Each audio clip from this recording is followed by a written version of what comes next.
Out of nowhere. Bam!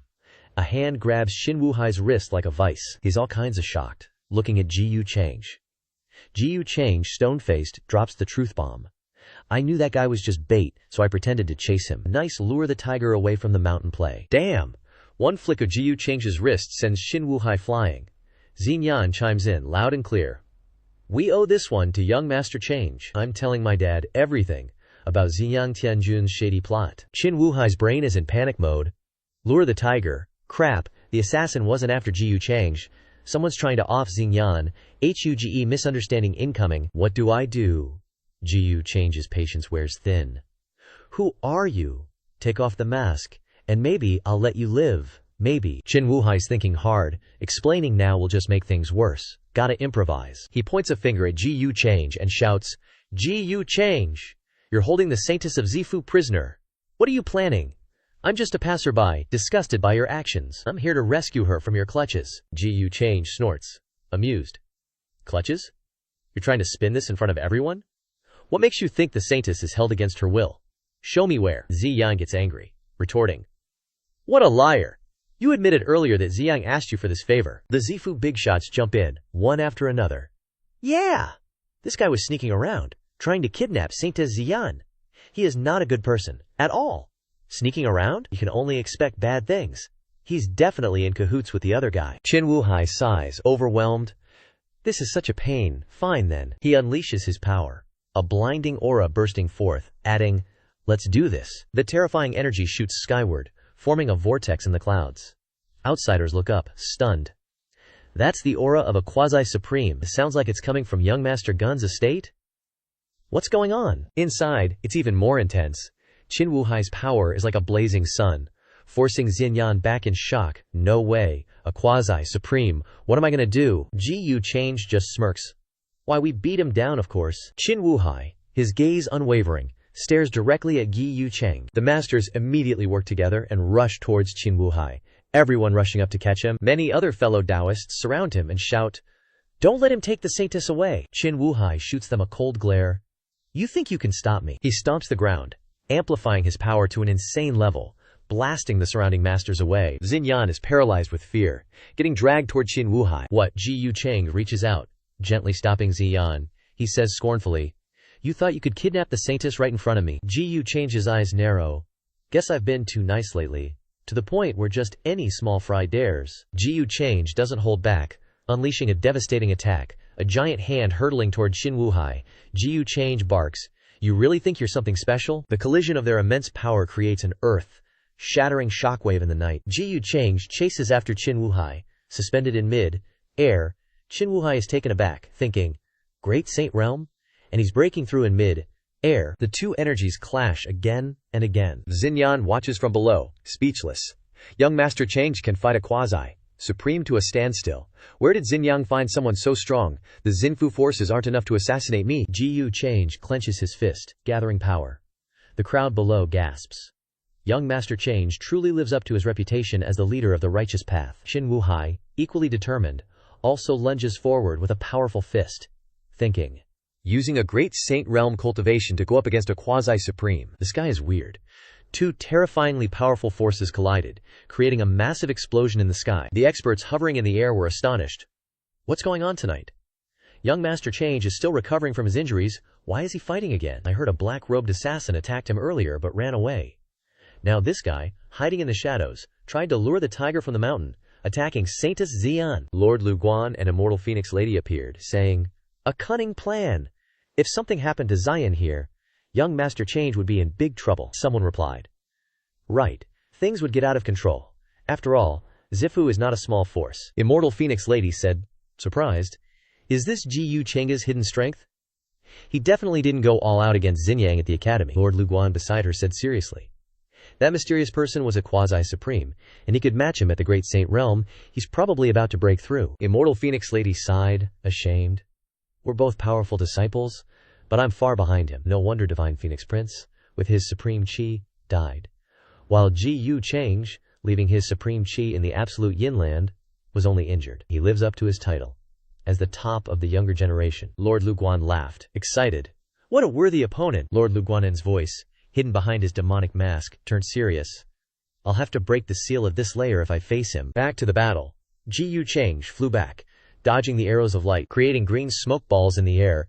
Xian looked up, surprised. Young Master Cheng, Qin Wuhai, unaffected, charged forward, thinking, even if you're powerful, you haven't broken through yet. In the vast sky, Qin Wuhai rushed towards Ji Yu Cheng's like an arrow, shouting, unleash Dao techniques. Sword and man as one, thick fog enveloped them, obscuring vision. Qin Wuhai's protective sword shattered against a large shield. Qin Wuhai flew out from the broken sword, blood spurting. His mask shattered, revealing his face. He thought, surprised, I forgot about this. Ji Yu Cheng appeared from the fog, frowning. It's you, Qin Wuhai. The others recognized him, whispering, what? Qin Wuhai? Isn't he the one from the miraculous stone? Another said, no wonder he seemed close to Divine Lord Ziyang. Qin Wuhai, realizing he was exposed, thought, I'm busted. I can't continue. Ji Yu Cheng faced him, saying, you're so loyal to Ziyang. Where is he? The others echoed, tell us Ziyang's whereabouts. Qin Wuhai didn't answer, just took out a glowing jade. Lord Luguan was surprised. That's, Immortal Phoenix Lady widened her eyes, a fragment of the miraculous stone. What's he doing? Lord Luguan said. He's running. A light appeared in the dark sky, and Qin Wuhai vanished.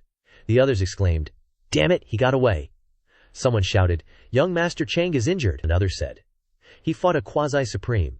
Using his supreme chi, it probably reopened his old wounds. Ji Yu Cheng, indeed in pain, clutched his chest, coughing blood. I pushed myself too hard. Ji Yu Cheng landed. Xian rushed over. Young Master Cheng, are you all right? Others asked. Young Master Cheng, are you okay? Ji Yu Cheng walked weakly. I'm fine. Just a pity we couldn't stop them. Xian said, you did your best. You shouldn't say that, it's my fault. Ji Yu Cheng said, don't blame yourself, I invited you. Protecting you is my duty. He said loudly, reassuring everyone. Don't worry. Even though he escaped, I left a mark on him. He won't get far. He'll help us find Xinjiang. They cheered. Great! Young Master Change is so thoughtful. Scene change. Young Master is always so meticulous. Scene change. A carriage speeds along. In the air. Inside the carriage. Tang Wan is super annoyed. Ugh! Seriously, I was having such a nice time with Hao Gage. What does Ji Yu Change even want with me? If I had a choice, I wouldn't go now. Two figures are hovering behind the carriage, watching it go. Hao Sher, your childhood sweetheart seems to be hiding quite a bit from you. Beside him, Chu Hao looks thoughtful. Shishu. I know, I just need to get stronger. That way, the Tang family backing, Wan Para won't dare to look down on me, and Ji Yu Change won't dare to bully me or the people around me either. Bai Yang strokes his beard, sounding quite pleased.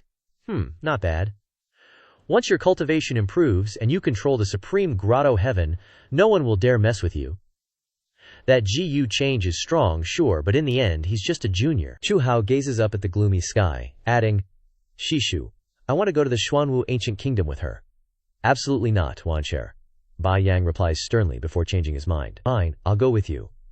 Cultivation is about a clear mind after all. You can't advance with hang-ups. Chu Hao beams. Thanks, Shishu. I feel so much better with you coming along. Scene change. A ruined place. Xin Yang is pacing back and forth, cursing. Damn it, does Sheng Chang have to screw things up now of all times? Assassinate Ji Yu Change? Seriously, does he think he has the skill? Doesn't he know his own limits? Qin Wuya, sitting on a rock, frowns and cuts him off. Shidi, calm down. This whole thing is fishy. Xin Yang stops. Surprised. Fishy? What do you mean? Qin Wuya slowly gets up. At first, I thought someone just wanted Ji Yu Change dead. After all, someone there recognized the assassin as a subordinate of the demonic art inheritor. He remembers Xinyan covered in wounds and feels a pang of guilt. But then I realized Xinyan was the actual target. It was too late. I was dragged into this mess with the demonic art inheritor without even knowing what was going on. Xin Yang looks bewildered. They wanted to kill Xinyan. Why, I don't get it. Qin Wuya explains his theory. At first, I didn't either. But after thinking about it, that black-robed assassin showed up way too conveniently. Plus, when I fought Ji Yu Change, I realized he wasn't even hurt. Xin Yang's face twitches in shock. Sweat beading on his skin, Qin Wuya continues. A perfectly healthy Ji Yu Change. A conveniently timed demonic assassin. And you, Shidi, linked to the demonic art inheritor. Plus, I'm close to you. He turns serious. It's like someone planned this step by step. Doesn't that seem too weird? What if the black-robed assassin was Ji Yu Change's man? What if he's the mastermind behind it all? Xin Yang is horrified, eyes wide. He's hanging on every word, Qin Wuya says. Does this suddenly make sense? A vision of a face filled with murderous intent, flashes in Xinjiang's mind, and he thinks, terrified, could it be that what the heavenly eye saw was really Ji change? Just then, the heavenly eye on Xinjiang's forehead spurts out bright red blood. Qin Wuya shouts in alarm. Ah Yang, what's wrong? Ziyang, equally shocked, touches his forehead. I suddenly understand why I saw Ji Chang in Shimei's future fragments. He clenches his teeth, thinking of his Shimei being tortured, and fumes with rage. No more theories. 80% chance he's the demonic art inheritor. We have to warn Shimei. Otherwise, she'll still think Ji Change is a good big brother. Qin Wuya quickly tries to dissuade him. Yang, we're in a bad spot right now. Think this through. Acting rashly could expose us. If Ji Change catches you, even the Zai family might not be able to save you. Besides, she trusts Ji Change so much right now, she'll think we're just trying to sow discord and push her away. Xinjiang waves his hand dismissively. Shixiang, my mind's made up. Any later, Shimei will be even more dangerous. He looks determined. Right, Shixiang, didn't you get water from the Lake of Reincarnation? If we just give it to Shimei, restore her memories, I believe she'll definitely side with us. Qin Wuya says in a low voice. You want to force Shimei by coercing her to drink the water of reincarnation? Xinjiang can only sigh. I don't want to do this either. But if my immortal Shimei doesn't believe us, then we can only come up with this bad strategy. Things have come to this point, so we have to risk it. He continued in silence. Now the question is how to find junior sister. Qin Wuya raises his hand to his chin and says sternly, I know where she is right now. If you've decided, then wait for me here. Qin Wuya took out a small bottle and added, when the time comes, the two of us will join forces. Even if she has some trump cards, everything will be under our control. Scene change. In another ancient tomb, someone is dragging a large bag out of the gate of the ancient tomb. Ji Xianyer was so tired that she breathed a sigh of relief. There are so many harvests, and the space ring is full. She dreamed of knocking Ji Change down under her feet, and couldn't help but think secretly, now I am a half-saint. If I refine these natural treasures to increase my strength, then later. Ji Xianyer then flew up and dashed across the sky like a ray of light, leaving Da Qing struggling to drag the bag of items behind her. She thought to herself, I should go find clues about Ziyang Tianjun, and I don't know what Ji Change plans to do. While rushing in the sky, Ji Xianker suddenly discovered the remaining aura and was surprised. Which idiot didn't restrain their aura? In the clear blue sky with fluffy clouds, Ji Xianwer gently landed behind a large rock where Qin Wuya was practicing spells. She was surprised when she discovered him. Is this the guy who came out of the rock back then? Waiting for Qin Wuya to suddenly vomit blood at this time, he staggered up, raised his hand to wipe the blood still on his mouth. Damn it, I was really too careless this time. I didn't expect Ji Change to hide it so well. He turned out to be the demonic art inheritor. Qin Wuya, all busted up, was still yelling his head off. He really thinks he can fool everyone, including me. Kidnapping Qing Xiaoyi and framing junior brother Zi Yang wasn't enough. Now he's trying to use someone else to do his dirty work. That guy's schemes are seriously messed up. With that, he shot up and disappeared in the blink of an eye. Ji Xianher, hiding behind a rock, was totally stunned. Her eyes went wide. What's he talking about? Is Ji Change really a demonic art inheritor? No way. If he was, how come he keeps getting hurt because of the demonic art inheritor? Then it hit her. Wait, did he mention Zi Yang just now? Right then and there, Ji Cheng and his crew arrived at the vast desert. He floated high in the sky and announced, ahead is the Hengyu mountain range of the Xuanwu ancient kingdom. Ziyang Tianjun is in that area. Everyone, seal off the place. No cultivators or living beings are allowed in or out. The crew yelled in unison, Yes, master! Another guy chimed in, Understood. Young master Change. Ji Change, with a chilling smirk, mused, So, the Xin mansion is making moves, huh? Gotta give Qing Yi a heads up. Can't lie, these Sons of Fortune's innate talents are seriously useful. Even Qin Wuya couldn't detect the aura of reincarnation. Then, still smiling, he looked at the Immortal Phoenix Maiden's crew, thinking, Wonder what kind of talent I'd get if I chopped them up. The Immortal Phoenix Maiden, seeing Ji Cheng's knowing smile from above, was confused. What's he implying? Lu Guanwang, standing beside her with his arms crossed, replied, It's respect between rivals. After all, in this generation besides me, who else can even put up a fight against him? The Immortal Phoenix Maiden's eyes were full of doubt. Are you sure that wasn't an I'm gonna mess you up kind of look? Suddenly, something weird appeared in the sky. Ji Change looked up, surprised. Is that Jian Care's dumb bird? Dao Qing flapped its wings like crazy, carrying a huge bag of stuff. A streak of light flashed across the sky. Qin Wuya gently landed from above. Xing Yang excitedly shouted, Senior brother, you're finally back. Did you find out anything? Shin Wuya said sternly. It's definitely Ji Change. He's been pulling strings from behind the scenes. He's the real demonic art inheritor. Xing Yang gasped. I suspected it all along. That Ji Change is really a demonic art inheritor. Shin Wuya frowned, equally pissed. Yeah, you can never judge a book by its cover. Who knew he was hiding it so well? Fooled everyone. Ji Xianxie also followed them here, hiding behind a big rock. Qin Wuya continued, full of contempt, tricking and killing the divine prince, framing Shengshuang, and stirring up conflict between Tianhuang Mountain and Buddha Mountain. He planned all of it. So many chosen ones have died because of him, and now he's pretending to be a righteous hero. What a joke. Ji Xianxie couldn't take it anymore. Enough. Shut up. She drew her azure treasure sword, yelling. You're making accusations with no proof, Ziyang exclaimed, surprised. Junior sister? Are you Ji Xian'er, junior sister? Why are you here? Ji Xian'er angrily interrupted. Stop acting. The injured one isn't hiding her aura, and you keep bringing up Ji Change. Aren't you trying to lure me here? Gripping her azure treasure sword, she questioned. You want to drive a wedge between us? To use me against him, right? You think I'm that stupid? Xin Yang sighed. Helpless. Xian Gor, junior sister, our actions are for your own good. Don't you feel any familiarity when you see us? Ji Xian'er, still furious, glared at them. Familiarity? I feel like I have diarrhea. Just speak human language. Xin Yang kept trying to explain. Everything you heard is true.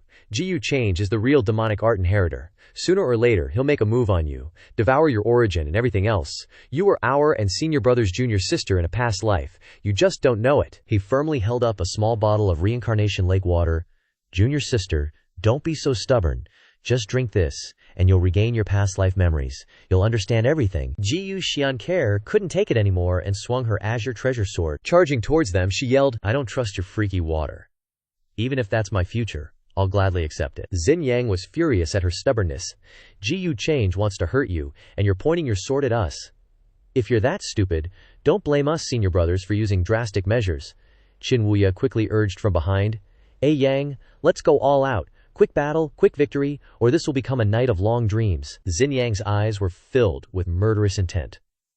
All right, let's wake junior sister up. Then, Ji Xian'er and Xin Yang charged at each other without hesitation. She shouted. Unleashing the three talents azure flamesword technique, two terrifying forces clashed, creating a huge earthquake in the desert. Suddenly, Zi Yang kicked Ji Xian'er. Taking a direct hit, she flew backward, dropping her azure treasure sword. Right then, Xin Wuya teleported behind her, creating a formation to control Ji Xian'er. I've got her. Ji Xian'er was trapped in the formation, shocked. You're a quasi-supreme, Xin Wuya yelled. Ah Yang, hurry! Xin Yang seized the opportunity. Drink this and you'll remember everything. The bottle was right next to Ji Xian'er's mouth, her eyes filled with terror, tears welling up. Out of nowhere, Ji Change just pops up and kicks Xin Yang so hard he goes flying and spits out blood. Then he's all, you can't just go feeding people random crap, you know, like, seriously. Yang. Something slams through two rock cities, blasting them to bits. Qin Wuya, who's busy using his magic to chain up Ji Xian'er, yells, Ji Change. How did you find us? Seriously, dude, bad timing. Change, standing in front of the two, turns around, giving him the death glare. Wu Yai's eyes go wide, and he's sweating bullets. He backpedals like crazy, then nopes right out of there, jumping into the air. Change catches the chained-up Xian'er, turns to look at her. She looks so weak, he asks, are you okay? Xian'er, with tears welling up, says, Ji Change, they kept saying you were the demonic art inheritor, and showed me memory fragments. He's just got this cold look on his face, reaches out and pinches her cheek, and says gently, weren't you super sure about me before? Why are you starting to doubt now? Just trust your gut. She rubs her eyes, muttering to herself. Trust my gut. Suddenly someone shoots up from the ground, kicking up a cloud of dust. He yells, Taoist sister, don't believe his lies. He's trying to steal your essence. Change. And she look over at the two figures above, and he says, oh, that's just great. I wouldn't even think of hurting her, and you guys go all out. Seriously. He steps in front of her, all gentle-like. Don't bother. Leave them to me. I'll make them spill the beans on Qing Xiaoyi's location. She just stares at him, thinking, so it was their conspiracy after all. Is Ji Change gonna betray me again? Nah, he's way too prideful to even bother lying to me. The two standing in the air wear a hate face. Xin Wuya, surrounded by green light, pipes up. Junior brother, no more hesitation, let's go all in. Xin Yang, his entire being wrapped in purple light, yells back, got it, no matter what, we have to make junior sister drink from the reincarnation lake. Dream on. Suddenly, a beam of light shoots straight at them. Wu Yai dives right into the beam of light, and the two touch hands, creating insane power. No more acting, huh? So you weren't hurt at all. You were the mastermind all along. Change has got this icy stare, smirks, and says, "How ridiculous. That's only because you guys are too weak." Voidless immortal art. He fires off a beam of light with crazy power, blasting the orange-haired dude away, right in front of the white-haired dude's shocked eyes. Senior brother, Xinjiang yells, all panicky, "Ji Chang, I'll never forgive you." Xinjiang puts his hands in front of his mouth and shouts, "Primordial Grand Hand Seal." Two purple magic swirls start appearing from his hands. A pair of purple hands suddenly shows up in mid-air, like they're trying to grab Change. "Never forgive me," Change asks. "What do you think you are?" His eyes flash with killing intent. Something's radiating from his eyes. He closes his eyes and spreads his arms wide. A huge magic circle starts to appear behind him, and then, boom! It explodes, shattering the giant hands. Xinjiang clearly didn't see that coming, and he's freaking out. What? Change zooms forward, smacking Xinjiang right in the face, making him bleed. His eyes are totally white, and he's got this sinister grin. Feeling more awake now, a group of other people are watching the fight. Things are getting wild over there, huh? Looks like they found Xinjiang, Heavenly Sovereign. I wonder how the fight's going. Xinjiang gets blasted away. A circle wrapped in chains is chasing after him. The Xinjiang, Heavenly Sovereign, is bound tightly by the circle and can't move. Change rushes up. He's surrounded by hundreds of golden swords that are zooming along with him. Xinjiang, Heavenly Sovereign, you colluded with the demonic art inheritor, murdered disciples from the academy, and even tried to hunt down the Purple Mansion Saintess. What's your excuse? Xinjiang's freaking out, yelling, You're spouting nonsense. That was all you." The swords start combining into one, creating a massive beam of light. Change takes each step on the huge sword and clearly says, "You're about to die, and you still want to frame me." The huge sword's hanging over Xinjiang. He's tied up, with no way to escape.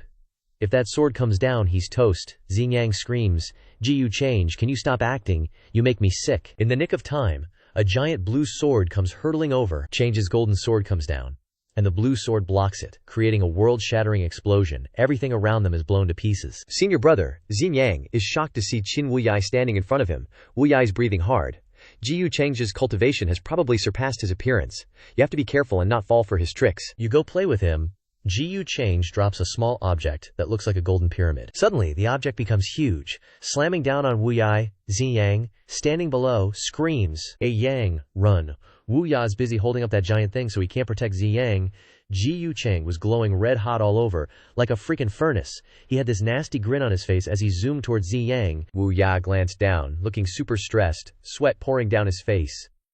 He thought, damn it, if the Nine Heavens treasure shows up here, everyone and their grandma will be after it, then I'll be in the same boat as the demonic art successor. But if I don't use it, hey Yang. Suddenly, a bajillion blue lightning bolts shot out from Qin Wuyai's side. Ji Change turned his head, all intrigued. He murmured, "Oh, interesting. Now that's a serious treasure." The blue lightning bolts swirled together, and Wuyai transformed into a blue dragon. He rammed the dragon headfirst into the giant thing to stop it from falling. Then, he zoomed towards Xinjiang. Chang'e, with a taunting voice. "Aren't you afraid of becoming everyone's target?" Qin Wuyai shot back. "Is this the time to worry about that? I value the friendship with my fellow disciples more than such things. You think everyone's as cold-blooded and heartless as you, betraying your own sister for personal gain?" Ji Change frowned a little, looking thoughtful. He didn't say anything. The extras are finally here. A group of people was slowly approaching. "Look, everyone, it really is Xinjiang Tianjun. We finally caught him." "Oh crap, we've been spotted." Both of them looked super tense. Xinjiang was all tattered and bruised, clutching his chest and coughing up a storm. Wuyai was sweating buckets, grabbing Xinjiang's hand tight. "Shidi, let's get out of here. This guy's obviously trying to use the situation to make a name for himself by crushing us. We haven't got the definitive evidence to prove his identity yet, so a wise man does not fight when the odds are not in his favor." Right when he was talking, Xinjiang interrupted. "Shixiang, the giant thing still being held up by the blue dragon." They both looked at Chang. Xinjiang said, "Looks like we're not getting out of this easily today. This whole situation's probably part of his plan." Change smirked, all smug like everything was going exactly as he'd planned. Xinjiang frowned, closed his eyes tight, trying to hold back the tears. "Instead of us both dying here," he used his magic to shove Wuyai far away and yelled, "Da Shixiang, you need to get out of here. His main target's me. Don't worry about me. I can hold him off for a bit." Wu Yang was sent flying. "Ah Yang, what are you doing? Don't do anything stupid. Let's run together." From the other side, a group of people was rushing over. "Look, isn't that the assassin who attacked the Zifu Saintess?" The whole group shouted, "It's him!" With the odds stacked against them like this, sticking around wasn't a good idea. Wu Ya said, "This isn't good, Yang. Hurry." Ziyang covered his Shixiang's face with his hand. "You've always been stronger than me, smarter than me. As long as you're alive, you'll definitely save Junior Marshall's sister one day." Xinjiang touched his forehead gently, creating a little magic spell. so he could hear his words no matter how far away he was. He closed his eyes, a look of contentment on his face. He smiled and said, "Plus, you still have Want Your Gigi waiting for you. Go, Qin Wu Ya." Tears welled up in Wu Ya's eyes. He shouted with resentment. Zi Yang yelled, "Damn it!" Wu Ya rushed away. Change saw everything and quickly shouted, "Fellow cultivators, that guy's trying to escape. Stop him." 3 figures quickly rushed out to block Wu Ya's path. "Everyone, attack together. Capture him." Wu Ya conjured a small magic orb in his hand. "You stupid morons, get out of my way." He kept chucking magic orbs at the people charging at him, he thought angrily. He deliberately lured people here. If I don't kill them, I can't leave. But if I kill them now, I'll be confirming my identity as an accomplice. Wu Ya cried, full of resentment. Yang, Shixiang is useless, I'm sorry." Xin Yang yelled. Hongmeng purple chi seed. Countless purple halos started radiating around him, covering the entire sky in purple. The light was so blinding that everyone had to raise their hands to shield their eyes. Someone yelled, "Don't act rashly. He's still got protective measures," another person said. "To think he has such a divine object in his possession." Xin Yang stood opposite Change, his whole body enveloped in purple light. Above him was a magic orb constantly emitting purple halos. Change's expression didn't change, he said. "Oh, no wonder those people from Zifu value you so much," Xin Yang replied. "Ji Change, I know this thing can't defeat you." But his expression was serious, his eyes shining with a glimmer of hope. Ziyang shouted, "But I believe there will be a day that God will punish you." Change sneered, dragging his hand through the air, creating a long beam of light at his fingertips. "If that day really comes, I hope God has the ability to punish me." He had a smug look on his face, laughing arrogantly, raising both hands to hold a golden arrow in the air. His expression was dangerous, his eyes flashing with a bloody light. He emphasized each word. "Otherwise, I'll pierce it right through where Ji Xianhair's standing." Just then, a strange phenomenon appeared in the sky. A large green circle suddenly opened up in the midst of the clouds, with some kind of sparkling light inside. Ji Xianhair stood silently, observing. Ji Xianhair was still thinking about what Xin Wu Ya had said. Her hands clenched the hem of her skirt. Ji Xianhair thought to herself, Ji Change treated them so miserably, so why do I feel a little upset? Ji Xianhair's face was sad. Could the previous life from the reincarnation sea really be true? Ji Change is the successor to the demonic arts. Just then, another golden light shot out from the clouds from earlier, striking straight down from the sky, only to see a small sphere being formed between the two sources of golden and green power, and frickin' lightning crackling all around him. At the same time, Ziyang caught sight of the celestial anomalies, and he blurted out, "What the?" But Ziyang was so busy gawking upwards that he didn't notice Ji Change right in front of him. Smack. Right then, Ji Change's hand connected hard with the side of Ziyang's face, leaving him totally stunned. Talk about a faceplant. Ziyang was out cold. Instantly, Ji Change shot into the air. A gazillion swords came raining down on Xinyan, who was sprawled on the ground like a starfish. Xinyan's pupils shrunk to pinpricks. He coughed. Ugh, hack. Then, in utter despair, he screamed, "Nu, boom." A golden pillar of light slammed down right where Xinyan was lying. Dirt and debris went flying everywhere. Ji Change landed gracefully, looking down from on high. In his hand he held a small, shimmering purple gem. He said to Xinyan, who was now just a smear on the ground, "This kind of treasure is wasted on you. I, Ji Change, am such a benevolent soul, you know? Seeing you in this state just tugs at my heartstrings, so I'll send you off with a smile." Ji Change said with a hint of arrogance and confidence, "I am a virtuous man." On the surface, that's what he says. But inwardly, Ji Change was a bit confused, as things weren't going quite as planned. Weird. Am I actually about to kill him for real? Where's the frickin' rescue team already? Xinyan was lying flat on the ground, his clothes ripped to shreds. "What a mess," he groaned. "Help." His eyes were slowly closing, mumbling softly. Just as Xinyan's last breath came out, a freaking hole appeared in the sky, spiraling down into the abyss. Ji Change landed on the ground. Oh, finally couldn't hold back anymore, huh? The immortal Phoenix Maiden and the others also saw this, and they looked surprised. That's the Z Mansion. They actually sent someone to rescue Xinyan, Heavenly Sovereign. What a big war. A group of people emerged in formation from the swirling vortex known as the Xin Mansion. The leading man spoke. "You little brat, how dare you, Ji Change?" Faced the group with a stoic expression. "Well, what's the meaning of this grand entrance, Z Mansion? Are you here for Liu Ming?" he asked. "What do you mean?" the leader said with a somber voice. You acted cruelly and viciously, severely injuring our Zai Mansion's successor like that. What punishment do you deserve? Ji Chang scoffed when he heard Liu Ming's words, and said disdainfully, "How ridiculous! It's an undeniable fact that Ziyang Tianjun colluded with a demon art inheritor. If we righteous cultivators don't do our best to eliminate him, how can we face the companions who have been harmed in the past?" Liu Ming sounded like a cat being stepped on its tail, he roared. "His life and death are not for you to decide. The Z Mansion will track him down after clarifying everything, and restore justice to the world." As soon as Liu Ming finished speaking, his clansmen responded. Ji Chang asked calmly, "Oh senior, are you speaking on behalf of the Z Mansion? But I heard that there are huge disagreements within the Z Mansion regarding this matter, and the opinions are not unified." The Z Mansion clansmen were annoyed and grinding their teeth. Liu Ming pointed at Ji Chang and criticized, "Your tongue is so glib, spouting nonsense. Don't think that just because you come from the Chengsheng Jiu family no one can control you." Liu Ming began to exert force under his feet, speaking with a warning tone. "Others fear the Jiu family." A series of invisible source energies, like shackles, wanted to nail Ji Chang in place, Liu Ming continued. "But my Z Mansion is not afraid."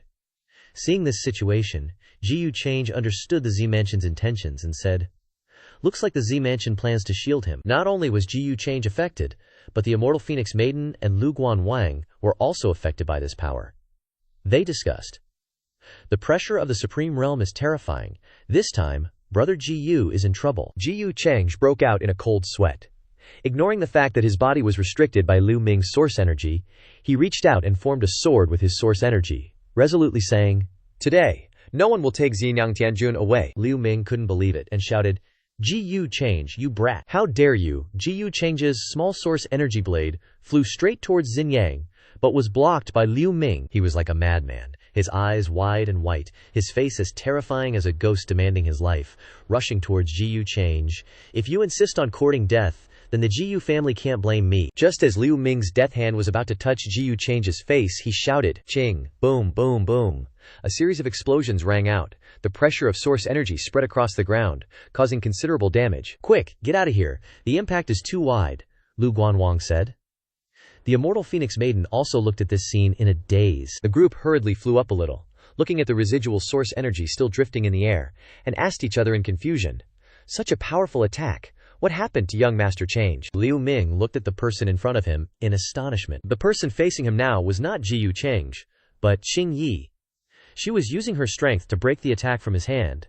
Liu Ming was surprised. "You are?" Ji Chang stood behind. He cupped his fist in salute to Qing Yi, bowing his head respectfully. "Sorry for the trouble, Qing Yi." Qing Yi waved her hand, releasing a surge of cyan-colored primordial energy. She replied coolly, Sensing the overwhelming power about to crush him, Liu Ming panicked and shouted, "No! Let's talk this over." Before he could finish his sentence, Qing Yi's primordial energy swirled into a vortex, reducing him to dust, scattering him into the wind. Xingyang, lying far away, weakly looked up, also speechless. The clansmen from Zifu turned pale, their spirits collapsing. They wailed, "Shishu is dead, he was a supreme." Ziyang's situation went from bad to worse. His body trembled uncontrollably. He strained his neck, then thud, he fell backward, unable to hold on any longer, spitting out a mouthful of blood. The immortal Phoenix Maidens group was equally astonished, excitedly discussing, "That's the Jiu family all right. To eliminate a supreme in an instant, that person must be at the Emperor realm." Xinyan, standing behind the immortal Phoenix Maiden, froze, muttering, "Shishu." Underneath the ground, Ji Chang was saying goodbye to Qing Yi with his hands clasped. "Qing Yi's bearing is just as elegant as it was back then. Thank you for protecting my Dao, farewell." With that, Qing Yi vanished like shattered glass reforming. Ji Chang watched this unique exit, his lips twitching. Trisk. The Zifu people, having lost Liu Ming, were like snakes without a head, panicked and chaotic, calling out to each other, "Quick, quick, report back to Zifu! While we have time, open the passage." Before they could even finish speaking, 3 passages opened above their heads. They became even more terrified. Not good. "Those are the Jiu family's immortal armor guards." Ji Chang planned ahead. "We fell for his trap." Ji Chang instantly appeared behind the Zifu group. "Wanna leave? Weren't you all just about to make a move on yours truly?" Seeing Ji Chang, they broke out in a cold sweat, stammering, "Ch Change, young Master Change. It's a misunderstanding. Shishu asked us to come. We don't know the specifics. We aren't really close to Ziyang." Ji Chang raised his hand. "Oh? Well, let me tell you then. Zifu colluded with the inheritor of demonic arts, murdering fellow disciples. It's unnecessary for it to continue existing. But, considering that you recognize the times, you can be spared the death penalty. But a living one is hard to avoid. Ji Yucheng commanded, "Seize them all!" The Jiyu family's immortal armor guards obeyed Ji Yucheng's order and captured the Zifu people. The immortal Phoenix Maiden on the side asked Lu Guanwang, "To forcibly capture people like that, does he really not care?" Lu Guanwang replied. "Care about what? He kills even Zifu's supreme without batting an eye." It seems Ji Yucheng planned everything from the start. He truly wants to eliminate Zifu. After finishing things over there, Ji Yucheng flew over to Ji Yuxianxie, who was sitting huddled on the ground. Ji Yuxianxie hugged her knees, looking depressed. Ji Yucheng said, "What are you spacing out for? Let's go. It's over. Xinjiang has been captured by me. Very soon, we will have news of Qing Xiaoyi." Ji Yuxianxie replied listlessly, At this time, Ji Yucheng noticed Ji Yuxianxie's unusual attitude. "Huh? I didn't mind traveling thousands of miles to save you. What's with this attitude?" Ji Yuxianxie still kept her head lowered. "I didn't want to suspect you.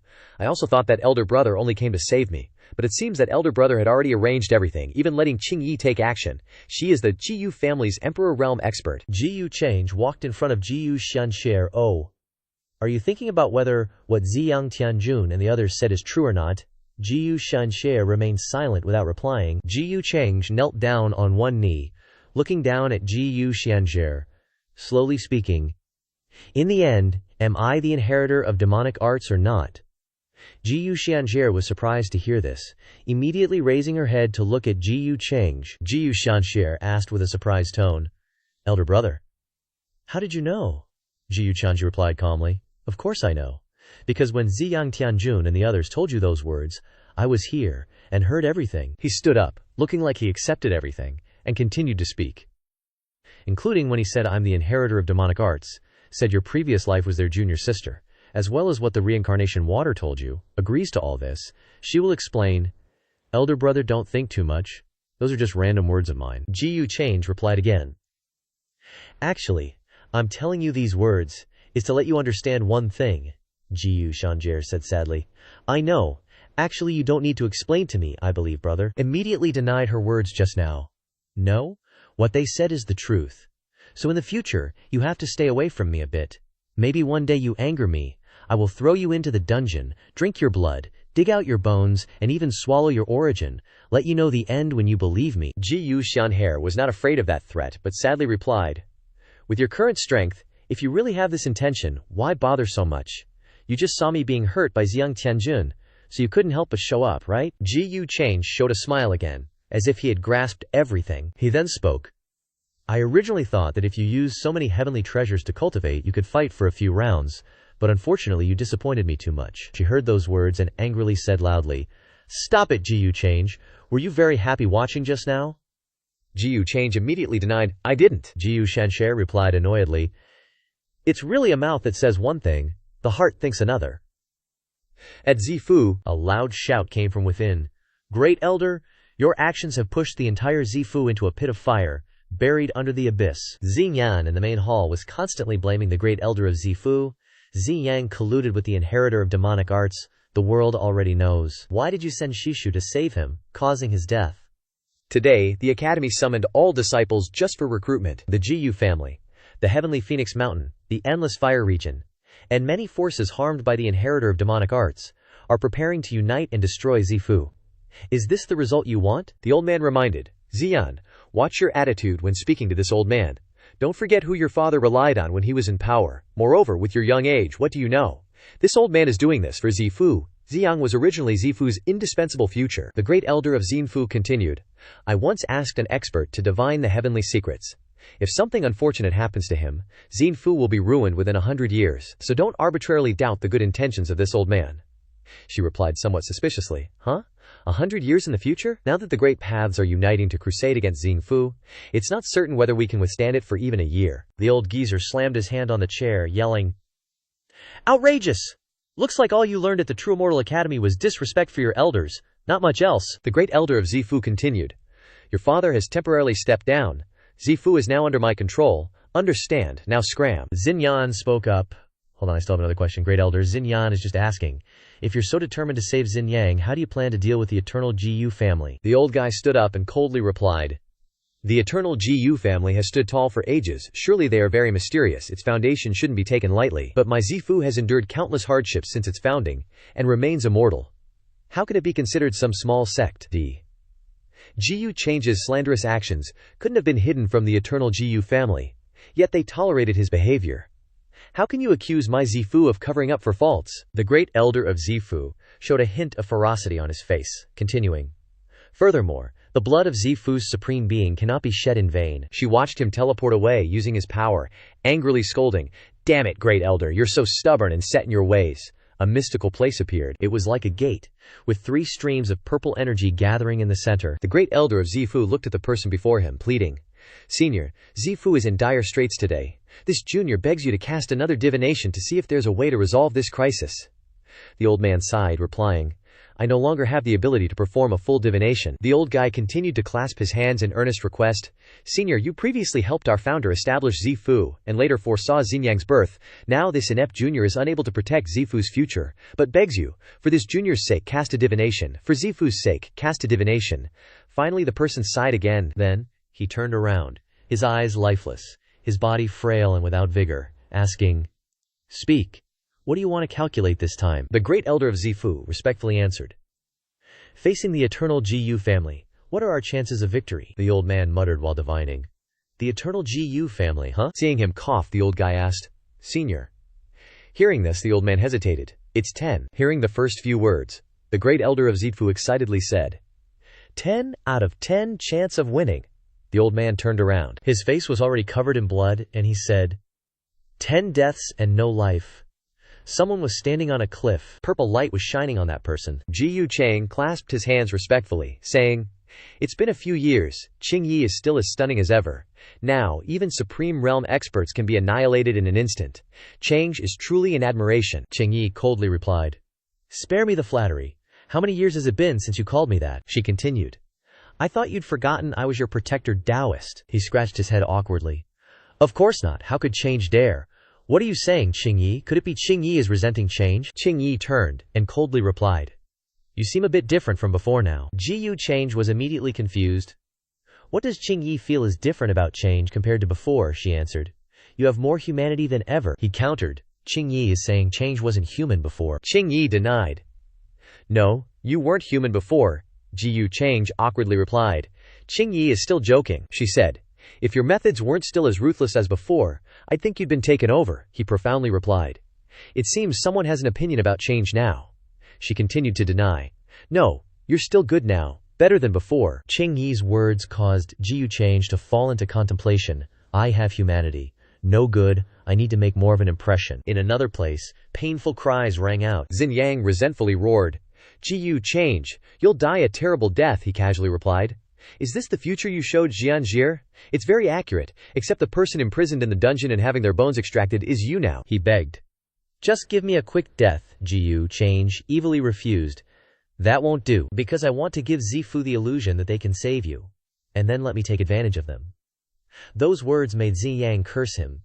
You're inhumane." Jiyu Change reached out toward him, saying, "I also want to refine a secret treasure that can help me deduce the future like you. So after extracting your bones," he touched the celestial eye, and continued, "I also want to borrow your celestial eye for a bit." Jiyu Change's eyes changed, emitting an invisible killing intent, along with his words, "And also your senior brother Qin Wuya. I've already prepared his ending as well." "If you want to blame someone, blame yourself. You shouldn't have taken an interest in Xianguer," Xinyan resentfully roared. "Jiyu Change, you beast." Outside, Jiyu Shanye rushed over, asking, "I thought I heard Xiang Tianjun screaming just now. What was that about?" Jiyu Chanye reassured her, "Nothing much, just use some persuasion tactics while inquiring about Qing Xiaoyi's whereabouts." She pressed on. "So, do you have any leads?" Jiyu Change replied. "Relax, I've got it all covered." Then, he pulled out a vial filled with water from the reincarnation lake and said, "Oh, right. This is the reincarnation water Qin Wuya mentioned. I checked it out back then and it seemed fine." She took the vial, puzzled. "Reincarnation water, does drinking this restore memories of a past life?" Jiyu Change shrugged. "Maybe it does, maybe it doesn't. I can't guarantee anything." Jiyu Xian, Sheer turned to him. "So, you want me to drink it?" she asked. He replied, I respect your choice. Besides, even if you drink it, you still can't beat me in a fight, smirks. Ji Change gave her a deep look and said, some things you have to decide for yourself. It's your life, after all. Hearing that, she poured the water out. Smiling brightly, she said, I think my current life is great. I don't care if what they say is true or false. Seeing the water wasted, he protested. Holy crap, why are you so wasteful? If you weren't going to drink it, you could have given it back, she retorted. What's wrong with you? Ji Xianyer whined. Ji Change, are you serious right now? I'm being all sentimental, and you're here lamenting the reincarnation water? Ji Change countered. You think this is some cheap market stuff?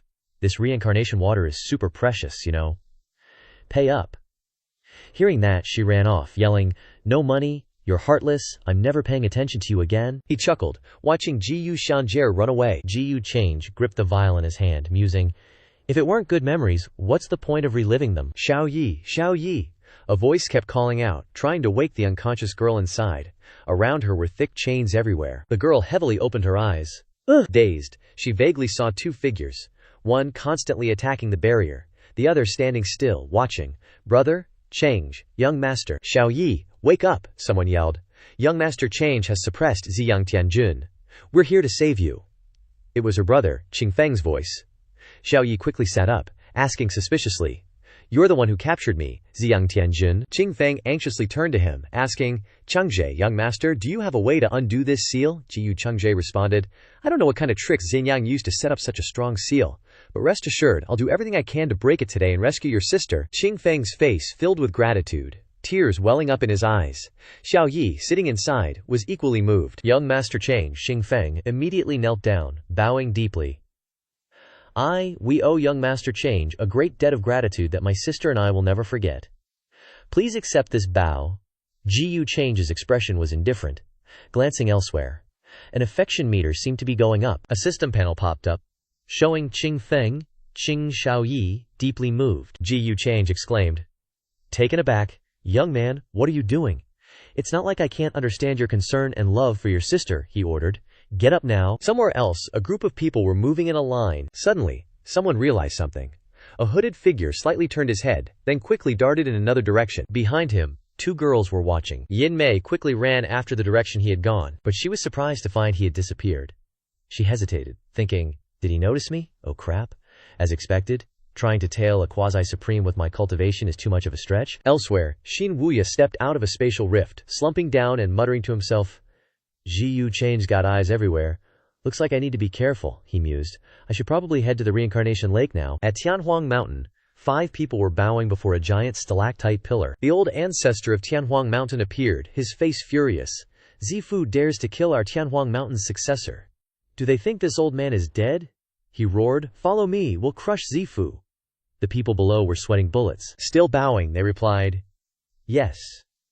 We obey the old ancestor's decree. In another place, a figure was heading towards Zifu, snarling, how dare those leftovers provoke the might of my Chengsheng Jiyu family? They're tired of living. The group below responded, equally angry, HMPH, just a bunch of misfits. It's time to revive the Jiyu family's glory. Family head, Jiyu Lintian, slowly descended. Everyone, don't be hasty. This time, many forces are clashing with Zifu, Tianhuang Mountain, the Taiku Ye Clan, and the Boundless Fire Domain have all gone there. We're just going to be there to oversee the situation. Someone in the group asked. Family head, who do you think we should send for this war? The people around him grinned wickedly. A red-haired girl said smugly, exactly, this is the crucial point. After all, it's been a while since everyone stretched their muscles. From behind the group, a person leaning on a cane spoke. Has Zifu forgotten that their founder knelt before the Jiyu family's gates, begging for help? The old man moved, appearing and disappearing. He quickly arrived where the group was standing. Or do they think I'm dead already? The group was startled, and quickly turned to greet him. Greetings, ancestor. The old dude replied coolly, yeah. Jiyu Lin Tian was deep in thought. The Jiyu family has too many ancestors. Which one is this? Seeing Lin Tian bowing, Jiyu Lang asked, Kid, are you the current family head of our Jiyu family? Uh-huh. Not bad for your age, Lin Tian quickly replied.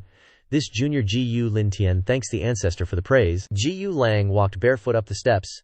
No need to be modest. The Jiyu family head before you was nowhere near as accomplished at your age. He stepped onto the highest step, sat on the throne, and said, This old man is Jiyu Lang. I know about the Zifu matter. Self-inflicted doom can't be helped. Just go all in, don't overthink it. The people below were shocked when they realized his identity and quickly bowed.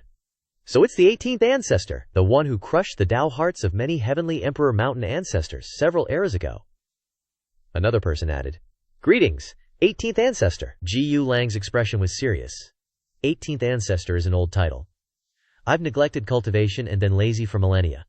I probably wouldn't even make the top 2 now, huh? And it seems the current Gu family successor is named... What's his name, CA? Is he Engai's son? He continued, I heard that kid's been making waves lately. Decisive methods. Ruthless heart. This kind of work ethic. Lin Tian closed his eyes, sweating, and frowned worriedly. This old man greatly admires it. Suddenly, Gu Lang burst into laughter, leaving Lin Tian dumbfounded. He opened his eyes wide, not understanding what had just happened. Lin Tian looked up. Reporting to the 18th ancestor, Cheng is currently in the Xuanwu ancient kingdom. I'll immediately send a message to call him back to the family. Gu Lang replied. Nah, no need. This old man rarely comes out. I'm going to visit an old friend first. Sooner or later, I'll meet this successor. As soon as he finished speaking, countless streams of light gathered around him. Gu Lang flew straight into the sky with the light. Everyone turned to watch. Someone said, I heard the 18th ancestor always does what he wants. But, based on his personality, he'll probably make a detour to Zifu, right? Another person replied, That's right. If the Zifu's foundation isn't deep enough, I'm afraid they won't be able to hold out until we arrive. The group quickly surrounded Gu Lin Tian. In that case, hurry up. How can our Gu family let the ancestor fight the first battle? If this gets out, we'll be laughed at, Lin Tian said. This time, to destroy the Zifu, we'll send 3 Emperor Realm cultivators and 8 sovereigns, okay? Someone hurriedly chimed in. Whoa there, family head. That's not enough. It has to be 5 Emperor Realm cultivators and 10 sovereigns. Otherwise, people will think we can't even field some powerhouses. Another person agreed. Makes sense. At the Xuanwu ancient kingdom, Change was writing something on paper. He smiled. Magnificent? Alright, how's this character? Su Qingge quickly grabbed the paper to look at it, a look of astonishment on her face. Imposing aura, powerful. Young Master's calligraphy is truly beautiful. The paper had one character written on it, GC. Change feigned annoyance. You flatterer. While the two were still fooling around, Tang Wan arrived and said, Oh, Master, I wonder why Master called Wan Chair this time. He replied, I remember I said before, as long as Chu Hao doesn't provoke me, I'm too lazy to bother with him. After all, crushing him is easier than destroying the Xingfu. He narrowed his eyes, his voice slightly annoyed. But during this time, he seems to be restless. Tang Wan was shocked to hear this, and quickly knelt down forcefully.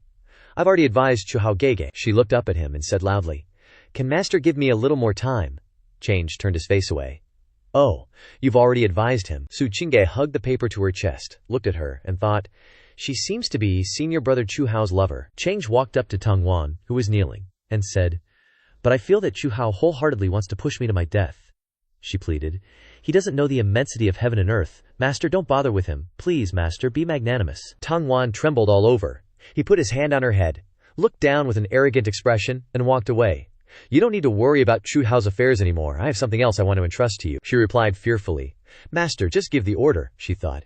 Even the Zifu is being played in his hands. What am I, Ji? While stroking her head, he smiled. During this time, a person named Qin Wu Ya will come looking for you. When that time comes, you must do as I say, she asked. Qin Wu Ya, yeah. His eyes suddenly turned purple, and a third eye was appearing on his forehead. Yes, he is your Tao companion from a previous life. He wants to continue your past relationship. You. She stared at him with disbelief. She stammered. My Tao companion from a previous life. Tang Wan walked out of the city. She closed the door and stood there for a long time. Somewhere, Bai Yang closed his eyes and stroked his beard thoughtfully. Qing and Chang watched the door where she had just disappeared. He spoke up. Qing, about the thing I arranged for you earlier, how far along are you? She replied. Reporting to you, young master, I have acted according to your instructions. I've already sent people to escort the Zifu people, including those from the Ziyang Divine Kingdom to the Zuxi Ancient Kingdom. She turned to look at him and asked, Young master, Qingje doesn't understand. Why, all of a sudden, are you moving them somewhere else? He chuckled. Even though Xingfu is being besieged by the great Tao lineages, the importance of Xinjiang will still distract them into sending reinforcements, and I feel that the Zuxi Ancient Kingdom is not a bad battlefield. She looked pensive, thinking, isn't this just leading trouble their way? Back, and senior martial brother Chu Hao can be considered to have some fellow disciple affection. Should I tell him about this beforehand or not? She frowned worriedly. If the young master finds out, seeming to know what she was thinking, he glanced at her, a smug look on his face. Sometimes a person's fate lies within a single thought of hers. Somewhere else, Chu Hao quickly walked over to Bai Yang and asked, Shishu, how did it go? He closed his eyes, a look of disappointment on his face. She really did come out of Ji Yucheng's villa. There are Emperor Realm experts protecting Ji Yucheng, probably the one who killed the Zifu Supreme Realm expert in the rumors, so I didn't dare get too close. Chu Hao looked disappointed mixed with anger, as expected. The old man put his hand on his shoulder, comforting him. How, where? Don't worry, I saw Tangwan only meet Ji Yucheng for the time it takes to drink a cup of tea. Nothing will happen between them. He quickly replied. I'm at ease on that point. If Wanner had other thoughts, she would have left when I was cultivating arduously in the Supreme Cave. Heaven, why wait until now? While the two were talking, an eagle flew down from the sky carrying a small piece of paper. The eagle landed on Chu Hao's shoulder.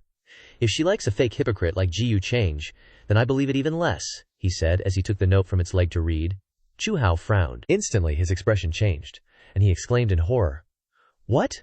Ziyang Tianjun and the disciples of Xingfu have been transferred to the Zuxi ancient kingdom? Bai Yang disbelievingly asked. Is the information accurate? Is Ji Yucheng planning to turn the Zuxi ancient kingdom into a battlefield? Chu Hao, looking furious, clenched the paper tightly. This is news my father sent. It definitely can't be wrong. How can this Ji Yucheng be so vicious? It was me who offended him. What does it have to do with the Zuxi ancient kingdom? After completing its mission, the eagle flew away. Talking is useless. Let's hurry back. Ji Yucheng has probably already gone towards the Zuxi ancient kingdom. At the reincarnation lake, everything was strangely peaceful. Above was the sky with the setting sun. Below was the clear, still water. Amidst such peacefulness, a voice suddenly shouted, You want to ask me to help Zifu? Are you kidding me? Is your brain full of water? Standing in front of a cave entrance wrapped in shackles, Xin Wuya called out, Senior, last time you helped me get the 9 heavens material lake water, and the thanks I gave you are still more than enough. The person inside replied to Wuya in a harsh tone, That's not enough either. That's the Chengsheng Ji Yu family. Who knows how many old monsters they have that haven't died yet. I heard that every one of them is extremely petty. Whoever offends them is definitely not going to have a good ending. He gritted his teeth, trying to negotiate. Then add a set of the 9 heavens immortal Taoist scriptures. I don't need Senior to go against the Chengsheng Ji Yu family. Nor do I need help from Fu. Senior's cultivation is heaven-piercing. Using the reincarnation lake's heaven-altering techniques, you just need to secretly save my Shidai. What do you think? The person inside the barrier was silent for a moment, then suddenly spoke. You actually have so many good things on you. Suddenly, a tremendous power erupted from the cave. Streams of fiery red light constantly emitted. The person laughed loudly. You dare to say that you're not afraid of me directly robbing you? He stood in place and replied, Senior, do I look like an idiot? Those streams of light continuously flew straight towards Wucha, he said sternly. If I dared to mention it, then of course I'm confident that others can't rob me, and furthermore, I believe in Senior's character. The streams of red light slowly retracted and gradually flew into the air. There were no longer any barriers or shackles on the cave entrance. The person's voice echoed, All right, if that's the case, then it won't hurt for me to make a trip. But I'll say it first. If the Ji Yu family finds out, I'll immediately deny any connection with you. Qin Wuya clenched his fist. Little Yang Qinju, I will definitely do my best to save you. At the Zuxi ancient kingdom, a man looked up at the sky with a terrified expression. Your Majesty, this. The ruler looked up at the sky in a panic, exclaiming, Calamity! Cataclysmic calamity! Cataclysmic calamity! A guard quickly came forward to report. Your Majesty, Heavenly Venerate Bai Yang and the third prince have returned. After hearing the news, Chu Hao spoke up. Father, Hao Her and Yang Zun have finally returned. There was some joy in his voice. He pointed to the sky, his voice becoming urgent. You two look. You two quickly look. Those are all the warships of the immortal ancient continent. Ji Yucheng is escorting the Zifu people and lurking in our territory with malicious intentions. If he insists on turning this place into a battlefield, then our Zuxi ancient kingdom, he hesitated, quote, will be destroyed. The sky was filled with sunlight, but there were hundreds of warships moving through it. Chu Hao's face was full of resentment, and he continuously sweated as he looked at the sky, while Bai Yang was calmer. At a tense moment, a guard ran over to report. Your Highness, Miss Tang Wan requests an audience. Upon hearing her name, he immediately turned around and asked, Wan pour air. Bai Yang's expression became unpleasant, and he sighed in his heart. Women will only affect the heart of cultivation. Chu Hao quickly went to where she was waiting. Wan Trier, why have you come here at this time? Tang Wan looked worried, continuously sweating, and said urgently, How, Gage? I heard that you are preparing to deal with Jiyu Changsheng. In my opinion, you all need to discuss this again. Don't be so reckless. Don't even mention the Zuxi ancient kingdom. Even the supreme cave heaven behind you currently can't stand against Jiyu Changsheng. Zifu is a living example. After hearing her words, Chu Hao's expression was indifferent, and his voice was somewhat unpleasant. Wan Care, are you underestimating my supreme cave heaven too much? She quickly stepped forward to explain. How, Gage? Wangair doesn't mean that. I'm just advising you to think carefully before you act. Don't do things beyond your capabilities. Don't act impulsively. Chu Hao was angry, his face clearly showing disappointment, and he interrupted her. Beyond my capabilities, in the end you feel that I'm not as good as Ju Change, right? She was stunned. What are you saying? Tang Wan snapped angrily. What I mean is, the thing you should be doing right now is quickly increasing your strength, she continued loudly. If Jiyu Change comes after you, you'll at least have a better chance of surviving. Enough, growled Chu Hao, his face twisted in fury. The surge of rage made her flinch. He frowned and said, I don't want to hear you say those things again, understand? Chu Hao turned and walked away, leaving her standing amidst the cracks in the ground caused by his anger. He just left her there. You've changed, he softened his voice. But I understand, you're doing it for my own good. But Wanner? He hesitated. He glanced back at her. Could you not stop me this time? If I really did what you said, the Chuxi ancient kingdom would be destroyed. She stood there, frozen, tears streaming down her face. In the sky, countless warships were on the move. Inside one of the ships a voice rang out. Greetings, Master. Greetings, Master. A group of people knelt down, paying their respects to Jiyu Change. No need for formalities, he said. He approached Yanji and asked, Yanji, how far along are you with the task I gave you? He walked over and sat down on a waiting chair. Yanji stood up and reported. Reporting to Master, Yanji wouldn't dare forget your instructions. I've found over 1 million people with special origins, she continued. They're all coming along on this expedition. We're just waiting for you to inspect them. Jiyu Change looked pleased. Very good, you are. Come here, yes. She approached him and knelt down. He leaned forward, his hands resting on the arms of the chair, looking at her. You haven't disappointed me. From today onwards, the Black Skyhawk clan will be under Yanji's command. He looked at the old man and asked, Do you have any objections? The old man quickly replied. Everything is as Master commands, he thought grumpily. Do I look like I'd object? Isn't he just asking a rhetorical question? Yanji suddenly remembered something and said, Oh right, Master. Some time ago, I captured a group of mysterious people outside the immortal Forbidden Zone.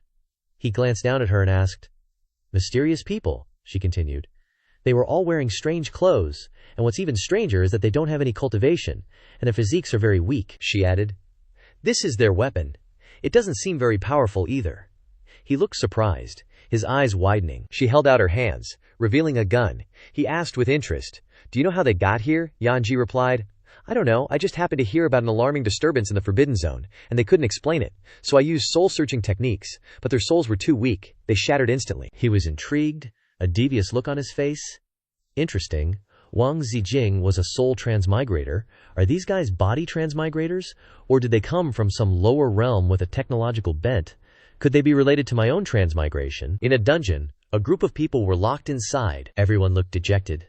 Some leaning against the wall, some hugging their knees with their faces buried in them. Someone said, There were 20-something of us. Now there are only 8 left. What kind of hellhole is this? Sitting in the middle of the room, Niu Tian asked Jiang Chen, Hey Jiang Chen, would you say we've transmigrated or what? We were just doing some regular archaeology when suddenly we were hit by a strange white light and a bronze dinghy. Jiang Chen held out his hand and looked at it. I guess so. Whispers filled the room. Mom, Dad. A man knelt down and clasped his hands, praying to the heavens. Oh God, please let me go back. I promise I won't take sneaky pictures of girls' skirts anymore. Niu Tian squatted down, looking excited. Then the people who captured us must be the Qi refiners recorded in ancient legends, right? Everyone can fly, tunnel through the earth, and move mountains and drain seas. So awesome. Unlike Niu Tian's excitement, Jiang Chen's expression was unpleasant, and he remained silent. Niu Tian looked up at the sky and said, If we can go back and tell everyone about what happened here, wouldn't we become famous? He became even more excited. Wouldn't we make a lot of money? Buy beautiful houses and fancy cars, he continued. And the girls here, every one of them is as beautiful as a fairy, the best of the best, with chests that attack and butts that defend. Jiang Chen pondered silently. Bronze dinghy, mysterious white light, Qi refiners. Is this the Zhuan world in novels? He didn't pay attention to Jiang Chen, still talking endlessly. Compared to them, those hot girls, TCH, seem a little inferior. A girl wearing a green hat snapped, Niu Tian, are you stupid? Is this really the time to joke about girls? Xiao Ruoyin was hugging a pillow and glancing up at him silently, not saying a word. Jiang Chen stood up and said, "The most urgent thing right now is that we should figure out the rules of this world." He looked annoyed, clenching his fists. Those chi refiners aren't good people. In their eyes, everything is decided by fists. In a seriously blinged out city, someone in the Moi prefecture was yelling, "Ugh, bummer. I totally underestimated how scared those big families and sects are of GU change.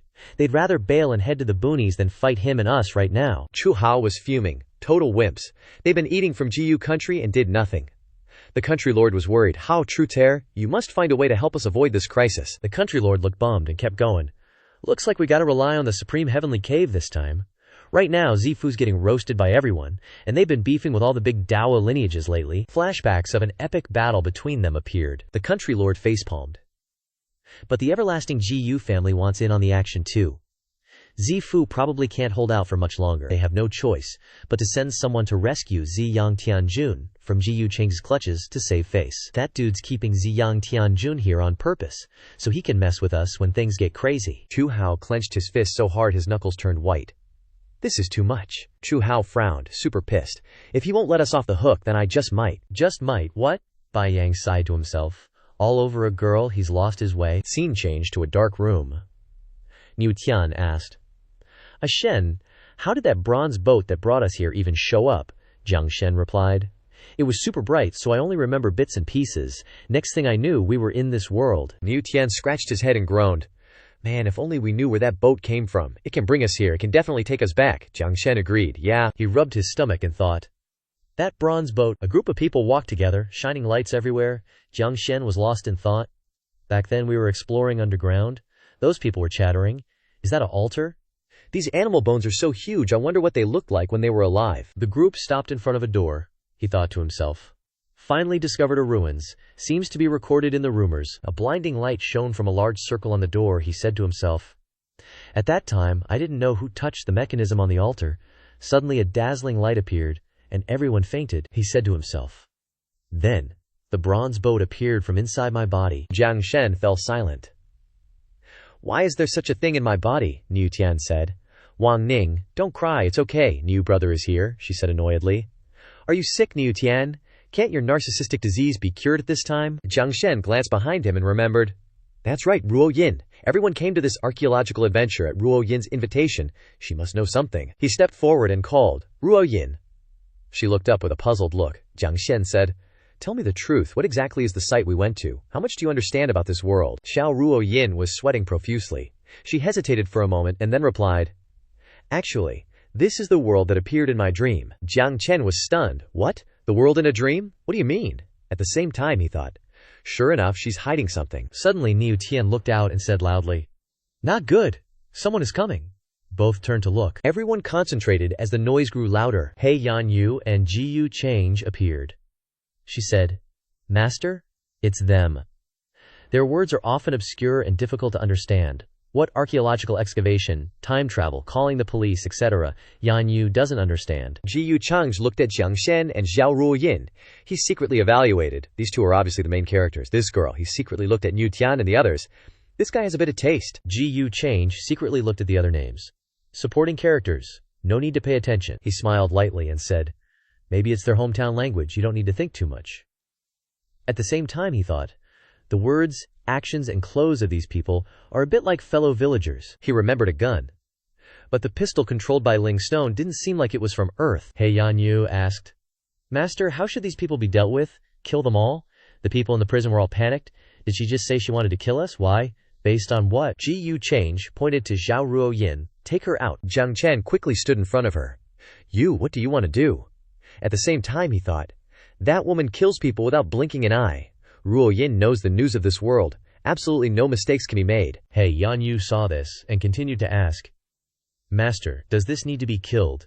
GU Change was secretly proud. "Even with my current strong luck, even if I kill these sons of luck, the backlash will be counterproductive to me, but it should be eliminated." GU Change's face went all serious. "You want to be a hero and save the damsel?" He thought to himself, "Yep, classic thing a Destiny's Chosen one would do." Niu Tian rushed forward, all frantic. Wait, big bro, don't be mad, okay?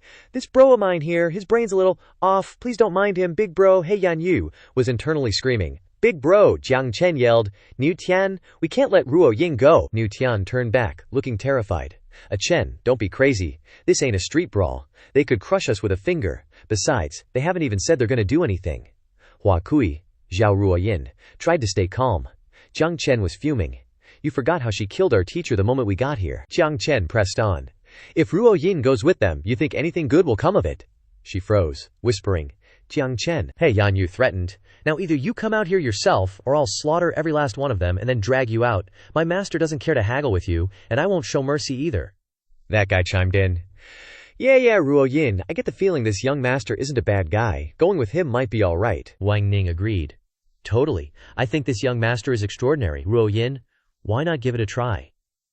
The girl next to her forced a smile. Zhao Ruo Yin looked at them, then fell into deep thought. Suddenly she spoke. Jiang Chen, I hope you live well. With that, Zhao Ruo Yin walked quickly forward. Jiang Chen was stunned. Niu Tian was equally shocked. Jiang Chen shouted, Ruo Yin, don't go! Niu Tian yelled. Damn it, Jiang Chen, in desperation, dashed over. You scumbags, don't touch her, Niu Tian gaped. Hey Yan Yu, annoyed, stretched out his hand, creating a vortex of black energy. A mere ant dares to act recklessly. A large pillar of red and black light slammed into Jiang Chen, pinning him to the wall. Ouch, that's gotta hurt. Niu Tian was terrified. Chen. The others were stunned by what just happened. No. Jiang Chen, face planted on the ground, coughing violently. Abruptly, Wang Ning and the two people next to her were grabbed by the neck by an unknown force, squeezing hard. Everyone in the room started collapsing. Jiu Change said bluntly. While I might not be a total bad guy, I'm not really known for my patience. Everyone was struggling to speak. I can't breathe. Mekhimi. Head. Mekhims. Going. Kirito. Explode. He stood radiating power. So it's best to just listen. Got it. Jiu Change smiled to himself, pleased. At first I thought this was the destiny template of some guy named Ye. This physique doesn't look too good, but this girl's a little different, he said. Let's go, Jiang Chen, still on the ground, weakly called out. Ruo Yin. Zhao Ruo Yin, while walking away, called back. Jiang Chen. He clenched his fist. Damn it, I need to get stronger, Jiu Change, sitting in his chair, asked. What's your name? Where do you come from? Zhao Ruo Yin answered. Replying to young master, my name is Zhao Ruo Yin, I come from Tianlan Star. He gave a surprised, oh, Tianlan Star, huh? Tell me about your world. Zhao Ruo Yin suddenly asked, is young master interested in our world? Why not? She started to proudly tell her story. Our world is completely different from this place. We can't fly or escape through the earth, and our lifespans are short, less than 100 years. But we have something called the internet. Everyone on the whole planet can discuss and communicate. It's very convenient, Jiu Change said calmly. Oh, sounds interesting. Keep going. Yes, people can play games, contact each other, and read comics on it. Hey Yanyu wondered. Play games, read comics. What the heck are those things? As expected of master, even though he doesn't understand, he doesn't show the slightest surprise on his face. Jiu Change conjured a gun. This is one of your weapons, right? This is a common weapon from you Tianlan Star people, Zhao Ruo Yin, sweating buckets, answered. This is a handgun. Spiritual energy is very rare in our world too, because its bullets are spirit stones containing spiritual energy, and spiritual energy in our world is extremely thin. Jiu Change held the gun, pointing it forward. He asked, like this. She trembled at his action. You, young master. He squeezed the trigger hard. The bullet whizzed past Zhao Ruo Yin, and the bullet exploded as it flew out the door. She quickly knelt down. Young master, did Ruo Yin say something wrong? Jiu Change answered calmly. Don't worry. My aim is pretty good. I wouldn't hurt you. The power isn't very good, Zhao Ruo Yin, looking apprehensive, said. With young master's strength, you certainly wouldn't think much of it. Jiu Change looked at the gun, smiling, and said, your strength. You've never even seen my real power. Zhao Ruo Yin started buttering him up. But honestly, it's so interesting. If I get the chance, I'd really love to take a stroll around your world. In Ruo Yin's eyes, young master already has the bearing of an immortal. You don't need to bother with things in that world, he just gave a casual. Oh, you already think I'm an immortal. Bold of you to call me young master, he mused. But I see you're so comparatively calm. Seems like you've already prepared yourself mentally for this world. Zhao Ruyin wondered to herself if this was a subtle agreement. She replied, there's something young master doesn't know. Actually, since I was little, I've had these strange dreams. In my dreams, I seem to become an omnipotent immortal. And the world in my dreams is no different from here. Jiu Change just went, oh, such a magical thing happened to you, huh? Looks like it might be your past life memories. He then muttered to the system in his mind. System, help me analyze her a bit. After that, he spoke. All right, Yayu, take Miss Xiao to wash up first. Being imprisoned for so long must have made her a bit smelly. Black-eyed Yu immediately obeyed. Yes, master. She led Zhao Ruoyin away. At the same time, the system displayed a notification. Zhao Ruoyin, reincarnated fate, priestess of the immortal palace. Fate, void body, Gu change. Read it and pondered. Fate of the void body. Controls space-time and karma. Everything is unimaginable, unpredictable, unspeakable. Sounds like a handful. He recalled the demon attack, he thought. Back then, when the world-destroying demon lord appeared, and the immortal palace collapsed, the great priestess relied on the creation immortal boat to travel against the currents of time, seeking the primordial world to deal with the calamities of later generations. Gu Change silently pondered. Looks like memories related to the demon lord all need to be gradually activated, and the system's effect on me will gradually decrease. System downgrade incoming. Suddenly, Xiao Ruoyin turned back. Ruoyin still has one matter to ask for your help with, young master. He was curious. Miss Xiao? What else is on your mind? Just say it. She bowed her head sincerely, begging for my other companions who have no ill intentions. We all unintentionally strayed into this world. Please, young master, don't hold it against them. Gu Change immediately replied. Rest assured, I'm not a narrow-minded person. Since Miss Xiao has pleaded for them, I won't make things difficult for them anymore. She quickly responded. Many thanks, young master, she continued. That's still in the future. I don't know if there's a way to return to Tianlan Star. If not possible, Ruoyin hopes to follow you to cultivate and later contribute my strength to you. Gu Change was curious. Oh, is it working for me just finding a protector for yourself? She replied, both seeking young master's protection and wanting to contribute my strength to you. Smart cookie. He walked closer and said, You're quite straightforward and cute, on the contrary. He then spoke about cultivation. I'm afraid it depends on whether you have spiritual roots and aptitude. If not, he knelt down on one knee in front of her, a bright smile on his face. This Gu is also unable to help, Zhao Ruoyin thought to herself. So handsome, so gentle. What a charmer. After that, Zhao Ruoyin stood in front of a stone with glowing gems attached to it. Everyone present couldn't help but be surprised. What? Such strong talent, no less than the geniuses of the great sects. She asked hesitantly. Have I passed? Gu Change secretly smiled in satisfaction. Just looking at her fate, she's no ordinary person. How could she be lacking? Of course not. He spoke to her. Ms. Zhao, your talent is extremely strong. If you cultivate well, naturally you won't be weak. How about I find you a master to nurture you properly? Zhao Ruoyin was eager. Really? That's great then. Then Ruoyin is relieved. Many thanks, young master Gu. Gu Change pointed at her forehead. I will transmit a set of immortal cultivation arts to you. You need to cultivate diligently in the future. Don't let me down. She was startled and thought to herself. Although I don't quite understand this feeling, I can sense the profound power of this cultivation method. Xiao Ruoyin quickly knelt down to thank him. Your great kindness and virtue. Ruoyin will definitely cultivate diligently, be absolutely loyal, and will not fail your kindness in nurturing me, Jiu Cheng ordered. Ya Yu, take her to change her clothes. He secretly smiled in satisfaction. Heavenly Sutra of the Primordial Immortal. Whether you're loyal or not, isn't up to you right now. He's got a plan. Jiang Chen gradually woke up. Niu Tian, who was next to him, saw this and asked, Ah Chen, you're awake. Jiang Chen replied, He wondered, I'm fine. Where's Ruoyin? Did something happen to her? Niu Tian replied. She was taken away half a day ago and hasn't returned yet. She's probably fine, you don't need to worry too much, easy for you to say. Wang Ning chimed in to reassure him. Look at the time already, worry about yourself. If she hadn't invited us to the archaeological dig, we wouldn't be in this situation. He immediately retorted, Don't say that, Wang Ning. Everyone is classmates, and besides, she did it for us. Isn't it a bit too much for you to badmouth her behind her back? Stand up for your girl, Jiang Chen. Wang Ning replied unhappily. To put it bluntly, she did it for you, not for us. Besides, isn't what I said the truth? And Jiang Chen, what do you mean by protecting her? You two aren't lovers? She's the school beauty, what are you? The big bad wolf and pleasant goat and big wolf. Ouch, savage. Niu Tian quickly stepped in to mediate. Come on, don't make a fuss, she continued. Don't know what the goddess in your heart is doing with that guy right now. After all, it's a world where the big fish eats the small fish, Niu Tian angrily shouted. Wang Ning, shut your mouth. Jiang Chen remained silent. Niu Tian said worriedly.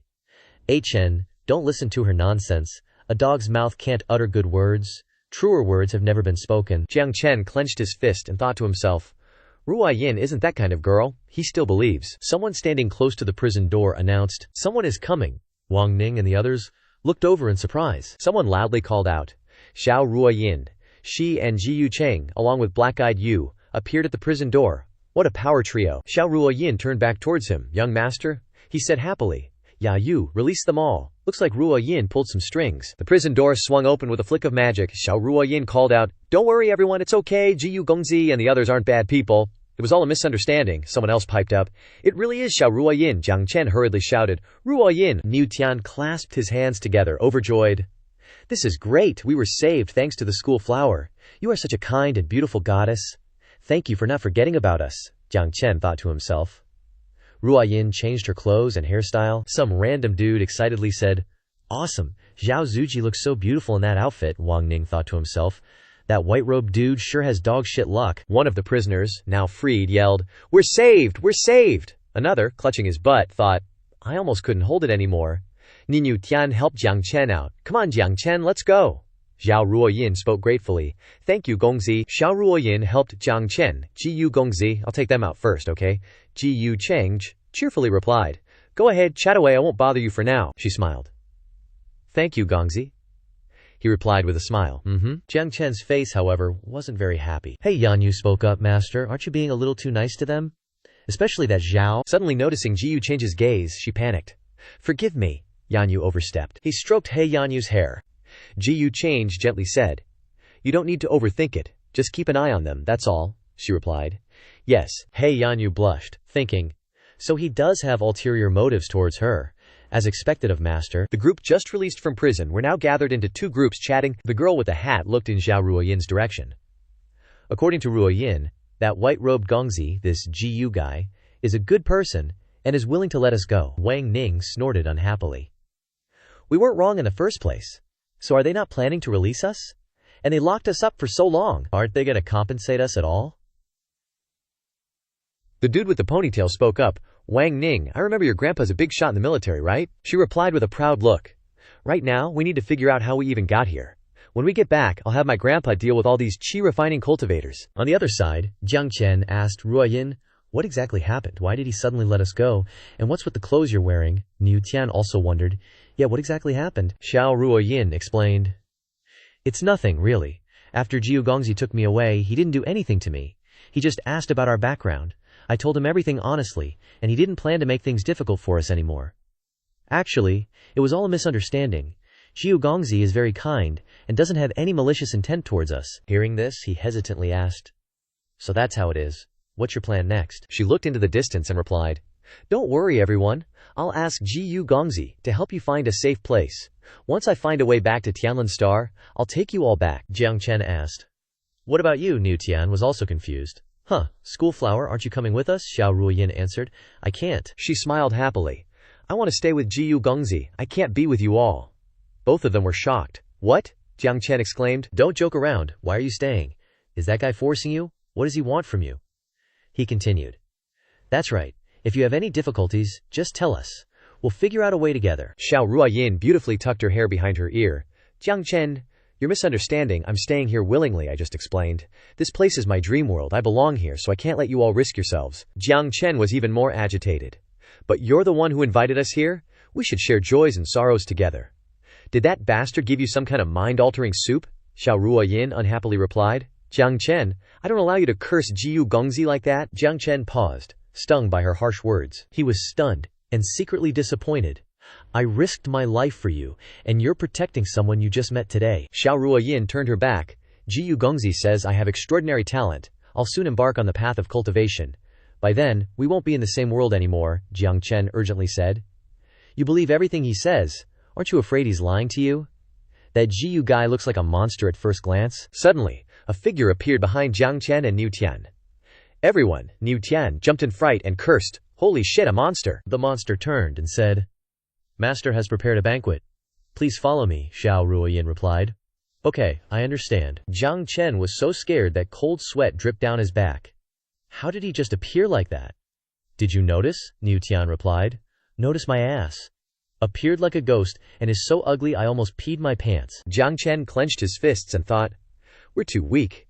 Anyone of that Jiu guy's subordinates can easily crush us. It can't stay like this, I need power. Then, everyone sat at the banquet table in the hall. Jiu Cheng raised his teacup and said, I had some misunderstandings with you all earlier, so I prepared some drinks as an apology. Please, make yourselves at home. The dark-faced guy, while stuffing his face, said, Thanks, Jiyu Gongzi. Niu Tian chimed in enthusiastically.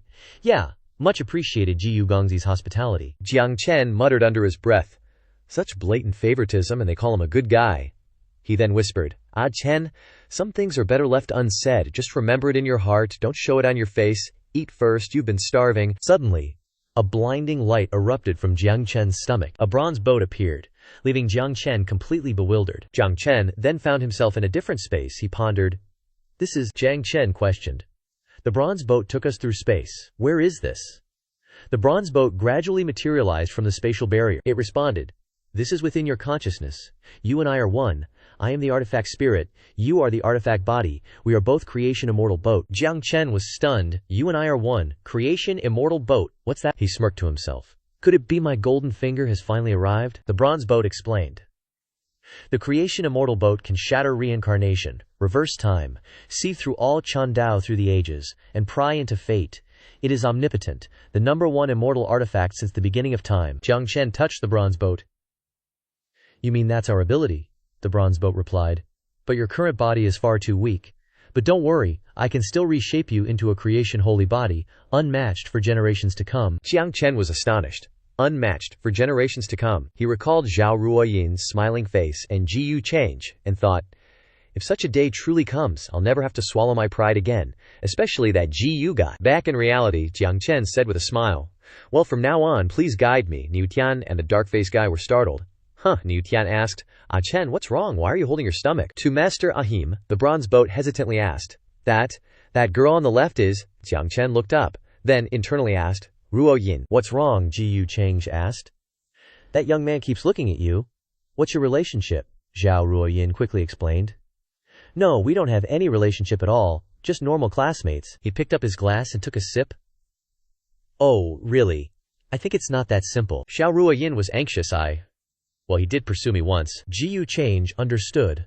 Oh, I see, I understand, Zhao Ruoyin hastily explained.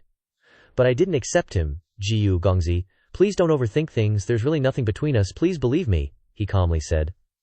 I believe you, but I think his state doesn't look too good, don't you care about him? Zhao Ruoyin looked towards Jiang Chen. Jiang Chen, Niu Tian asked worriedly.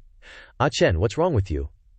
The dark-faced guy also asked, aren't you hungry? Jiang Chen was stunned, internally asking, what you said is true, really, Ruoyin, she? The bronze boat confirmed.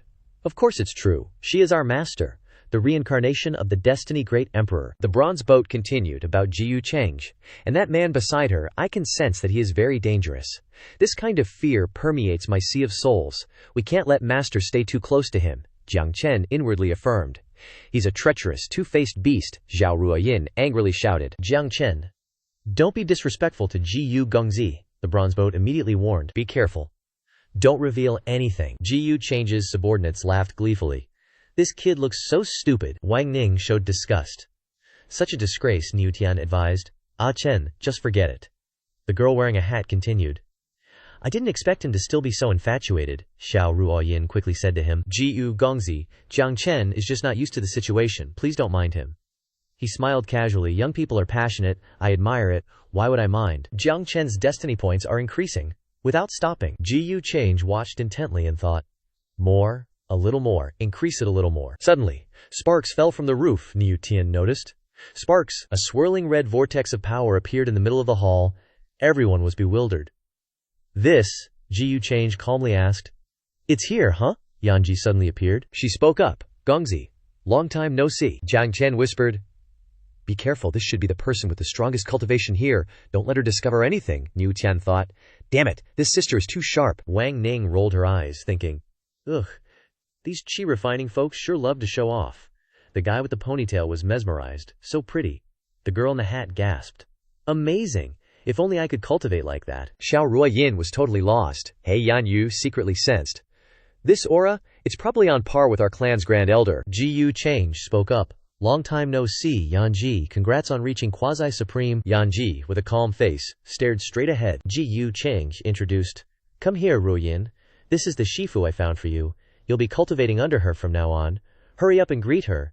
Zhao Ruoyin immediately replied. Yes. Zhao Ruoyin knelt before Yanji, Ruo Yin greets Shifu. Yanji nodded approvingly. Not bad bone structure. Jiang Chen wondered internally. Quasi-supreme? What level is that? Super strong. Qingtong Zhaozhu replied. Let's just say they could kill you all with a single breath. Jiang Chen broke out in a cold sweat. Qingtong Zhaozhu chuckled. Don't freak out, it's unreachable for you right now, but when we're back to our prime, quasi-supreme won't even be worth mentioning. The priority now is keeping our master safe. Xiao Ruoyin said with a smile. You're so beautiful, Shifu, Yanji thought to herself. If Ruoyin can cultivate, maybe I can too. Suddenly, Jiang Chen stood up. Esteemed guest, I have a request. Jiyu Chengch raised an eyebrow, surprised. Oh, let's hear it, Jiang Chen continued. Since we've transmigrated all the way here and can't go back, how about we cultivate and seek immortality like Ruoyin? Would that be possible? Niu Tian clasped his hands excitedly. That's a great idea. I want to cultivate. I want to fly and teleport. The girl in the hat chimed in. Yeah, it's not fair if only Ruoyin gets to cultivate. The dude with the black hair added. If I could cultivate, all those degrees of mine wouldn't even matter. The ponytail guy giggled excitedly. I want a Shifu too. Wang Ning thought to herself. Why didn't I think of that? With my talent, I definitely won't be worse than Xiao Ruoyin. Xiao Ruoyin hesitated. Jiang Chen, Ji Yu Cheng interjected. We can give it a shot, but Jiang Chen picked up. But please speak frankly, esteemed guest. Ji Yu Cheng calmly stated. Cultivation isn't just talk, talent is key. Without good roots and aptitude, I'm afraid you're not fated for cultivation, Jiang Chen asked. Is there a way to determine aptitude? Qingtong Xiaozhu realized. I get it. You want to use cultivation as an excuse to stay by our master's side, right, clever? Jiang Chen thought. Based on your assessment of him, I really don't feel safe leaving Ruoyin alone with this guy. Ji Yu Cheng reluctantly agreed. If you all are so set on cultivating, I'll grant your wish. Everyone cheered. Awesome. Everyone was hyped. Amazing. We went through so much to get here. We must be chosen by destiny. It's just like in the novels. Looks like we really met a benefactor. Ji Yu Cheng smirked deviously, then said, Yan Yu, go down and arrange for a checkup. Some warships are appearing in the sky, someone asked. What do we do if there is a conflict? Someone else replied. Run. Of course I heard all the big forces and sects in the country have left. Qin Wujia, standing in the crowd, was internally screaming. Yang, Qin Wuya grimaced, thinking. With my current abilities, I definitely can't save the person in front of me, Ji Yu Cheng. He sighed, filled with frustration. Qin Wuya turned and left, still thinking, I should go find Wanker first. Back in the room with the big stone, Ji Yu Cheng introduced, this is the aptitude stone. It's used to test a cultivator's potential. Earlier, Ms. Zhao passed the test. She's a rare talent, so I arranged for her to learn. If you all are serious about cultivating, you can give it a try. Niu Dai excitedly asked. Is that so, beautiful Xiao? Xiao Ruoyin replied. Yes, that's right, young Master Ji Yu wouldn't lie to you. Niu Tian stepped up first. Then I'll try. I'll shock you all. Niu Tian placed his hand on the stone. He shouted. Well, see how awesome Nikyu Ji is. The girl in the hat noticed that the stone didn't change at all. Looks like there's no special reaction. Niu Tian turned to He Yan Yu. How is it, beauty? No, fairy, He Yan Yu bluntly stated. Unfortunately, you're trash. Nikyu Tian was thunderstruck. He collapsed to the ground, lamenting. Damn it, I go to bed early and wake up early to train my body every day. How could this be? The ponytail guy was in disbelief. Niu Tian doesn't have talent. I thought he was a sports student before he entered the academy, He Yan Yu calmly called out. Next. The black-haired guy touched the stone. No reaction? I don't have it either. He Yan Yu continued. Next. The ponytail guy touched the stone. I don't have it either. The ponytail guy was crushed. Damn it, my beautiful Shifu. Wang Ning huffed as she stepped forward, complaining about everyone one by one. Seriously, you guys are useless. Wang Ning slammed her hand on the stone, then yelled in disbelief. No way, are you kidding me? Not even a flicker. Don't tell me this stone is busted, He Yan Yu retorted. Useless is useless. Having no cultivation aptitude has nothing to do with the testing stone. Qingtong Zhaozhu tried to reassure him. Don't worry, your talent will definitely shock them. Jiang Chen frowned slightly, feeling nervous. Wang Ning crossed her arms, annoyed. If I can't cultivate, I can't cultivate, who cares? Niu Tian kept cheering him on. Ah Chen, you're the last one. You gotta give it your all. Jiang Chen placed his hand on the stone. The stone reacted. The first glimmer of light appeared. Then the light immediately died out. Jiang Chen was beyond excited. How can this be? Qingtong Xiaozhu immediately knew something was wrong. This stone is faulty. Jiang Chen turned to He Yan Yu. This stone is faulty. I demand a retest. She refused immediately. Step aside. Testing it again and again won't change anything. Niu Tian was stunned. Ah Chen? You. Wang Ning also chimed in. Jiang Chen, there's no need to be embarrassed. Jiang Chen was shocked. No one believes me. Niu Tian tried to dissuade him. Ah Chen, just let it go. Maybe we really aren't meant for this? Wang Ning clicked her tongue. Don't think you're the main character in some novel, okay? Zhao Ruoyin added. Jiang Chen. Just be a good boy. Young Master Ji Yu hates this kind of thing. The black-haired guy agreed. Yeah, bro Chen. Ji Yu Change said calmly. This world is cruel like that. If this is not your destiny, then let it go, Yanji wondered secretly. This person's talent isn't bad. I wonder why young master would do that, he continued. Although you all don't have cultivation aptitude, Ji Yu will send you to a safe place. You don't need to worry. Ji Yu Change ordered. Yan Yu, take them away, she obeyed. Yes, master. Jiang Chen thought. That guy, knew it. He's using this chance to get rid of us. Qingtong Xiaozhu calculated. Right now, the two of us don't have the power to fight him. Looks like if we want to save our master, we need to find a way to quickly recover our strength. Jiang Chen frowned angrily and cursed inwardly. Damn it, he's faking it, making us go through the test. Yan Ji asked. Young master, is there something special about the disciple you gave me? Why did you go to the trouble of breaking up her group? Ji Yu Cheng replied calmly. As expected of Yan Ji, you saw through it right away, he continued. Indeed, Ruo Yin is a little special. She'll be very useful to me later, Yan Ji wondered again. Some of them were also a little special. Why? He answered. Compared to the main course, they are just dogs and cats. Yan Ji glanced away. Yan Ji understands. Please rest assured, young master. I will definitely teach her well. Ji Yu Change walked ahead. No need. Just trick her a little. She was stunned. Huh? He turned back with a smile. You just need to let her know that we are the best people in the world to her. Like family. Scene changed to a forest, Niu Tian said dejectedly. Ah Chen, now that we're separated from Xiaohua Kui, I don't know when we'll meet again. Wang Ning said irritably. So stingy. He didn't even give us a pair of shoes. The spiky-haired guy looked around. What a creepy place. Niu Tian wondered, do you think she'll still look the same when we get old? Jiang Chen said quietly. Don't worry, I won't let that happen. There was something wrong with the testing stone. We can all cultivate, trust me. Niu Tian was startled and asked, Huh? Are you serious? He reminded. Keep it down. Now is not the time to discuss this. Someone in the group spoke up. Hey, weren't you going to take us to a safe place? Where is this? So desolate. There's not even a place to stay. Another person added, Yeah, if Ruo Yin has already become a disciple, we shouldn't be fooled. Wang Ning added, This place really isn't fit for people to live in. At this time, the monster behind them was seething with suppressed rage. Qingtong Xiaozhu sensed something was wrong. Something's not right. Jiang Chen immediately turned his head. What? The monster punched the ground hard, and a spurt of blood rang out before anyone could react. They all turned their heads in horror. The monster raised his hand. You were the loudest. Babbling non-stop, Wang Ning was crushed into the ground by the monster and disappeared. The monster with ferocious eyes glared at Wang Ning lying on the ground and growled. Dare to speak ill of master? I'll beat you to death first, Qingtong Xiaozhu quickly warned. Run! He wants to kill everyone, Jiang Chen shouted anxiously. Everyone, run for your lives! Jiang Chen ran as fast as he could, thinking, damn it, it's not that he wants to get rid of us. Jiang Chen glanced back in horror and continued to think. He wants to kill us all. The winged monster grabbed the spiky-haired guy and flew high into the air. The spiky-haired guy panicked. Save me, someone, save me! At this time the monster had also stomped another one to death, and everyone was running wildly. The girl in the hat said in confusion, Why did you bring us here just to kill us all? The dark-haired dude got yeeted onto the ground so hard, he snapped his neck and bit the dust. Ponytail guy and hat girl both freaked out, screaming, Oh crap, Wang Ning's crew is totally wiped out. Winged freak comes swooping in.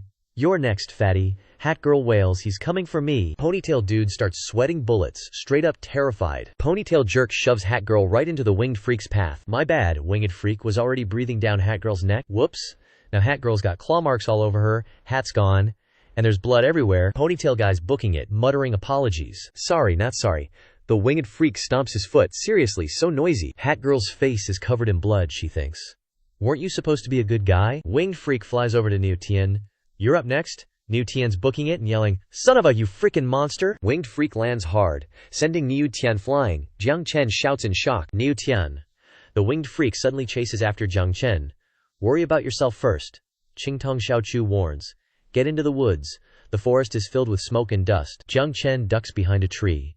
The freak says, Hey kid, stop running, I see you. Your buddy Niu whatever is probably chopped into pieces by now. Aren't you gonna avenge him? Qingtong Xiaochu tries to calm him down. Chill, he's just messing with you. Jiang Chen's sweating, glaring at him, hand clenched. If anything happened to Niu Tian, I'm gonna slaughter every last one of these bastards. Suddenly, the freak's ugly mug is right in Jiang Chen's face. Told ya I saw you. Qing Tong Xiaochu panics. Oh no, run. Jiang Chen gets punched backwards, but the protective barrier saves him. Qing Tong Xiaochu continues. I can only block one hit for you. The winged freak reaches for Jiang Chen, saying, This kid, there's something weird about you. Jiang Chen's eyes widen, and he curses inwardly. Crap! Suddenly, a pillar of power slams down on the winged freak. The winged freak jumps back. Winged freak yells. Who's there? Jiang Chen glances back. Stunned, old crooked cultivator appears in the sky, hunting down a mortal. How shameless. The winged freak shouts. Who the hell are you? Old crooked cultivator casually says. You're not worthy to know my name, Scram. The winged freak gets pissed. You dare save someone our master wants dead? Do you even know who my master is? Old crooked cultivator retorts calmly. Aya, I've taken a liking to this kid. Nobody touches him today.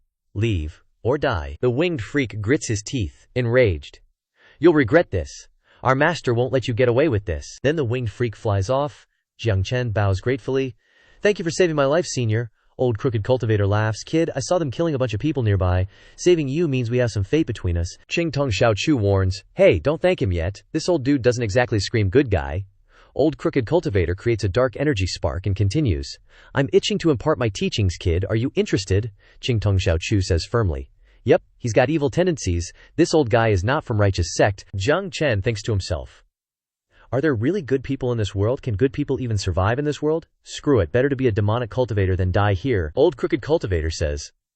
This is the Myriad Transformations demon art. If you're willing to accept it, you'll be the 108th generation successor. I'm no saint, so you better be prepared. Qing Tong Xiaochu explains.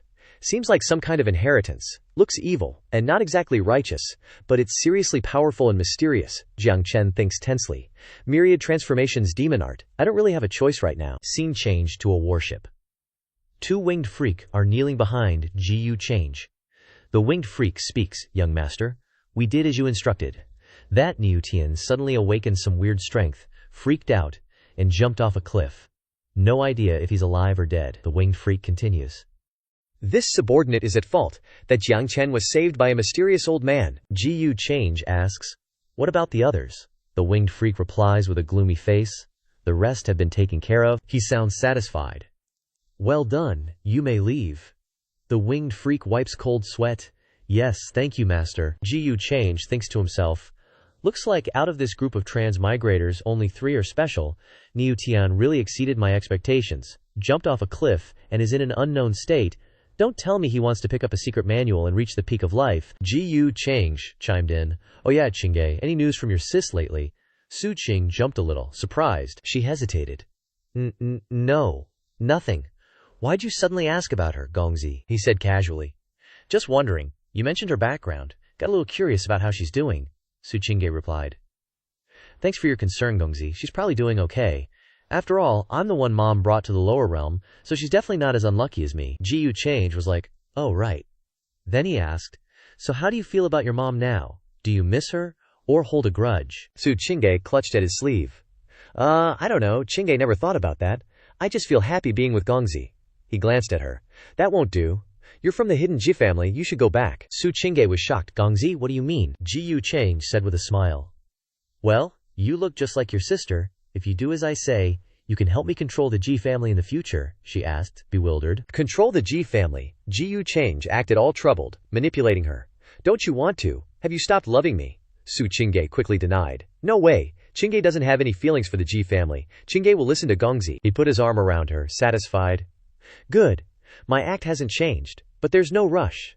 We still have things to do. Su Qingge wondered. Is Gongzi talking about rescuing Ziyang from the Zifu? But we've been waiting here forever. The Zifu is about to be surrounded and fall into enemy hands. Meanwhile, at another location, it was a wasteland, with corpses scattered everywhere. 3 people were standing together. The red-haired girl asked loudly, I'm telling you, the Jiu family doesn't have many seats. Why did you come to watch the fun? Jiu Lintian said boredly. What? The Jiu family won't last that long. Can I go out for a walk? The gray-haired elder said. This old man can't wait any longer. Su Qingge asked. Do you really think they can come to rescue Ziyang Tianjun? Jiu Chang answered her. Relax, they'll be here soon. Scene changed to a row of residences. The ruler asked, House here. How is it? Have you found Ziyang Tianjun yet? Chu Hao replied. Jiu Chang is being careful, and they have too many ships. I haven't been able to investigate in so long. The ruler put his hand on his face nervously. It's over. The Zifu army has come from thousands of miles away and will fight Gu Change here, Hao fear. What should I do? Chu Hao said sadly. Father? He clenched his fist and trembled. Chu Hao turned and called, Yang Zun. Bai Yang. Bai Yang could only sigh. News came from the sect. At present, the Zifu is a target of public criticism, and the Supreme Dongchaishan cannot easily get involved deeply. Chu Hao pursed his lips and replied calmly, I know. Chu Hao turned around. Father, now I have to go find Wan Chair to help me find Jiu Change. I have to beg to do so. Qin Wuya knocked on a room. Tang Wan asked. What's wrong, Qin Gongfeng? Qin Wuya smiled and said, I see that Tang girl is frowning. Is there anything bothering you? She sighed and stepped away from the table. Nothing, just some trivial matters in the books, he offered. Is that so? If Tang girl doesn't mind, would you like to talk to me? She, Qin Wuya presented. Since Jiu Change's army has been stationed in the ancient kingdom of Chuji, both cultivators and mortals have fled, leading to business. Qin Wuya hesitated. He asked, The war is about to begin, and people are panicking, which is normal. But why don't Tang girl go? Tang Wan said worriedly. If the war never happens, I will continue to lose money. Qin Wuya realized that it was because of that. Chu Hao. Unexpectedly, he still couldn't let her go in this life. Wan Share, Tang Wan suddenly asked. What about you, Qin Gongfeng? Gongfeng was also too scared to run away from Chuji ancient kingdom. Qin Wuya replied with a smile. Oh, of course it's because I want to protect Tang girl, she exclaimed in surprise. Qin Wuya smiled happily. Think about it, I just ran in and ran out. If it spreads out, which sect or family will want me in the future? Tang Wan chuckled. I didn't expect Qin Gongfeng to not only have amazing strength, but also be so humorous. Suddenly a maid came in to report. Miss, Prince Chu Hao is requesting an audience. Tang Wan looked annoyed. Why is he here? Don't meet him. Chu Hao walked straight through the door. Wan Kuyer, I really have something urgent to ask you. Only you can save me now. Qin Wuya was secretly panicked. Who is he? Tang Wan was shocked and surprised. Brother, how could you barge in here? Chu Hao said loudly. Wan Care, I know you are still angry about what happened before. I'm sorry, I swear. If you help me again, I will listen to everything you say. Qin Wuya stretched out his hand to stop Chu Hao. Stop! He asked excitedly. Who are you? Tang Wan grabbed Qin Wuya's hand. Tang Wan stepped forward with a puzzled look. Brother, are you serious? Do you finally understand my suffering? Chu Hao hesitated to confirm. Of course I understand. Now that the Xingfu army is coming soon, in order to avoid affecting the ancient kingdom of Chuji, you must let him leave here as soon as possible. Chu Hao grabbed Tang Wan's shoulders and continued. As for the relationship between me and Jiu Change, you know it too, so Wan Hair, please ask Jiu Change to leave the ancient kingdom of Chuji. Tang Wan was stunned, to the point of tearing up at Chu Hao's plea. Tang Wan pulled away from him. What are you saying? I barely know him? You want me to beg him? Do you think I can change his mind? Chu Hao's face darkened. Wan Hair, we're past the point of hiding things. I know you and Jiu Chang have been ambiguous and private. You've been meeting him secretly, haven't you? Tang Wan was dumbfounded, unable to say a word. Qin Wuya was completely bewildered, question marks popping up in his head. The mysterious person inside him got annoyed. Whoa, hold on a sec, your relationships are way too messy. Chu Hao continued. I'm sorry, I've been watching you. So, I know everything about you. I wouldn't say anything if it wasn't an emergency today. Tang Wan fired back. So you feel like I'm the only one who can save the Chu Shi ancient kingdom now? That's why a quasi-supreme like you lowered yourself to apologize to me. That's why you came begging me for help. Chu Hao hesitated. Wan Jer. Tang Wan exploded. You think I'm so close to him? So, in your eyes, I'm the kind of woman who loves to sleep around? Is that it? Who do you think this is all for? Chu Hao immediately knelt before her. Wan Ger, I know you probably have your reasons, but now, Tang Wang angrily interrupted. Enough! Her face darkened, filled with disappointment. I'm so disappointed in you. See him out. Chu Hao stood up, trying to hold on. Wang Drer, Qin Wuya snapped. I've been holding back, but how dare you speak so rudely to Wan Tang, this young lady? Qin Wuya glared, a green aura radiating from him. What kind of man are you? Qin Wuya's power surged, forcing Chu Hao out the door. Chu Hao wiped the blood from his mouth and yelled, Quasi-Supreme, huh? I didn't know the Chu Shi ancient kingdom had someone like you. Who the hell are you? What are your intentions approaching Wang Yer? Qin Wuya calmly replied. My intentions aren't like some people who smear her reputation to get what they want. Chu Hao shouted. What's between us has nothing to do with you. If you want to butt into other people's business, don't blame me for being merciless. Qin Wuya nonchalantly said. I'm her newly recruited attendant. It's my duty to see guests out for her. Chu Hao was burning with power. Get out of the way. Do you know the disaster your actions will bring to the Chuji ancient kingdom? Qin Wuya thought to himself calmly. If they don't fight, how can I find a chance to save Aiyang? Both sides' spirit beasts appeared, facing off against each other. System notification. Hostile conflict detected between two sons of destiny. Both sides' fortune points are decreasing. Ji Yu Change said with satisfaction. Tang Wan really doesn't disappoint me. He looked towards the warships. Too bad I don't have time to watch you two duke it out right now. The Great War is about to begin. Quite a few old geezers are here. The great elder of Zifu and others appeared. Ji Yu family brat. The great elder loudly continued. Ji Yu family brat, you are vicious and evil. You injured my sect's successor and disciples, killed my sect's supreme, and made my sect a target for everyone. Ji Yu Change interrupted. You're the great elder of Zifu. The great elder of Zifu unleashed his energy. I don't want to waste words with you right now. Hand over Xinjiang in 3 breaths, and I'll let you die a whole death. His eyes were stern. 3. Ji Yu Change's face darkened. Kill. I hate being lectured the most, he yelled. Zifu colluded with the demonic art inheritor. The evidence is irrefutable. Leave no one alive. Ji Yu Change's subordinates charged forward. The great elder of Zifu roared. You Ji Yu family brat. You are spitting blood on others. You imprisoned our Zifu's prodigies. Disciples, hear my order. Kill Ji Yu Change. Rescue Xinjiang. His army also charged into battle. The fierce battle began with clashes between both sides, and massive explosions continued to erupt. Without stopping, a giant serpent wrapped around a statue formed by a cultivator. Damn ancient vine serpent race. Another cultivator used a large blade to slash at a giant monster. The immortal ancient divine crocodile race is nothing more than this. Boom, boom, boom, explosions galore. The guy in the red robes was freaking out. Young Master Change is actually fighting Zifu. No negotiations at all. The gray-haired dude panicked. Run. This Zhuque ancient kingdom is a goner. We'll be dead before we know it. The Grand Elder of Xingfu watched the battle with a smug look on his face. Ji Yu family brat, you really don't know your place. One move from this old man and you'll be nothing but ashes, Ji Yu Change calmly replied. Then why aren't you making a move? Is it that you don't want to? Or that you can't? He asked provocatively. You think having a Dao protector at the Emperor realm means you can sleep soundly at night? Zifu's Grand Elder waved his hand dismissively. I don't need to lift a finger. These 4 old geezers will take you down, Ji Yu Change smirked. Oh, just Supreme Realm cultivators, huh? Zifu fails miserably in direct combat, yet has so many Supreme Realm experts conveniently available to rescue people who come to me. The Grand Elder sure is looking out for me. The Grand Elder of Zifu was getting seriously pissed. You little schemer. Old 7th died miserably because of your plots. How could I underestimate you? Kill this Ji Yu family brat. NOW. The 4 old Supreme Realm guys rushed towards him. Instantly, 4 of Ji Yu Change's subordinates flew out to intercept the attack of the 4 Supreme Realm old fogies. The Grand Elder of Zifu smirked. I may not know the full extent of the Ji Yu family's hidden power, but I'm not fooled by the Supreme Realm combat strength under your command. Old 6th appeared behind Ji Yu Change with a Dharma artifact. Get in. Inside, Han Tian was struggling and screaming, waiting for death. He glanced behind him, seemingly surprised. An Emperor Realm Dharma artifact, huh? Ji Yu Change was sucked into Old 6th's Dharma artifact. Hey Yanyu anxiously called out. Master, Su Qingge was also shocked. Young Master. Both of them entered another space, Old 6th said. This is the inside of Han Tian, completely cut off from the outside world. No aura or technique can transmit out, Ji Yu Change replied calmly. I suppose so. Old 6th continued. You still don't understand your situation.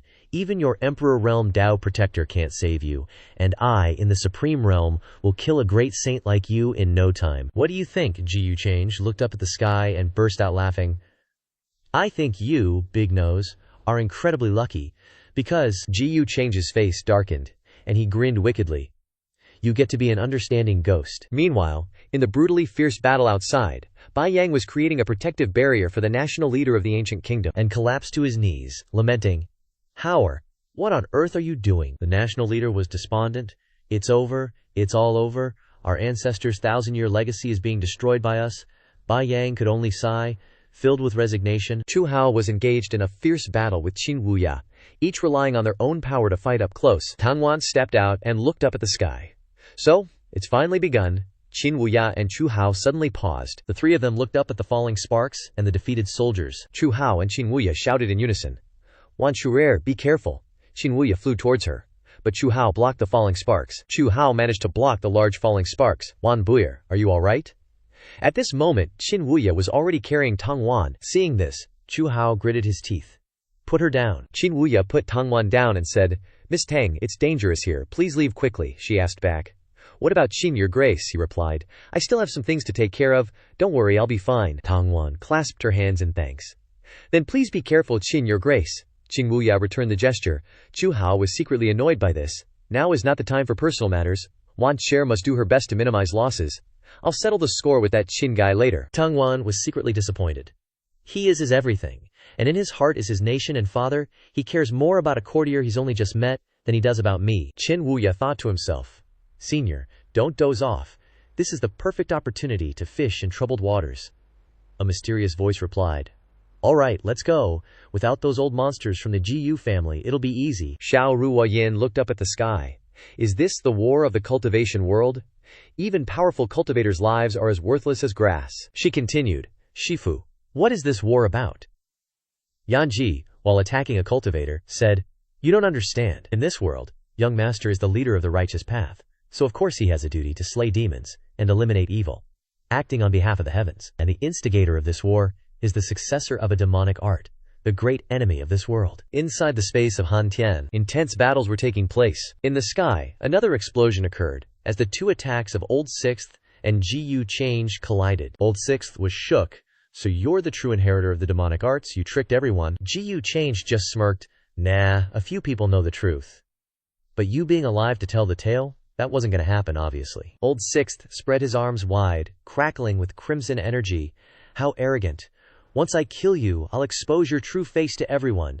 Then all the blame will be on the GU family, and everything will be sorted. A wave of red-hot power surged forth. A giant phoenix materialized.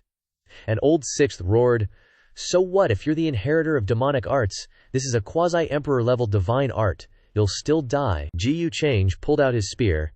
So, being the inheritor of demonic arts isn't good, huh? He asked with a freaky look on his face.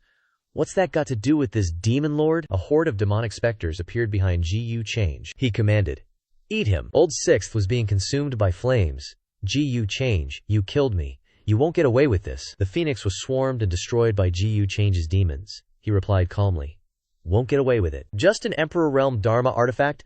I have those too, you know? The Hantian lantern started to crack. A scroll burst out, destroying the Hantian lantern. The great elder of Zifu was stunned.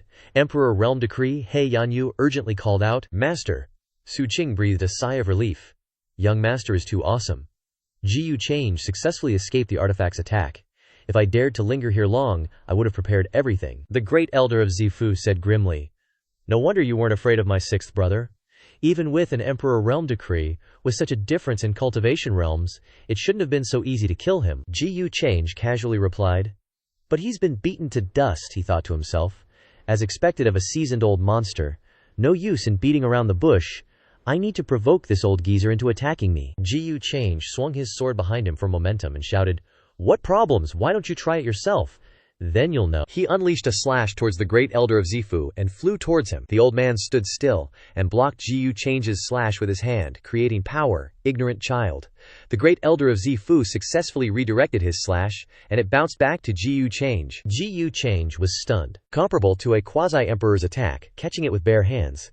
The great elder of Zifu used magic to send the slash back to attack GU Change. I'll return it to you, He Yanyu. And Su Qingge stood frozen, sweating buckets. They thought, no, can't move. The slash grazed the warship. The slash landed on a city, destroying it. The slash cut a swath through the district, obliterating everything in its path. GU Change thought, looks like this old geezer still doesn't want to attack me directly, but this old geezer has definitely reached enlightenment. Since that's the case, Xingyang lay unconscious on the ground. GU Cheng brought Xingyang in front of everyone and said, The thief Xiyang Tianjun. What abilities do you guys here have to snatch him back? The great elder of Xinfu agitatedly yelled, Xingyang, Hongmeng Dao Bone, Immortal Dao Heavenly Eye, and you didn't even see the little beast. Hearing this, Qin Wuya muttered to himself, Senior, you being secretly reassured. Don't be impatient, it's not the time yet. Judging by the situation, we might not even need to act, because that old monster from Zifu is probably about to make a move. The Zifu elder who was fighting loudly urged, Big brother, make a move! This kid not only turned Xingyang into this state, but he also killed Old Sixth just now. If we don't suppress him, it'll be hard to quell our hatred, he continued through gritted teeth.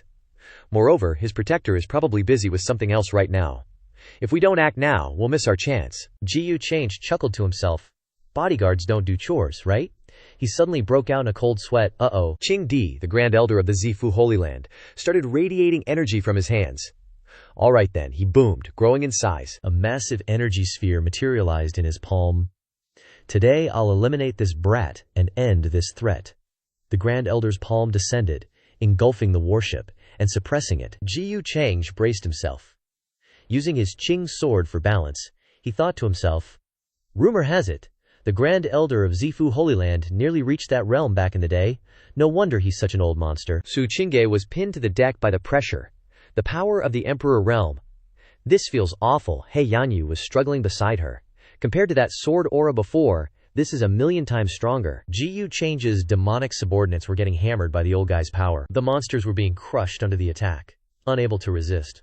One of them yelled, even I, a quasi-supreme, can barely stand it. Xiao Ruoyin was also affected, her eyes wide as she screamed. She clutched her head in pain. Shifu, I feel like I'm going to explode.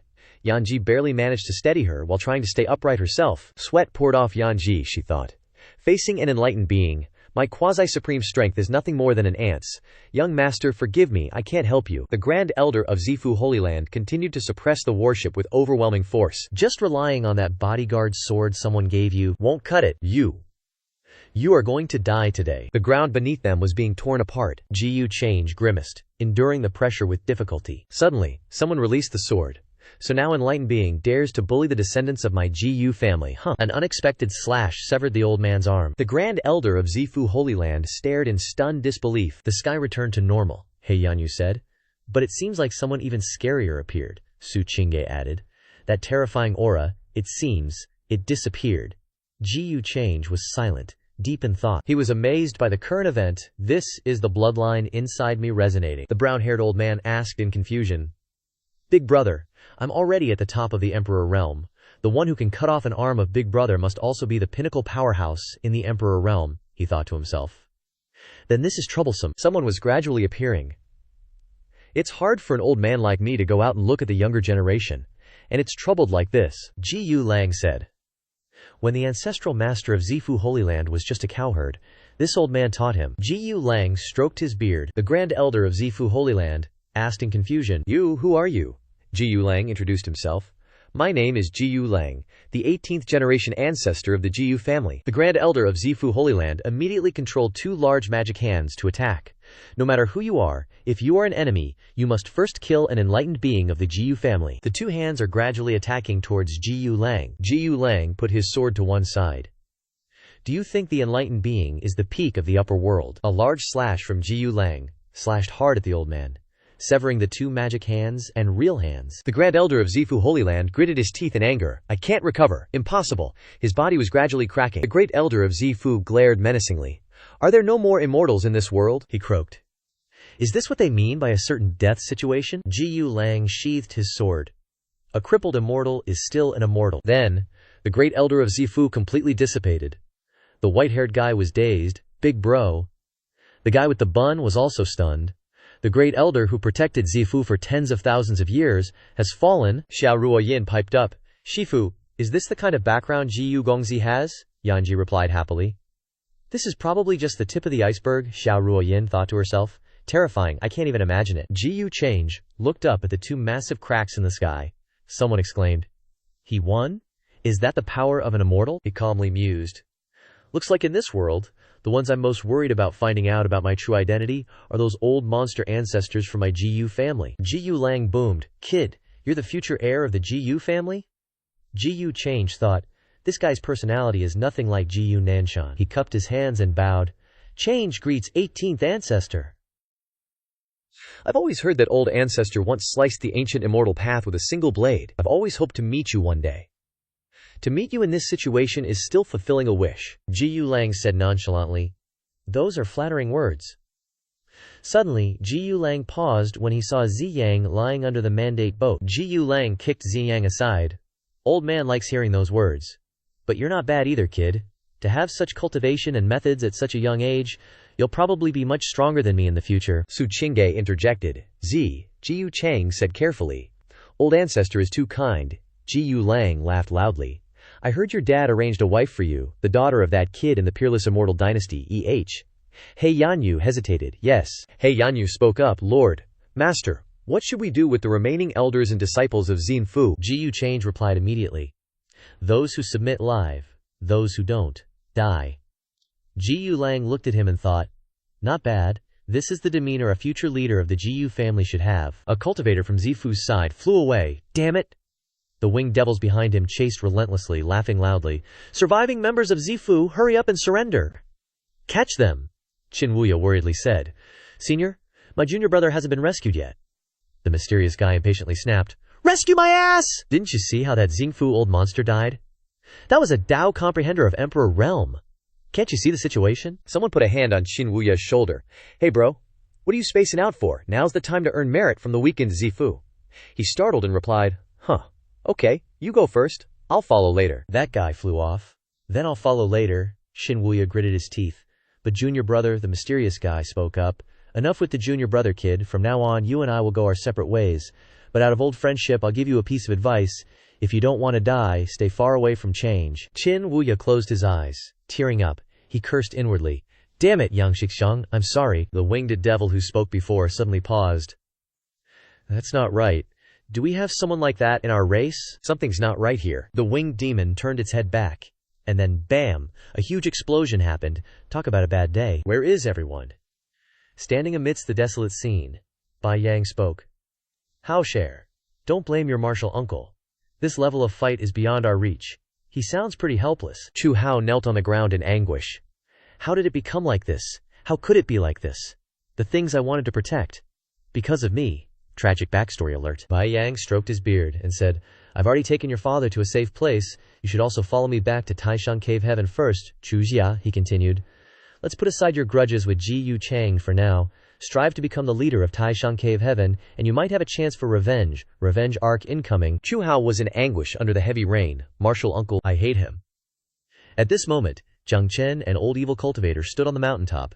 Jiang Chen asked, Senior, are all the struggles in this world this destructive? Old Evil Cultivator replied. This level of struggle, I'm afraid it's hard to encounter even once in 10,000 years of the Eternal Life War. High stakes. Jiang Chen's face was serious. I don't care if it's the Eternal Life War or whatever war, I just know. Old Evil Cultivator interrupted. Know what? You still want to take revenge on Ji Yu Change? If I knew you offended him, I might have reconsidered saving you. Jiang Chen was stunned. Senior, you once said I have a strange bone structure and extraordinary talent. Could it be that even if I achieve great success in the future, I still won't be his match? Harsh reality check. Old Evil Cultivator stroked his beard and replied. That's the Ji Yu family for you. Jiang Chen gritted his teeth, unwilling to accept it. Bronze Little Boat spoke up. Jiang Chen, don't be discouraged by Old Evil Cultivator's words. Rest assured, we'll cultivate with him. When we have the strength, you and I will recreate the immortal boat. The Ji Yu family? We can handle them. Confidence boost. Jiang Chen suddenly spoke. Senior, perhaps you've never heard this saying. Old Evil Cultivator was startled and asked back. What saying? Jiang Chen frowned and said seriously. 30 years east of the river, 30 years west of the river. Don't underestimate the poor youth. Classic underdog line. Old Evil Cultivator turned his back and said, all right. And here I am, being underestimated as a poor old man. You never get tired of saying that, and I'm tired of hearing it. Don't say it, don't even look. I've destroyed countless heavenly geniuses. How many times have I heard that line? Bitter much. The warships were returning from the barrier. The people below were excited, awesome. The True Immortal Academy's trial has finally ended. I wonder who got the highest score this time. Look, Princess Mingkong has also returned. Royal sighting. Yue Mingkong stood on the warship, wondering to herself. Change hasn't returned yet. Where's our favorite villain? Wang Ziqin put his arm around her shoulder and said happily. Looking for someone. Your husband. She pondered silently without replying. Wang Ziqin continued, teasing. Probably just finished destroying a death mansion and is counting the money, huh? Typical Ji Yu Change. We have a saying in my hometown, Wang Ziqin added, and I feel it fits Brother Ji Yu very well. A man willing to give you Dharma artifacts might not necessarily love you, but a man unwilling to give you Dharma artifacts definitely doesn't love you. Deep thoughts on love and artifacts. On a warship flying in the air, Yan Ji spoke. The Dantian is the life wheel of a cultivator, and also the foundation of all cultivators. Spiritual chi transforms into magical power, and the origin weakens. Sounds like a lecture. Xiao Ruoyin sat on the ground, looking dispirited, and asked, Master, is it because I'm too stupid? It's been 3 days, and I still haven't opened up the Spirit Sea. Yanji replied with a smile. Cultivation isn't that easy. This step has blocked countless dreams of mortals. Not everyone is a genius like the young master. But don't worry too much. With your current speed, you could open up the Spirit Sea in another month at most. Encouraging words. Xiao Ruoyin looked downcast. Ruoyin has eaten many of young Master Gun's medicinal pills, wasting a lot of resources, I'm afraid. Feeling guilty. Suddenly, Ji Yu Change walked in from outside. So that's what you're worried about? Yan Ji was surprised. Young master, surprise guest. He conjured up a string of medicinal pills in front of her. This little bit of medicinal pills. This Ji Yu has plenty. Miss Xiao doesn't need to worry. Just focus on cultivating well, Yan Ji added. Following young master, you'll never lack these things. Xiao Ruoyin was utterly astonished. Talk about a sugar daddy. Or a pill daddy. So many. She hugged the pile of medicinal pills in her hands, thinking to herself. So generous. It feels like being kept. Well, she said it. Xiao Ruoyin then asked curiously, Young master, may Ruoyin venture to ask, how long did it take you to open up your Spirit Sea? Ji Yu Change hesitated. Seems like when I was born, my Spirit Sea was already formed, God-level talent. Xiao Ruoyin, hearing this, secretly felt dumbfounded. Sorry for bothering you, big boss. Truly a big boss. Bowing down to the genius. Ji Yu Change continued. That's right, in a few days, Miss Xiao, you should follow your master to the Dao Heaven Immortal Palace to cultivate. There will be elders to guide you there, and there are also many fellow disciples who can support each other. It will be very beneficial for your cultivation, good guy Ji Yu Change. Xiao Ruoyin was startled and stammered. Dao Heaven Immortal Palace. Then what about young master Ji Yu? Will we be separated? He replied calmly. I still have to return to the True Immortal Academy. You must cultivate well, don't let me down. She immediately obeyed. Yes, farewell for now. At the True Immortal Academy, someone was flying quickly in the sky. The cultivators standing together were discussing. Did you hear? Young Master Change has returned. Does this mean our top 10 list will have to be reshuffled? Brown-haired girl spoke up. Young Master Change is so powerful. Luckily, he's from our academy. The girl with the ponytail agreed. That's right. It's just a pity about my sister Chen Yun, who was killed by Qing Wuya during the siege of the Xinyang Immortal Emperor. Sad backstory for them too. The woman looked at Lu Guanwang and then spoke. Truly powerful. Even a huge monster like the Death Mansion was destroyed by him. So do you still think he's an evenly matched opponent for you now?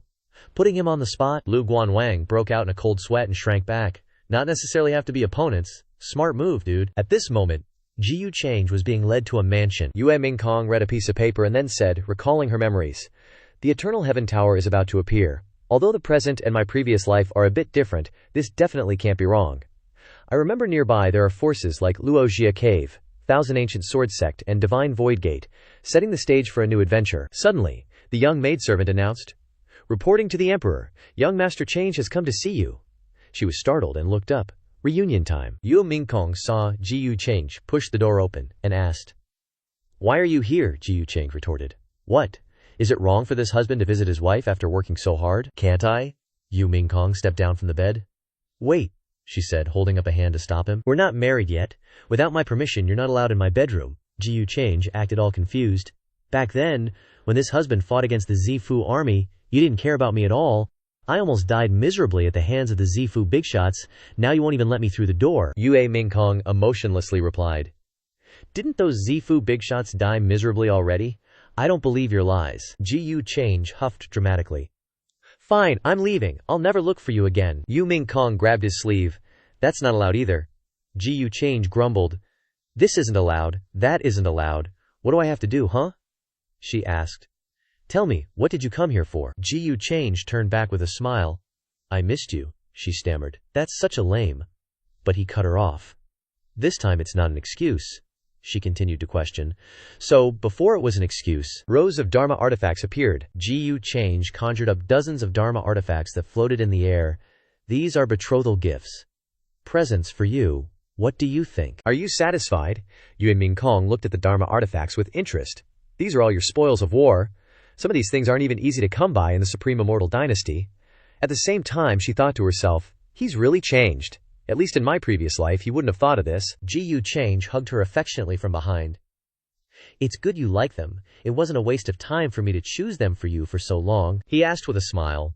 Mingkong, tell the truth. Did you miss me at all these past days? Yue Mingkong bluntly replied. No? He denied it again, equivocating. Suddenly, Ji Yu Change picked Yue Mingkong up.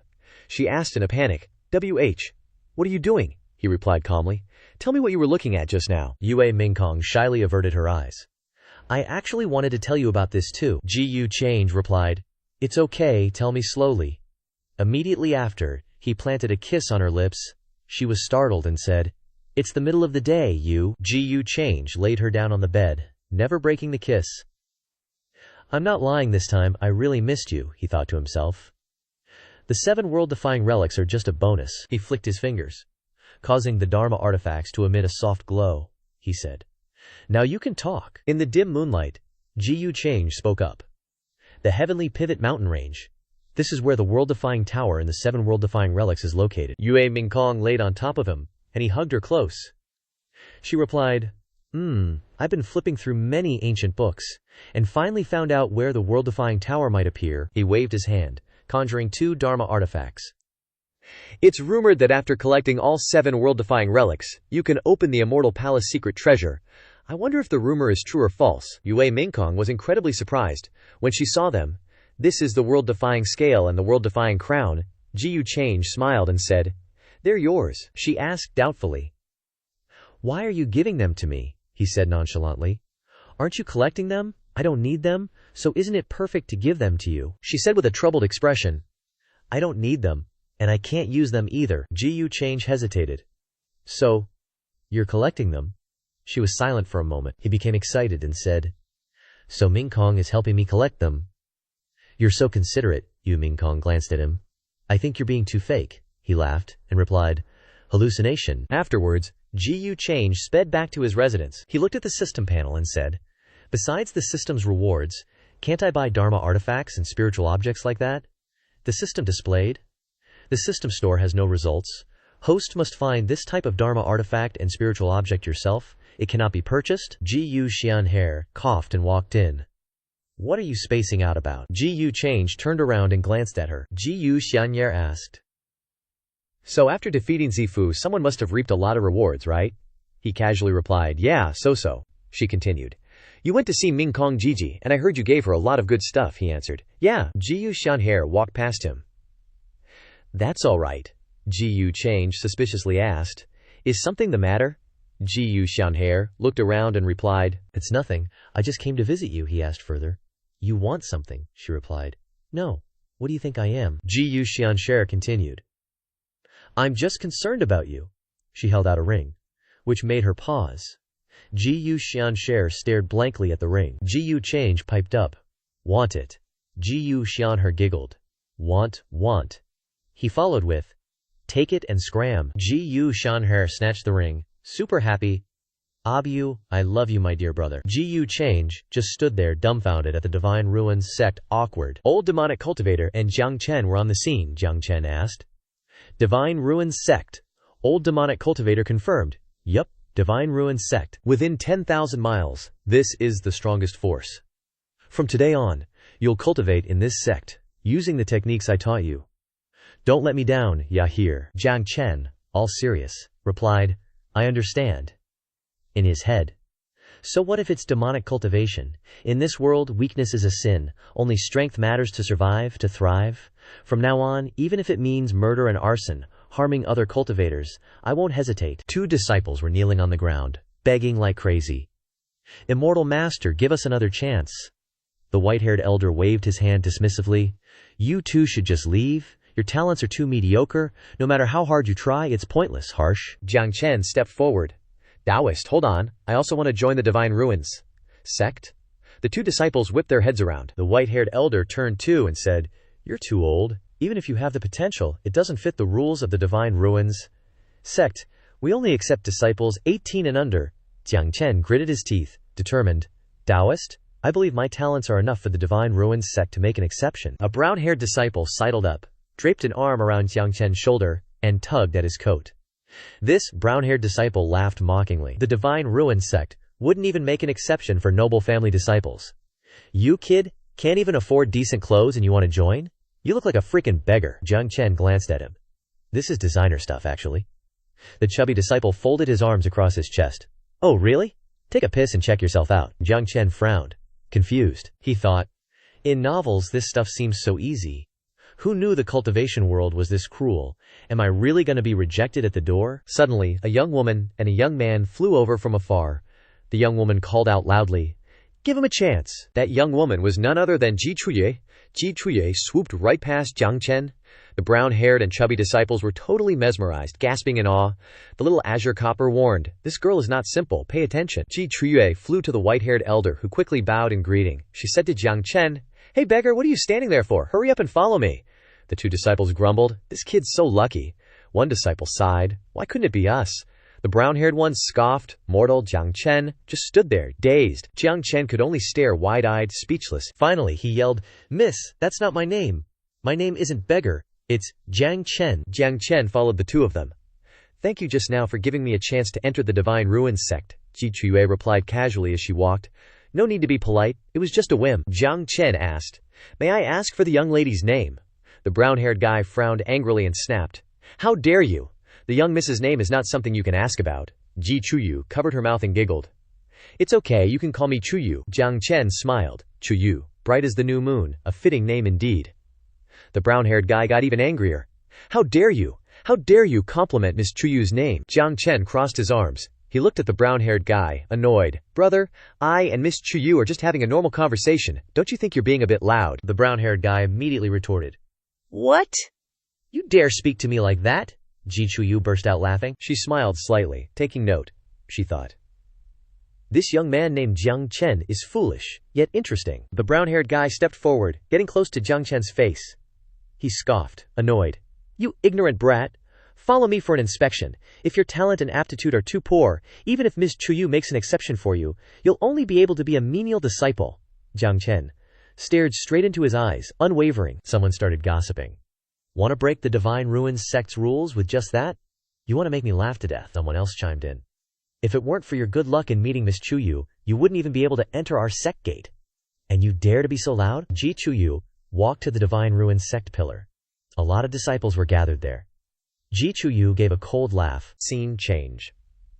Inside a lush green forest, Wang Ziqin choked up and asked, Jiang Chuchu, she said. "Are you stupid or what? Are you stupid?" She sat dejectedly on the ground. Wang Ziqin leaned to one side. "I told you, you knew that Jiu Cheng's guy was a total cha boy, and you still hoped he'd treat you well?" Jiang Chuchu kept her face buried in her knees. Wang Ziqin went on and on. "You need to stay far away from this kind of man. Don't even let him touch you." Wang Ziqin put a hand on her face in exasperation, then pointed at Jiang Chuchu. "I kept nagging, Nagi-ing. Back in the absolute yin land, I already knew your relationship was wrong. But I didn't expect you two to progress so fast." Jiang Chuchu's face started to turn red. Wang Ziqin leaned even closer. Eyes wide, mouth agape, she exclaimed. "I thought you were just on a country road, but you guys straight up took the highway." Jiang Chuchu slowly opened her eyes. Wang Ziqin jumped up, agitated. "Where's your pride? You're supposed to be a cautious holy maiden. Why are you so concerned about a guy who doesn't even love you? Are you even you anymore?" Jiang Chuchu closed her eyes again, miserable. "Then what should I do? I can't control myself now." Tears started welling up in Jiang Chuchu's eyelashes. "I know he's not a good person. I know this is a one-way street, but I keep thinking about him. I don't want to be like this. What should I do?" Wang Ziqin rushed in front of her and reached out to pat Jiang Chuchu's head, comforting her. "What you need to do now is stay far away from Jiu Cheng. It's best not to even acknowledge him. You're the successor of the ancestral human hall, high above, pursued by countless peerless youths, revered by countless people, as the holy maiden Jiang Chuchu." Opening her eyes, she continued, "The more you want to see Jiu change, the less valuable you become. So at this moment, you just need to maintain your usual cold demeanor. That's the only way she'll have any weight in Jiu Change's eyes. The only way he won't look down on her." "Get it?" Jiang Chuchu glanced down her eyes. "Really? But if I don't look for him, he—" Prince Chin shot to his feet, hands on his hips, brimming with confidence. "Of course it's true. I've seen tons of dramas and comics. They all say the same thing. Look, how long has he been back? And has he come to visit you? And now he's taking Yu Ming Kong on a honeymoon? Is that fair to you?" Jiang Chuchu stared up at him blankly. "But didn't you say you liked how bad he was?" Prince Chin grabbed Jiang Chuchu's hands, looking serious. "I'm different. Trust me. That Jiu Change is hiding a lot. You can't handle him, Chuchu. You're too innocent. You'll get hurt. I'm worried about you, that's all." Jiang Chuchu stared into his eyes. Jiang Chuchu thought about Jiu Change's scary side, and she mumbled dejectedly, "I know he's hiding a lot." Scene change. Shenshu sect. Jiang Chen paces back and forth. Qingtong Xiaozhu said, Little Chenzi, with these days of cultivation it probably won't be long before you open up Linghai. Jiang Chen looked at his clenched fist. Jiang Chen replied, thanks to Miss Chuyu's help, Shengshu sect didn't value me in the first place. If she hadn't sent someone to deliver elixirs, Qingtong Zhaozhu asked suspiciously. That woman's identity is not simple. Jiang Chen frowned and glanced up. I heard that she is a distinguished guest of Shengshu sect. It seems that someone from the hidden Ji family is here for something. Qingtong Zhaozhu replied. Well, according to my observation, it seems that she is looking for something through Shengshu sect. There is reciprocity to make each other happy. Luchenzi, you like this? Meanwhile, Ji Chuyue is observing the colorful streaks of light flashing across the sky. Ji Chuyue thought to herself. Strange, these days so many forces have come to this remote place. Is it possible that the news about the appearance of Cheng Tianqi has been leaked? Then I have to quickly go see my brother. Jiang Chen hurried to Ji Chuyue, and at the same time he raised his hand and called out, Miss Chuyue! She turned her head to look at Jiang Chen and asked suspiciously, Jiang Chen, why are you here? Jiang Chen stood facing Ji Chuyu. If Miss Chuyu hadn't given me the elixir, I'm afraid my cultivation would be difficult to improve. Such great kindness, Jiang Chen will never forget it in my life. I specially came to repay you. Ji Chuyu waved her hand to refuse. No need to be so polite, I don't need you to repay me either. He continued. The girl said too early. To tell you the truth, although my cultivation is poor, I have another identity. God Origin Master. Jin Chuyue's eyes widened in surprise when she heard this, and she asked again, God Origin Master, something that has been lost for a long time. God Origin Master can find the origin of Ding Qiankun and change the fate of Qin Yun. Jiang Chen narrowed his eyes and smiled happily. Exactly, my ancestors used to be. Before Jiang Chen could finish speaking, Ji Chuyue grabbed his hand and said loudly, Come with me. Jiang Chen was very stunned. Ji Chuyu grabbed his hand tightly and flew into the air. And at the same time she threatened loudly. This matter is important, you must not lie to me, otherwise the consequences will be very serious. Jiang Chen looked at Ji Chuyu in a daze and let her drag him away. Jiang Chen, fascinated, thought to himself, she smells so good. And Jiang Chen replied, Of course, I wouldn't dare to lie to you, miss. Ji Chuyu dragged Jiang Chen and flew away to another place. She held Jiang Chen's hand and said, This time if you can help me, I will definitely thank you heavily. Jiang Chen seriously wondered to himself, Is this the feeling of flying away? Qingtong Zhaozhu burst out laughing. Little Chenzi, wait until we recover so you can feel the magical power of flying away immediately. Ji Chuyue led Jiang Chen flying over the gate of Shengshu sect. A person in Shengshu sect greeted, Everyone, dear Dao Yu, I don't know if you have anything to do with my Shengshu sect. A disciple said, I heard that your Shengshu sect is the strongest force recently. My master has something to do here and wants to stay for a while. The person in Shengshu sect replied, So that's it, I'll go and inform you, please wait a moment. Jiang Chen looked down, his eyes widened in surprise. He secretly recognized that it was Jiang Chen, and after recognizing it, he wondered why he was here. The person standing in front of the gate of Shengshu sect is Ji Yu Chengge and Yue Mingkong, and a disciple of his is talking to a sect leader. Ji Yu Cheng smiled lightly and glanced up at Jiang Chen. He saw Ji Yu Cheng's expression looking at him, and was shocked. His eyes widened. Ji Chuyue and Jiang Chen flew away. Yue Mingkong asked suspiciously, Chengje, what's wrong with you? He smiled and replied, It's nothing. I just suddenly felt that this time it won't be too difficult for us to find Changqian Pagoda. Shengshu Zi suddenly laughed loudly. It turns out that young Master Change has come. I have admired you for a long time. I am the head of the Shengshu sect, Shengshu Zi, Ji Yu Changsh. And Yue Mingkong looked at him helplessly. He continued, I guess the person next to you is. Ji Yu Changsh narrowed his eyes and smiled. Well, she is my wife, Princess Yu Mingkong of the Wushuang Immortal Dynasty. She smiled and said, It's Emperor Jiang. The head of the sect doesn't need to be too polite. During this time change, and I will trouble you. Shengshu Zi pointed into Shengshu sect. Shengshu Zi was sweating profusely, but still reluctantly smiled and welcomed. Mingkong Emperor Jiang is too polite. It's okay to stay. If there is anything you need, Shengshu sect, just say it. I will definitely do my best to help. At the same time, Shengshu Zi thought to himself, I just hope that the young master of the Jiyu family is not angry and destroys my Shengshu sect. The elders in Shengshu sect also smiled reluctantly. Ji Yu Chengge and Yu Mingkong walked into Shengshu sect. She said, Shengshu Zi doesn't seem too surprised about our presence. It seems that someone came before us. Ji Yu Chengge said calmly. It's okay, Mingkong, don't worry. Ji Yu Chengge's eyes darkened, but he still smiled evilly. No matter who comes first, no matter how many come, as long as they dare to steal my things, I will. Before Ji Yu Cheng could finish speaking, Yu Mingkong gritted her teeth even more angrily than him, and she said sternly, Ji Si cheat him.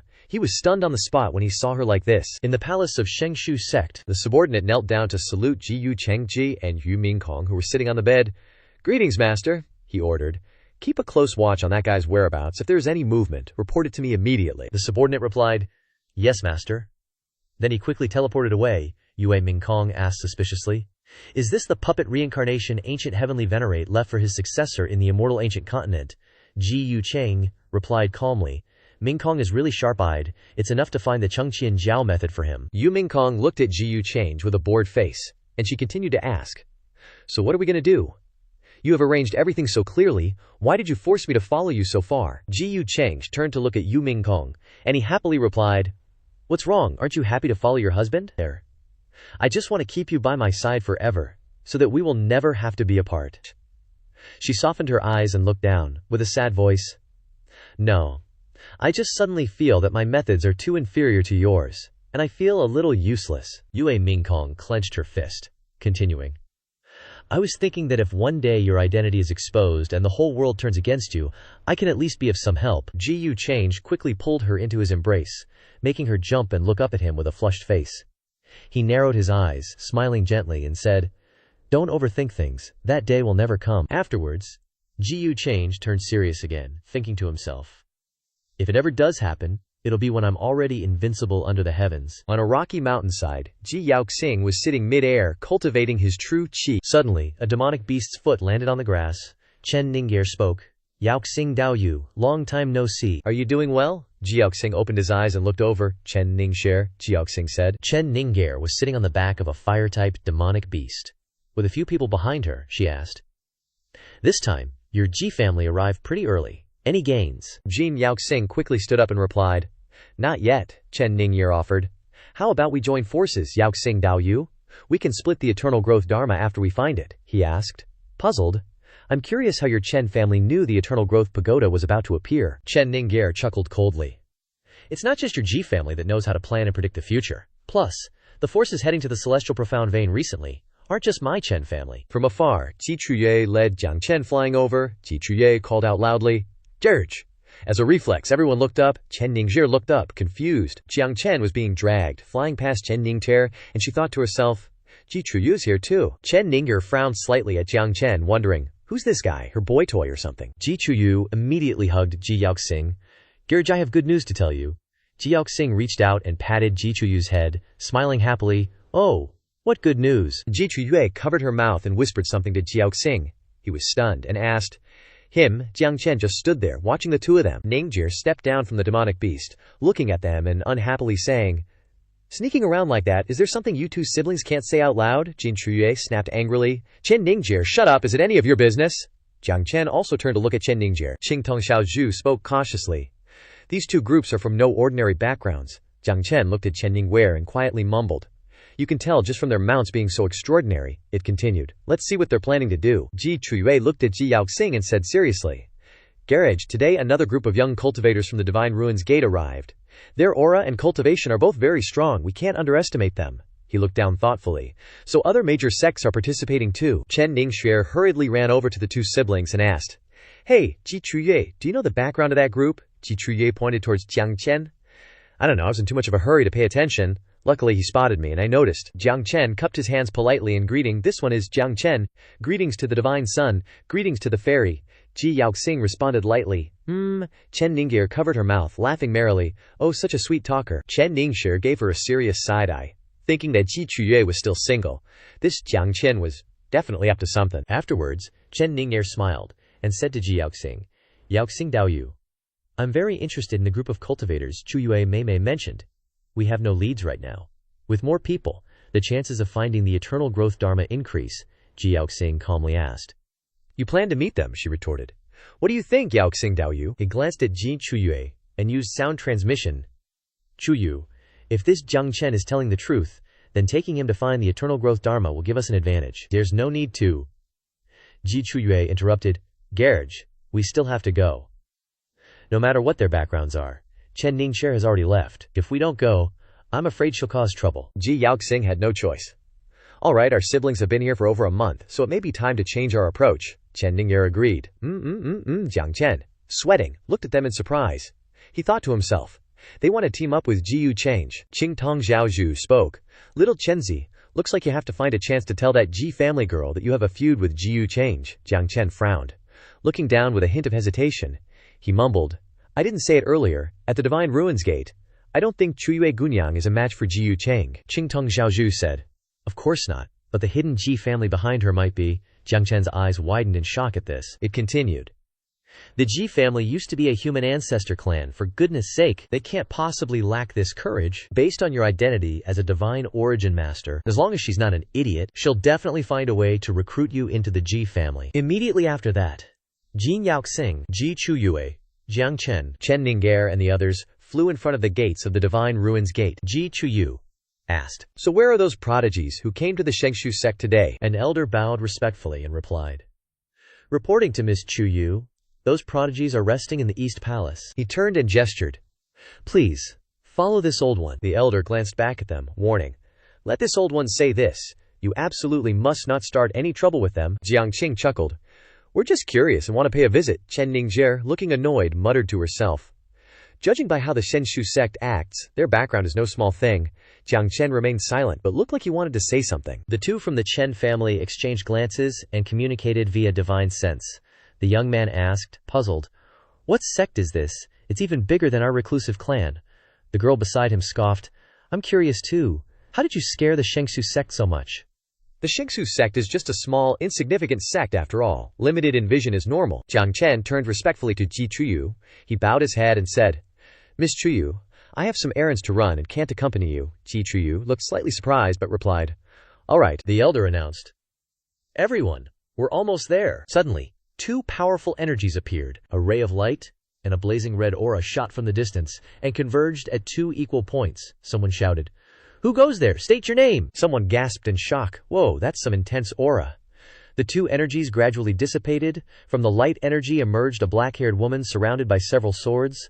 From the red aura appeared a masked man wreathed in red energy. Everyone stared intently. Someone whispered, I wonder who these high-level cultivators serve. Ji Yaoxing cupped his hands in a polite greeting. This one is Ji Yaoxing, from the reclusive Ji family. Greetings to both Taoists. Chen Ning'er also bowed respectfully. Chen Ning'er, from the reclusive Chen family. Greetings to both senior brothers. Ji Yaoxing asked, Could we trouble you to announce our arrival? The black-haired woman asked sternly. Reclusive Ji family. I'm somewhat familiar. But what's the reclusive Chen family? The masked man interjected. Ji Yaoxing, that's enough. Wait here, I'll inform the master. Chen Ning'er forced a smile. We appreciate it. She sighed inwardly. Judging by this attitude, this person's status is definitely extraordinary. The matter of the Sky Tower leader grows even more uncertain. The masked man quickly announced, Master, people from the reclusive Ji and Chen families seek an audience. At this time, Ji Yu Cheng was embracing Yue Mingkong. Resting in bed after a passionate day, he asked, Do you want to see them? She replied sleepily, Nah, I'm not interested. But then, Ji Yu Cheng removed his arm, leaving Yu Mingkong without a pillow, and sat up. Then, you continue to rest. Ji Yu Cheng quickly got up, properly dressing himself, and said, Let this husband go meet these people from the reclusive families. Yue Mingkong kept her eyes closed and continued to rest. Ji Yaoxing, Ji Chuyu, Chen Ning'er, and the others were waiting outside when the door began to creak open. Ji Yu Change opened the door, his eyes sharp, a cold smile playing on his lips. He asked, What brings you all here? Everyone looked at him in astonishment, a few exclaiming in shock, Huh, Ji Yu Change, how is it him? Someone muttered, Didn't he just return to the True Immortal Academy after destroying the Zhu Manor? Didn't expect it to be this killing star. Chen Ning'er's eyes widened in surprise. She thought to herself, It's him, the successor of the Changsheng Jiyu family. I've only seen him in images and memory stones. This is the first time seeing the real person. Ji Yaoxing once again cupped his hands in greeting. This one is Ji Yaoxing, from the reclusive Ji family. Greetings, young master Change. Ji Chuyao also said respectfully. Ji Chuyao greets young master Change. Chen Ning'er bowed. Chen Ning'er from the reclusive Chen family greets young master. Ji Yu Change cut to the chase. No need for formalities, everyone. I'm sure you're all here for the Sky Tower's Kang Yaoxing. Kang Yaoxing smiled and said, Not hiding it from young master Change, we are indeed here for the tower leader. But currently, we have no leads. Ji Chuyue also smiled and slowly lowered the cloth covering her eyes. Chen Ning'er looked at the siblings, speechless. Ji Yu Change chuckled. Oh, I thought you had some special clues to provide Ji Yu. Suddenly, Chen Ning'er said loudly, Young Master Change, please rest assured. If Ninger obtains any news or clues, I'll definitely inform you immediately. Ji Yaoxing and Ji Chuyu's eyes widened. They stared blankly at her, huge question marks floating above their heads. Ji Change let out a soft "oh." Chen Ninger continued. If, in the process of searching for the Sky Tower leader, young master needs Ninger's help, please feel free to command me. Ji Chuyu gritted her teeth in annoyance and muttered, "That opportunistic woman. How can she lower her head so naturally?" Ji Yaoxing smiled helplessly. "This is one of the reasons the Chen family is rising," Ji Yu Chang said. Then, I must thank Miss Ninger in advance. Everyone behind them was speechless. Chen Ninger solemnly replied, "You're too kind. It's Ninger's honor to work for young Master Change." Chen Ninger placed her hand on her chest, striking a suggestive pose. She smiled bashfully and thought to herself, why bother looking for the Sky Tower leader when there's such a thick thigh to cling to? Then, Chen Ninger continued, this time, if young Master Change doesn't mind, Ninger is willing to follow by your side and serve you at all times. Ji Yu Change smiled casually. No need. Hearing this, Chen Ningyer froze in place, and the people behind her were equally shocked. Ji Yu Change glanced behind him. A drop of cold sweat slowly trickling down. Yu Mingkong stood behind Ji Yu Change, stepping past him and glaring with sharp eyes. She growled, I mind. He could only smile at her, terrified inside. Ji Yaoxing, Ji Chuyue, and the others were stunned. Isn't that Yue Mingkong, the peerless Empress Mingkong of the Immortal Dynasty? She's here too, Chen Nianher was sweating bullets, thinking, why is she here? Damn it, Yu Mingkong drawled as she approached. The hidden Chen family's Chen Nianyer, you've got some serious nerve. Chen Nianger bowed her head. Empress Mingkong, please quell your anger, Nianger overstepped. I beg Empress Mingkong to be magnanimous. Providing information is one thing, but serving by your side. Yue Mingkong cut her off. I don't think that's necessary. She immediately attacked Chen Niancher with a spell. The hooded old woman shielded her, stumbling backward. Miss Niancher. Ji Yu Change put a hand on her shoulder. Mingkong, you're scaring people. Yu Mingkong huffily turned her face away. He chuckled, continuing. Young Miss Niancher's kindness is appreciated. My Mingkong is a bit headstrong, causing you all to laugh. Chen Nianher happily replied, Young Master Change, what are you saying, please, Empress Mingkong? Don't take it to heart, Gang Yaoxing chimed in. To meet you and the Empress today, such a perfect match. Truly a celestial couple, inspiring admiration. Ji Yaoxing cupped his hands. We apologize for the intrusion today. We won't disturb the young master and empress any longer, Chen Nianker added. If Nianker has any news about the Chief Heaven's Tower, I'll report it immediately. Ji Yu Change smiled, satisfied. Good. Then I'll sit back and await good news. Chen Niancher turned away, thinking. Even though Yue Mingkong is terrifying, I won't give up Ji Yu Change's thighs so easily. That guy next to Ji Chuyu must be special. I can make a move on him. Yue Mingkong, with the intention of slamming the door before Ji Yu Change entered, found her plan foiled as he blocked it. As Ji Yu Change closed the door, he asked, Didn't Mingkong say she wasn't interested? Why come out then? Yue Mingkong retorted. If I'd appeared any later, I'm afraid there would be another fairy gracing your side. He laughed. Just a pawn. She painstakingly offered herself at the door, only to be scared off by you. She nonchalantly replied, Which woman by your side didn't start as a pawn? Yue Mingkong pouted and said, Pawns are still not allowed, because the wife doesn't permit it. Ji Yu Change thought, That son of destiny with great luck would never willingly be my pawn, he helplessly said. You're really domineering, she retorted. I don't care. Scene change.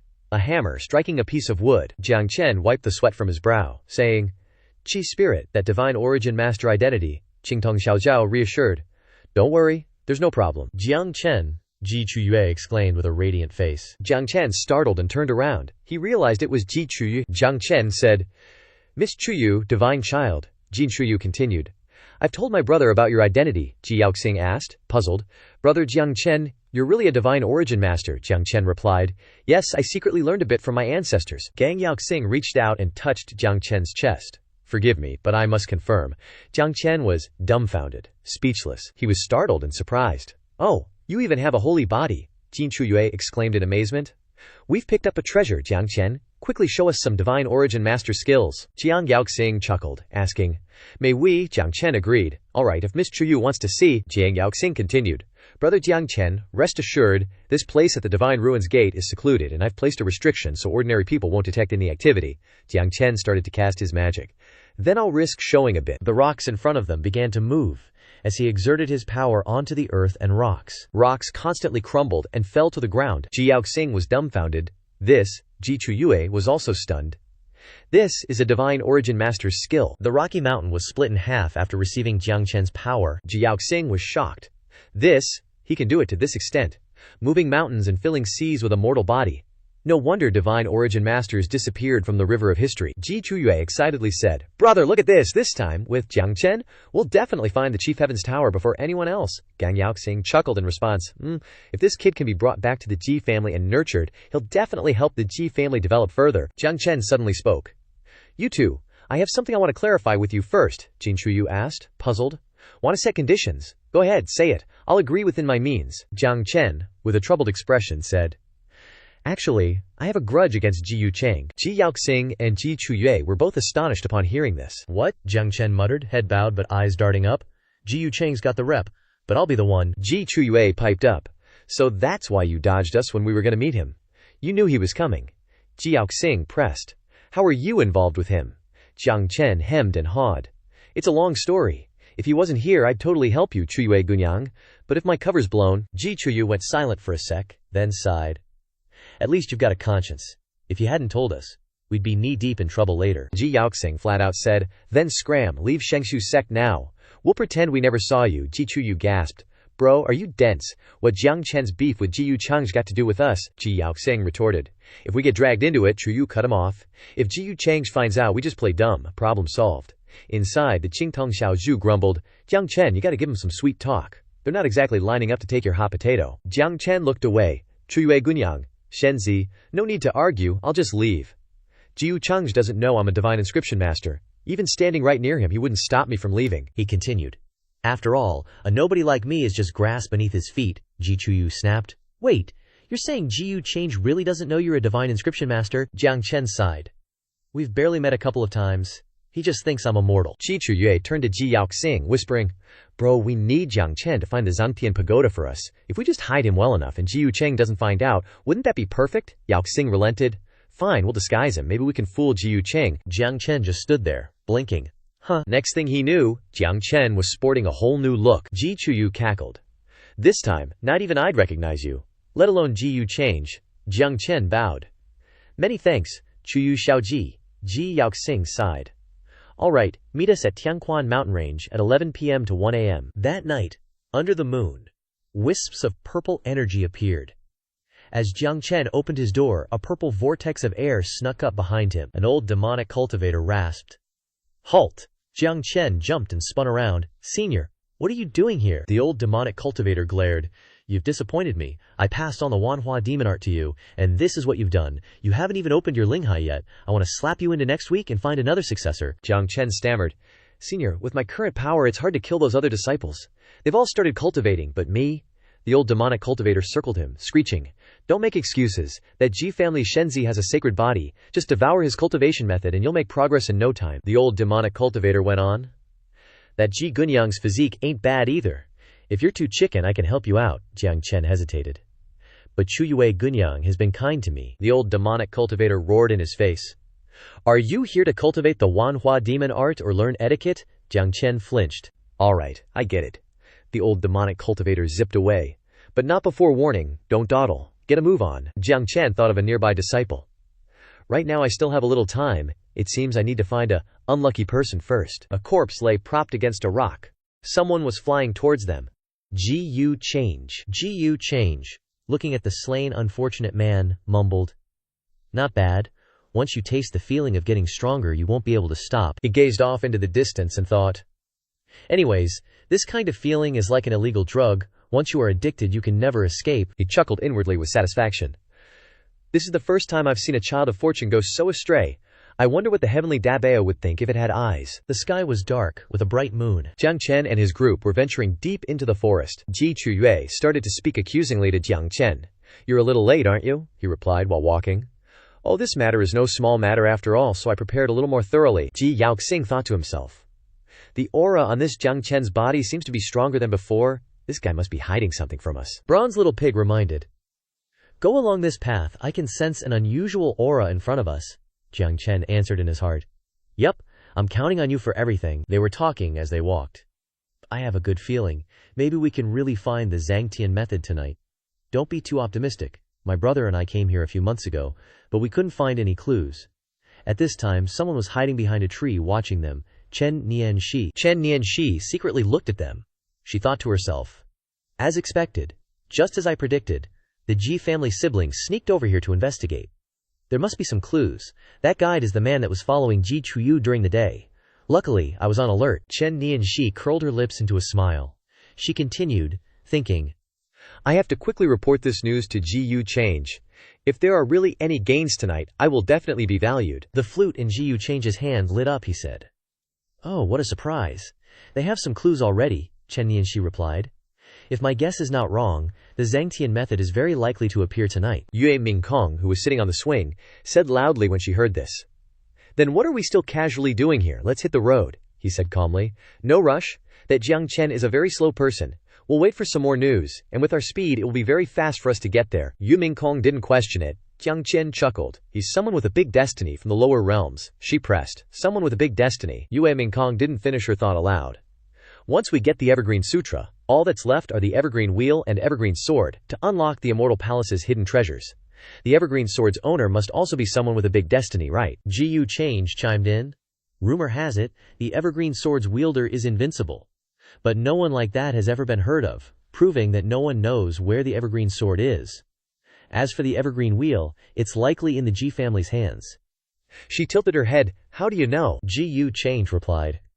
Isn't it obvious? This time, the Ji family is searching for the Evergreen Pagoda's whereabouts much earlier, and with more effort than any other power. My hunch is that it's because they already possess one of the Evergreen artifacts, so they're compelled to get the Evergreen Sutra. Ji Yu Change didn't deny it, smirking. True, the most dangerous time is when someone's clinging to unrealistic fantasies. The flute glowed again. Ji Yu Change feigned surprise. Looks like Ninger sent word. Seems like it's time for us to head out. Yu Mingkong instantly moved closer to him. What, Miss Ninger? He coughed awkwardly. Chess piece slid across the board. Scene changed to the forest. Jiang Chen announced. This place is riddled with innate formation runes. We need to break them to get through. Ji Nuxing glanced around. So there are formation runes here. Ji Chuyue piped up. Big bro, we searched this area before and didn't find anything. Jiang Chen used a hand seal to create a circular opening in a cliff face. The cave entrance slowly revealed itself. Jiang Chen stated, Let's go. Past this mountain should be the Evergreen Sutra. Ji Chuyue was a bit stunned. This is the power of a divine origin master, truly mysterious and unfathomable. They started entering the cave. Ji Chuyu kept letting out gasps of surprise. Ji Chuyu reached for a spirit stone. Are these all spirit stones? Jiang Chen quickly warned. Don't touch things randomly, Jiang Chen grumbled in warning. If something happens and attracts other cultivators, we'll be screwed. Jin Yuxing lowered his voice. Chuyue. She sulked. Geez, so uptight, I was just curious. Jiang Chen reinforced his power onto the stone again. Then, he made another door appear. Ji Chuyue exclaimed in amazement. I didn't expect such a big secret realm here. They all stepped outside. She continued. Z Mountain, that mountain isn't simple. There's an unsettling aura inside. Maybe something sealed there, Qingtong Zhaochu warned. Jiang Chen, can you see anything? Don't act rashly. Let the Jin siblings investigate first. Jiang Chen replied. I don't know. But according to my calculations, the Evergreen Sutra should be in Xia Mountain, Jin Yuxing stated seriously. This Xia Mountain is extremely dangerous. Anyone below the Saint Realm entering will definitely die. Chuyue and Jiang Chen, you two stay outside, I'll go inside to investigate, don't worry about me. Then, he flew off, but not forgetting to say, if there's any danger, you two can leave first too, Ji Chuyue called out. Big bro, be careful, Qingtong Zhaochu said. This Jing family's divine son also has great fortune, Jiang Chen thought to himself. Even under these circumstances, he's still worried about his little sister and not forcing me into the mountain. He has integrity. This guy is worth forming a deep friendship with. I didn't misjudge him. Ji Chuyu smiled gratefully. Jiang Chen, thank you for helping us. After we obtain the Evergreen Pagoda, come back to the Ji family with us. I will guide you to cultivate. Suddenly, a large flaming arrow attacked them from behind. Ji Chuyue noticed and conjured a flute. Dangerously, she used the flute to knock the arrow away. She shouted, Who's there? Chen Ningye and her subordinates appeared. She held a magical artifact in her hand and laughed. Ji Chuyu, no wonder you pay so much attention to that man. I didn't expect that it's divine origin master. However, you guys are really audacious, sneaking here in the middle of the night to find the Evergreen Sutra's location, but not telling young Master Change about it beforehand, but trying to swallow it on your own. Ji Chuyue frowned unhappily. It's Chen Ningye. You dared to follow us. Even brought a knockoff evergreen mirror. Chen Ningir questioned. Stop talking nonsense, Jin Chuyue, you are so audacious. Sneaking here in the middle of the night to spy on the whereabouts of the Evergreen Pagoda. You are not being sincere to young Master Change, Jin Chuyue retorted. Chen Ningir, stop talking nonsense, we will explain to young Master Change. Jiang Chen thought to himself. Looks like I need to add some fuel to the fire. He immediately raised his voice. Those with virtue can keep treasures. According to your words, does it mean that all the treasures in the world belong to young Master Change of you, even he only said a word? Ji Chuyu was stunned by his words, he continued. I don't believe that Ji Yu Change can cover the sky with one hand in the upper realm, and no one can compete with him for the treasures he has chosen or not. Chen Ningzhi shouted, even an ant dares to criticize young Master Change, looking for death. She immediately fired many flaming arrows at him. Ji Chuyu swirled the flute in her hand to block the arrows. She yelled, Shut up, don't talk nonsense, Chen Ningir shouted loudly. Oh, real nice, Ji Chuyu. This ant dares to offend young Master Change, and you're actually protecting him. I see you're just itching for a fight with young Master Change, huh? Ji Chuyue stammered. I'll explain it to young Master Change. Suddenly, the sky cracked open, and someone went, ooh, from inside it. A massive beam of light shot straight down, sending everyone tumbling. Ji Yu Chengye and Yue Mingkong showed up. He asked, Oh, Ji Gunyang, what explanation do you have for me? Chen Nianqi was overjoyed to see them. Young Master Change, Mingkong, Ji Chuyue thought dazedly. What do I do now? Jiang Chen cursed inwardly. Ding. The Azure Bronze Arc chimed in. Relax, I'm here, don't panic, play it by ear, Chen Nianqi piped up. Young Master Change, the Ji family, somehow found a guy who can sense the Chenchin Pagoda and was planning to hide it from you and steal the divine artifact. Ji Yu Change went, Oh, looking curious, Ji Chuyu stuttered. And no, we weren't. A beam of light landed in front of her. Ji Yaoxing landed and immediately said, Chen Nianqi, I didn't realize you were such a show-off. She was shocked. Ji Yaoxing, what are you talking about? Ji Chuyue shouted. Elder brother, Ji Yaoxing explained loudly. My sister and I were planning to obtain the Chengtian Pagoda and offer it to young Master Change. That way, we could save the young master a lot of trouble. Your hasty actions ruined our plan. Ji Chuyu was dumbfounded. Elder brother, you? He secretly transmitted his voice to her. Shut up. Ji Yu Change is terrifyingly strong and ruthless. Did you think his title, as the #1 of the younger generation, came from empty boasting? With your little brain, you won't get anywhere. If we want to get out of this, there's only one way. Ji Chuyue was speechless. Jiang Chen felt a sense of unease. The Azure Bronze Arc muttered, I have a bad feeling about this. Chen Nianqi snapped. What are you implying? You dare to spout nonsense in front of young Master Change? Yu Mingkong sized up the Ji family's prodigy. He looks upright and proper, but he's as crafty as Ji Yu Change himself. Ji Yu Change spoke. Taoist brother Yaoxing, elaborate on your plan. Ji Yaoxing then explained. The Chengdachen Pagoda that young Master Change wants is right here.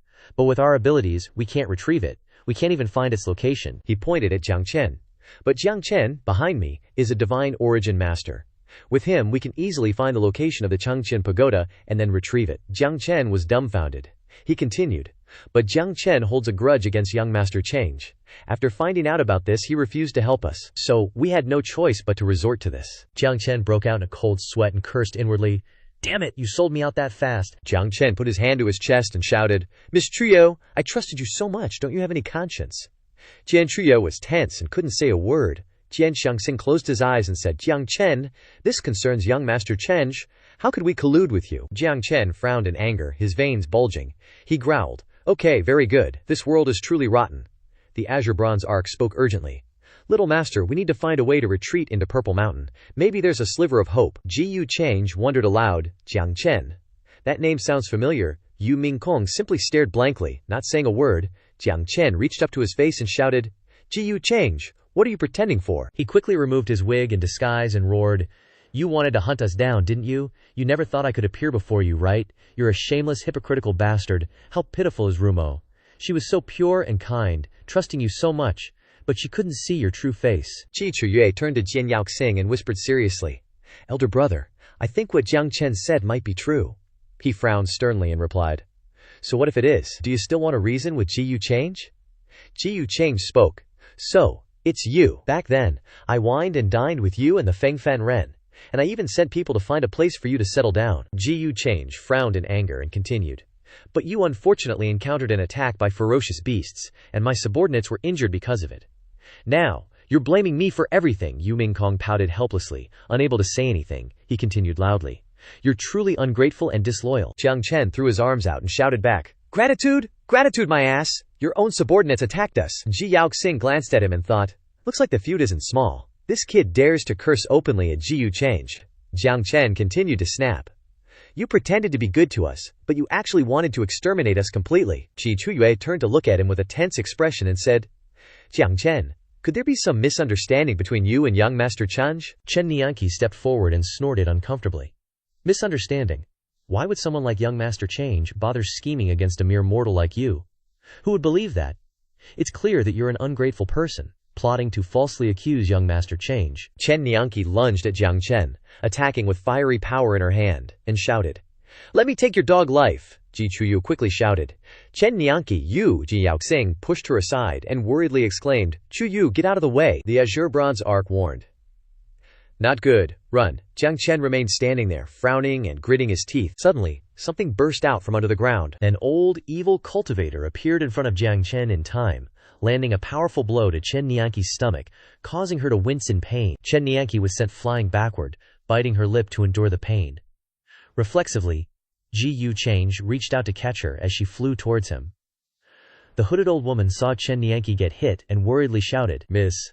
Just as Ji Yu Change was about to reach out, Yu Mingkong grabbed his wrist tightly. Holding Ji Yu Change's hand with one hand, she used the other to cast a spell to catch Chen Nianqi, giving him a meaningful smile. I can handle things like this for you. He could only smile back, sweating bullets. Immediately after, the old evil cultivator pulled Jiang Chen away. Jing Yaoxing watched them leave and shouted, He actually had a great saint secretly protecting him. Jiang Chen was terrified as he was dragged away. Senior, what? The old cultivator said sternly. Move quickly. Chen Nianqi stood before Ji Yu Change and bowed apologetically. Please forgive me, young Master Change. Nianqi couldn't capture that treacherous bastard, he smiled.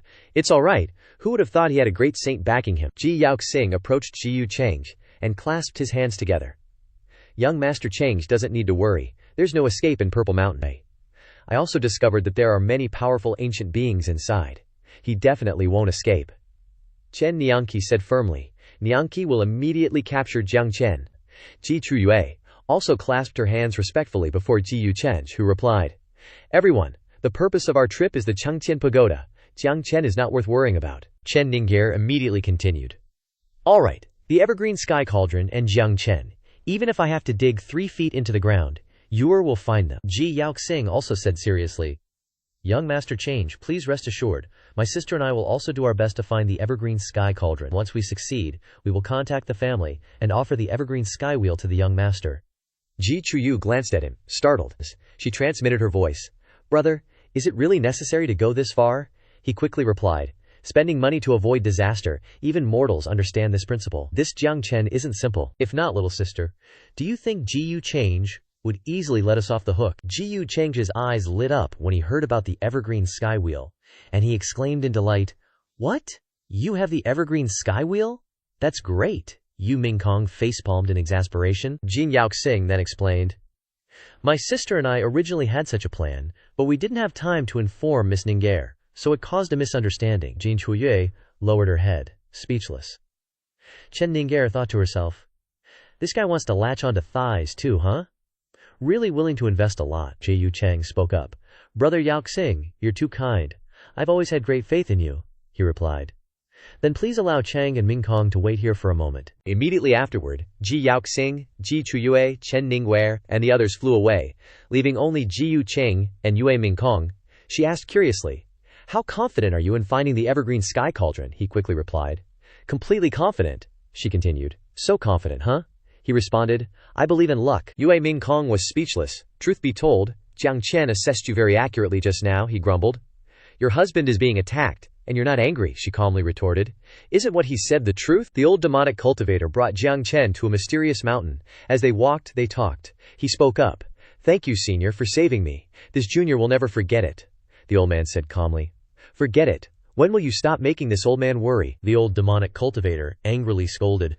I told you to find a way to devour that Jin family girl to cultivate properly, but you didn't listen. Now they've betrayed you without hesitation. Jiang Chen replied blankly. I thought they would be different. The old man snorted. What do you think? This world is so cruel, don't you know how terrifying Ji Yu changes? This old man can save you once, but I'm not sure there will be a second or third time. Jiang Chen frowned. filled with hatred. I understand, senior. When I get out of here, I will definitely cultivate the myriad transformations demonic art diligently. The old demonic cultivator sensed something unusual, he continued. This mountain is a bit strange. Not only is the rock extremely hard, but it can also suppress cultivator's spiritual sense. Be careful moving forward. Suddenly there was a light in the distance. Behind the two of them, Chen Ningzher shouted, Jiang Chen, where are you hiding? The old demonic cultivator turned around and recognized Chen Ningzher. Jiang Chen gritted his teeth, tense. This girl wants to be Jiyu Chen's lapdog now. Chen Ningzher flew forward rapidly, along with the hooded old woman and the red-haired guy. She shouted, Use all your strength to hold them back, the hooded old woman replied. Understood, miss. The old demonic cultivator hurriedly stepped forward. He yelled, You run! Run quickly, I'll stop them. Find a way to survive. Jiang Chen didn't think twice and ran. He didn't forget to say, Okay, senior, be careful. He ran deep into the azure bronze mountain. Xiao Chu slowly guided. To the left, little master, to the left. I sense the location of the palace, he asked. Palace, it replied. That's right. Jiang Chen ran into a dead end, he exclaimed in surprise. Are you sure it's this way? This is a dead end, Azure Bronze little boat reassured. Don't worry, let me see. The azure bronze little boat slowly emerged from Jiang Chen's body. If I'm not mistaken, this purple mountain doesn't belong to this realm, and only something like my immortal palace can open it. The azure bronze little boat flew closer to the cliff. Because I sense the aura of an old friend. The immortal palace is here. Suddenly, a space slowly opened up, Jiang Chen exclaimed in shock. It's open, the azure bronze little boat urged. Go through quickly. At this moment, the old demonic cultivator was grabbing Chen Ningzher by the neck with one hand and the red-haired guy by the neck with the other. In front of them, an explosion had just occurred. The old demonic cultivator glanced at the corner of the cave where a light flickered. With just that, he understood Jiang Chen's situation. In another corner of the cave, Ji Yaoxing and Ji Chuyu were walking. He asked, Chuyu, are you blaming me? She replied, I know you have your reasons, brother. What can I say? Jiang Yaoxing slightly closed his eyes. Jiang Chen isn't that simple. Don't you think he already has a great saint protecting him? Why would he still want to come to the Divine Ruins sect to cultivate, trying to win us over? Are we supposed to lend a hand and help him deal with Jiyu Change? Ji Chuyu glared at him unhappily. What about the evergreen sky wheel? We worked so hard to get it, and we're just going to hand it over to Jiyu Change like that? Ji Yaoxing opened his eyes and sighed. You still don't understand. Isn't Jiyu Change collecting evergreen sky items also for the secret immortal palace? Do you think we can even keep our evergreen sky wheel? If we wait until he forces us to hand it over, it might be too late. Chuyu said calmly. Brother, aren't you being too fearful of Jiyu Change? I see how he treats his wife. His temperament probably isn't that bad, right? Ji Yaoxing burst out laughing. On this issue, I think Zifu definitely has more to say, right? Note. Implied dig at Jiyu Change's potential two-faced nature. Suddenly, something caused Ji Yaoxing and Ji Chuyu to open their eyes in shock. From nowhere, several enormous ancient creatures appeared. An ancient creature lunged at Ji Yaoxing and Ji Chuyu. The two quickly jumped back. Simultaneously she shouted, Brother! He loudly warned. Chuyu, be careful, these are the ancient creatures I encountered before. Suddenly, an ancient creature brought its hand close to Ji Chuyu's face with lightning speed. Before she could react, she stared at its hand, thinking, so fast. Ji Yaoxing managed to kick the ancient creature away. He roared, Don't touch her! Those following Ji Yaoxing and Ji Chuyu all had to fight the several ancient creatures. One person was grabbed by an ancient creature and pulled up. He screamed for help. Divine Sun, save me! Ji Yaoxing wrapped his arm around Ji Chuyu's waist. He gritted his teeth and said angrily, This is bad. Why are there so many this time? She also gritted her teeth and looked around irritably at the clear night sky. Chen Ningzher, covered in injuries, arrived at Jiyu Change's location. She held her arm wearily and spoke. The situation is like this. That old man seems to be a demonic cultivator, with very strong power. You couldn't catch up. Please forgive me for failing young Master Change's trust. The hooded old woman also clutched her chest in pain. Jiyu Change smiled and comforted. Miss Ningzher has done very well, Chen Ningzher said sadly. But the Purple Mountain is complicated. He definitely won't be able to find Jiang Chen in a short time. Jiyu Change still smiled. It seems I have to make a trip myself, Yu Mingkong said seriously. I'll go with you. Jiyu Change quickly grabbed Yu Mingkong's hand. Nah, Mingkong baby, he said with a gentle smile.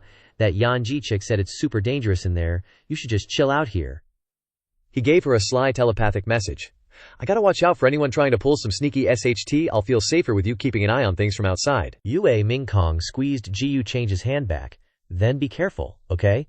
Which, like, duh, right? He's Jiyu Change. You're the one who should be careful. Jiyu Chang booped Yu Mingkong on the nose with his finger. He grinned and replied, Nope, not redundant. She blushed and muttered, Quit it. I'm not Xianjie. Yanji was sweating bullets, super awkward, and avoided eye contact. Then, whoosh, Ji Yu Change took off, shouting back, "I'll be back in a hot minute." Yue Mingkong shot a look at Yanji. Yanji felt that gaze, and instantly panicked, face drenched in sweat. "Oh god, am I gonna get iced?" she thought to herself. Scene changed to Jiang Chen's side. Jiang Chen slowly stepped forward, forcing a smile. "This is..." He set foot into the space outside the palace. Before Jiang Chen stood a palace, incredibly majestic and awe-inspiring. He cried out in astonishment, "Changcheng Palace." The name Changcheng Palace was clearly visible on the palace gates. The Changxian Palace was surrounded by an intensely dazzling and fierce golden light. Seeing this, Jiang Chen's face broke into a radiant smile. "There are so many treasures here," he exclaimed. "With this much stuff, I bet I can unlock my spirit sea real quick." Xiaotong Piggy spoke up. "Whoa, hold your horses, dude. That stuff isn't considered treasure. No one's fighting you over it anyway," he replied. "The hell you mean that is not treasure?" Following that, Xiaotong rushed forward and told him. "Follow me. The real goodies are ahead," Jiang Chen asked. "What if Ji Yu Cheng catches up?" Xiaotong said. "The ancient monsters around here aren't exactly pushovers either." Elsewhere, Ji Chuyue and Ji Yaoxing were still surrounded by a horde of ferocious monsters. Both of them were drenched in sweat. Ji Chuyue cried out anxiously, "Bro, one of these guys is tough enough. There are so many. We're toast if this goes on." Ji Yaoxing frowned and wondered, "That's weird. How come these things didn't attack Jiang Chen and his crew back there?" Suddenly, a blinding ray of light flashed horizontally. The monsters looked confused, not understanding what was happening. Chuyu suddenly realized something and stammered. "Bro, I think something's coming our way," Yaoxing exclaimed. "This aura is way too terrifying." Heads up. The intense light kept rushing forward, and unexpectedly, inside the light were massive dragons, radiating boundless power. Moments later, the dragons annihilated the horde of monsters, helping Chuyue and Yaoxing escape a dire situation. Suddenly, Chuyue and Yaoxing saw Ji Yu Cheng's figure flash past, and they looked incredibly astonished. Their eyes widened to the point that they may pop out. Soon after, the beam of light slowly faded away. Ji Chuyue sat down and exclaimed, "Bro, you were right." Ji Yaoxing put his hand on his hip and stated, "I didn't expect to actually be so right." Ji Yu Change put his hands behind his back and said, "You guys really need to get out of the way?" The monsters around them were sweating buckets and clutching their heads, looking like they were in pain. Then, Ji Yu Change slowly stepped forward. He added, "Looks like this is the place." Suddenly, the wall started to distort. A second later, the old evil cultivator stepped out of the wall with a sinister smile, looking utterly terrifying. Change's eyes lit up, and he said in surprise. At the same time, Jiang Chen and Xiaotong Piggy arrived at a vast chamber bathed in a dazzling golden light. He saw a towering pagoda before them and stammered, "That's the Chengtian Dharma." Xiaotong explained, "The Chengtian Dharma is one of the 7 treasures of Chengtian. It's responsible for suppressing the bottom of the abyss. With it, you'll be immune to suppression, no matter what kind of demons or ghosts you encounter. They won't be able to escape its destructive power." Suddenly, a loud noise rang out, causing Jiang Chen to clutch his head in discomfort and shout continuously. "My head," Xiaotong Piggy replied. "Don't worry, it's Chengtian Dharma calling to you. Quickly find a way to take it." Jiang Chen was sweating bullets at this point. He frowned, saying, "But I haven't even started cultivating. How am I supposed to subdue the Eternal Heaven Dharma artifact? That azure bronze teapot said I definitely could. Said the artifact recognized me when it called out just now." He slowly moved forward, stammering, "Okay, fine." Suddenly, the Eternal Heaven Dharma artifact blasted Jiang Chen backward. He was all like, "What the heck?" The azure bronze teapot piped up, "Eternal Heaven artifact, what's the big idea? Why are you stopping us?" The Eternal Heaven Dharma artifact replied, "Wang Yu is dead." The teapot just sighed when it heard that. Then Jiang Chen glanced over and asked, "Wang Yu is?" The azure bronze teapot explained, "It's the guardian immortal beast of the Eternal Heaven Dharma artifact. They're super connected," it added. "The immortal palace is done for. Even Wang Yu, with its long lifespan, would eventually kick the bucket. Gotta face facts. Now the responsibility of restoring the immortal palace falls on Jiang Chen. You're part of the immortal palace too. No reason not to help out, right?" The Eternal Heaven Dharma artifact retorted, "You saw on your way here, the Eternal Heaven Palace is practically empty, and I promised Wang Yu I'd help raise its offspring, so..." The azure bronze teapot was confused. "Wang Yu has offspring? That little spark in the Dao platform? Awesome. In that case, hand little Wang Yu over to him. Jiang Chen is the reincarnation of the creation immortal teapot. Perfect for the job," it continued. "From now on, you'll stick with us. Protect little Wang Yu, and together we'll revive the glorious immortal palace." The Eternal Heaven Dharma artifact questioned, "He's too weak, can't protect little Wang Yu." Jiang Chen clenched his fist, hesitating. The Eternal Heaven Dharma artifact kept going. Plus, he doesn't have enough resources to ensure little Wang Yu grows up properly. The Azure Bronze Teapot wondered. Isn't the Eternal Heaven Palace loaded with resources? The Eternal Heaven Dharma artifact stated. The resources in the Eternal Heaven Palace were used up long ago. What you see today is just leftovers. The Azure Bronze Teapot said. Aren't you being a bit harsh on Jiang Chen? He's just a mortal. The Eternal Heaven Dharma artifact shot back. You said it yourself, he's just a mortal, it added. You're so stubborn. The next second, Jiang Chen tightened his fist and spoke up. I admit, I'm not capable of protecting little Wang Yu right now, nor do I have the resources to raise it properly. Then, he yelled. But I can promise, as long as I draw breath, I won't let it get hurt. Besides, we share the same origin. Logically, you should give me a chance. The Azure Bronze Teapot was pleased to hear that, but the Eternal Heaven Dharma artifact questioned. A chance? Even the Immortal Palace could collapse, kid. There aren't that many miracles in this world, I can't gamble. You get it, Jiang Chen hesitated. Oh, suddenly, the old devil cultivator lying in front of the gate started screaming in pain. Jiang Chen was worried and yelled, Senior. The old devil cultivator reached out, warning Jiang Chen. Run, I'm no match for him. The next moment, Ji Yu Cheng stepped on the old devil cultivator, saying, Not only do you try to save someone right under my nose, but you dare to interfere. You really have a death wish. You really have a death wish. Jiang Chen was shocked. Ji Yu Cheng, how did you find this place? Ji Yu Cheng glanced ahead and asked, That's the Eternal Heaven Dharma artifact. The old devil cultivator coughed, urging, Run, get out of here. Don't worry about this old man. Jiang Chen shouted. Ji Yu Cheng, our feud shouldn't involve others. Immediately, Cheng kicked the old devil cultivator forward, asking, A feud? You're not worthy. Jiang Chen ran over, worried. Senior, are you all right? The old devil cultivator coughed. It was my mistake. I didn't expect to be so much weaker than him. Jiang Chen helped him up, replying, Don't say that, Senior. If you hadn't blocked him, I wouldn't have made it this far. Then, the old devil cultivator raised his hand, shouting, Careful! Ji Yu Cheng stepped forward, saying, The Eternal Heaven Dharma artifact still has a spirit. Interesting. Quite different from other Dharma artifacts. Ji Yu Cheng stated clearly. I overheard some of your conversation. I'll give you two choices. 1. Hand the kid over to me and submit to me. Follow me out of here, he added. 2. I'll erase your spirit and take the kid and your Dharma artifact. The Eternal Heaven Dharma artifact fell silent, pondering. Jiang Chen, furious, yelled from behind, Eternal Heaven Dharma artifact senior, don't trust him. That guy's a two-faced jerk. If the Dharma artifact falls into his hands, Ji Yu Cheng glanced back, saying in a chilling tone, Noisy. Then, a red light erupted from Cheng's body, sending Jiang Chen and the old devil cultivator flying. Cheng added, I'm not known for my patience. Even if you're the spirit of the Eternal Heaven Dharma artifact, you're not worth much to me.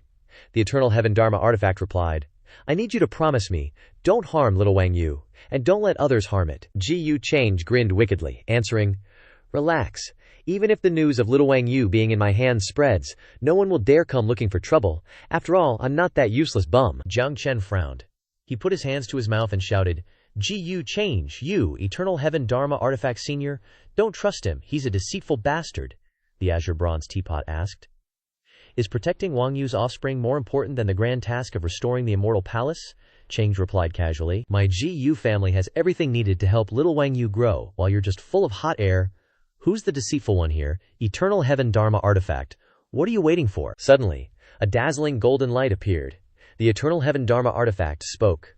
From now on, the Eternal Heaven Dharma artifact will dedicate itself to serving the young master. The next moment, the Eternal Heaven Dharma artifact was nestled in Ji Yu Cheng's palm. The Dharma artifact was still glowing brightly, Cheng said, satisfied. Excellent. All right, you trash. Time to clean you up. Ji Yu Cheng's hand glowed with a blue light. TCH, Jiang Chen. A little ant like you has lived this long only because of my mercy. Yet you dare to disrespect me? Guess you're tired of living. Jiang Chen clenched his fists, furious. You! The Scion Celestial Boat chimed in. Little god, the situation is dire. Think about escaping first. Once you're safe, I'll trigger the heaven and earth energies in this mountain, at least severely injuring Ji Yu Cheng. At the same time, a terrifying purple aura erupted from the old demonic cultivator. His eyes blazed, then he furrowed his brow and roared, Ji Yu Cheng, Jiang Chen is my successor. Even if I have to risk my life, I won't let you touch him. The Scion Celestial Boat commented. This old geezer might be a demonic cultivator, but he's not bad to his successor. Jiang Chen's eyes started to water. He frowned, thinking, even though he always speaks harshly, He's the only warmth I've had since coming to this world. Immediately, the old demonic cultivator charged towards Ji Change, yelling, Jiang Chen, I'll hold him off. You escape. I have my own means of escape, Jiang Chen cried out anxiously. Senior. A mysterious light suddenly appeared on Ji Change's forehead, he said. Heretics and demons, none of you will escape today. In the next second, Ji Change unleashed the nameless immortal art, creating a beam of colorful light that shot forward. Jiang Chen was drenched in sweat. He gritted his teeth and put his hand on his forehead. He exclaimed in shock. What? I can't even block a single strike, he thought. It's over. Ji Change flew forward, preparing to deliver a fatal blow. Jiang Chen was filled with dread. Ji Change slammed his palm into the old demonic cultivator, creating a blinding golden light. The old man was sent flying back towards Jiang Chen, screaming in agony. The Scion celestial boat emitted a golden light. Now's your chance, it continued. I'll conceal our forms and take you away. With that, it created a green light that whisked Jiang Chen and the old demonic cultivator away. The surroundings were now enveloped in intense golden rays, and cracks began to appear throughout the chamber. Ji Change mused, so this is the power of a divine origin master. Even the Grand Heaven Hall is affected. A massive explosion ripped through the Grand Heaven Hall, shattering everything. Chen Ningguer cried out worriedly. Young Master Change, Yu Mingkong, standing beside her, reassured. Don't worry, he'll be fine. Then, a golden beam shot into the sky, and a thick white smoke filled the space. Ji Change slowly flew back towards Yue Mingkong's group. She asked, Change, how is the young master? Ji Change casually put his arm around Yu Mingkong's shoulders and said, Let's head back to the Divine Ruins sect first. She wondered, where's that Jiang Chen? I didn't see him come out.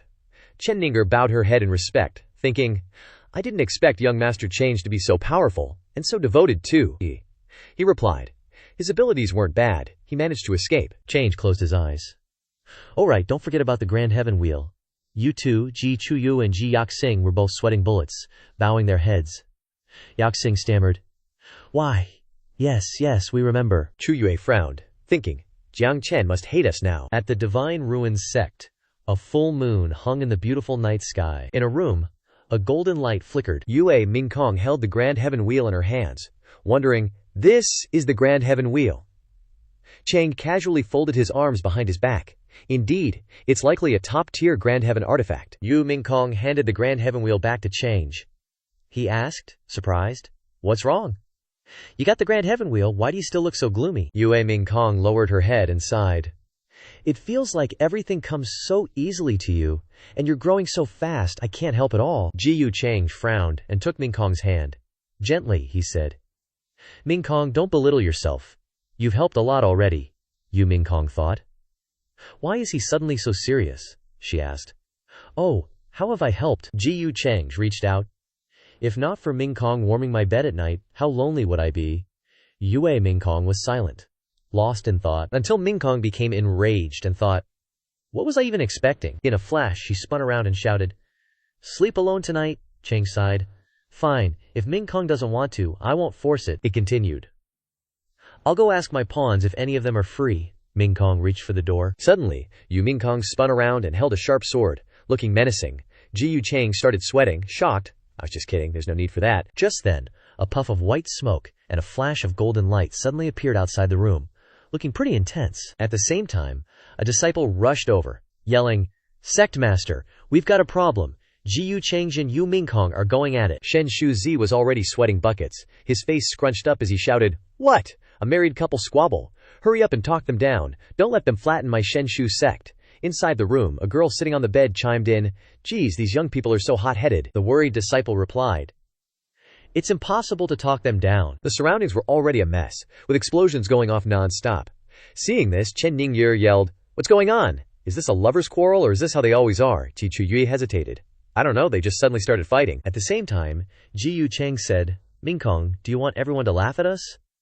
Yue Mingkong immediately unleashed a barrage of swords surrounded by golden light at Changje, retorting, Stop with the nonsense, just bring it on, he asked. Can't I just admit defeat? Mingkong frowned, looking furious. She yelled, I want to see how big the gap between us is now. Hearing this, Ji Change flashed a knowing smile and replied, Well, if you insist. In the next second, huge swords emitting golden light slammed into the cliff face, cracking everything. The swords stopped, and a purple light, along with a thick cloud of white smoke, appeared. Yue Mingkong's entire body was bound by ropes.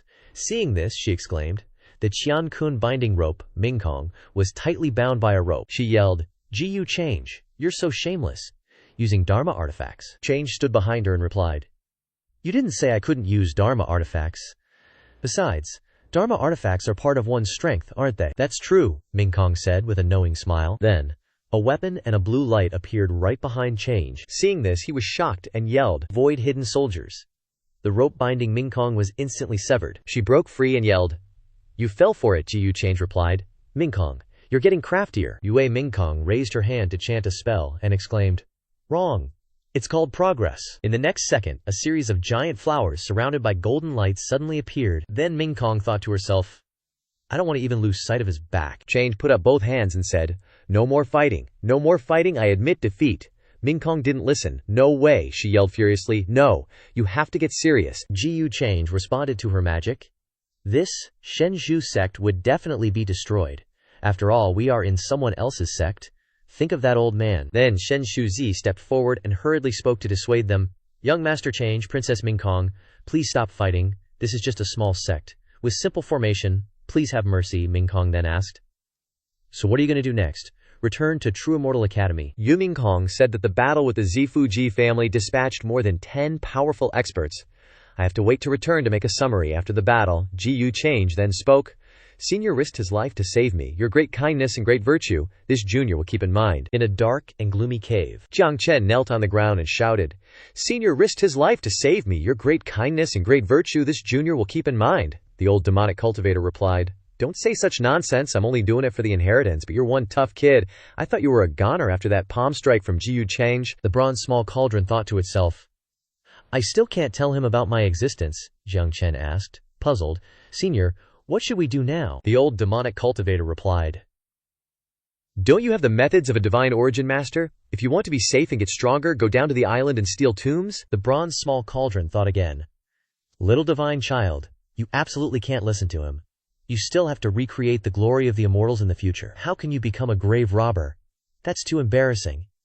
Jiang Chen frowned and roared, "As long as I can become stronger, I'm willing to do anything." Then he thought to himself, "Losing face is better than losing my life." Scene changes to the Ji family. Ji Lin says, "This is the moon-gazing immortal beast. It's the first time I've seen it." Beside him, an elder also said, "Back then, only the immortal palace in the upper realm had a moon-gazing immortal beast. This little girl is probably a descendant of it. It is said that after it grows up, its figure can be compared to the Star River. I don't know if it is true or false." Suddenly, Ji Change spoke up from behind. "I'm leaving him to you, Dad. I'm heading back to the library," Ji Lang replied. "This immortal beast is so precious. Aren't you going to raise it yourself?" The male lead chuckled and said, "I'm good at dealing with enemies, but leave pet raising to someone else. Besides, this little thing seems kinda scared of me." Ji Lin turned to the side and continued, "Well, I don't have experience with this either. Back then, I was just left to servants to raise, and I'm not comfortable with that." As soon as the elder caught a whiff of trouble, he floored it and zoomed away, shouting as he flew, "Clan leader, this old man has matters to attend to. I won't be staying." Seeing this, Ji Change shook his head, exasperated, and said, "Forget it. I'll have Xiandrea raise it. She's already taking care of a stupid chicken anyway." Suddenly, a clear voice rang out, "If you don't want to raise it, I'll raise it." The two turned around, looking quite surprised. The male lead replied, "If Aunt Ching is interested." Ching Yi sat down and stroked the little beast, then said, "As its owner, you should give it a name." Ji Change said, "Give it a name. How about calling it Xian Air?" The other two were speechless at this disastrous suggestion. Then Ji Chang grinned and said, "Ha ha, just kidding. I think it's all white and beautiful, so let's call it Xiao Bai, little white." "Xiao Bai, you have to listen to Aunt Ching from now on. If you don't, I'll stew you into a soup." Ching Yi turned and asked, "Shouldn't you return the Emperor Realm Dharma Decree and Sword now?" Before she could finish, Ji Change had already skedaddled, flying away while saying, "There are still matters waiting for me to deal with at the True Immortal Library. See you later, bye-bye." The two watched Ji Change's retreating back, feeling 9 parts doting and 10 parts helpless. Scene changed to late at night. In Ji Change's room, a subordinate reported, "Master, the secret treasure you sent to Zhen Bin Shen Yu, Battle God Domain, met with the 13 Great Blades in the Chaotic Star Domain. Although our men suffered heavy casualties, luckily the treasure was secured." Ji Change said with great annoyance, "Oh, they even dared to rob my stuff. Are these robbers tired of living?" Suddenly Yu Mingkong's voice was transmitted, asking, You're back. Ji Yu Chang's turned and ordered the subordinate. You may withdraw for now. I'll handle this matter later. Scene changed to outside the door, where Jiang Chuchu quietly entered and spoke. I've come to see Ji Yu Chang. Inside, Ji Yu Chang transmitted a message to his main squeeze. You've only just returned, and you already miss your husband. Yue Mingkong replied. There's something I've always wanted to ask you. Who is Zhao Ruo Yin that Jiang Shen mentioned? Scene changed to the male lead. As Jiang Chuchu has entered, Ji Yu Chang spoke. Isn't this the holy maiden Chuchu of the human ancestral hall? What brings you here? Did some calamity erupt again? On the other side, Yu Mingkong sat anxiously waiting for a reply, thinking, why isn't he answering? Where did he go? On this side, Ji Yu Chang continued. But let's get this straight. If you want me to help, there's got to be a reward, Jiang Chuchu said. Can't I come to see you for any other reason? Ji Yu Chang replied. Is there any other reason between us? Don't forget, you're the holy maiden of the human ancestral hall, striving to uphold justice, while I'm a great devil who does all sorts of evil, causing chaos under the heavens. We're destined to stand on opposite sides, with one of us having to die, Jiang Chuchu said. Heavenly sins, evil deeds. But she recalled what had happened, the times when the male lead had saved her, as well as the kisses and moments of intimacy together. Damn it, Jiang Chuchu exclaimed. Ji Yu Chang. I know that you're not really as bad as you seem. Your identity is predetermined. You and the human ancestor must stand on opposite sides, with one of you dying. Now at least I can understand you a little bit. Ji Yu Chang turned away and said, Are you thinking too much? I'm not as good as you think. Everything I do has my own purpose, Jiang Chuchu loudly asked. Then explain why you didn't kill me, and even save me in the land of absolute yin, resolving the absolute yin calamity for me. The male lead replied, I never explain myself to others. Jiang Chuchu continued, I know your biggest secret. If I reveal it, you'll surely die. If you were truly as bad as you say, you should have silenced me first, not repeatedly saving me. Ji Yu Chang asked back. Didn't you say I regarded you as a tool of the human ancestor? Did I ever say that? Jiang Chuchu replied, I'm different from Wang Zijing. No one cares about me. I don't know who my parents are. From the time I understood things, I've accepted the human ancestral hall's nurturing. I think the meaning of my life is probably to be a tool of the human ancestor. Ji Yu Chang sighed dramatically, then asked, What do you want to say? Su Qing pondered for a moment and then said, The human ancestral hall can't be without a human ancestor, and the world can't be without a leader to resist the absolute yin heaven. The ML cut her off.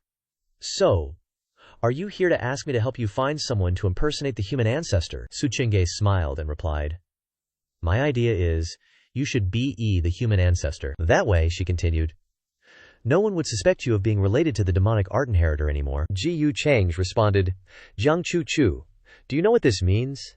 It means you're betraying your sect and siding with me. If the human ancestral hall finds out, they'll flay you alive and refine your bones. Su Qingge steadfastly replied, I'm mentally prepared. Besides, no one is more suitable for this position than you right now. Ji Yu Chang then reached out and wrapped his arm around Su Qingge's waist, saying, They really don't call you stupid for nothing. From now on, you'll be stuck with me, facing eternal damnation, Ji Yu Chang added. Su Qingge replied, Well, I guess this counts as living for myself for once, making a decision that truly belongs to me. So from now on, we're in the same boat, she said. With that, Su Qingge pushed Ji Yu Chang away, and then shyly scurried away. The ML, grinning like he'd just won the lottery, thought, Of course we're in the same boat, but this boat will be sailing my way. But suddenly, a weird feeling washed over the ML. Then, old Eel frantically turned back, blurting out, Oh crap, I'm so dead! Turns out, the little dude remembered he was supposed to be reporting to his boss, and totally spaced it when a girl showed up. Talk about being whipped. Yue Mingkong, on the other hand, was fuming. What the heck is he even doing right now, she thought. Cut to outside, where Su Qingge breathed a sigh of relief, saying, Phew, finally said it. Suddenly, Wang Ziqin appeared like a freaking ghost behind her, chiming in, Sis, said what now? Su Qingge jumped, yelling, Wang Ziqin, are you crazy? Wang Ziqin challenged. You went to see Ji Yu Chang, didn't you? Su Qing retorted. What's it to you? Wang Ziqin snapped. I told you that guy's trash. You're a hopeless romantic, aren't you? He's just playing you, and you're actually happy about it, Su Qing replied. Why are you so anxious? Wang Ziqin continued. It's not that I'm anxious. I'm worried about you. I don't want you to get hurt. You're worried about me, huh? Su Qing said. Good, because there's something I want to tell you anyway, Wang Ziqin asked. What? Are you pregnant? Su Qingge firmly stated. Ji Yu Chang is the human ancestor? Wang Ziqin was struck dumb like a thunderbolt had hit her. Unable to believe her ears, she exclaimed, What did you just say? Then she shrieked, I don't care who you are. Get away from Jiang Chuchu right now, or I won't be polite, Su Qingge, totally over the childish antics, said. How childish, Wang Zikin continued to grill. Is it you? Did Jiyu Change use some kind of sneaky trick to control you? Quick, strip so I can check you, Su Qingge retorted. I have no reason to lie. Besides, Jiyu Chang has the glazed world lotus to prove it. Wang Zikin was stunned. Didn't I say that I guessed it was him originally, and you got angry at me? You, Su Qingge coldly turned away, saying, Anyway, that's the truth I told you. Believe it or not, your choice, Wang Zikin replied. Jiyu Cheng's strength is immense, and his talent is outstanding. He really is suitable to be the human ancestor. But if that's the case, shouldn't your chest-gazing divine power have seen it early on? Why did you wait until now? Su Qingge nonchalantly replied. People make mistakes. Horses stumble. What's so strange about that? Wang Zikin then chased after her, asking, You two aren't working together to trick me, are you? Jiang Chuchu, promise me, people from the Human Ancestral Hall don't trick people from the Human Ancestral Hall. Okay? Cut to the next day, at Jiyu Change's residence. Strange auras were emanating from the ML's room, and everyone curiously rushed over to gawk. The crowd gossiped amongst themselves. So young Master Change really is the reincarnation of the human ancestor? Of course it's true. The Holy Maiden of the Human Ancestral Hall is vouching for him. Right now, he's preparing for the elders to examine his holy body to verify his identity. Let's go watch. Rebirth of the Lotus Body. Young Master Change truly is the reincarnation of the human ancestor. No wonder he's been able to go up against the demonic art inheritor so many times. With young Master Change protecting us, even if those demonic art inheritors come, they won't be a match. Yue Mingkong was shocked, thinking. He really took it from the human ancestor. Even Yue Mingkong had to internally rage, WTF is this? Lu Guanwang, on the other hand, was equally speechless. He thought, the heck? What kind of stunt are the Human Ancestral Hall and Jiyu Change pulling? Human ancestor? Do you really think we're all idiots? The Human Ancestral Hall is borrowing his power, and Jiyu Change is exploiting the extraordinary status of the Human Ancestral Hall. Looks like he feels pressured because I'm eyeing his position as the leader of the younger generation. Down below, everyone was still cheering for young Master Change, the reincarnated human ancestor. Jiyu Liang, meanwhile, was grinning with glee, thinking, You foolish humans. All right, the human ancestor's identity has been confirmed. Next scene. Half a month later, at Jiyu Change's residence, inside, Liang Jiyu asked, How's it going? The subordinate replied. Reporting, Master, your subordinate is incompetent. Among the 13 thieves there are still a few very strong leaders. Hearing this, the ML immediately dashed outside. This youth, radiating killing intent and looking super pissed, said, Strong are they? Lead the way, I'll wipe their whole damn clan off the map. Scene change. Chaos Starfield. A brutal battle had taken place. Wrecked battleships were scattered everywhere. Jiyu Chang had already arrived, speeding towards the scene. Boom! A deafening explosion. Then, a cultivator went flying like a kicked puppy. As he flew, utterly terrified, he thought, Damn it, how is that quasi-supreme this freaking strong? Just when he thought he could escape, he bumped into something. Supreme aura. Jiyu Change appeared behind him. Yo, stop running, it's pointless. The cultivator sputtered. You dare touch me. The 13 bandits have ruled this chaos starfield for millions of years. If you kill me, they'll avenge me. Jiyu Change just smiled charmingly. Hey. You mean them? The youth waved his hand. The cultivator looked back in horror. Turns out, everyone he mentioned had already been turned into mincemeat by Jiyu Change. The cultivator was freaking out. You killed them all. Why are you so intent on hunting us down? What did we ever do to offend you? Jiyu Chang pulled out an object. Recognize this.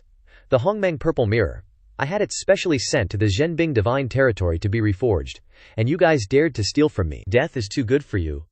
The cultivator was utterly terrified. Jiyu Change gave an evil grin.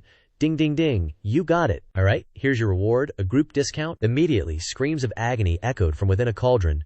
No, I'm sorry, forgive me, I was wrong, Jiyu Change mused. The Hongmeng Purple Mirror was created using Ziyang Tianjun's treasure to the fullest extent. Let's see what kind of karmic secrets you can reveal. Immediately, the eye-shaped talisman emitted a dark aura. It replayed the actual battle that happened earlier. The scene where the protagonist's transport team was ambushed and robbed. Among the attackers was a guy in a wheelchair, being pushed into the void by his underlings. He was not only crippled but also blind. The protagonist thought, who is this guy? How did he use the power of chaos to escape? Suddenly, the Hongmeng Purple Mirror stopped. It couldn't project anything further. Jiyu Change was surprised. That's it. This treasure, forged from so much divine material, can only deduce this much. Then, the youth commanded, Spread out and hunt down the remaining members of the 13 bandits, and investigate this man for me. The subordinate replied. Yes, master. Scene change. A faraway, unfamiliar place. Inside a tavern, two people were chatting. Big news lately. The young master of the GU family personally annihilated the 13 bandits in the Chaos Starfield. Awesome. Those bandits were lawless thugs. This is a great deed. So satisfying, I got robbed clean every time I passed through there before. This young master GU Change is truly a good person. Outside, Jiang Chen was lurking, gnawing on a piece of bread. While eating, he accidentally dropped it on the ground. Jiang Chen was utterly frustrated. GU Change. It's always GU Change. I can't stand hearing his name. Thanks to him, I'm now a grave robber. Sooner or later, I will. Suddenly, a dog darted forward and snatched the bread. The immortal boat spoke. The goods you stole haven't even been sold yet, and that was your last piece of bread, haha. Jiang Chen chased after, yelling his head off. You bastard mutt, dog! Give me back my freaking pastry. I'm starving to death here. Scene changed to the Yao realm. A loud voice boomed. Your Majesty, Your Majesty! The young master at the academy has sent you a letter. The Yao Queen, Haigu, read the letter and scoffed. HMPH. He's been pulling off such huge stunts lately, and he still has time to worry if I'm doing all right. The subordinates nearby started whispering. Did Her Majesty just smile? Yeah, I think the last time she smiled was the last time someone raised their voice. Even if Her Majesty indulges us, you two shouldn't get carried away. Haigu spoke up. All right, issue an order. The Yao race is to be on high alert, guarding all teleportation arrays leading to the upper realm. Tell them to strictly inspect everyone passing through. If anyone shows any suspicious signs, capture them immediately. Your Majesty, a subordinate asked. Is someone trying to get into the Yao realm? Haigu replied. Fine, I might as well tell you. Recently, young Master Change eliminated 13 major bandit groups in the chaotic starfield. He discovered that one of the escapees is Bai Kun, the Yao advisor who served by Xuanyang Yao Emperor's side 6,000 years ago. The subordinates gasped and started chattering. Bai Kun, how could it be him? I heard he has the ability to see through the heavens and reverse the Qian Kun. That's why he was able to escape the encirclement back then and vanished without a trace. So he was hiding in the chaotic starfield. Haigu continued. It seems the lingering threats that weren't wiped out 6,000 years ago are resurfacing. Yan Mo, I want you to send a letter to young Master Change. Scene changed to a street in a city. People were gossiping. I heard from my brothers that young Master Change's army is heading north, probably to hunt down the remaining members of those 13 gangs. Huddled miserably in a corner, Jiang Chen was setting up his stolen grave-robbing goods for sale on the street. The unlucky protagonist thought, what kind of fortune child is this? And a transmigrator at that. He paused. Lingering forces of the 13 gangs, huh? They probably pissed off GU Change. Like he'd do good and wipe out those bandits, yeah right, bullshit? These things are not my concern for now. The important thing right now is to improve my combat power. Fortunately, I have opened up the spiritual bell. As he was thinking vaguely, footsteps approached, and a voice spoke. Greetings, benefactor. Could this poor monk inquire as to where these items come from? Jiang Chen thought in panic. A monk, what? Did he discover something? But he replied, I found them somewhere, of course. What? Is Great Master interested? The old monk chuckled. Haha, benefactor's cultivation isn't high, yet you were able to enter such a terrifying, yin-chi-filled tomb and find these weapon fragments. Your methods aren't ordinary, are they? Jiang Chen retorted. You? What are you talking about? I don't understand. If you're not buying, then scram. Don't get in the way of my business. Suddenly, as swift as the wind, the bald monk teleported behind Jiang Chen and then lifted the youth up. Jiang Chen said in terror. What do you think you are doing? The bald monk replied. This poor monk sees that benefactor has an affinity with Buddha. How about you join this poor monk for a journey? Jiang Chen screamed in horror. Let me go. I don't want to become a monk. The bald monk just smiled mysteriously and continued. Hey, rest assured, benefactor won't suffer in the end, Jiang Chen said in confusion. You should at least tell me where we're going. Scene change to the True Immortal Academy, people were discussing. This trial in the burial grounds of the Grand Void God race is truly a great opportunity for our Academy's geniuses. Last time, the absolute yin disaster was ruined by a demon art inheritor. Hopefully this time it will go smoothly. So who will be leading the team this time? The red-haired elder spoke up. Naturally, it's GU Change. His current strength far surpasses the other disciples. The great elder angrily exclaimed, HMPH, he's the esteemed human ancestor now. Didn't he just pull off something big in the chaotic starfield? I think the True Immortal Academy can no longer contain him? The red-haired elder asked in surprise. What is Senior implying? The great elder replied. If we're not letting GU Change go, we should at least give others a chance. I think Lu Guang Wang Junyao is not bad either. Scene changed to the male lead side. A truly romantic scene. Yu Mingkong leaned on GU Change and spoke. I heard the Great Elder was looking for you. Is it about the divine tomb of the Grand Void God race this time?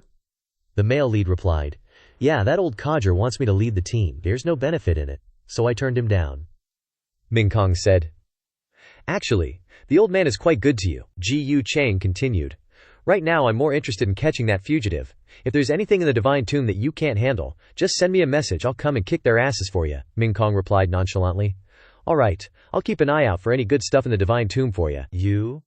And this? Before she could finish her sentence, her expression slightly changed in surprise. It turned out that Ji Yu Chang had teleported elsewhere, his face scrunched up like a baboon's butt as he shouted, What? Target's traces detected in North Z Ancient City? Ming Kong? I must depart immediately. I'll contact you later. Scene changed to North Zen Ancient City. Many battleships had been pulled over. People were gossiping. Is that young Master Goon's army? Then Ji Yu Chang's voice echoed, Listen up, citizens of North Zen Ancient City. It has been confirmed that a fugitive member of a bandit group is hiding here. Anyone who dares to conceal them will be considered an accomplice, and they will bear the consequences. The people were panicking and saying, Damn it, those damn 13 bandits, why don't they just all die? Then, from within space, Ji Yu Change slowly stepped out. A subordinate spoke up. Master, the space around North Zen Ancient City has been sealed off by us. The fugitive is within this city. The people below began to discuss excitedly. It's young Master Change. Young Master Change actually came to our small place? Young Master Change, thank you for eliminating the bandits in the chaotic starfield. We don't have to worry about being robbed anymore. That's right. You've worked hard. We will definitely cooperate fully in the investigation. Then, a family ancestor always opens his mouth yelled loudly. Everyone, you don't need to be so polite. Those bandits touched my blade, so I will definitely not let them off. But, the youth thought, if you don't return to the Yao realm, it will be even harder to escape. Bai Kun, the crowd below, shouted, Young Master Change, rest assured. We'll cooperate with all our might to investigate, not letting any suspicious person slip by. That's right, anyone who dares offend young Master Change is definitely not a good person, inside a humble inn. Bai Kun exclaimed in a fluster. I didn't expect Ji Yu Change to find me so quickly. Ah yeah, I've dragged you all into this. Introducing the new merchandise, Bai Ling Yi hair, preliminary assessment, ample, plump, and pretty, Bai Kun continued. Disciple, quickly take Lian hair and leave. Don't worry about me anymore. The disciple wailed in panic, Shifu. With your current condition, we won't be able to escape Ji Yu Change's pursuit. Bai Kun pulled out 2 treasures and said, The one Ji Yu Change wants to catch is me.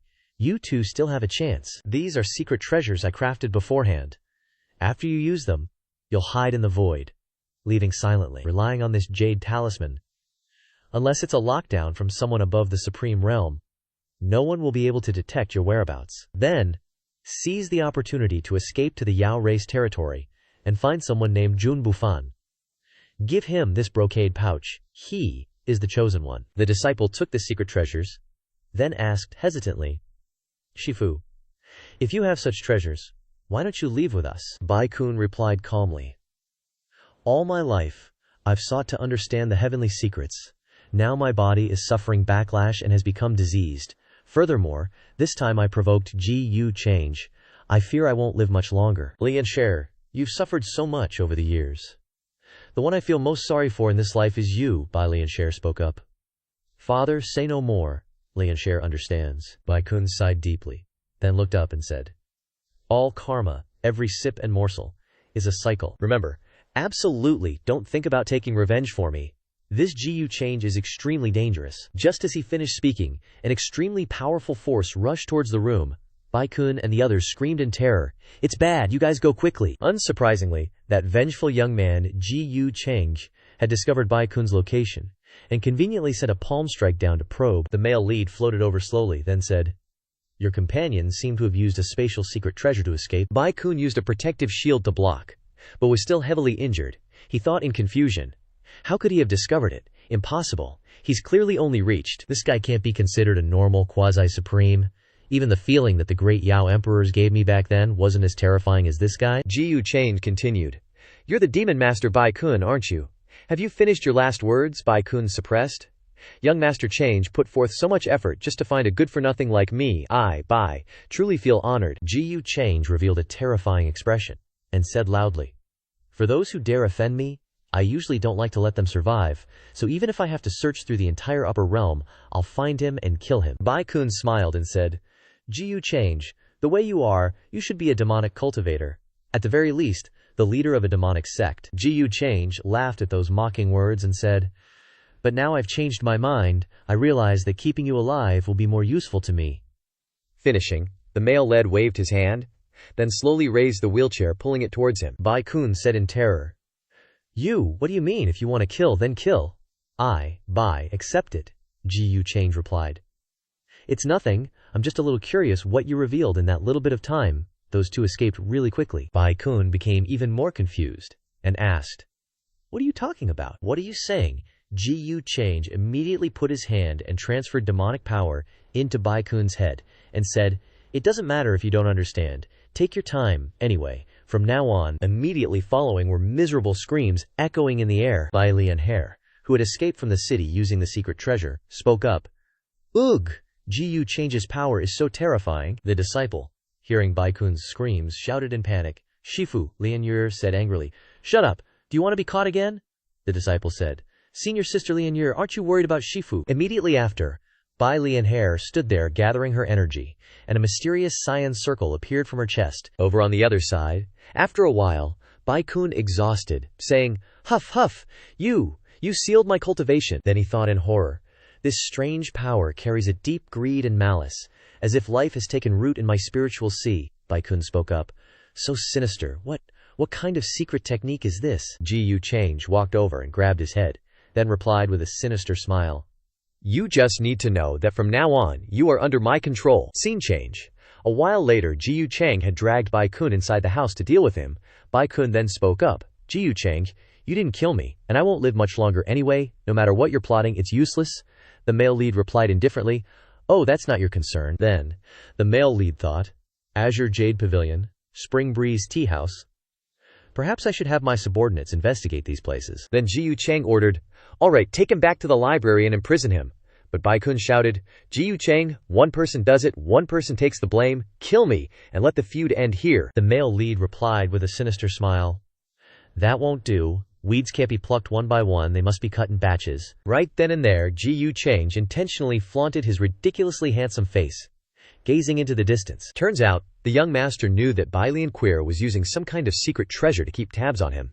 Lianhe was totally shocked by this. The disciple beside her freaked out. "He can see us through the mirror." "No way, I've ever heard of that before," Bai Lianhe responded. "No, that's impossible. He must have sensed my activation." The disciple kept asking, "Senior Sister Lianhe, what should we do next?" Bai Lianhe thought, "They're all outstanding young people. Ji Change has become someone that everybody fears, but Bai Hua, at present," the disciple asked again, "should we listen to Master and go straight to the Yao race to find Jun Bufan?" Bai Lianhe was lost in thought. Jun Bufan. It's been a long time. However, she answered, "That's if father was killed by Ji Change. Now that he's still alive, let's find a chance to rescue him first. If we can't, then going to the Yao race won't be too late." The disciple replied, "Got it. I'll listen to Senior Sister Lian Huki." Scene change. Arriving at a desolate place, a group of people is heading there. As they flew, they discussed. Heard that this time in the Taishu Divine Tomb, a senior of the Taishu Divine Clan has passed away. Their cultivation had surpassed the supreme realm, so they might possess a godhood. Godhood, that's a supreme treasure. If we get our hands on it, we might even be able to go toe-to-toe with Ji Change. Jiang Chen and his bald Shifu had also arrived. Jiang Chen, looking confused, asked, "Master Perdue, is this really where the divine tomb of the Taishu Divine Clan senior is appearing?" Master Perdue responded, "That's right. Legend has it that the cultivation of that senior was extremely high, so their passing place has attracted many forces. Everyone wants a piece." Jiang Chen continued, "Master, I only just opened my spirit sea not long ago. You don't want me to help. You want me to die, don't you?" The bald master chuckled. "Benefactor Jiang, don't be afraid. This poor monk is working for the Taishu Divine Clan. Benefactor Jiang's skills are very important in seizing the inheritance.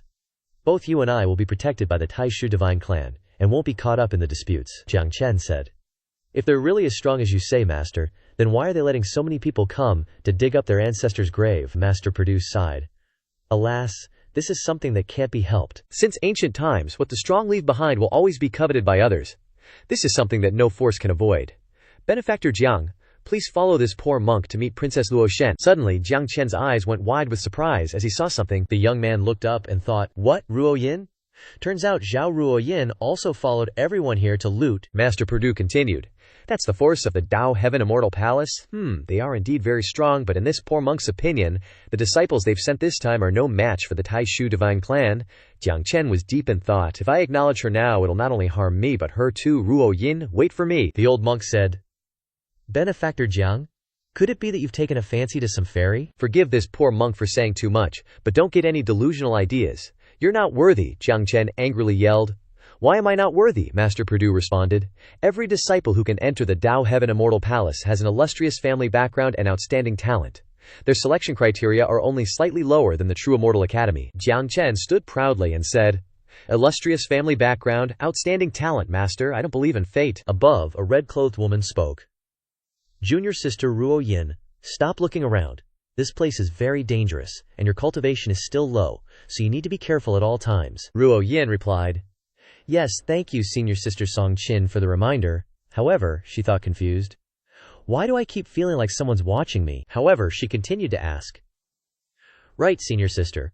I've seen that the major lineages have all arrived, but I haven't seen the team from the True Immortal Academy. Are they not coming? Song Qin replied. Logically, those monsters shouldn't miss out, but right now the Divine Tomb hasn't opened yet. Ah, I see. Junior sister Xiao wants to ask why young Master Change hasn't arrived yet. Right? So you're missing young Master Change? Ruo Yin panicked and said, No, it's not, don't guess. Randomly, Ruo Yin was just asking casually. Song Qin winked playfully and said, Junior sister Ruo Yin, remember to say a few good words for senior sister when you meet young Master Change. If our Song family can get noticed by young Master Change, it'll be like ascending to the heavens in one step. Xiao Ruo Yin smiled awkwardly and said, Senior sister is joking. However, she pondered, after entering the Tao Heaven Immortal Palace, the elders and fellow disciples have all taken great care of me, and there's no shortage of elixir resources, all thanks to young Master Ji Yu. In this vast upper realm, just how much weight do the three words Ji Yu Change hold? On a nearby warship, Ye Liuli spoke. Brother? Do you think senior brother Change will come? Ye Tian asked. Are you missing him already? It's a shame that I have to accept the training of the family. Otherwise, I'd be at the True Immortal Academy drinking happily with him right now. Ye Liuli said sadly. It's a pity that my aptitude isn't enough to enter the True Immortal Academy, Ye Tian replied.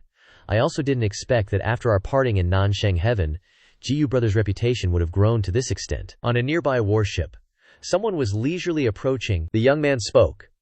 Sigh. Gotta meet that older sister again. What a pain, clan elder. The elder beside him replied. Who doesn't think so? And on another warship, shouts erupted. Hurry up, or another faction will snatch it first. Lu Guanwang, it's all your fault. How could we, the True Immortal Academy, make such a rookie mistake? Turns out it's that loudmouth Wang Ziqin, she raged on. Don't you know the way? Stop giving random directions, Lu Guanwang indifferently replied. What's it got to do with me? Ji Yu Xianyer telepathically said. Mingkong Ji, our captain doesn't seem too bright, huh? Mingkong sighed. A little. Yeah. Cut to a dungeon. Bai Kun was chained up, and he spoke. Ji Yu Change, if you want to know something, just soul search me. Why go through all this trouble? Ji Yu Change mused. Spring Breeze Jade Tower rose to prominence 6,000 years ago, right during the great chaos of the Yao race. Bai Kun only ever had one wife and one daughter. Back then, he divined the heavenly secrets which resulted in the curse that caused his wife's early death. As for his daughter, Bai Lianher, she vanished 6,000 years ago. Bai Kun is a Yao master under the command of the profound Yang Yao Emperor. The two are confidants. Summation. Coincidentally, the profound Yang Yao Emperor also has a son. If the Yao Emperor's son is the destined one, then Bai Lianher might just be the legendary female lead. I will test him first. The young man spoke. Senior Bai Kun, being alone in this dark dungeon must be pretty lonely. How about Ji Yu Mu finds you a companion? Bai Kun asked bitterly. What do you mean? The male lead stood up and continued. I just feel that Senior probably needs a maid to take care of your daily life, Bai Kun roared. What exactly are you getting at? Ji Yu Change calmly replied. Bai Lianfer is coming to save you. Bai Kun frantically yelled. That's not right. You're lying to me. My daughter couldn't possibly come to save me. We haven't seen each other in 6,000 years. Ji Yu Change approached and said, Really? Senior got amnesia or something. The two people who escaped in the ancient city of Bamiz. Wasn't one of them, your daughter Bai Lianir. Who would have thought that she is now the owner of Spring Breeze Jade Tower? She's so filial. Rest assured, if she's still alive after I'm done with her, I'll let you two reunite in the dungeon. Upon hearing that, Bai Kun went crazy and roared, Ji Yu Change, what did you do to my daughter? The male lead smiled and replied, She's still safe for now, but as for later, Bai Kun helplessly continued. You're keeping me alive as bait, aren't you? You're so young. But your heart is so scheming. I'll tell you everything you want to know, just please don't hurt my daughter, she has nothing to do with this. I dragged her into this, Ji Change asked. Why did you let your daughter flee to the Yao race? From what I know, the Yao race isn't exactly friendly to them right now. That wasn't a smart move. Bai Kun replied. I told them to bring something to the Yao race. It was a promise I made to an old friend. I don't even know what it is. Just a brocade pouch. I don't know what's inside. That's the truth. I'm not lying. Ji Change smiled and said, What? Did you told them to give it to Junbu Fan, the son of the profound Yang Yao emperor who disappeared 6,000 years ago? Bai Kun was shocked and yelled, What? How could you know? Who exactly are you? System notification. Eku has detected a new child of fortune. The Yao emperor's son, Junbu Fan. Ji Change turned around, thinking, the Yao race seems to be hiding a shocking secret. Huang Xiao might just be a pawn being used. Maybe only by completely controlling her will I have a chance to place a piece on this chessboard. Cut to another scene. After a while, a subordinate reported, Reporting, master. News has arrived. Ji Change opened the letter to read. The young man mused. Oh, Jiang Chen, the son of fortune from the Grand Void Divine First, has arrived at the Grand Void Divine Mausoleum. Isn't that where Ming Kong and the others went for trials? Ah, this time the Divine Mausoleum will definitely have treasures appearing. Maybe I should take a trip as well. Cut to a distant mountain, where a brilliant light from the sky shone down on Jiang Chen and the Purdue Grandmaster. The old monk put his hands together and bowed. Greetings to Princess Luoxian. He telepathically told Jiang Chen, Jiang, don't look up. But before he could understand anything, Jiang Chen was immediately slapped in the face, full of pain. An angry subordinate said, Rude. Daring to stare directly at Princess Luoxian, Jiang Luoxian glared and said, Is this the person you found? I hope you don't disappoint me. Luo Ming mockingly said, HMPH, so weak. Can't even withstand a slap, Luoxian said. Purdue, if you fail this time, you know the consequences. Grandmaster Purdue forced a smile and replied, Princess Luoxian, please rest assured. This Jiang Shichu may not have high cultivation, but his methods are extraordinary. With our joint effort, we can definitely find the tomb owner. Jiang Chen thought upon hearing that, using me to find treasures, and then slapping me in the face. And when I become an emperor, I'll definitely wipe out all these clan sects. Jiang Luoshen continued, Jiang Ming, after the Divine Mausoleum opens, you pay attention to protecting his safety, Luo Ming said, confused, older sister. But Luo Shen interrupted and scolded, Don't talk nonsense. Luo Shen was still bitter, thinking, First a slap, then a sweet date. Seems like someone who hasn't experienced the ways of the world, Grandmaster Purdue telepathically said. Jiang Laodi, getting the treasure is the important thing. Everything else is minor, Jiang Chen replied bitterly. It's not you who got slapped. Meanwhile, the warships were gradually approaching. Seeing Jiang Luo Shen and the others, people discussed, That's the Grand Void Divine Clan, what do they want to do? It's said that the bloodline on their body is very strong. Not many great clan disciples are their match at the same cultivation level. Really? Could they be trying to stop us, the great sects? Over here, the old servant said telepathically, Princess, this time the forces of the orthodoxy are involved. We can't underestimate them. We need to be cautious, Luo Shen said loudly. This is the resting place of our clan's ancestors. Do you all want to disturb them? Luo Ming also shouted very loudly. Even our creation clan wants to get involved? Aren't you all going too far? The Grand Void Divine Clan wouldn't mind showing these impolite ones a bit of color. So like all these major sects and clans heard that and got super confused. They were all looking at each other like, should we still go? Awkward silence. Suddenly, this huge, badass warship comes barreling in from above, and someone yells, Hold up, wasn't your ancestor, like, totally a runaway from your clan, when they decided to chill and find enlightenment here? Like, it's been ages. You guys never visit the grave, but you're quick to show up for the loot? Come on. Everything in this tomb is ancient and unowned. Duh. Treasures go to the worthy, so may the best man win. Turns out it's Ji Xian Gear. Talk about learning from the best, huh? This girl's got the gift of gab. Seeing that, all the Taoist sects and clans started cheering. The True Immortal Academy. Finally they're here. Yeah, tell 'em. The Taishu Divine Clan just wants to hog everything for themselves, that's all. Lupro Chen, totally triggered by the trash talk, screams. You little brat. Who are you? Which family do you belong to?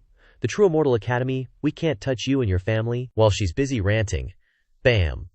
A massive explosion rocks a nearby mountain, and a blinding light shoots out. Ye Chen shouts, The god's tomb is opening. Forget them. Grab the important treasures. Everyone starts yelling, Yeah, the Taishu Divine Clan can't fight us all by themselves. And just like that, everyone fires up their warships and charges toward the god's tomb.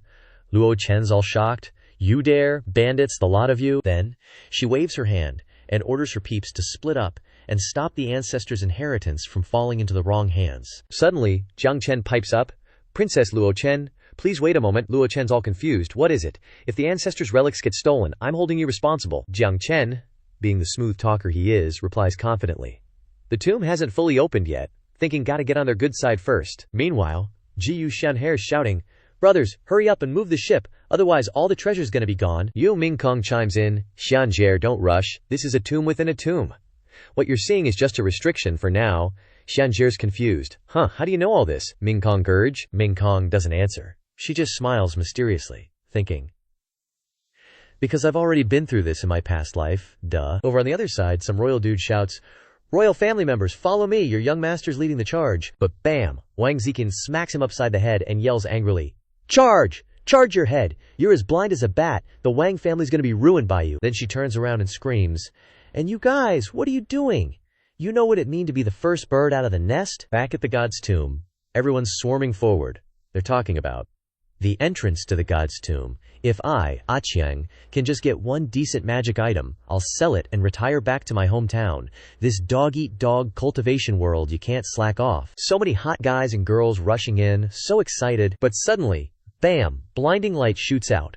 Wherever it goes, it's blasting people left and right. In a blink, all the people in the front got totally annihilated. Ouched. Luo Chen comments, not bad. Jiang Chen just says nonchalantly, princess, it's my duty. Now the entrance to the god's tomb is officially open. Right after that, tons of dazzling light spots shoot out. Everyone's buzzing. Quick look. So many magic items and elixirs flying out. We're rich, haha. Suddenly, Lu Guanwang swoops down and shouts, the god's tomb is about to open. Everyone, go find your own opportunity. Over here, everyone's excitedly trying to grab the treasures flying out, but a lot of people decide to just steal the treasures from others, making this place a total chaotic free-for-all. Jiang Chen's happily running around picking up treasures too. Then he thought, gotta grab some loot while it's still chaotic. Suddenly, something like a rock comes flying at him. The immortal boat says, quick, that stone tablet, pick it up. Forget about the trash. Jiang Chen's confused. What is this tablet? The immortal boat says. Just grab it. Trust me, it's way more useful than anything else. Pick it up quickly while no one's paying attention. But just as he's about to reach for it, someone snatches it first. Turns out it's Xianjie. Jiang Chen thought bitterly. Crap, she's with the True Immortal Academy from earlier. Ji Yu Xianchair glared and said, what are you looking at? Is this yours? Jiang Chen gave an awkward laugh. Ah, immortal maiden, you misunderstand. I just saw a light flash over here and thought it was some kind of treasure. Turns out it's just a broken piece of stone tablet. Jian Krier picked it up and examined it, then said, don't think I can't tell quality. You can't even tell a good treasure from garbage. Then she shoved it in the bird's face and said, Da Qing, what about this thing?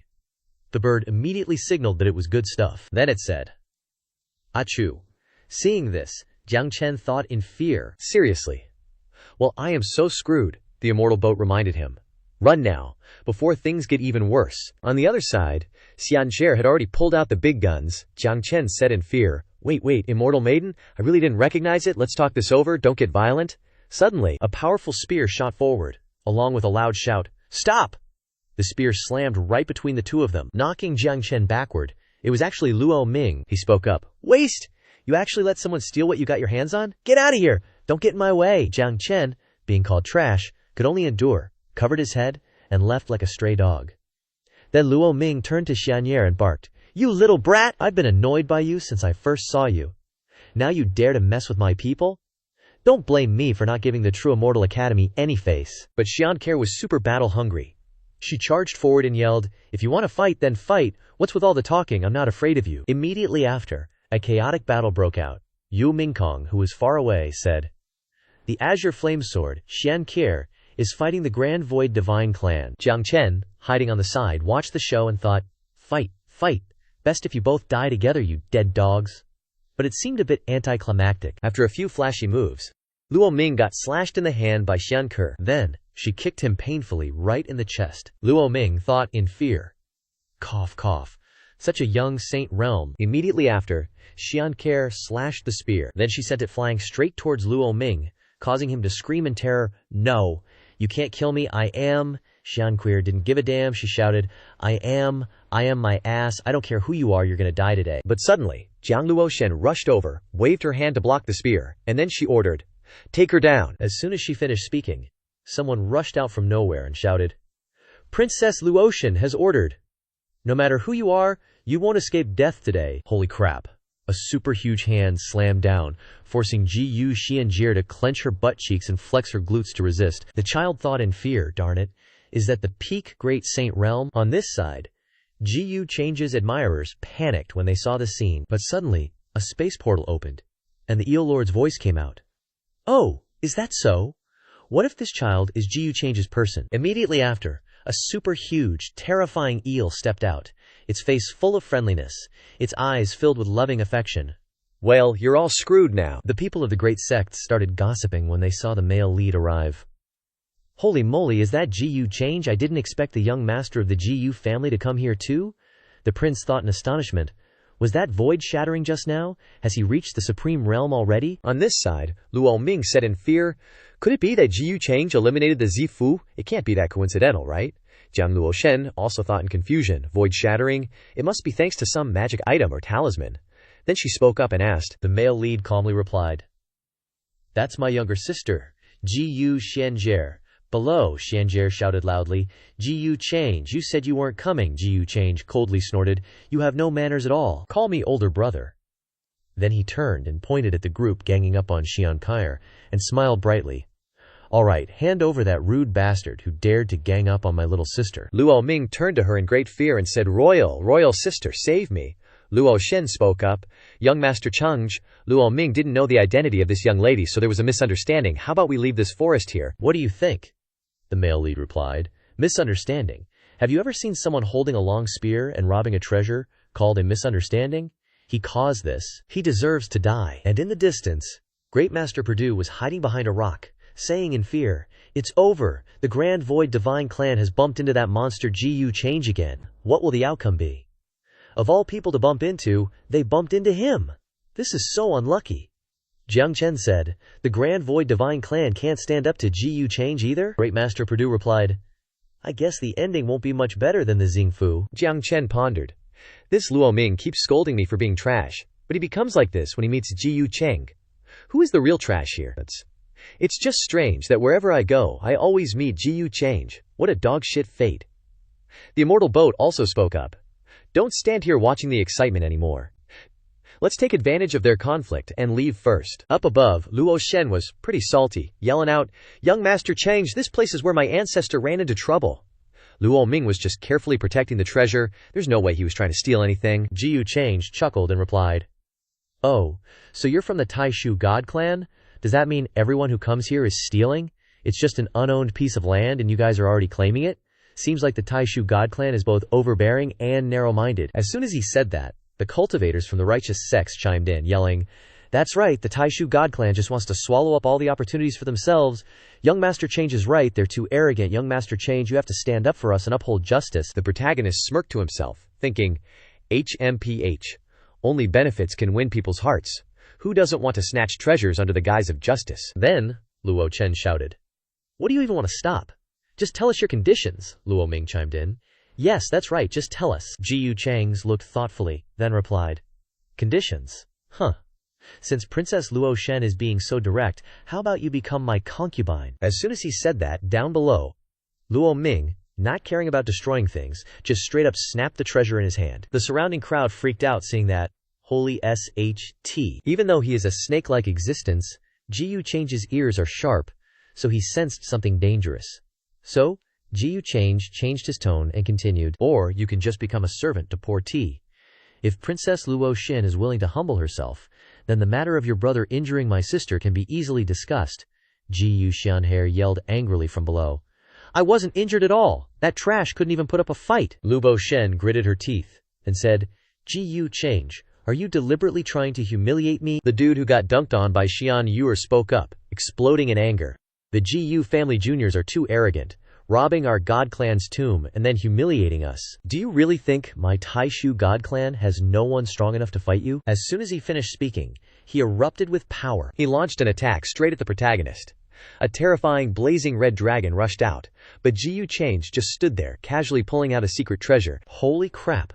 Then, the red dragon was sucked straight into the secret treasure. Before you know it, there was absolutely nothing left. Dude got absolutely roasted. Right after that, a small sword appeared in front of that dude, terrifying him. He blurted out, Holy crap, what is that? But before he could figure out what it was, the small sword pierced through his head, His whole body instantly turned to stone. The protagonist teleported behind him, collected the sword, and then said, "Since this elder sacrificed himself so bravely, can we use him to exchange for your brother's life? or maybe it's better if they accompany each other in the underworld. I wonder what Princess Luo Shen thinks." Luo Chen witnessed the scene and was terrified, thinking, a peak Great Saint Realm cultivator just fell like that. One move? That's crazy. Luo Ming was so scared he peed his pants, hurriedly saying, no need. That dude had completely turned into stone and fell down below. Down there, Jin Chanzi spoke up. He's much stronger than before.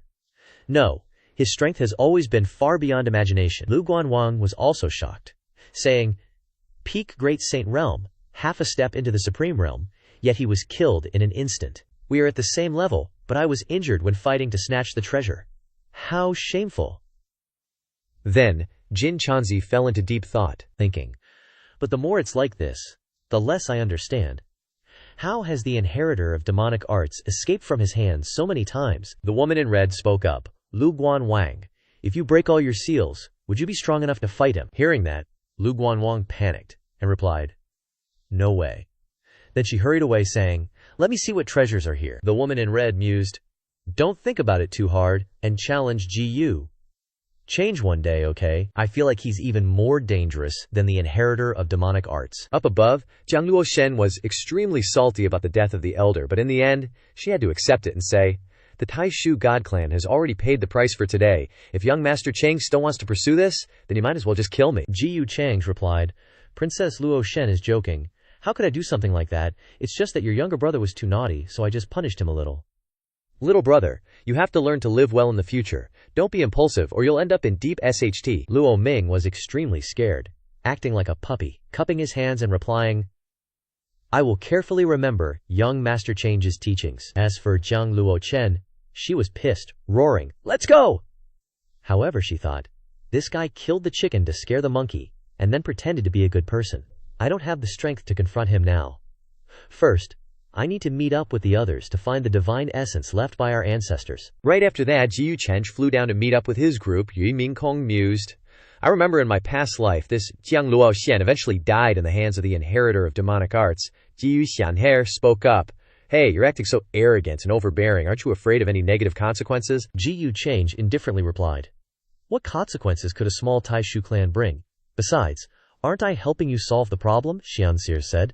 Can you blame me for this? I just accidentally picked up a broken stone tablet, and he came and said I stole his stuff. The protagonist asked, slightly surprised, oh, what kind of broken stone tablet? Xianker whips out this ancient stone tablet and goes, this is it, I still can't figure it out. But Daching says it's got a seriously epic backstory. Our main dude, Jiu Change, takes it, strikes a thoughtful pose, and says all dramatically, indeed, something extraordinary about this. Then, the cheeky bastard just straight up shoves the tablet into his pocket. Xianxier's jaw just drops. Xianxier loses it, yelling, you scoundrel, Jiu Change, give back my tablet. Jiu Change just pushes her away, like, yours? Nah, what's in my hands is naturally mine now. Xianxier starts tearing up. If you don't give it back, I'm seriously gonna get angry. You won't be able to coax me. Jiu Change is all cool. If you want it, come and get it yourself, with your own skills. Then, our boy gives a sneaky glance to the side, and bam, he gets jump-scared. Jiu Xianjie runs crying to Yue Mingkong. Wah, Mingkong Ji, look at him. He's always bullied me since we were kids. He's so shameless he even steals my stuff. Wah, Mingkong pats her head. Don't cry, he's always been like that. What's new? Prince Chin chimes in with a snarky HMPH. Could he even be a decent human being? Jiu Change cuts in. Alright, your fake crying is so damn obvious, I'll give you a Great Saint Realm weapon as compensation. You wouldn't even know what to do with it anyway. Xianhe instantly stops crying, and her hand's already out. Deal, 5 items. Jiu Change facepalms, 2 items. Any more haggling and you get nothing. Prince Chin sidles up.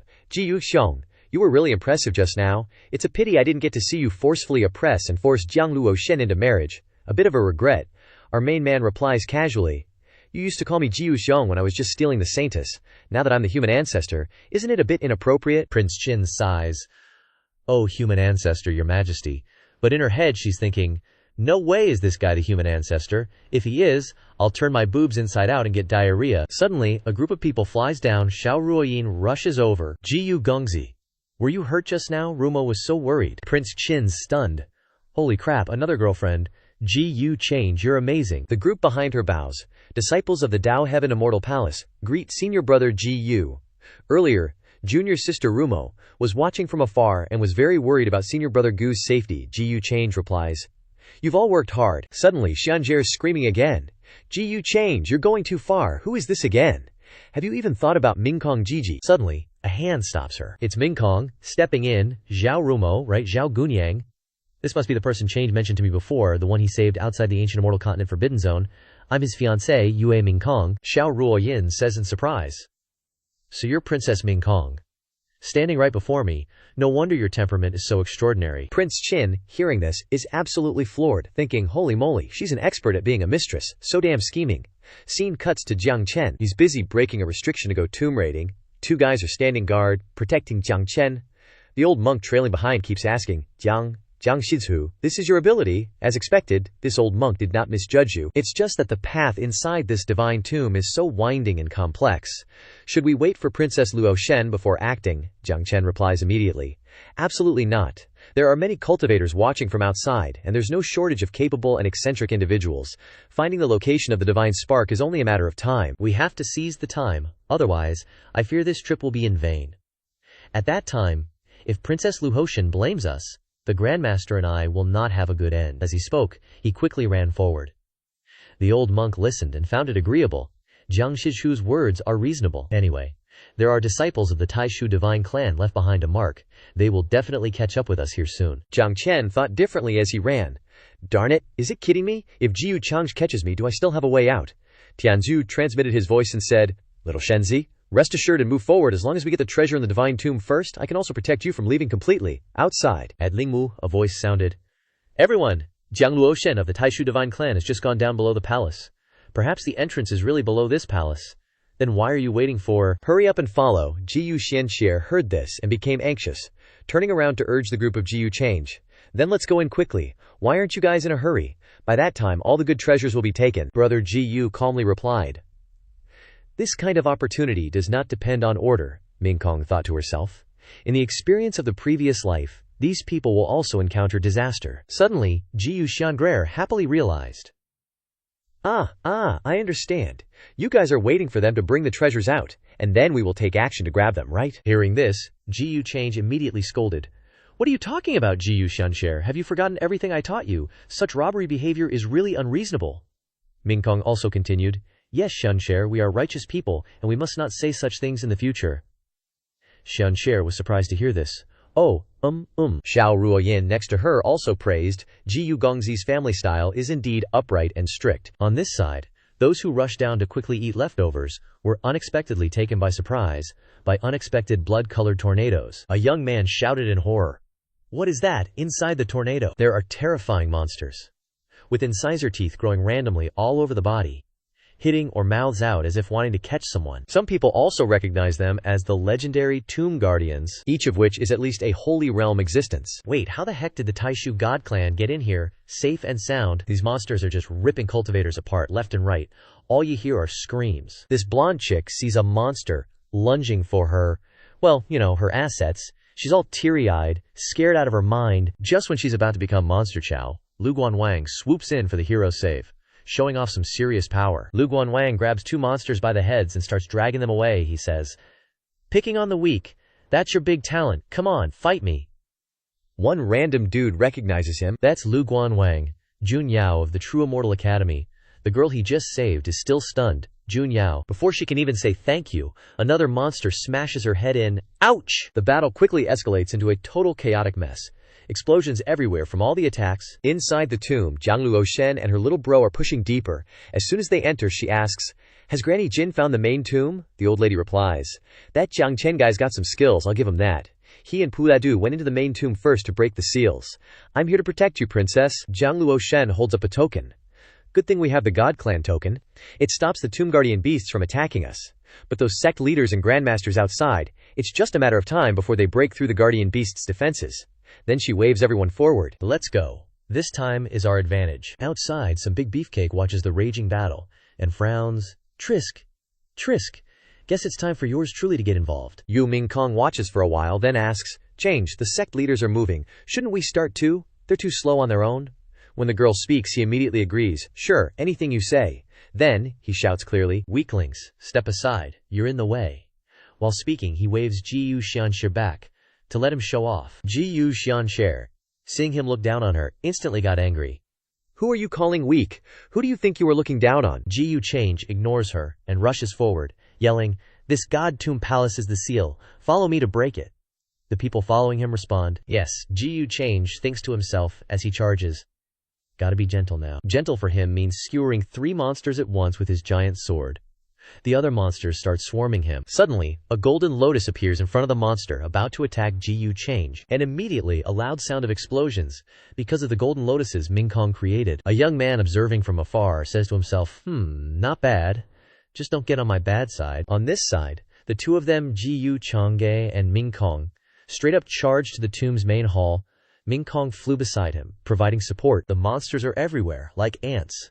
There's no way to kill them all with the big sword. They dodge the blade and run up the sword. Wang Zikong's eyes go completely white, and lightning starts crackling around her. She shouts, Heavenly lightning art! Instantly, bolts of lightning strike the monsters, making them wail and convulse. Wang Zikong rushed down first, and said, I will hold them back. Thunder prison wall. A perfect move. At once created enormous tall walls that block the monsters at the center, and instantly, bolts of lightning strike the monsters, making them wail and convulse. It didn't end there. Jiyu Change's Thon Daibao Kim descended also, as if it was going to crush the entire tomb. Dang, dang, dang! The Thon Daibao Kim truly stabbed into the great hall of the tomb, causing it to explode. Sounds of surprise rose continuously. Too powerful! Those human-shaped tombkeeper beasts are especially hard to deal with, and this palace is unexpectedly sturdy, not letting people have to wait too long. Miss Jiang Chuchu started moving. Miss Jiang brought her 2 hands to the sky. As if preparing for the ultimate move, she shouted loudly, Scram, get out of here! Then, a massive pillar, like some kind of oversized crucifix, comes crashing down straight for the tomb palace. Whoa, talk about a grand entrance. Jiyu Change's sword finally busts through the main hall, plunging into the earth below. Boom! Now, that's what I call an effective door knocker. Even the sect leaders were all like, whoa, those youngsters actually handled it. One sect master was secretly thinking, those true Immortal Academy disciples are something else. If only could snag 1 or 2 to use for elixir refining. Creepy old dude alert. Jiyu Change and the gang, after unleashing their moves, were all grinning like Cheshire cats. Looking ahead, Jiyu Xianhair, even though she didn't throw down any attacks, was still hyped like she'd saved the day, shouting, There's a way in, everyone, charge! Treasure's right in front of us. Classic Xianhair, always ready to loot. Ruo Yin, standing way back and too scared to go forward, sighed. Young Master Change and the others are so strong. When will I ever? In her head she's thinking, stand beside him. Then, the girl next to her patted her shoulder, comforting her. Ruo Yin, don't get any weird ideas. It's dangerous here. We'll be rich just by scrounging up the leftovers. Poor Ruo Yin, caught in the friend zone. At least they are looting for goodies. Jiyu Change's crew and the True Immortal Academy peeps dove deep inside, but bam! They were faced with a ton of different entrances, lots of glowing doorways with plenty of people just closing their eyes and running in. Jiyu Change, cool as a cucumber, piped up. There are a lot of entrances and formations here. Everyone sticking together is the safest bet. But choosing the wrong path is just a waste of time. Yu Ming Kong was secretly thinking, here he goes again, trying to sneak off and do something shady. Then, like clockwork, she agreed. That makes sense. Let's split up then. Whether you get lucky or not depends on your skills.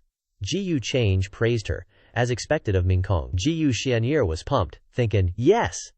Only idiots would stick with Jiyu Change. You only get scraps with him. Alright, let's go! The 2 Jin-Chan monks chimed in. We'll take this path. Monk Loot Squad, Wang Zixiao and Jiang Chuchu were both thinking the same thing. I want to go with Jiyu Change. Seeing that both of them were silent, Ming Kong asked. The 2 holy maidens aren't going together. Wang Zixiao quickly pushed Jiang Chuchu away and said, Oh, I'll meet up with Chuchu later. I have something to discuss with Ji Uchicheng. As she spoke, she sent a voice transmission to Chuchu. Go. You'll have to face her sooner or later, Chuchu said worriedly. No, I am not ready. Seeing this, Ming Kong was silently judging. This Wang Zixiao's skin is as thick as Cheng's. After that, they each went flying into a different door, leaving only Jiyu Cheng and Wang Zixiao. She said with a smile, Aya, she is still shy. Scene changed to the deepest part of the tomb. A voice said, Found it. Kuang Lushen's group just arrived. Jiang Shen is currently breaking the final restriction. Looks like things are heating up. The old monk chimed in, Princess Jiang Luoshen, Thank goodness you're here. We finally arrived.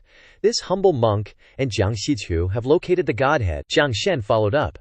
But this godhead is protected by a formation. I need more time to successfully break it. Jiang Luhao Shen was overjoyed. As expected, it's the godhead of our ancestors. Just focus on breaking it. We'll handle the rest. Her little brother thought to himself. A godhead.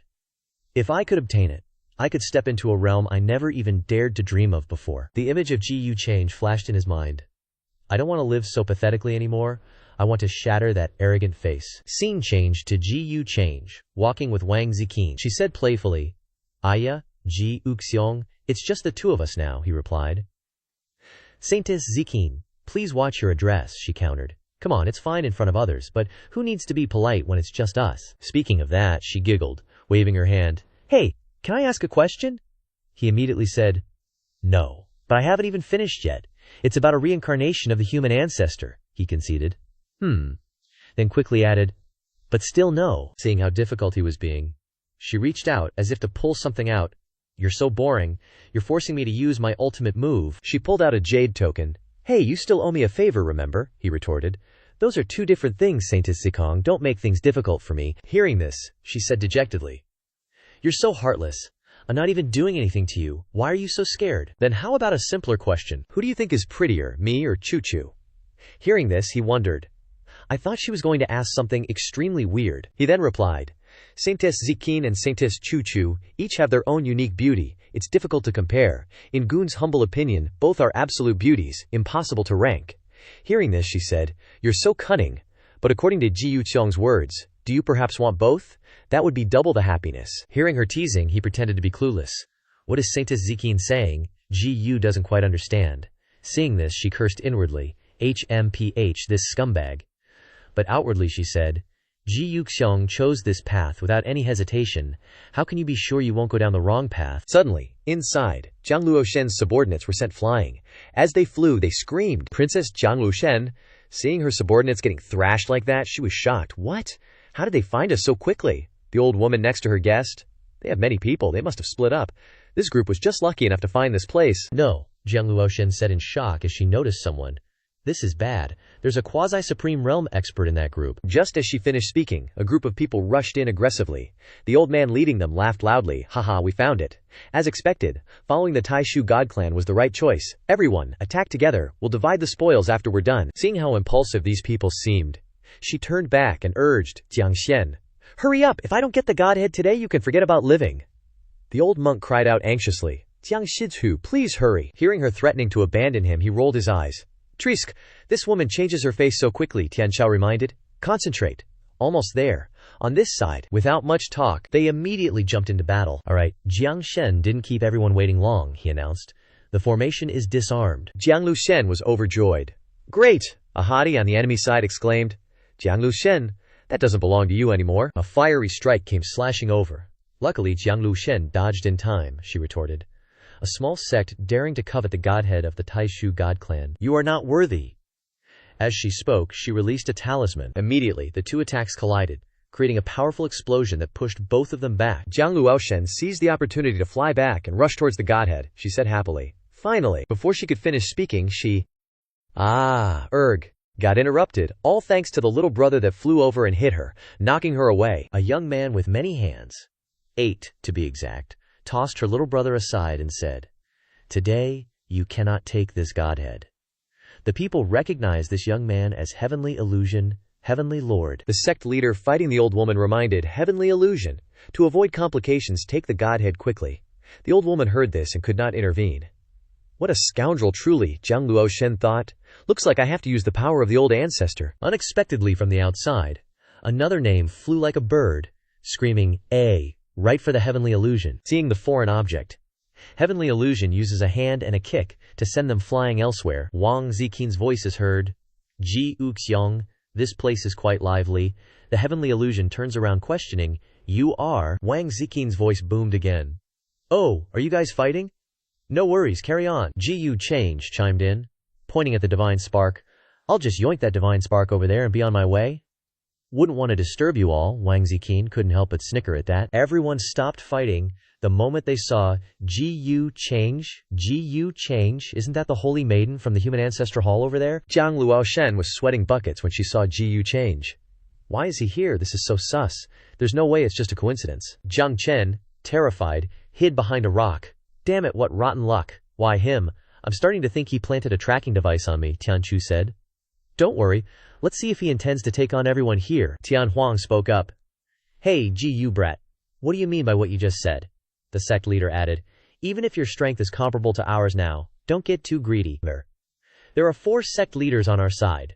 Ji Change just ignored him and said, Are you dense? This thing? This young master has set his sights on it. Scram, all of you. Avoid unnecessary losses.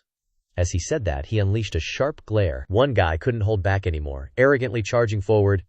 We're not the kind of great saints from the Taishu Holy Land. Ji Change didn't even flinch, grabbing an emperor weapon, its power of reincarnation swirling around the blade. He muttered, Reincarnation power. In the blink of an eye, he flashed past the guy who charged him, accidentally slicing him hundreds of times in the process.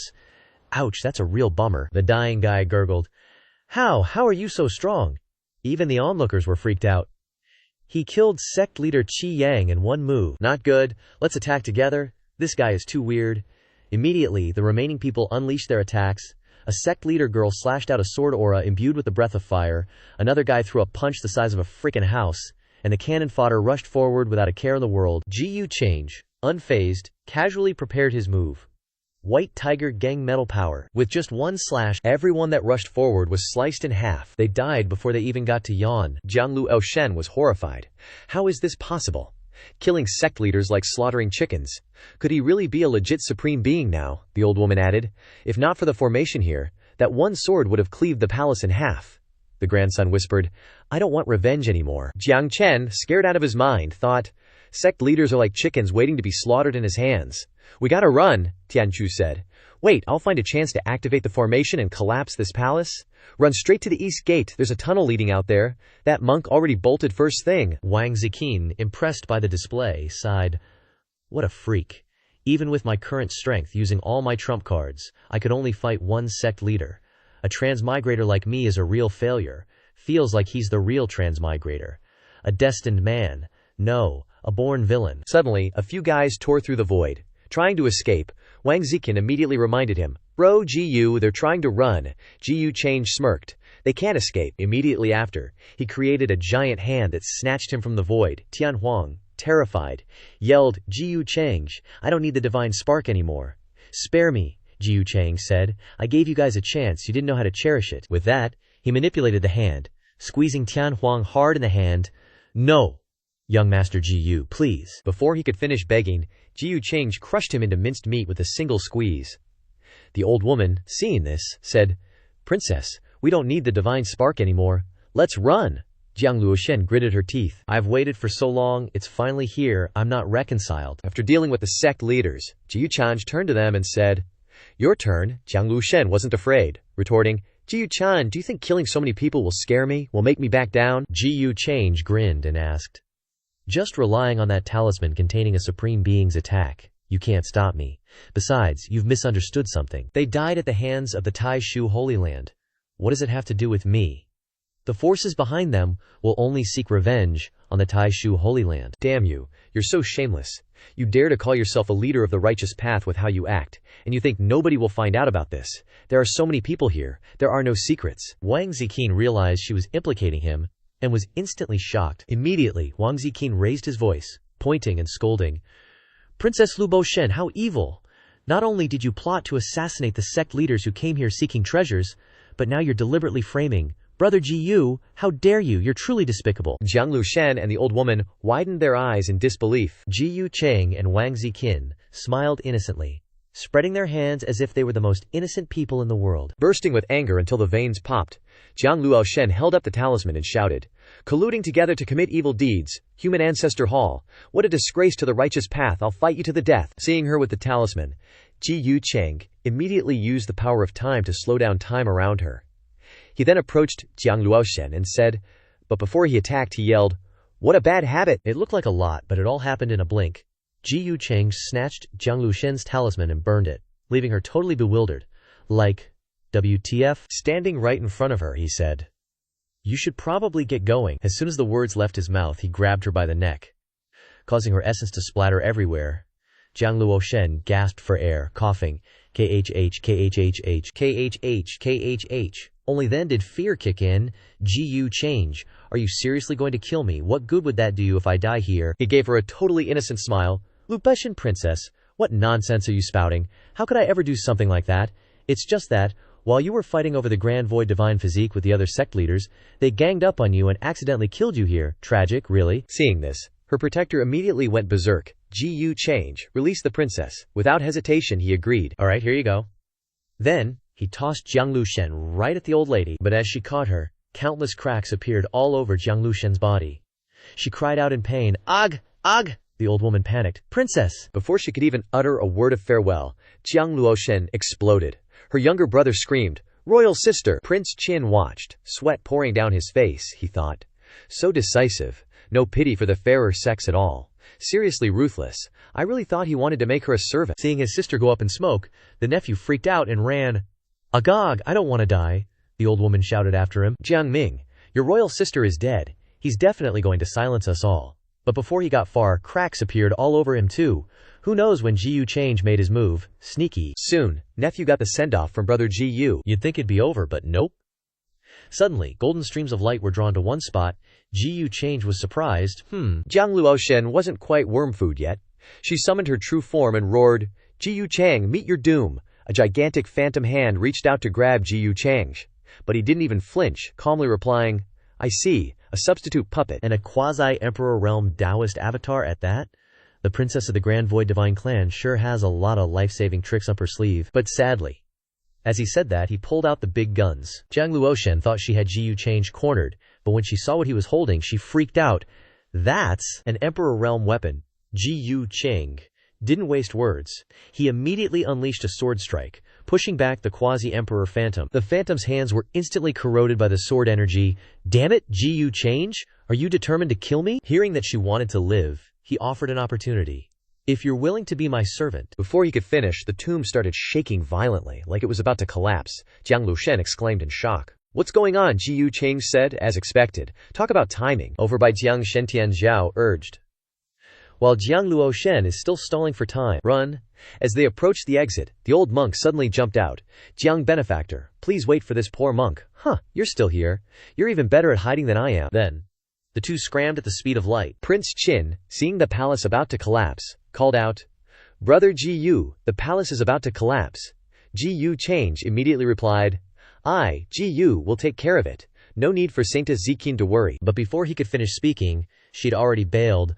I'll be taking my leave first, Brother Gu. I know you'll definitely be fine. See you on the outside. And she's gone just like that. Having stalled for enough time, the old woman finished setting up the teleportation array. Princess, let's go quickly. Seeing this, Jiang Lushen stepped forward.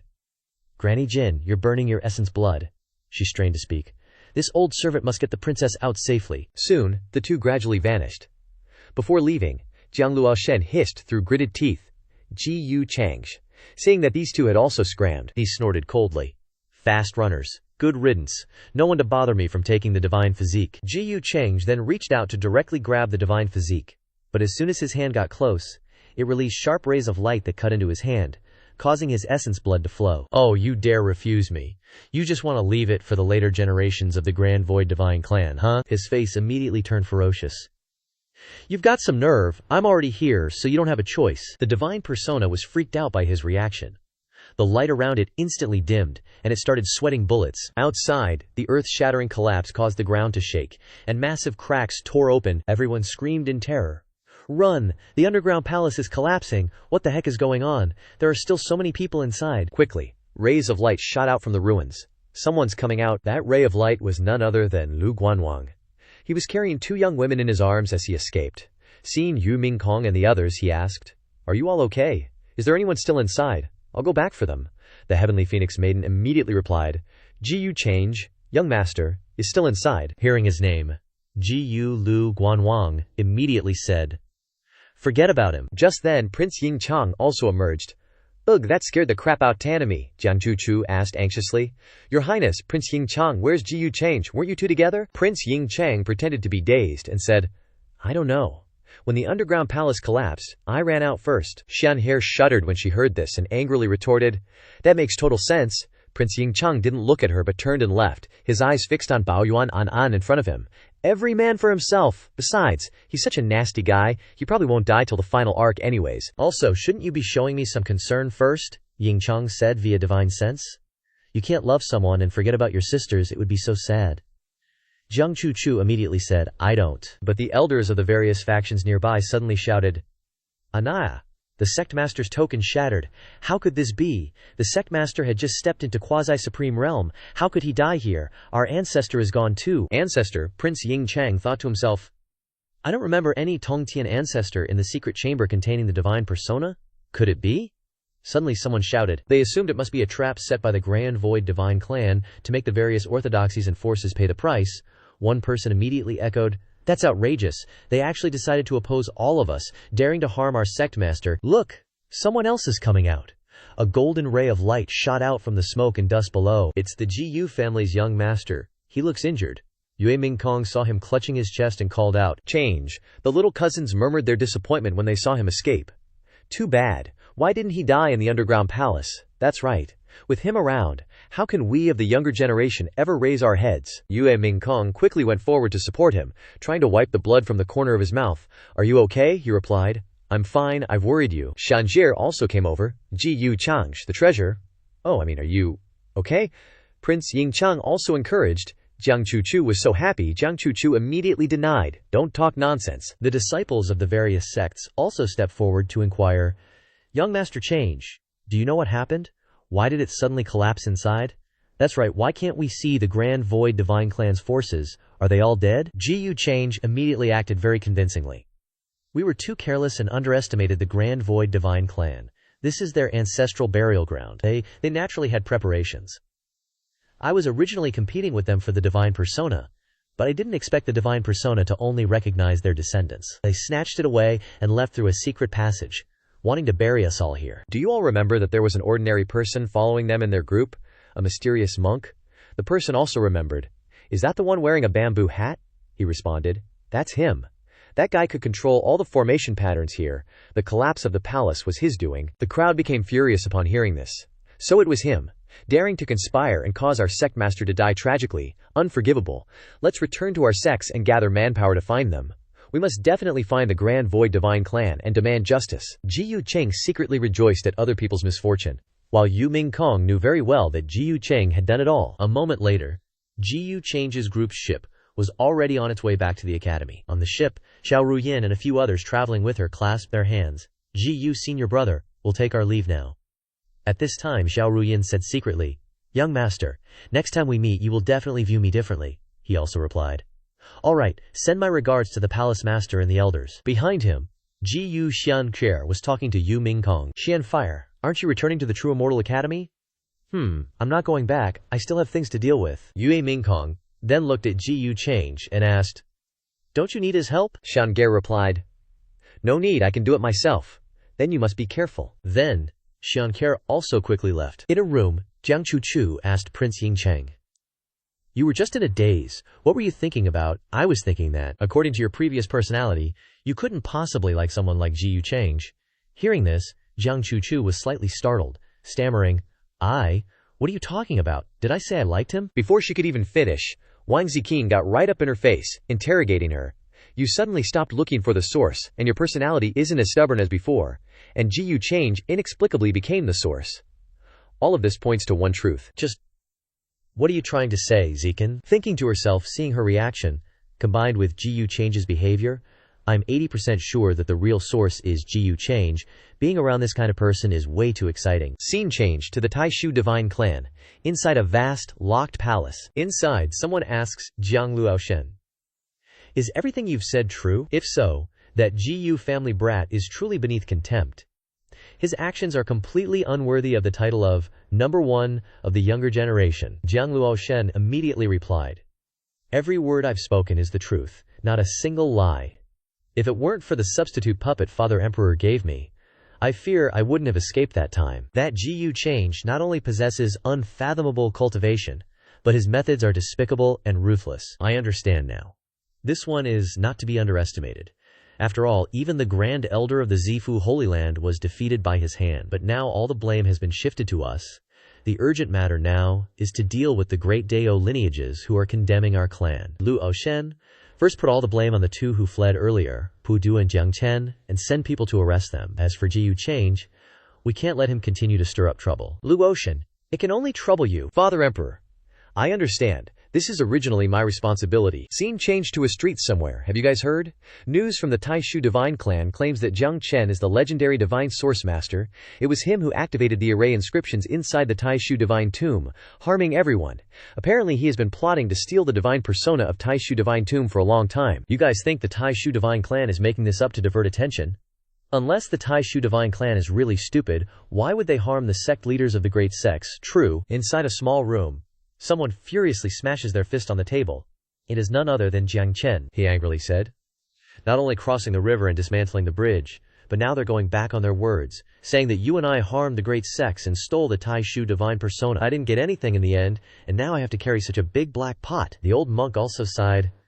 Jiang Benefactor, it seems that from now on you and I are two grasshoppers on the same rope. Jiang Chen continued. Speaking of which, isn't it your fault? You insisted on dragging me to help them, and kept saying how strong and reliable the Taishu Divine Clan was. Sigh, even this poor monk didn't expect this. Jiang Chen still angrily cursed. That slut Jiang Luoshen.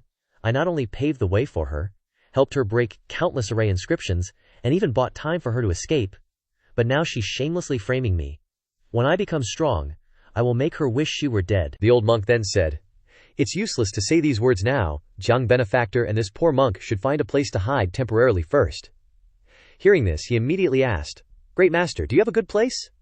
Oh right, I still don't know your origin. The old monk replied, Buddha Mountain, Xuan Kong Temple. Scene changed to Ji Yu Change's side. At this moment, he is diligently absorbing the divine persona. While absorbing, he thought, Jiang Luoshen knows the divine persona is in my hands. What she said this time is clearly a concession to me. Congratulations on keeping your little life. After absorbing for a while, he slowly descended to the ground. Those two Qingges will be here soon. Ji Qing Xuan is also helping me manage the territory of the 13 Great Daos. I can only take action myself. At this time, he also took out tables, chairs, a tea set, and herbs. A voice rang out outside. Master, Princess Luotian of the Taishu Divine Clan is waiting outside the study, requesting an audience. After contemplating for a moment, he immediately said, Let her in. Outside, Ji Yu Change's subordinate said, Princess Luotian, Master is waiting for you in the hall. Please enter. Okay. Standing in front of the door, with some hesitation, unwilling to go in her head she thinks, is that devil really inside? If possible, I really don't want to meet him again. HMPH, screw it. After that, she pushed the door open and walked in. What greeted her eyes was the scene of Ji Yu Change brewing tea in a very simple manner. He spoke up and said, Sit. You came. A surprise, huh? She quickly sat in a chair. After sitting down, she thought again. Why did he tell me to sit, and I had to sit? Why do I listen to him so much? Thinking of this, she immediately got up. Ji Yu Change. I came here this time to make a deal with you, he replied. I know. Oh, you know, he continued. Isn't it that you want me to shut up and not expose the Taishu Divine Clan's so-called explanation? The corresponding condition is that you guarantee that you won't reveal that the 4 sect leaders died at my hands, right? After all, as long as you are ruthless enough, sacrifice the divine souls of those present at the time, naturally you will be able to recreate what happened. That's what you're holding as my weakness, is that right? Hearing him say this, it made her sweat profusely. No, that's right, you also don't want to become a target being attacked, right? We'll also overlook the matter of the divine persona of our clan. The Taishu Divine Clan has no reason to be enemies with the Changsheng Ji Yu family, as long as you keep silent. Ji Yu Change slowly stood up and replied, You ask me what I think? I think it's ridiculously laughable. Hearing this, she asked, What are you talking about? He continued. Firstly, if I dared to kill those guys, of course I'm not afraid of their revenge. With the Ji Yu family's power, how many great powers could they possibly mobilize to kill me? Secondly, anyone with a high enough divine soul cultivation can easily modify some memories. You're sure the Grand Void Divine Clan wants to compare trustworthiness with me? Oh really now? So what exactly do you want to agree? He promptly tossed her the fan. Simple, you stay. As a hostage and a maid. What? That's impossible, Ji Yu Change. Don't go too far, he coldly retorted. Really? Then perhaps the Grand Void Divine Clan doesn't need to exist anymore. Hearing that, she trembled and said, You Can't you change the conditions? Or change to someone else like my younger sister? He cut her off. I'm not very patient. I don't like repeating myself. Jiang Luoshen pondered. I am the future divine empress of the Grand Void divine clan.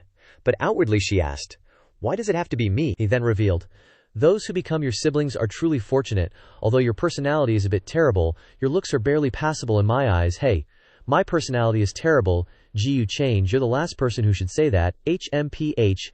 Enough nonsense. I don't have much time. You need to make a choice. Hearing this, she clenched her fists, but had no other choice. She then said, I agree to your conditions, but you can't force me to do things I don't want to do, and you can't harm the interests of the Grand Void Divine Clan. Furthermore, I won't serve anyone. Yu Change didn't care and threatened. In front of me, you better drop that princess act. If you don't know how to serve, then learn. If you can't learn. Speaking to this point, he revealed his signature smile, looking at her as he said, I'll kill you. Seeing this murderous expression, Jiang Luoshen was terrified, sweat pouring down like rain. Elsewhere, in a room, a voice rang out. What did you say? Yu Mingkong asked angrily. Kept her back, didn't leave. The subordinate replied, yes, the entire academy already knows. She pondered. Princess Luhoshen finally came to find change. Some things, even if you want to avoid them, will eventually happen. Scene changes to the chaotic star domain. At this time, there were many people coming and going. An old man on the road asked, Hey, do you know about Spring Breeze Jade Tower? The young man then asked, That Northern Swamp Ancient City one? That's an assassin organization? Recently, I don't know how they offended the GU family's young master, so they're being hunted everywhere. Then we should also go look for clues, if we have the opportunity to cling to the GU family. In the sky, a crack appeared. GU Change walked out of the crack, he thought to himself. Still no news of Bai Lianer. Could it be that she doesn't plan to save Bai Jiu? Forget it.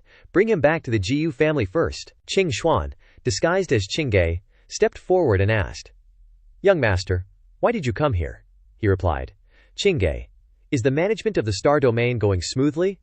Very smoothly. The profits in this period have increased by at least 30% compared to the era when the 13 bandits ruled. Oh really, she continued. In 3 years I can definitely double the scale. Is there anything the young master needs here? He said. I'm waiting for someone. By the way, help me choose a few Saint Realm subordinates. A moment later, Jiang Luoshen and her subordinates arrived. Several people behind her respectfully clasped their hands. Greetings, young master Chengge. Luoshen angrily questioned. Jiu Chengge, you're going too far. You not only want to order me around, but also want to order around the strong of my clan. Seeing this, Qing Xuan thought to herself, Is the young master planning to find a new maid? That's right, my sister and I are no longer by the young master's side, Jiu Change asked. Do you have any complaints? Although Jiang Luoshen was aggressive, she still said, I have no complaints. Scene changes to the Yao race. Profound Yang domain, have you heard? There's going to be a figure coming that even Her Majesty the Queen extremely values, coming to the Yao race soon. This place is the Black-White Academy. The crowd kept discussing. That's right. It's said that this great figure from the upper realm has a very frightening identity and an unfathomable background. In the past, when a grand sect master came, Her Majesty the Queen didn't care much, but this time the great figure. While they were discussing, a young man walked towards several girls. They even recognized Jun Fan. It's him. He actually appeared at the academy today. Jun Fan is the #1 person in the Black-White Academy. Except for Senior Sister Song, almost no one can resist him. Moreover, it is said that the relationship between him and Senior Sister Song is not simple, and the two are very compatible. Jun Fan spoke and asked the person behind him, Yaquir, how much do you know about the great figure coming from the upper realm? Reporting to the young master, I only vaguely heard my father mention it. The identity of the person from the upper realm this time is very mysterious and frightening. Her Majesty the Queen did not reveal too much, only ordered us today to go to the Picking Immortal Hall to welcome this person. So that's the deal, he pondered. Someone suddenly showed up from the upper realm.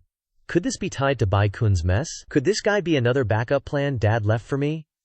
Right now, I've reorganized some of Dad's old crew, and my true strength has reached the Saint Realm. In a few days, at the Black-White Academy's Heavenly Pride Banquet, Shi Zhao is bound to show her face. This is my chance. To be sure, I still need to figure out who this mysterious guy is. Friend or foe? Jun Fan was chilling in a private courtyard, sipping tea. A girl walked in and asked, What's up? Why'd you call me, Qingzhu? Finally, you're here. You needed to see me, so how could I not come? It's just that time is tight. Hurry up and spill it. Her Majesty the Queen is short-handed right now. If I hadn't made an excuse, I'd have had a hard time slipping away. Hearing this, the young man showed concern. Busy, huh? Is it because of welcoming the guy from the upper realm? Who is he, anyway? Worth all this fuss? Qingju replied. I told you before, Her Majesty has connections with him in the upper realm. They exchange letters every now and then. Junfan cut straight to the chase. Is it that Ji Change dude? Qingju didn't hide it. Yep, that's him. Oh, what's he doing in the Yao race realm?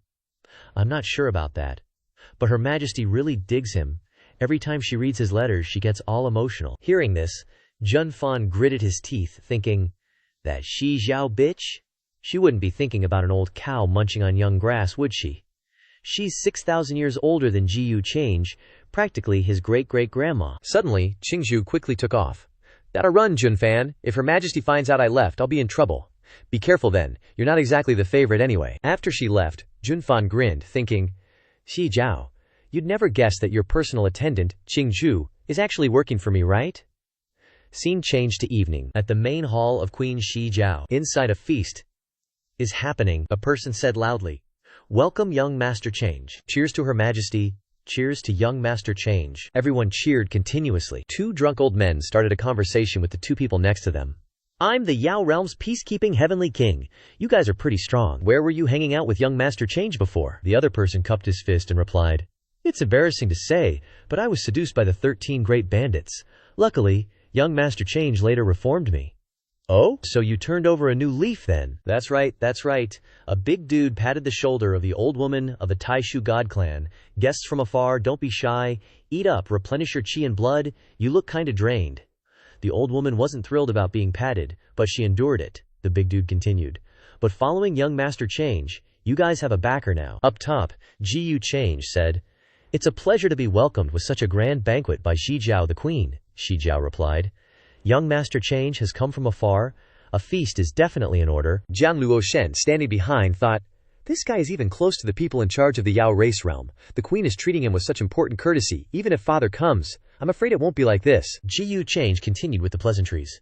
Your Majesty doesn't need to be so formal. We can just be friends. In the back, a maid asked, Qingju, where were you just now? Qingju immediately apologized. Shi Zhao didn't care about what was happening behind her and laughed heartily. Ha, I wonder why young Master Change has come to the Yao realm this time. Ji Change saw Qingju and thought, Looks like this maid has already contacted the emperor. The clue has come to my door. Outwardly he answered, Shi Zhao, the queen, knows that some time ago I eliminated the 13 great bandits in the chaotic starfield. Of course young Master Change's heroic deeds are being sung everywhere. How could this queen not know? The queen joked, but this matter is related to you. Hearing this, Shi Zhao was also puzzled. Below, an old man was asking his daughter, Yue, what do you think of that Change kid from the rumors? Father, Yue thinks he is one of a kind. The old man was surprised when he heard that and stroked his beard to reevaluate him. That high of a praise, Yue continued. I can only say that seeing is believing.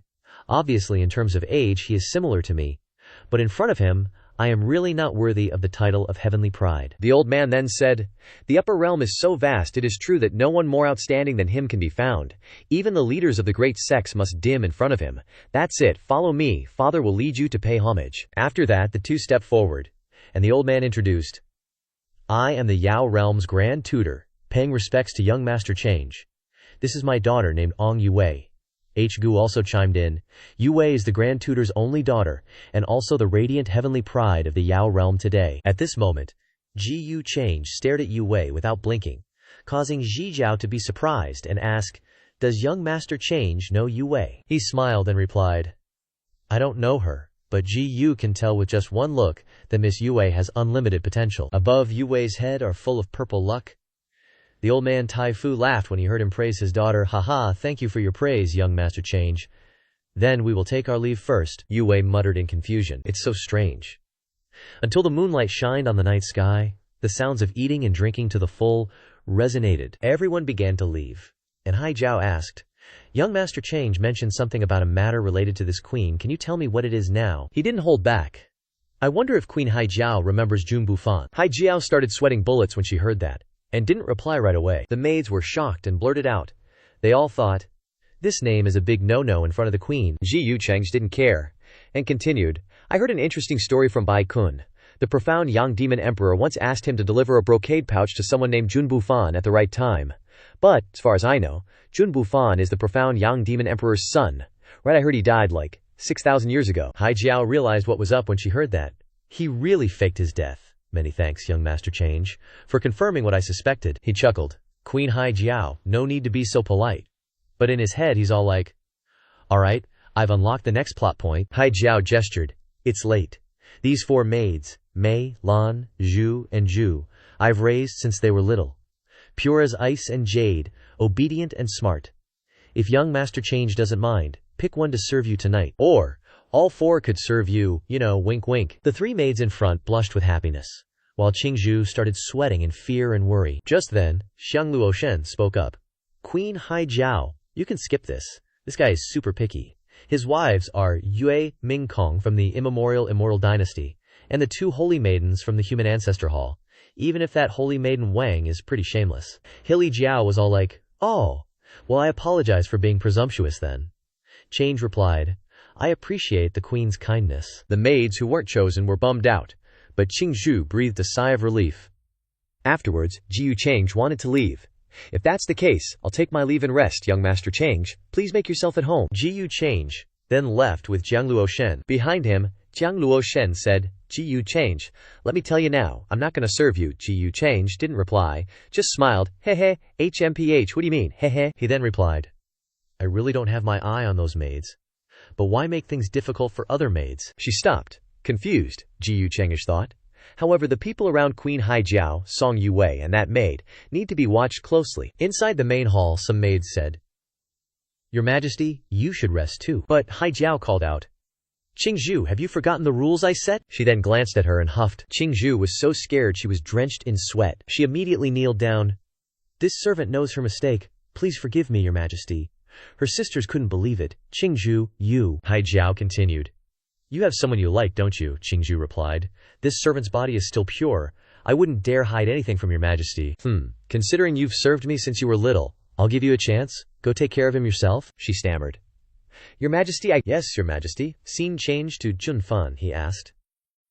My subordinates, how's the matter going? As the young master instructed, we've controlled the Grand Minister Yu Zi and bought this time's Heavenly Pride banquet. Junfan held a vial of medicine in his hand and said, Good. But with Hijiao's caution these past few years, she'll definitely have someone test the poison first, so this isn't enough. If we want to kill Hijiao at the Heavenly Pride banquet, we need more contingency plans. Young master, rest assured, we've been secretly accumulating power these past few years. If the poisoned wine doesn't work, we still have the power of the 5 emperors hidden among the participants to encircle and kill her. Good. Even though 6,000 years have passed, with the meager resources of the demon realm, there's no way Hai Jiao could have reached the emperor realm. This time, she definitely won't escape. Suddenly, someone called out from outside, Jun Fan. He immediately ordered, You guys leave. He quickly opened the door. Qingzhu, the banquet's over. Qingzhu replied. Junfan then said, Come in and have some water. Tell me slowly. After talking for a while, he angrily cursed. He Jiao wants to curry favor with Jiyu Change, so she's trying to get the maids to serve him and even wants you to deal with me. How unfeeling and unrighteous, Qingzhu added. Not only that, Jiyu Change even mentioned your name to the queen earlier. Hearing this, he thought to himself, Looks like we can't delay any longer. Then Qingzhu asked Junfan, What should I do next? Junfan then said, Zhushir, I have something I want you to help with. As long as this is successful, we won't have to worry about Haijiao anymore, and we won't have to hide like rats. Hearing this, she stammered. What is it? Junfan then took out the vial of medicine. This is a rare poison that took me a lot of effort to find. It's effective against Supreme Realm cultivators. Qingzhu was shocked. What? Junfan continued. I know you guys are responsible for Haijiao's daily spiritual food, and you also manage her cultivation elixirs. He placed the vial of medicine in her hand, coaxing her. I know you can't bear to harm her, but will she spare you? When that time comes, who can save you? Holding the vial of poison, Qingzhu trembled. You want me to poison His Majesty? This? How could I? Junfan cut her off. Qingzhu, relax. This pill, when taken alone, actually has nourishing effects. No one will suspect you, I know you're kind-hearted, but you need to understand, if she finds out about us, she'll kill you without hesitation. She's ruthless. If she's the one being unrighteous first, why should you feel guilty? You're just seeking your own happiness. Besides, I promise you, only you and I will know about this. Hearing that, she felt a little more at ease. I trust you. How confident are you that this will work? Junfan embraced Qingzhu, saying, If you succeed, the chances are over 90%. Only when she's dead can we be free. Qingzhu nodded in agreement. A moment later, Qingzhu left. Junfan watched her back, thinking to himself, Qingzhu, forgive me. You know too much, he mused to himself. There was poison in the tea Qingzhu drank earlier. If the plan succeeds, I'll give you the antidote. Yeah, right. Inside the room, Jiyu Cheng was playing chess with Yang Luoshen when a subordinate hurriedly reported, Young master, that woman you told me to keep an eye on, after leaving the palace, seemed to have gone to the Black and White Academy, but she didn't stay there long before leaving again. It seems she went to the Black and White Academy to find someone, but didn't stay long, like she went to deliver a message. Perhaps that Jun Bufan is hiding in the Black and White Academy. Maybe they're plotting to have that maid do something to Her Majesty the Hio's daily life, even in her spiritual food or elixirs. But that's unlikely. With Her Majesty the Hio's vigilance, it's very difficult to succeed. Across from him, Jiang Luoshen huffed, thinking, my chess skills aren't bad, so why can't I win even a single game? Is this guy good at everything? Suddenly he spoke. That's not right. 3 days from now is the Yao race's prodigy banquet. Many major families from the 9 domains will come to the Black and White Academy to attend, and Her Majesty the Hio will also make an appearance then. Seeing that he wasn't concentrating, Jiang Luoshen sneakily swapped a chess piece. Ji Yu Cheng didn't notice, still speaking. That's when the good and the bad are mixed together. If I were the Yao Emperor's son, the prodigy banquet would definitely be a good opportunity to make a move. Continue to monitor her actions, and if you discover anything unusual, report it to me immediately, the subordinate replied. Yes. After giving the instructions, he said, it's your turn. But Jiang Luoshen grinned, gesturing for him to look again. Seeing the changed chessboard, he gifted her with a chess piece to the profile picture, causing her to spurt out a nosebleed facepalm. A moment later, Jiang Luoshen massaged Jiyu Cheng's shoulders, asking casually, aren't you friends with the Yao race queen? Aren't you going to warn her? Oh, what's the rush?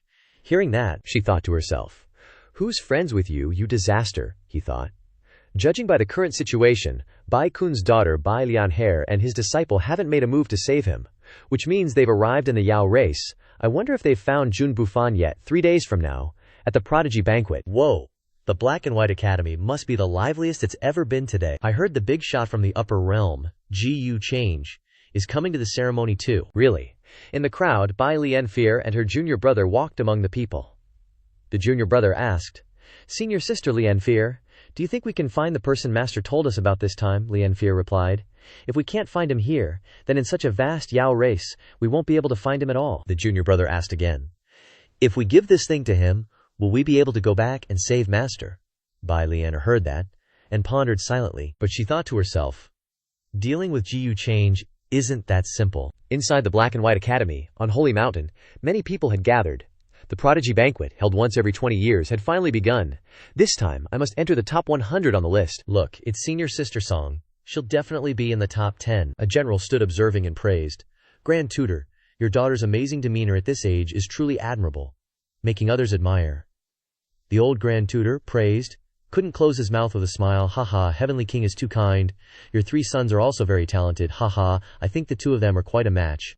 Hearing this, the old man thought of Jiyu Change and said, matters of young people should be decided by themselves. We shouldn't interfere. The people around them discussed. Junfan is Junfan, the #1 young person in the Yao race. They're such a good match. Junfan approached Yu Wei, inquiring, I haven't seen you these past few days. Did you only return today? She replied, there's no other way. Father entrusted me with some matters that couldn't be left behind.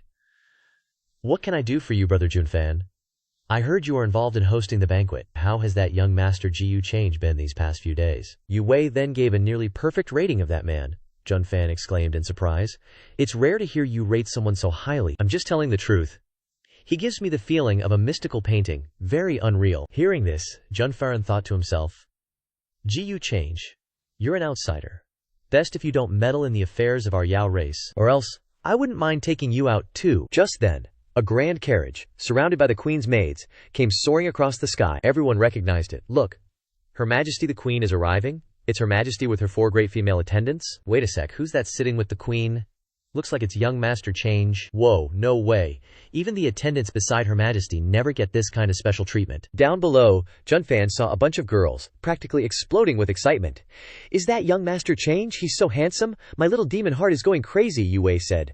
So young, yet he can already stand shoulder to shoulder with the leaders of the great sects. Jiyu Change, inside the carriage, seemed to spot Jun Bufan nearby, and asked with a smile, I wonder, young Master Change, how do you think the geniuses of our Yao race compare to those of the upper realm? He replied, If we're just talking about cultivation, these Yao race geniuses would at most be considered mid-tier, or even low-tier, in the upper realm. Xinjiao sighed upon hearing that. Indeed, most of them don't even qualify to enter the True Immortal Academy, he then added. But the main reason is the cultivation environment is too different. The Yao race lacks resources, and top talents aren't as common as in the upper realm. Xinjiao continued. That's why I want to change the Yao race's situation, but there are always people blocking my path, choosing to be conservative. He listened. Well, whether conservatism is right or wrong, the merits and demerits will be judged by later generations. Besides, I believe that with Her Majesty's capabilities, you could accomplish anything without worrying about that. Young Master Change believes in me that much. It promptly said. Where there's a will, there's a way. In my eyes, Your Majesty is such a person. When the heart has a wish, that wish will fill all of Shanghai. Right now, this vast Yao race is like quicksand. The harder you try to hold on, the more it slips through your fingers, beset by internal strife and external enemies. The queen can use her own strength to do as much as she has. How could people not admire that? So, young Master Change, you're flattering this queen, he immediately replied. Flattering. If Your Majesty thinks so, then yes, I rarely say such things to others, unless I have some ulterior motive. Oh. With young Master Change's strength and status, what ulterior motive could you have with this queen's Yao race, he explained. There are only two types of ulterior motives. One is wealth and power, and the other is people. And I already have wealth and power. Xinjiao heard him and thought he was confessing, so she looked at him in surprise. Then she quickly changed the subject to distract him. She turned and pretended to cough. Ahem, Bao Qing, Qingju Yunfu, go ahead, let's begin. Yes, Your Majesty. But in Qingju's mind, she was thinking, am I seeing things? Her Majesty seems a bit flustered. Then Qingju spoke up. Her Majesty decrees, the first 100 people to reach the peak of Holy Mountain will be qualified to receive Her Majesty's life and death wine for the Heavenly Pride Banquet. Begin now. The group of geniuses immediately rushed forward, shouting, For Her Majesty, for the Yao race. They talked big. But when they stepped onto the stairs, they were shocked. They were crushed by the pressure, lying prostrate on the ground. Ugh, damn it, is this as far as I can go? Struggling, Junfan calmly and leisurely walked up from below, as if unhindered. It's Junfan. Is he really that strong? As expected of the Yao race's #1 genius, Ji Yu Cheng, walking with Xinjiao, asked, Is this holy mountain the standard to evaluate the Yao race's geniuses? Yes, this holy mountain is full of restrictions. It will exert immense pressure on the cultivators who enter. These geniuses must find ways to resist and compete for the limited spots to climb to the peak. Hearing this, he thought to himself, what a rustic design. Those on the viewing platform must be the powerful families, or great Yao forces, right? Seeing him in contemplation, Xinjiao asked, What's wrong? Did young Master Change notice something? Nothing. I just suddenly feel a bit worried. Worried about what? Worried about being assassinated. This queen is used to it. All right, let's see who comes out on top this time. Qingju, hearing the two talking, thought to herself, Oh no, this young Master Change's relationship with Her Majesty is so good, I'm afraid something bad will happen later. In her hand, she was holding a vial of poison. On the way up the stairs, everyone was discussing, Junfan's leading at this speed. He might break the record from thousands of years ago. He's completely crushing everyone behind him. Even Song Yuwei, the only daughter of the Grand Tutor, is no exception. Truly worthy of the title of the Yao race's #1 genius. Is he the third son of the pacifying Chaos Heavenly King? Seeing his son leading the way, the pacifying Chaos Heavenly King was overjoyed. Fancotter, you truly haven't disappointed this father. Observing from below, the junior brother asked, Senior sister Lian Cure, is that young man the one we're looking for? She replied, There's no mistaking it. Besides him, there's no one in the Yao race's younger generation with such strength right now.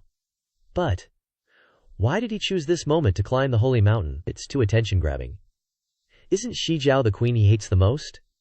Is he not afraid of Xinjiao finding out his true identity? He just wants to prove himself, that he's extraordinary no matter the circumstances. HMPH, naive. Jun Bufan, we were once like siblings, until you met Xinjiao. You've truly disappointed me. So if I can trust Ji Yu Change, I really want to give him the brocade pouch in exchange for my father's life. After climbing for a while, Junfan finally set foot on the peak of Holy Mountain. Then she said, That third son of the Ping Luan Heavenly King, Junfan, isn't bad. Didn't expect him to show off his talent right from the start, putting on such an amazing performance. Ji Yu Change chimed in. That name's a bit sus though. Junfan, He Dao. At first I was kinda surprised, but the Ping Luan Heavenly King, he's practically my daddy. I helped boost him up. I know his kids' backgrounds inside and out. Oh, is that so? Truly a dragon and phoenix amongst men. A question mark floated above Junfan's head. Like a total noob move, He clasped his hands, saying, Junfan greets your majesty, and young master Change. In his head he was totally seething, bitch, still chatting and giggling with Gu Change like that. But you see, right? I'll always be the one everyone looks up to. Gu Chang walked over, slapping him on the shoulder with a hearty, congrats on getting first place, Jun Bufan, he reflexively said. Thanks. Before realizing he totally blew it, awkward. Gu Change faked it like a pro. Oops, my bad, your kingly aura just totally overwhelmed me, got your name mixed up for a sec, what a true child of heaven. Jun Fan was sweating bullets now. Young Master Change overpraises me, I wouldn't dare call myself a heavenly prodigy in front of you. Hai Dao stepped in. Alright, you're scaring him, Jun Fan, take your seat, thank you, your majesty. Hai Dao gave Gu Change a puzzled look, while Jun Bufan whispered to Qingju. Did everything go smoothly? Qingju whispered back. Her Majesty didn't notice anything out of the ordinary. After a bit, Hai Dao's voice rang out.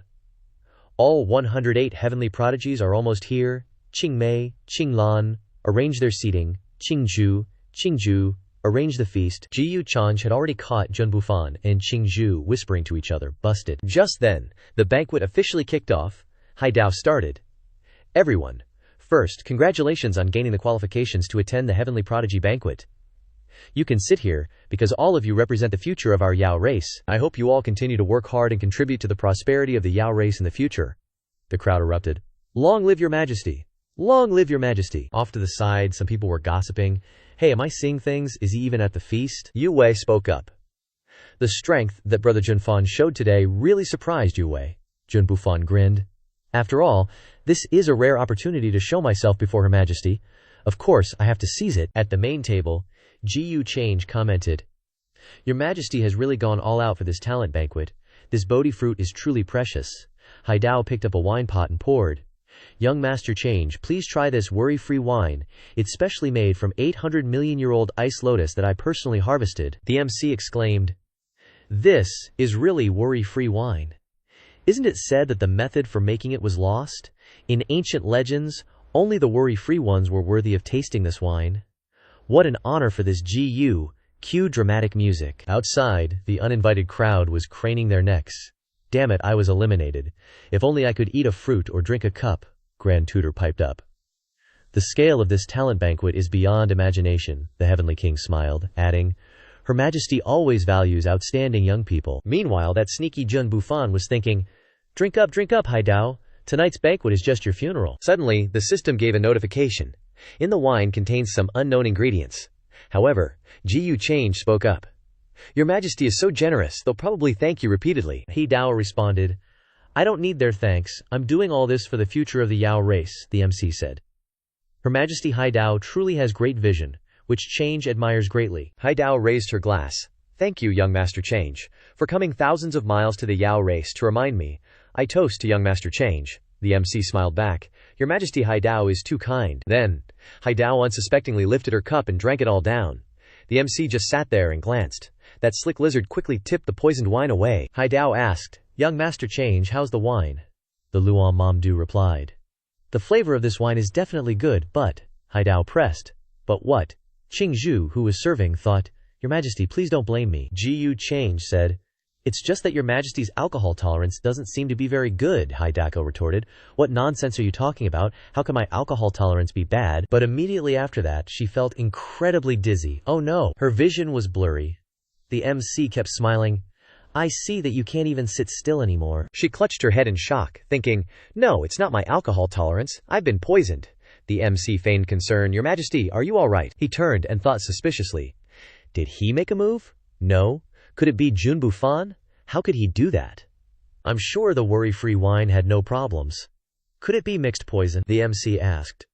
Does your Majesty feel unwell? Hai Dao replied. Young Master Change, let go of me, I'm fine, Gu Change said. It looks like you've been poisoned. Xin Yao replied. I know, but I can't afford to fall right now. Immediately after, she collapses into the male lead's arms. Our boy's like, you can't fall, so you fall into my arms. Ji Yao weakly says, HMPH. I don't have any strength left. Outside, the Grand Tutor and Heavenly King saw something was up. They freaked out, saying, Her Majesty seems kind of strange. No, yeah, what's going on? Her state isn't good. What happened? She must be poisoned. This wine is sus. Bai Lianhe, watching from afar, thought to herself, could it be that Jun Bufan might actually succeed? Then, The heavenly king flies over and yells, "Everyone, surround us! Watch out for assassins! Protect Her Majesty!" The people sitting there were in an uproar. "What? Assassins? What's going on? Protect Her Majesty! Hurry!" Jun Bufan smirked. Heh, the time has come, Shi Yao. What you did to me 6,000 years ago, I'll pay you back for every single bit of it today. Outside, the guards rebelled, hacking at the soldiers next to them while shouting, "Queen Shi Yao is cruel and vicious. Today, we'll act on behalf of the heavens and overthrow her rule." Then a mysterious figure swooshed past, skewering the rebel guards and shouting, "Exterminate Shi Yao!" More and more mysterious figures started appearing around the place. People cried out in panic. Even the elders of the academy have remnants of the 5 emperors. Very quickly, these figures broke through the defenses and stormed into the banquet. Jun Bufan stepped forward and shouted, "Protect Her Majesty, Your Majesty. Rest assured, as long as we're here, we won't let anyone get near you." Yu Wei yelled, "Bufan-GE. Leave protecting Her Majesty to you. I'll go lend a hand over there," Jun Bufan replied. "Yu Wei, if you can't handle it, be careful and protect yourself. Don't push yourself too hard." Up above, the heavenly king, basically going Super Saiyan, swung his spear and roared, "With me here, no one can harm the queen." Suddenly, someone carrying 2 massive warhammers charged over, yelling, "Pacifying Heavenly King, I'm your opponent." All bark and no bite. The heavenly king gets hammered so hard he sees his ancestors. Everyone screamed in terror, "Holy crap, he's dead. The pacifying heavenly king has been blown away. That guy has the power of a quasi-supreme." Gu Change, witnessing the scene, chuckled and said, "Heh, looks like the queen's in deep trouble today. A quasi-supreme is just an appetizer. The truly strong one probably hasn't even shown up yet." Shi Jiao replied, "I was careless today. But young Master Change isn't surprised. Is it because you knew someone would assassinate me? Or are you just so nonchalant? Or perhaps you have other intentions?" The male lead smiled slyly and said, "Is your majesty joking? I'm not a prophet. How would I know anything? As for other intentions, the queen is in danger right now. Isn't it the perfect time for me to be a hero and save the damsel in distress?" Jin Yao said, "A hero saving the damsel? Young Master Change is quite the joker. It would be great if you weren't taking advantage of my situation." The male lead casually replied, "That's a good idea. While the queen is weak, I'll force you to repay my kindness with your body." Xing Yao was speechless and said young Master Change is truly a good person. Afterwards, she continued controlling the poison. Jun Bufan glanced over and thought, "She's almost dead. And she's still flirting with Gu Change. Damn it, HMPH. Uncle Yi should be arriving soon." In the distance, a group of people stood leisurely, observing the battle. A young man spoke up. "Dad, should we go and save her?" The old man said, "HMPH. Let them kill her. If Ji Yao dies here along with the clans, it'll be a good thing for us. We just need to act a little bit." The heavenly king was getting his butt kicked down below. He looked up in horror and said, "What? This pressure?" A young man flew over yelling, "Father is a strong quasi-supreme." The Grand Tutor exclaimed in horror, "Yu Wei, fall back. We'll stop him." Then, that green aura swooshed over. The Grand Tutor threw out a formation to block, But it was useless. The mysterious figure just broke through it. He flew straight towards the banquet, and the people there cried out, "A quasi-supreme with such terrifying killing intent. Who is this person?" Gu Change spoke up. "The main course has arrived." Hai Yao felt something and said, "This aura." Meanwhile, Jun Bufan was grinning like a Cheshire cat. "Uncle Yi is finally here." The mysterious figure unsheathed his dark sword and declared, "Little slut, on behalf of the heavens, I, from Xia Kingdom, shall punish thee. Only the ringleader will be killed. The others will be spared." Hai Yao said, "So it's Ye Yaoxuan, wielder of the Xuanyang Heaven Blade. He used to be a general under the Xuanyang Demon Emperor. I've been searching for him for years. I thought he was dead." Jiu Cheng's chuckled, "Hey. Still loyal after all these years, deserves a bone as a watchdog." Hai Yao thought, "Looks like someone's pulling the strings. I wonder if Jun Bufan will show his face. Ye Yao's got the Xuanyang Heaven Blade, and I can barely stand, let alone summon my Emperor's aura. Looks like today's the day." The maids rushed out, shouting, "Protect Her Majesty the Empress! Protect Her Majesty!" He Yao struggled to stand, and said, "All of you, fall back. He's after me, not you. Below the Supreme Realm, even great saints are just ants. Staying here will only increase the casualties." The maids stubbornly replied, "Your Majesty, we won't leave. Our lives were given to us by you. How can we abandon you now? We are willing to advance and retreat together with Her Majesty the Empress. Yes, even in the afterlife, you'll still need someone to take care of you." Ye Yao glared and said, "Only 6,000 years and you've bewitched so many. Then I won't leave a single one of Hiao's lackeys alive. All must die." Hai Yao glanced at Gu Change and said, Young Master Change, That thing you mentioned before, I'll seriously consider it. For now, I must trouble Ji Yu Change. Ji Yu Change smiled confidently. Your Majesty? Hi Yao, you're too kind. I actually enjoy helping people out of a bind. Hearing this, Ye Yao said, Ji Yu Change, this is a matter of our Yao race. You're an outsider. I advise you not to interfere. I don't want to kill you, but if you think you can do whatever you want just because you rely on the everlasting Ji Yu family, then don't blame me. With that, Ye Yao unleashed his power, creating a powerful magnetic field that heavily suppressed everyone at the banquet. Ji Yu Change was no slouch either. He also unleashed his power to protect himself, and stepped forward, saying, That's right, I'm just an outsider. I originally didn't want to interfere in the affairs of the Yao race. Only. Just as he finished speaking, Ji Yu Change unleashed a surge of power that blasted back Ye Yao's green aura. He then continued, Hai Yao will be mine in the future. How dare you touch her in front of me? Aren't you courting death? Hai Yao thought in confusion. Using the power of a quasi-supreme to fight a supreme? This guy's gotta be crazy. Ye Yao angrily raised his blade and shouted, Arrogant Ji Yu Change, today I will definitely kill Hai Yao. This is your last chance. Get the hell out of here before I lose my temper. Ji Yu Change fearlessly rushed forward, saying confidently, I've already said it, you can't touch Hai Yao. If you seal your cultivation right now and kneel down to beg, perhaps I'll spare your life. Ye Yao went utterly berserk, roaring, Ji Yu Change, you really want to die. Jun Bufan stood below, thinking, Uncle Yi seems to be really angry now. Ji Yu Change, you're asking for death. Death. Ji Yu Change smirked. Haha, save the tough talk, buddy. Aren't you afraid my Ji Yu family will flatten your whole family? With that, Ji Yu Change raised his hand and launched a sword towards Ye Yao. Witnessing this, Ye Yao was utterly shocked. He roared, You little punk! You dare to attack first! With that, Ye Yao began to gather his energy, unleashing an extremely powerful strike towards Ji Yu Change. The moment the blade energy struck, Ji Yu Change's sword aura was shattered. Ji Yu Change widened his eyes in astonishment and exclaimed, Great Dao resonance! Although Ye Yao's strike was incredibly powerful, it couldn't even touch a hair on Ji Yu Change's leg. Hai Yao said anxiously, Young Master Change, be careful. This is bad.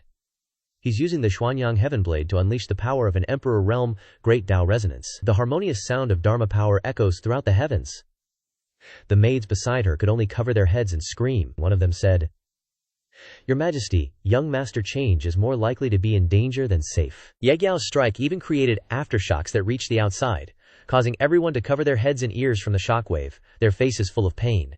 Those with weaker cultivation were directly sent flying, vomiting blood. Jun Bufan witnessed this scene and smiled triumphantly, thinking, No matter how noble your identity is, no matter how powerful your forces are, this one strike is enough to kill you 10 times over. But then his eyes widened in utter shock as he saw something appear from behind the misty air. It was a pillar with radiant patterns. Turns out, this dude used the Heaven Tower to protect himself. Ji Yu Change was inside, scratching his head. Hey, your strike is so weak. You didn't eat dinner or what? You're hitting like you're tickling me. Is that all you got, Supreme Realm? Yi Yao witnessed this scene and exclaimed in horror, This is the legendary Heaven Tower? How is it in your hands? Ha Yao was also shocked, saying, So the Heaven Tower fell into his hands. Just how many tricks does he have up his sleeve? Ji Yu Change stood arrogantly above, holding the Heaven Tower like a boss. Ye Yao began to feel confused, thinking, If this continues, I'm afraid it will be difficult to get close to Hai Yao. Looks like only I can hold him back, so that others can go solve He Yao. He then transmitted a message to his grandson Bufan below. I will stall Ji Yu. Chengge, you guys find an opportunity to approach and kill Hai Yao, Jun Bufan replied. Understood, uncle. Please be careful. But Ji Yu Change got that system cheat, so he knows exactly what those two are whispering about. The MC just glances down, thinking, Seriously, these two plastic frogs are plotting right under my nose. That's just too much. Boom! He slams down with the Cheng Sheng/Eternal Tower and yells, Hey Mutt! What are you spacing out for? Eat this. Yanji laughs like a maniac. He blocks with his blade, pops open a barrier, and goes, Ji Yu Change, you're coming with me. Poof! Yanji drags Ji Yu Change into the barrier and they vanish. The crowd below freaks out. Oh crap, young Master Change has been taken. Protect Her Majesty. 2 gold-armored guards suddenly show up, shouting, Protect Her Majesty! Jun Bufan rolls his eyes, thinking, Xi Yao's cultivation's sealed, and those palace ladies are just average. No threat at all. Time to make my move. Ji Yao, do you have any idea how long I've been waiting for this day? Out of nowhere, the 2 gold-armored guards swing their swords at Xi Yao. They're totally Jun Bufan's guys in disguise. Before they can even get close, 2 young prodigies fly in and start beating the crap out of them. One of them grins, "Your Majesty, we're the guys young Master Change arranged to protect you." Shi Yao's completely shocked, thinking, even the royal guards have been infiltrated. Jun Bufan sees his plan go up in smoke and just stands there, fuming. Scene change. Inside the weird barrier, Ji changes like, "WTF, you smelly dog, did you drag me out here just to keep me busy? Too bad you miscalculated." Yan Ji glares. "Ji Changje, you always talk big, but you don't even know. You have the Chengsheng Tower, but I'm holding the treasure of the emperor." The MC waves his hand and announces, "Borrowing treasures is just for cover. I didn't want to shock the world yet."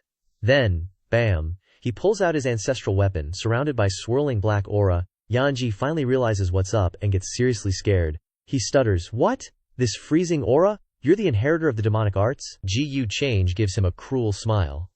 "Not quite the time to reveal it all just yet. Come on then, you mangy cur." Suddenly, the blade in Yanji's hand starts trembling like crazy. Yanji looks down in disbelief, thinking, "Holy crap, the Xuanyang Heavenblade is scared. How is that even possible?" Ji Change smirks. "Not a bad weapon, I'll take it home for Mingkong to play with, she'll love it." Yanji's eyes are glued on the MC now. No more underestimating this guy. Yanji roars, "So what if you're the demonic arts inheritor? You think you've already won?" He unleashes a massive aura. Yanji doesn't hesitate and slashes at the MC. Ji Change just stands there, casually saying, "You think so?" Suddenly, Ji Change transforms into a giant Susanoo, whose massive, fiery hands reach out and grab Yanji. Welp, guess Yanji's screwed. Outside, a maid runs up. "Your Majesty, I've sent word to the Imperial Army in the palace. They'll be here soon." Xing Yao looks up at the sky, thinking, "Looks like I made a mistake. Because Jun Bufan's body disappeared from the tomb, I assumed he faked his death and was just hiding somewhere. But what if this was his plan to mislead me into that direction? What if he was actually dead? But before the Xuanyang Demon Emperor vanished, he recreated his soul so that he could reincarnate and transfer his memories. That's why I still couldn't find him. The Xuanyang Heavenblade has appeared. How could Jun Bufan not come? Where is he hiding?" Up front, Jun Bufan and his underlings are still putting on a show. Fighting. The white-robed subordinate whispers, "Young master, what do we do now?" Jun Bufan replies, "Retreat. Uncle Ye hasn't returned for a long time. I'm afraid he's encountered difficulties. The Imperial Army of the capital is coming soon. We can't continue to hesitate." Then, Jun Bufan's subordinates run away, one after another. In the distance, Yu Wei says, "Father, they're retreating." The Grand Tutor replies, "Yes, this time it's really thanks to young Master Change." Jun Bufan glances back, thinking, "Qingzhu, I can only apologize to you, not as important as Yu Wei." Then, he flies towards Ji Yao and says, "Your Majesty, the thieves have all run away." The maids start chattering, saying, "What a scare." Luckily, young Master Change held back Yanji. Otherwise, the consequences would have been dire. That's an Emperor tier weapon. I wonder who poisoned Her Majesty. Unforgivable. If Her Majesty was at her peak, she wouldn't be afraid of that Yanji. Xin Yao has a feeling that she knows something, and she glanced back at Qingzhu, the close maid who has been silent all this time. She stood there melancholy, thinking, "Brother Junfan, rest assured that I will not betray you." The group rushed back to report, "Your Majesty, the rebellious assassins have been completely eliminated. But it seems they took some kind of drug beforehand, making it nearly impossible to capture anyone alive." Suddenly, a spatial rift appeared above, and who stepped out? None other than Ji Change himself. The heavenly prodigies cheered wildly. It's young Master Change, he's back. He defeated the Night Demon? Was that a Supreme Realm expert? Our main character just smirked mysteriously, but then, he swooped down, saying, "Well, the guy was the Night Demon, a figure who rampaged through the Yao race 6,000 years ago, and now he was wielding the profound Yang Heaven Saber. It's like adding wings to a tiger. I exchanged hundreds of blows with him, but then he seemed to hear some news and suddenly bailed. What a shame. I didn't chase him further because I was worried about this place. Luckily, you're all okay. I see the assassins here have run off too." Hai Gu said awkwardly.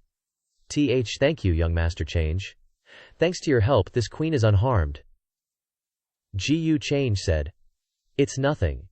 Your Majesty, no need to be so polite. This is what I should do." Hai Gu stared intently at our main man, then thought suspiciously, "His breathing is steady, no signs of disarray, not a scratch on him. Is that what exchanging hundreds of blows looks like? Besides, if the Night Demon really ran, Ji Change wouldn't be so blatant about showing off. But how could he possibly kill the Night Demon so easily? Even though the Ji family is stronger than our Yao race, Ji change is just a quasi-supreme. The prodigies around them started chanting again. Your Majesty's escape this time is all thanks to young Master Change. Thank you, young Master Change, for repelling the night demon. The main character just smirked, thinking, night demon, huh? Or is it Jun Bufan? You're all just pawns. The sudden disappearance of the 6 great Yao emperors. I'm even more interested in their secret. Based on the information from that guy before he died, was he planning to level up or invade the immortal realm? Jun Bufan thought bitterly. Damn it. Even with the profound Yang Heaven Saber, Uncle Knight's still lost. I can only continue to hide and look for opportunities, Ji change continued. Alright, about this rebellion. Does the queen have any leads? The people around him discussed, that's right, who put the poison in the queen's wine anyway. Hai Yao glanced behind her and said meaningfully, it was my foolishness and arrogance that allowed me to be betrayed by those closest to me. From now on, just wait. Such a thing will not happen again. Suddenly, Qingzhu ran out and knelt down, loudly declaring, Your Majesty, kill me. It was Qingzhu who harmed you. The maids next to her exclaimed in panic, Qingzhu Gunyang, Qingzhu, how could it be? Why is this happening? Qingzhu said tearfully. Qingzhu shouldn't have poisoned your food. Hai Yao frowned and turned back, saying, 700 years ago, you were just an ordinary bamboo, almost broken by a Yao. I was the one who saved you and brought you back to the palace to nurture you. I'd say I've treated you pretty well. Would you care to give me an explanation? Qingzhu clenched her fists and replied, Kill me, Your Majesty, I can't say. He Yao shouted in anger. Fool, the maid next to her said in a panic. Qingzhu, even at this point you still want to hide it. What are you thinking? Hai Yao said coldly. If that's the case, drag her down and torture her. Ji change thought that even the Azure Queen couldn't be soft-hearted. Then he stepped forward and said, Hey, she's just a little girl. Torture seems a bit too cruel. How about soul-searching? Qingzhu was so scared that she almost peed her pants. The people around her shouted, That's right, soul-searching, soul-searching. If she doesn't want to talk, then let's just search her soul. Jun Bufan was furious when he heard this, thinking, Ji Chang, you son of a bitch, you're playing dirty.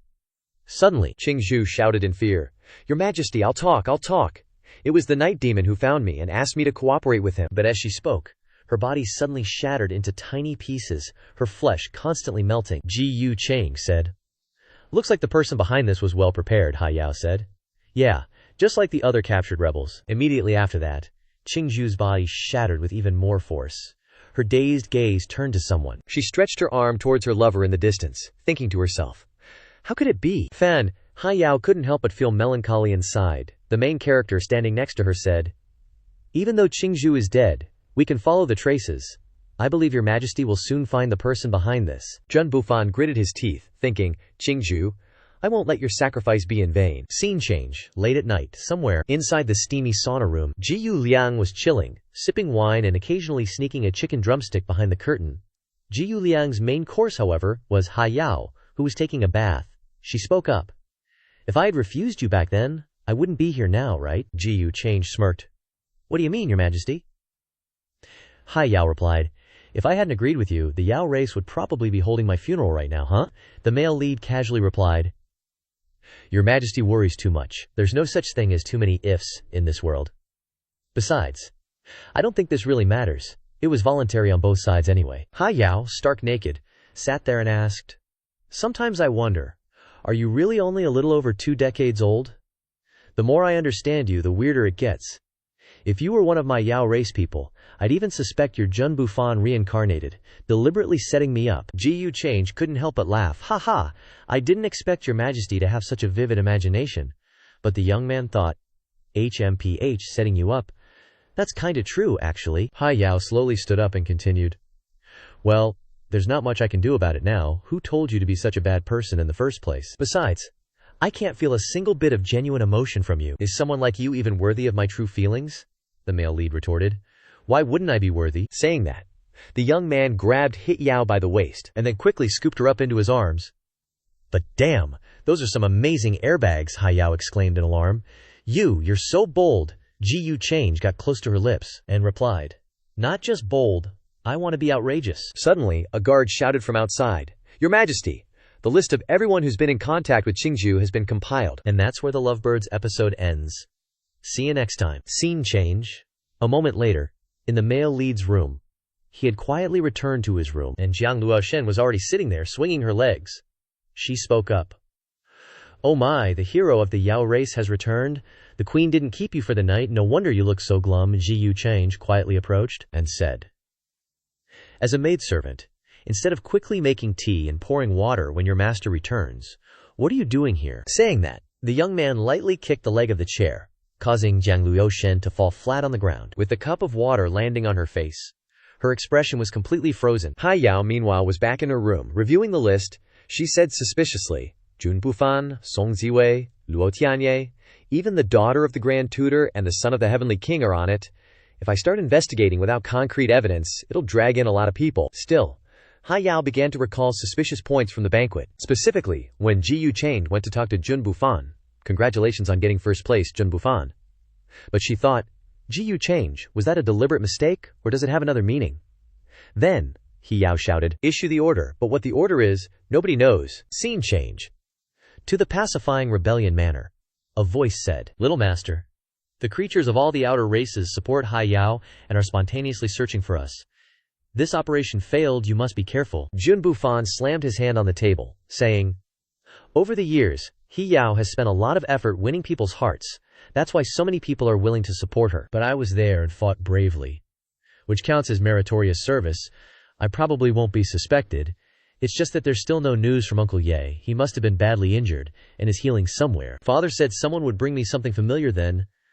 I don't know when it will be. Perhaps that is the hope for me to turn the situation around." Scene change. To a major street in the city. A voice shouted loudly, "Here's the tobacco. Here's the celestial tobacco. Take 1 puff and be intoxicated, 2 puffs and fainty.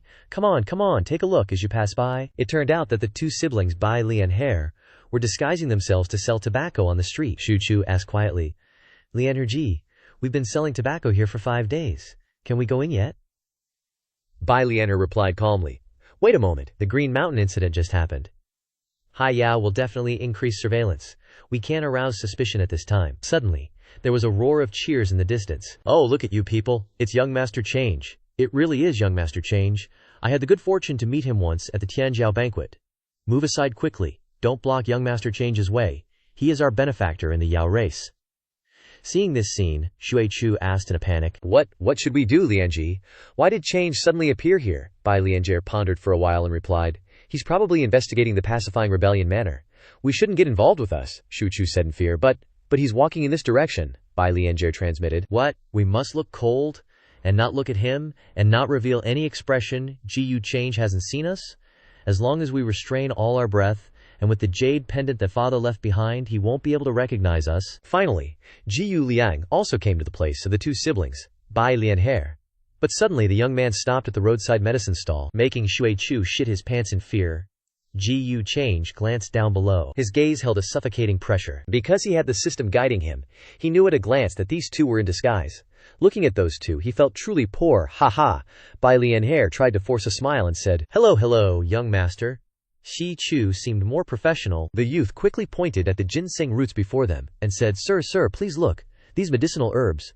Bai Lianshi quickly reported. Reporting to you, these herbs aren't worth much. If you need them, please take them all." Ji Yu Change smiled and asked, "Take them all? We've only just met. Why would you give them to me?" Bai Lian Hair, quick-witted, grinned and said, "Now who in the Yao race doesn't know that young Master Change saved Her Majesty Shi Yao and is a great benefactor of ours? It's just a few small medicinal herbs. How could we dare ask for payment?" The male lead sat down, picked up a herb, and said, "How about this? I can't just take your herbs for nothing. Lead me to where you harvested these herbs, and I'll pay you 100 times their value as a reward." Bai Lian Hair replied, "Young Master Change, you're too kind.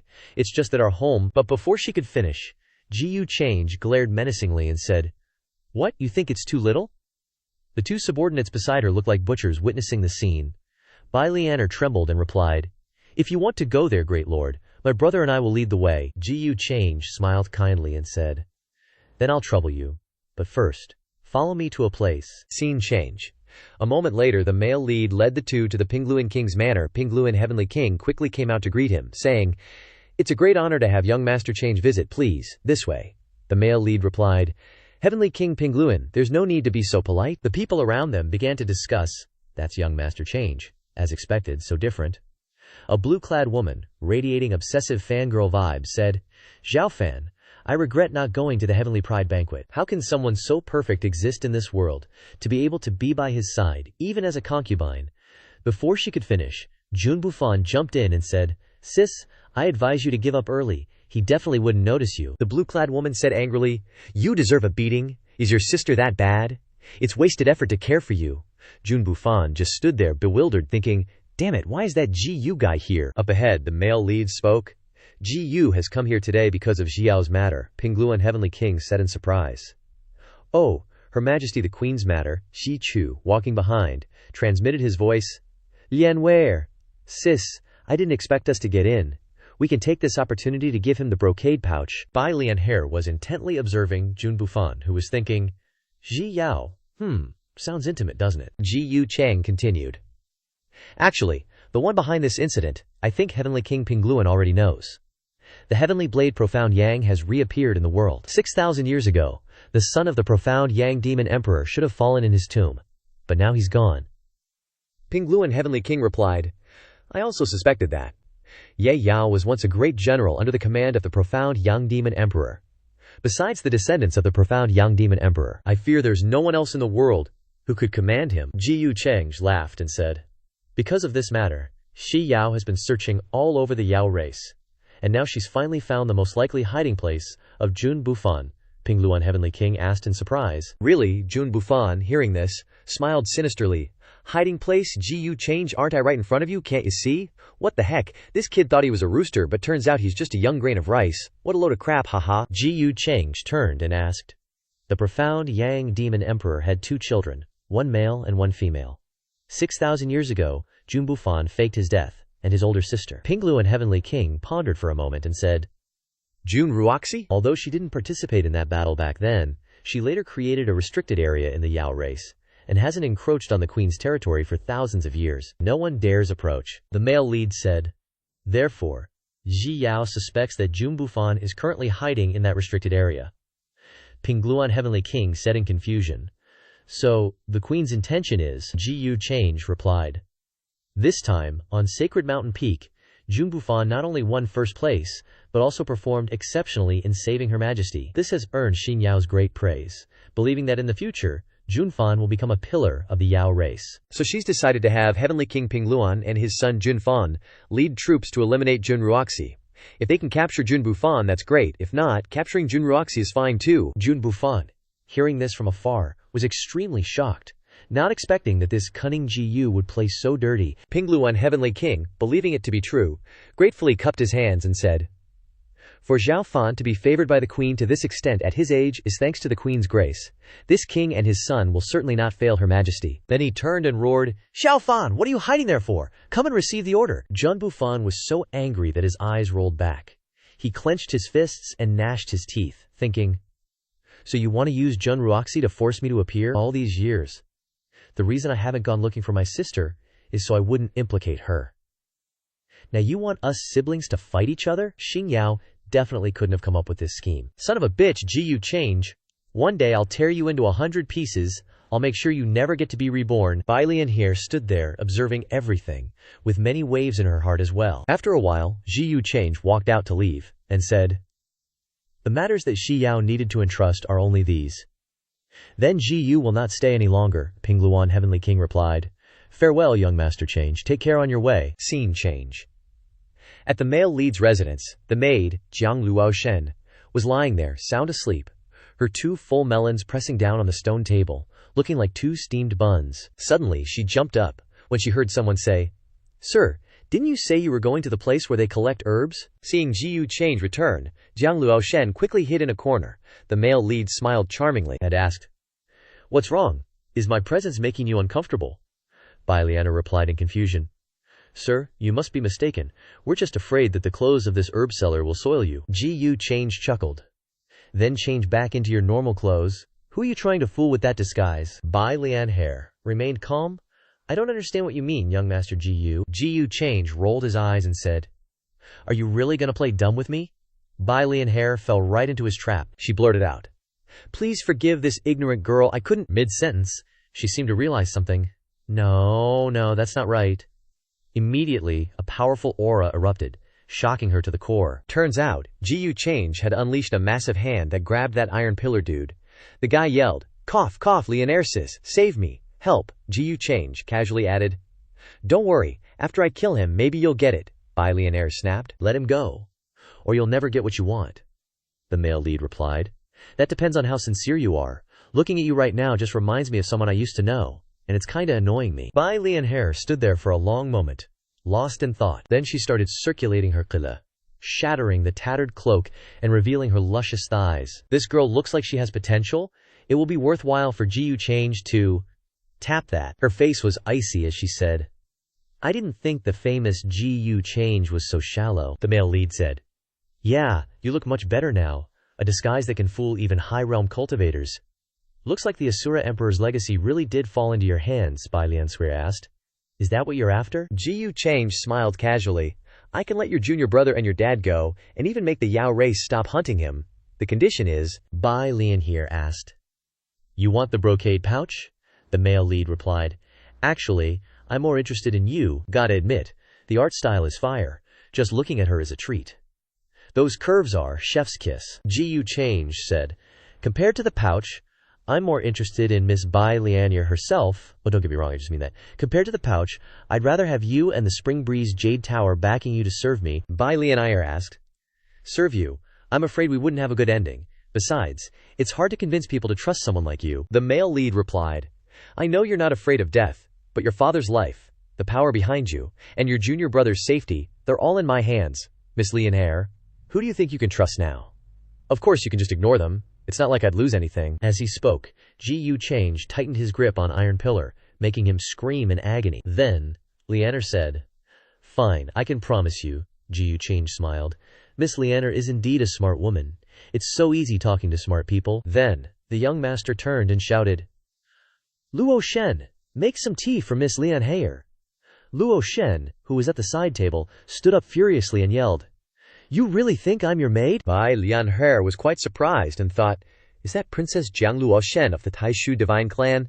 She's become Ji Cheng's maid?" Ji Cheng ignored Luo Shen's outburst. The young master got to the point. "All right, now you can hand over that brocade pouch." Bai Liansher laughed.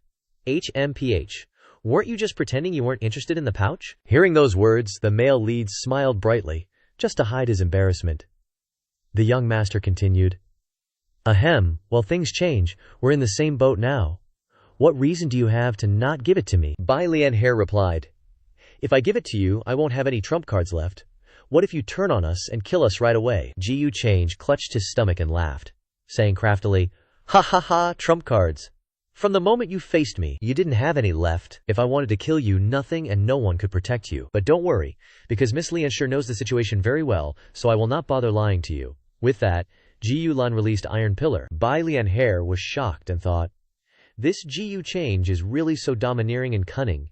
Then she responded, "When will you let my father go?" Ji Change smiled. "No need to rush. Before that, you need to do something for me first," Bai Lianher thought. As expected, it's not that simple. He's such a sly fox. Then she asked, "What is it?" The male lead answered, "I want you to find evidence, no matter how, that proves Junfan plotted to assassinate He Gu." Bai Lianher was shocked. She knew Ji Change had seen through everything. Scene change, Queen Shi Yao's side. A maid reports, "Your Majesty, Prince Ping Chuan has led his troops to conquer Jun Ruoxi.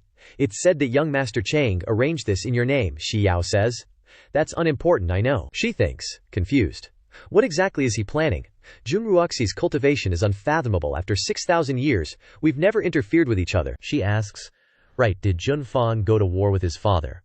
The maid replies, "Yes, Jun Fan was even specifically mentioned by young Master Change." Shi Yao muses, "As expected, Ji Chang'e seems to be intentionally or deliberately reminding me. Could Jun Fan really be Jun Bufan?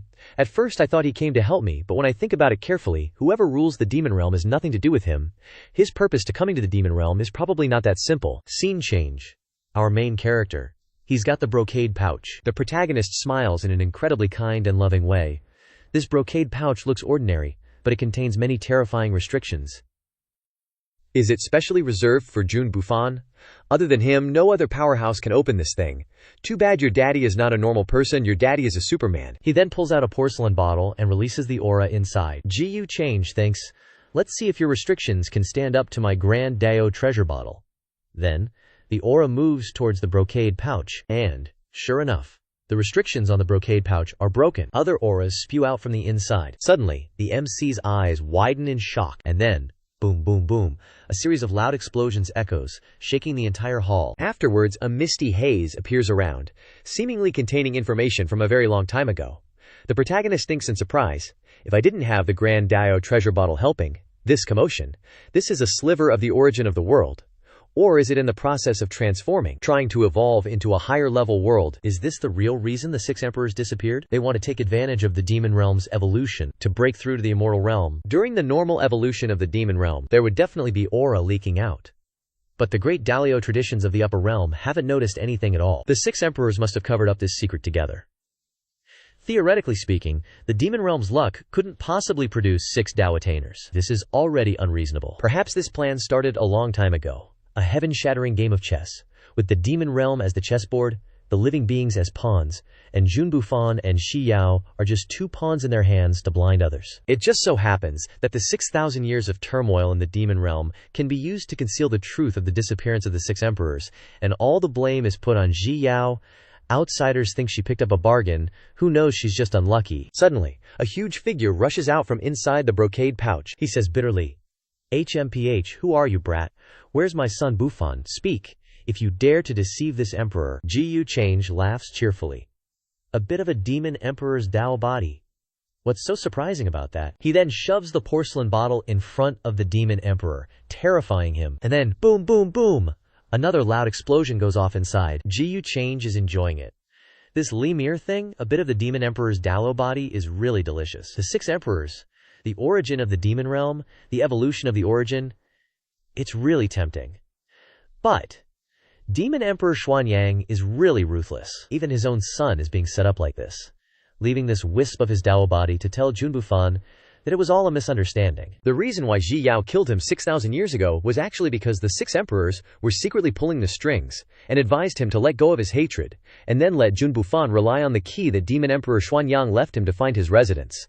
Only he can have the key. If I don't have the world's origin, I'll just use the magic chi to scrape it. Scene change. After a while, the MC takes the brocade pouch outside and says, "That's all I wanted to give you," and hands the embroidered pouch back to Jun Bufan. Bai Lianhe asks, "What exactly is inside?"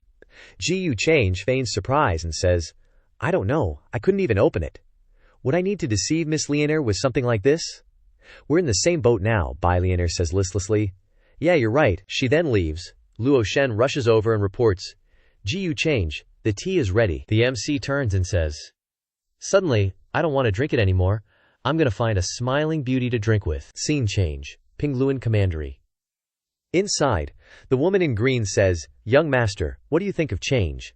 The MC replies, "I didn't expect to see Miss Jun Zhao's tea ceremony skills on this trip to the demon realm, so it was worth the trip." Jun Yao's face flushed crimson, and she chirped excitedly, "Really? If young master Change likes it, Jun Yao will brew tea for you every day.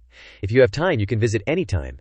Gu Change grinned, "Of course I like it." Meanwhile, the dude thinks, judging by Jun Yao's luck, Jun Fan must be really invested in this convenient older sister of his. But Jun Yao took it all to heart, daydreaming with a goofy smile. "OMG, the flawless young master Change is actually talking about tea with me.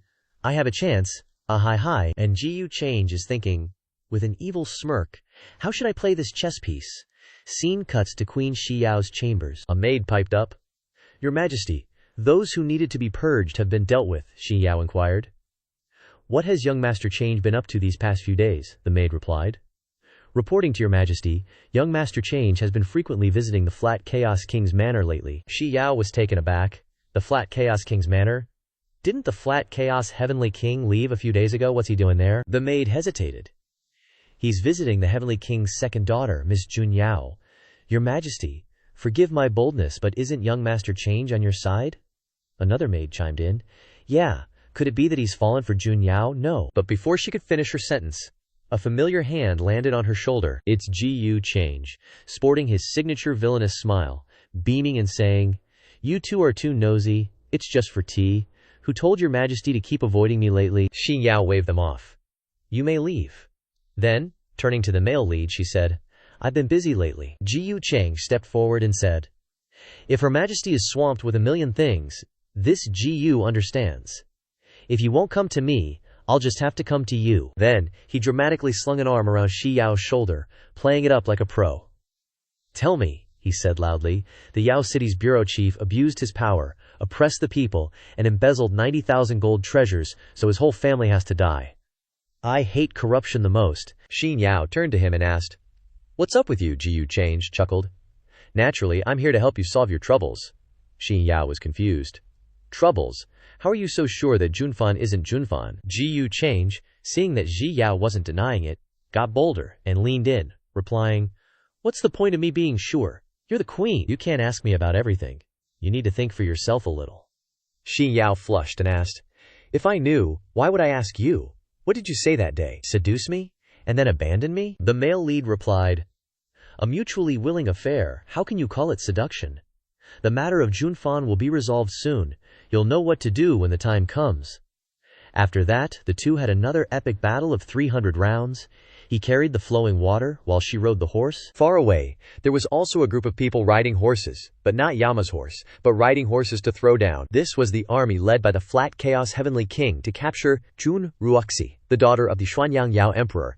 The Flat Chaos Heavenly King shouted, Ahead is the forbidden zone of life. Everyone stay put and do not move rashly. Jun Bufan spoke.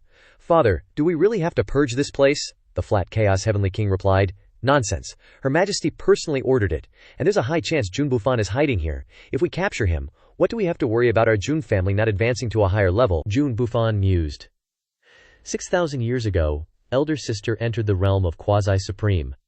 Now that 6,000 years have passed, her strength must be enough to protect herself. To be safe, I should still go see her first. With that, the dude floored the gas and rushed straight in, shouting, Father, I'll scout ahead to prevent the main force from being ambushed, the Flat Chaos Heavenly King asked. Do you need to bring a squad? Jun Bufan replied. No need, I'm faster alone. Scene change. A moment later, the dude had gone deep inside. It was extremely dark and cold, and life seemed non-existent here. Jun Bufan looked around and wondered, has she been living in a place like this for so many years? Suddenly, a flash of swordlight shot towards him from behind. With his superior martial arts, Jun Bufan easily deflected the sword and roared, Who's there? Turns out, it's the leggy beauty Bai Lianhe, she said. Jun Bufan, it's been over 6,000 years, and you haven't changed much, have you? Jun Bufan exclaimed in surprise. You're Lianhe. Bai Lianhe's face was cold and unresponsive. Jun Bufan excitedly ran over and said, That's right, I can't be wrong. Your aura is unmistakable. It really is you. Long time no see. Why are you here? How did you know my identity? He reached out to hug Lianche, but she pushed him away and said, How did I find you? You should ask yourself that. By so blatantly and obviously trying to assassinate Shi Yao, do you really think everyone is as foolish as she is? And after what you did to me all those years ago, even if you turned into dog poop, I'd still recognize you? Jun Bufan was speechless and could only whisper, Lianche, I was wrong to you in the past. It's just, so many years have passed we should, Bai Lianche interrupted. Enough. Today we're not talking about other things. I'm here to ask you to help save my father. Jun Bufan exclaimed in surprise. Uncle Bai Kun? How did he fall into Jiyu Change's hands? Unless I can overthrow Shi Yao's rule and become the new master of the Yao realm, I'd love to go to the celestial realm to save him, but I'm powerless. Lianche, you have to believe me. I hate that I can't tear Jiyu Change into 5 pieces, Bai Lianche pondered. Jun Bufan? Oh, Jun Bufan, my father was loyal to your father, yet you've fallen into this situation. Still, she spoke. Don't rush to refuse. Although you aren't a match for Jiyu Change now, it doesn't mean you won't be in the future. Back then, your father asked my father to give this to you when the time was right. Later, my father was captured, and he entrusted this item to me. Jun Bufan was like, Yes, this is the stuff Dad wanted me to have. With this, I can turn the tables. He said all happy like, Thanks, Lianhe. You risked so much to bring me this. Lianhe, don't worry. Your problems are my problems. I won't let Uncle Bai Kun get hurt. But then, Bai Lianhe suddenly snatched her hand back. A confused Jun Bufan asked, Lianhe, what's up? Bai Lianhe said, I want you to swear on your Dao heart that you'll rescue my father from Jiyu Change Hang. Otherwise, no pouch for you. Jun Bufan thought. Surprised. I guess it's understandable that she doesn't trust me after all these years. Plus, her aura is probably at the quasi-supreme level now. Can't just force her. So Jun Bufan raised his hand and shouted, Lian sir, relax, I'll swear. But then he thought, gotta get the goods first, then we'll see. After a whole bunch of swearing, Bai Lian Greer finally handed over the pouch. Jun Bufan then asked, "So what are your plans now?" Bai Lian Greer replied, "No plans, just waiting for you to save my dad." Jun Bufan grinned and said, "Avenge you, unite the Yao realm, then head to the upper realm to rescue Uncle Bai Kun from Jiu Change's lair. Doing it alone. That's gonna be a long shot, Lian Hare. Can you forget the past and stay by my side? Trust me, I won't let you down this time." Bai Lian Hare thought, Jiu Change recruits people through coercion or enticement, everyone knows that. I don't know if he should be confident or... Suddenly, a voice echoed, "Bufan, is that you, Bufan?" Jun Bufan exclaimed, surprised. "Ruo Shiji." That's Ruo Shiji's voice. And so, the two flew towards the sound. In the space, calls for Bufan continued to echo. After a while, the two approached a well surrounded by powerful auras. The voice sounded again. "Bufan, you're finally here. I've been waiting for you for 6,000 years. Jun Bufan called out anxiously, "Ruo Shiji, are you in this well?" Jun Ruoxi shouted, "Stop! Don't come any closer. With your current cultivation, you can't handle it," Jun Bufan said more urgently. "This well, Jelder sister," Jun Ruoxi replied. "I know what you want to say, but don't worry. No one can find me here unless I want them to." I and Shi Jiao made an agreement at the beginning just to delay her. I know you have many questions, but it is difficult for me to explain it to you now. There is not much I can say to you. You just need to know that only by using the key to open the door of death can you find your father and ask him directly. Jun Bufan asked, "The key, what is that and where is the door of death you are talking about?" Jun Ruoxi said. "The key, I think my father has arranged for someone to give it to you. As for the door of death, I don't know where it is. Only the key holder can find it. It must have been given to you," Jun Bufan thought. Could it be the brocade bag? Bai Lian Fair thought. The disappearance of the 6 emperors. It seems that there are other hidden secrets. In other words, how many years my father had to run away. And even my mother died, because of the plans of the 6 emperors. But my father foolishly regarded Xuanyang Yao Emperor as his brother, helping him keep the brocade bag for more than 6,000 years. How many years of escape and being hunted down. It is really ironic, Jun Bufan continued. Father said that the door of death leads to the door of life. Is the ancient well you are in the door of life? Jun Ruoxi replied, "Yes, I am currently responsible for protecting the door of life. Before the door of life is opened, I cannot leave this place even one step. There is not much time left for me. You need to quickly find out where your father is. He must have something very important to entrust to you right now." Jun Fan turned to speak to the side. "Linger. I'm going back to take care of some things. You hide here and wait for me." After speaking, the young man stepped on the gas and sped away. Bai Lingrier thought, "The jade pendant left by my father is very useful." Even Jun Ruoxi did not notice that I had used the Liu Ying stone before the army returned. Let the clone bring this to Jiu Change first. Scene change at the main hall. "The Heavenly King of the Pacified Chaos has returned," he said. "Reporting to your majesty, your subject led the army to investigate in the Life Forbidden Zone for a long time, but I still could not find the whereabouts of Jun Bufan and Jun Ruoxi. It must be because the information was leaked that they ran away early." "Please forgive me, your majesty." Xin Zhao asked, "Where is Junfan? Why didn't he return to receive orders?" The Heavenly King replied, "Reporting to your majesty, Fanzher continued to search for clues because he did not gain anything in the Life Forbidden Zone, so I returned to receive orders first." Suddenly, Xin Yao roared in anger. "Lies! Guards! Seize Ping Luan, Heavenly King! This guy's been colluding with the remnants of the 5 emperors. Throw his entire clan in the dungeon to await judgment." Everyone there was completely bewildered. Gossiping. What this? How can this be?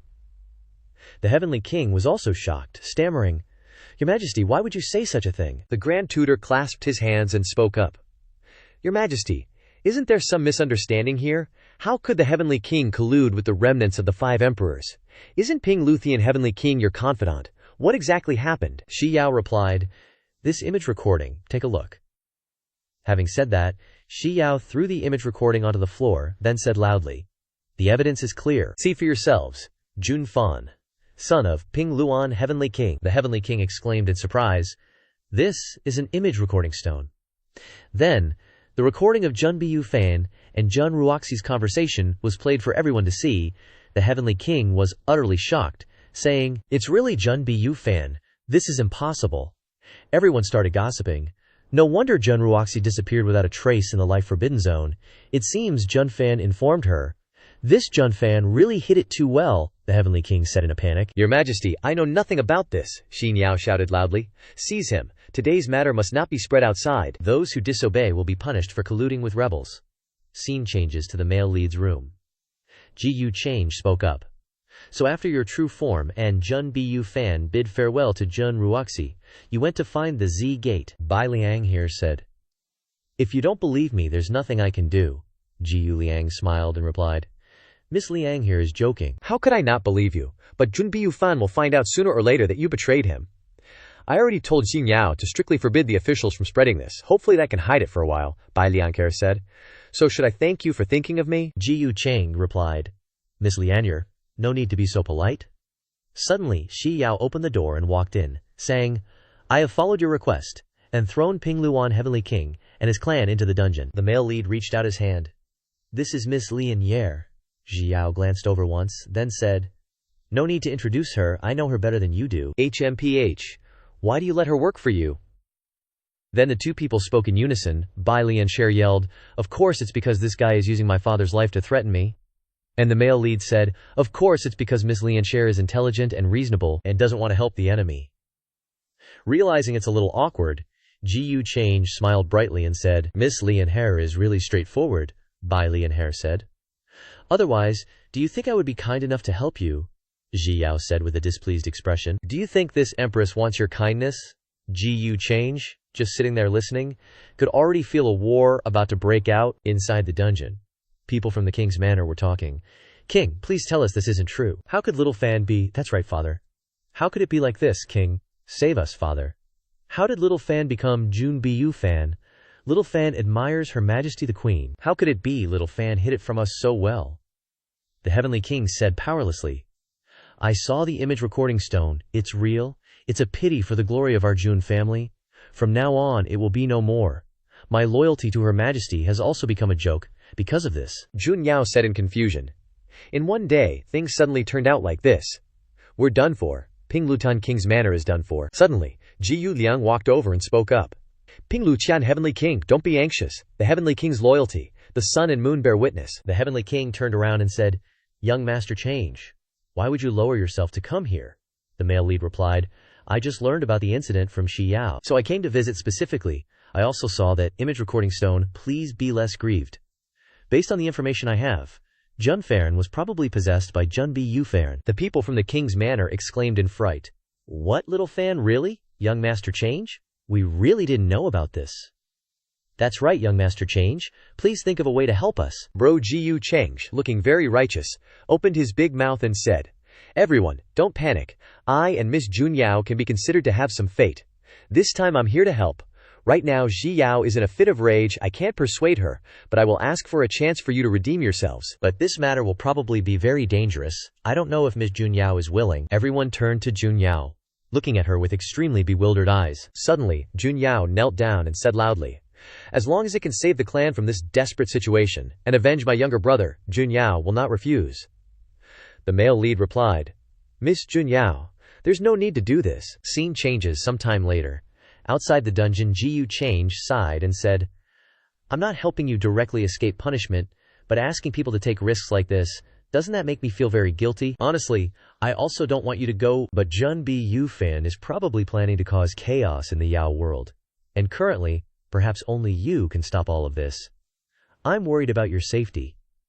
This jade talisman contains one of my full power attacks. If you encounter danger, it can ensure that Miss Jun Yao doesn't have to worry about her life. Jun Yao said emotionally. This great kindness of young Master Change, Jun Yao doesn't know how to repay. If Jun Yao can return safely, Jun Yao is willing to use. Looking at the 333 luck points above her head, Ji Change glared. Ji Change cursed inwardly. Damn it, at least add a 0. But the young man instructed. Miss Jun Yao, remember, don't let Jun Bu Fan bewitch your mind. He's no longer that younger brother of yours. Time is of the essence. You should set off quickly. Watching Jun Yao's retreating figure, He Dao piped up. You're planning to use Jun Yao to find Jun Bufan, huh? The protagonist just shrugged. Just her, nah. If her safety's threatened, Jun Bufan wouldn't give a damn about her life. Hai Dao was shocked. Then what's the point? Ji Change smirked mysteriously, fishing. With that, Ji Change turned and left, leaving Hai Dao standing there, totally clueless. Scene change to Grand Tutor's mansion. Yu Wei exclaimed, What father said is true, the Grand Tutor sighed. That memory stone doesn't lie. The Emperor has ordered that this be kept secret. We wait for Junfan to return then. Yue panicking internally. Junfan is Jun Bufan, so the assassination attempt at Sacred Mountain a few days ago was planned by him. And the recent upheaval in the Heavenly King's manor is because of him. And he even sent me a message asking me to help him break a runic seal at an ancient ruin. He doesn't know my current situation yet. No way. I need to ask him myself. I don't believe Junfan is such a villain. She then said, Father, I won't tell anyone about this, but I need to leave for a while. The Grand Tutor sighed. Yue, you're all grown up now. I doubt you'll listen to my advice. I know you and Junfan have a bond, but you need to understand the importance of this, I suspect. Her Majesty the Queen is just a pawn in this. The one who really wants to deal with Jun Bufan is probably Ji Cheng. Getting caught in that whirlpool will lead to utter destruction. Scene change to the life-forbidden zone. Jun Bufan found a secluded spot and opened the brocade pouch Bai Lianhe gave him. Immediately, wisps of hazy aura poured out, mixed with a hint of purple. Then, the image of the profound Yang Demon Emperor appeared. He boomed. My son, Bufan, Jun Bufan, was overjoyed. Father's Tao Law manifestation. I'm all right now. This powerful aura, worthy of father. After a moment, a terrifying explosion erupted, followed by Jun Bufan's furious scream. He clenched his fist, seething. HMPH, HMPH, HMPH. A misunderstanding. What have I been doing all these years then? What about my revenge? Am I a joke? The righteous cause of the Yao race clashing with the immortal path. I and Shi Zhao are just pawns. Father, you're cruel. I want to become stronger. I don't want to be a pawn anymore. I want to be the player. The Death Gate. I need to find the Death Gate. Scene change to inside the city. Yue was urgently riding her white Qilin beast, speeding out of the city. People in the city gossiped. Isn't that the daughter of Grand Tutor Song? Why is she rushing out of the city? Just as she was about to vroom away, Junyao called out, Xiao Zhao Wei. Yue was startled and turned around, exclaiming in surprise, Sister Junyao. Scene change a while later. The two were stopped and talking. Junyao said, I left the imperial city to find a certain tea flower, and on the way back I heard my father and everyone were arrested. Does little Wei know what happened? Yue mused. Looks like she doesn't know anything yet. Then she replied, The specifics are hard to explain in a sentence or two, Junyao asked.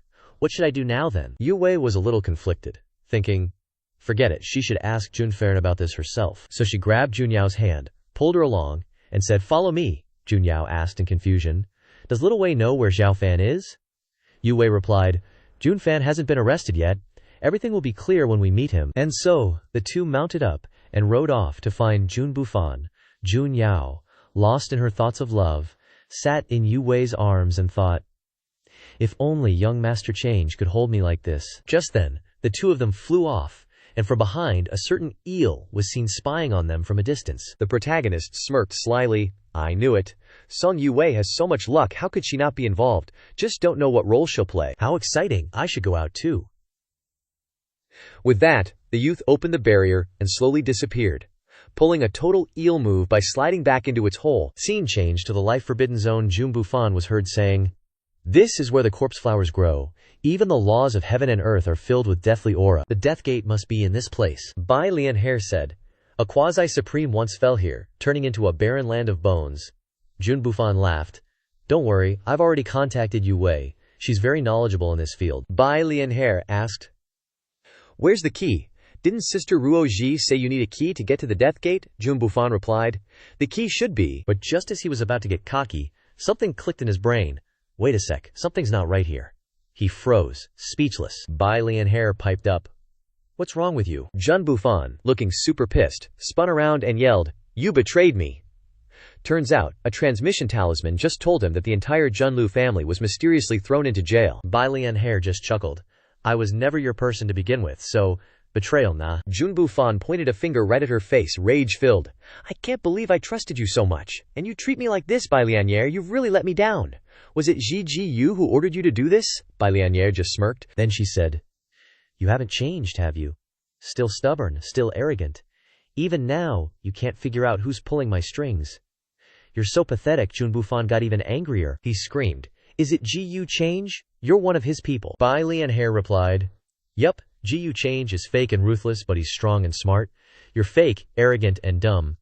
The choice is obvious, isn't it? Relax, I'm not planning on dying for you. Save your cheap tricks. Ji Yu Change will be here to deal with you. Just wait and enjoy. With that, Bai Lianer flashed a bright smile and then vanished into thin air. Jun Bufan gnashed his teeth in fury. He raged. "Gu change, Gu change, it's always Gu change. Damn it.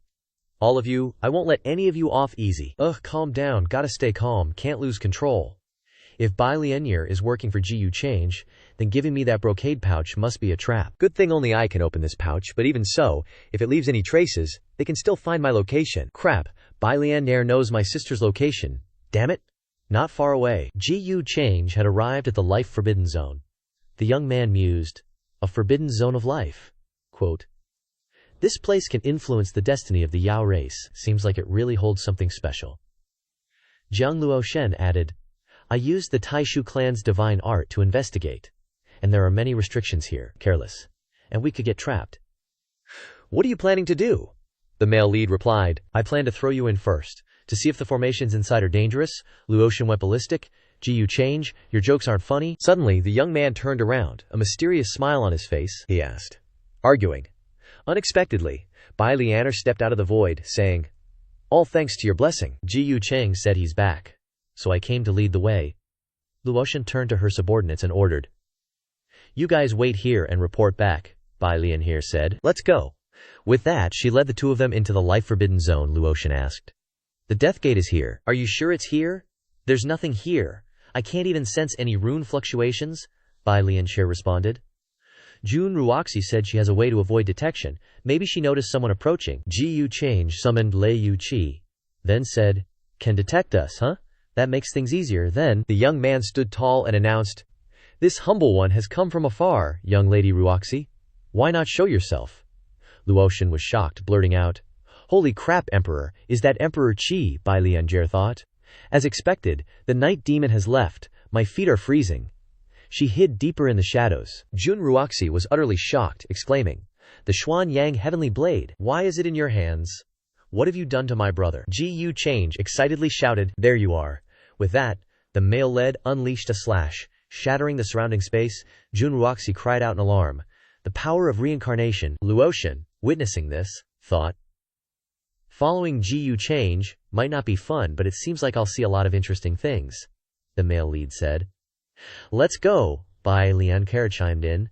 The aura emanating from that well is incredibly strong. Jun Ruoxi is in there. Gu Change raised the Qing blade again and slashed down, but the slash was blocked, just as it reached the well. The male lead remarked, even stronger than the power of the Emperor realm. Jun Ruoxi angrily demanded, the Xuan Yang heavenly blade doesn't belong to you. What have you done to my brother? With that, she unleashed a barrage of chains straight at the male lead. The two of them charged in for a fight.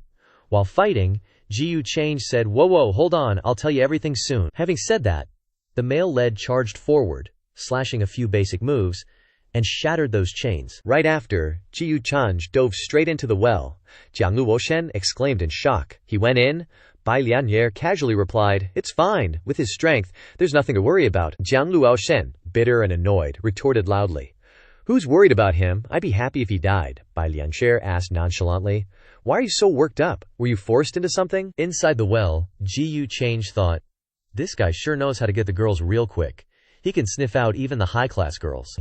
In a flash, Gu Change found Jun Ruoxi and put his blade to her neck.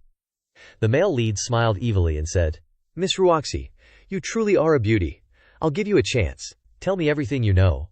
Jun Ruoxi stubbornly replied, HMPH. I don't know anything. Just kill me. Gu Change narrowed his eyes slightly and replied, all right then. And just like that, swing. Blood splattered everywhere. Outside, Jiang Luoshen was muttering, what's going on in there? Bai Lianer calmly said, Jun Ruoxi's strength is likely close to reaching the peak. Even a proto-supreme expert would probably need to spend. But suddenly, her face turned incredibly horrified as she thought, her aura, it's gone. The moment she finished thinking, Gu Change popped out of the cave. Bai Lianer hurriedly asked, did you kill her? Both of them noticed the sword in the male lead's hand. There were traces of fresh blood on it. Jiang Luoshen said blandly, don't be surprised. Even if it's a stunning beauty, he won't show mercy if she's against him. So what's in the well? Gu Chang said casually, a mysterious gate. Right after, the guy nonchalantly walked over, grabbed Jiang Luoshen's sleeve, and then gently used it to wipe the blood off his sword. This shocked Luoshen to the core. The male lead continued, don't ask so many questions. I'll tell you when you need to know. Luotian raged. Damn it, you son of a bitch. Ji Change chuckled lightly and said, Let's go, let's leave this place. Junjiao has already met Jun Bufan. However, the guy glanced back at the well and thought, it's not that Jun Ruoxi can't leave this well, but if she does and nobody suppresses the aura here, it'll cause a disturbance. Maybe the 6 emperors were worried it would attract outsiders, even drawing the attention of the upper realm orthodoxies. What a coincidence, I don't want to be discovered by the upper realm either. Such a good life force, leaving this innately divine spirit to be devoured and refined within. Maybe I can reach the threshold of the supreme realm without even lifting a finger. Scene change. Elsewhere, 2 people were happily riding horses towards this location. Jun Zhao spoke up. Xiaowei, are you sure Zhao Fan is here? This place is really strange. Even your dragon is uneasy, Yue replied. I heard he discovered some ruins here, and he needs my help. The location should be correct. Jun Zhao asked. Why did Xiao Fan come to such a remote place, while everything was going on smoothly? Yue replied.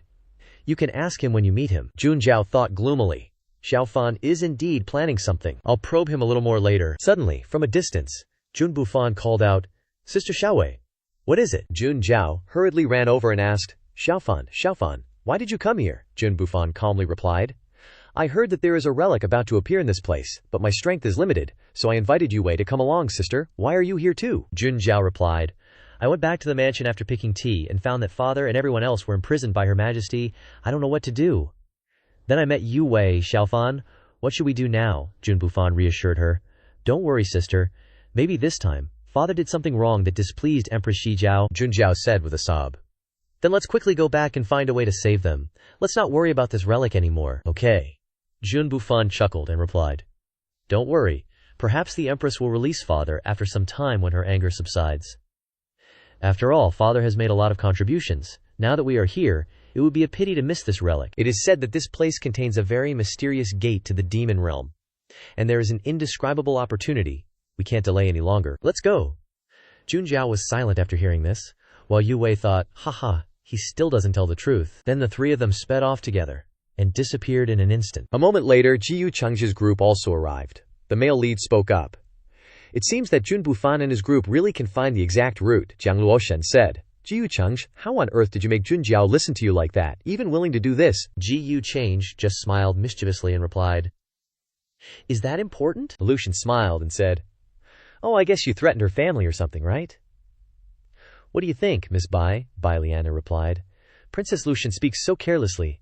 Aren't you afraid of being killed? Luo Shen yelled, What am I afraid of?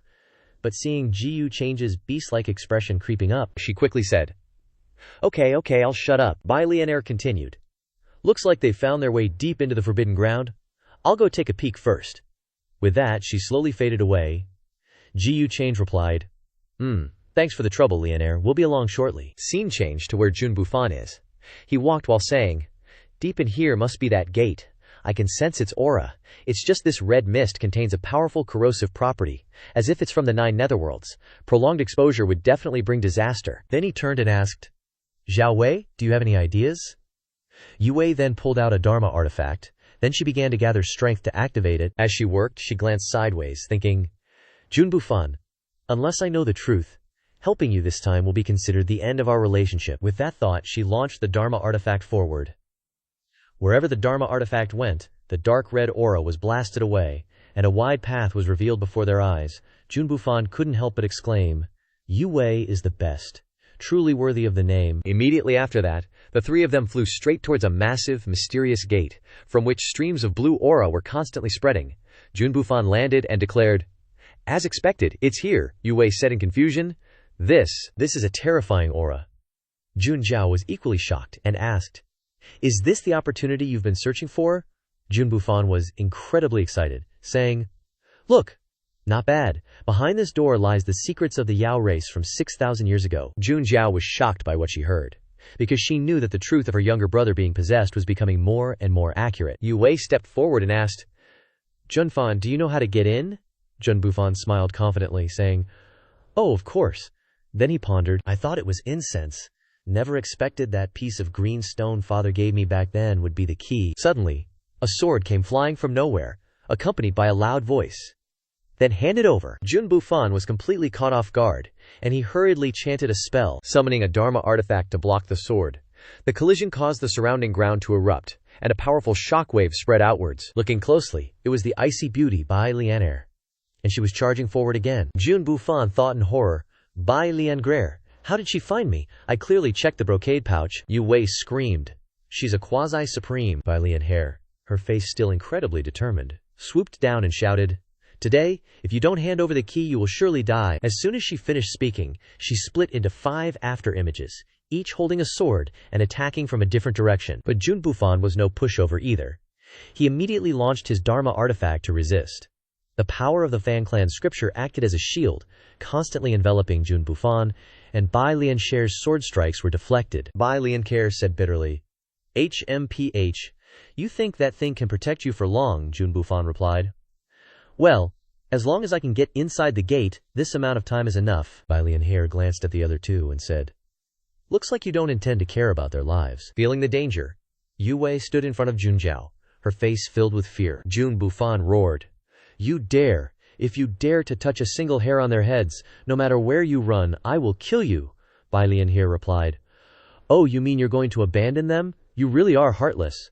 But don't worry, after you go in, I'll give them a quick end. Jun Bufan became even more enraged, roaring, You dare threaten me, Bai Lianher. You weren't like this before. If Uncle Bai Kun knew you were helping evildoers now, what would he think? Bai Lianher angrily shouted, Shut up! My father lost my mother early because he listened to your father's nonsense. HMPH? I almost fell for your provocation, but the person to deal with you has arrived. Just as she finished speaking, a mouth of a snake appeared in the sky, signaling that this dude is about to eat a mouthful of pain. Jun Bufan was terrified, thinking, That's Ji-Yu Change. How did they catch up? Immediately afterwards, Ji-Yu Change calmly stepped out from within the crack in space. The suave young man said, Hand over the key, my darling. Jiang Luoshen laughed gleefully. Following Ji-Yu Change around and bullying people all day without having to worry about any consequences feels so damn good. The crowd below exclaimed in shock. Young Master Change. Yu Wei was even more astonished, thinking, How is he here? Jun Bufan bitterly thought, If I give the key to Ji-Yu Change now, I'll have no way out. I don't care anymore. I'll go through the door first and think about it later.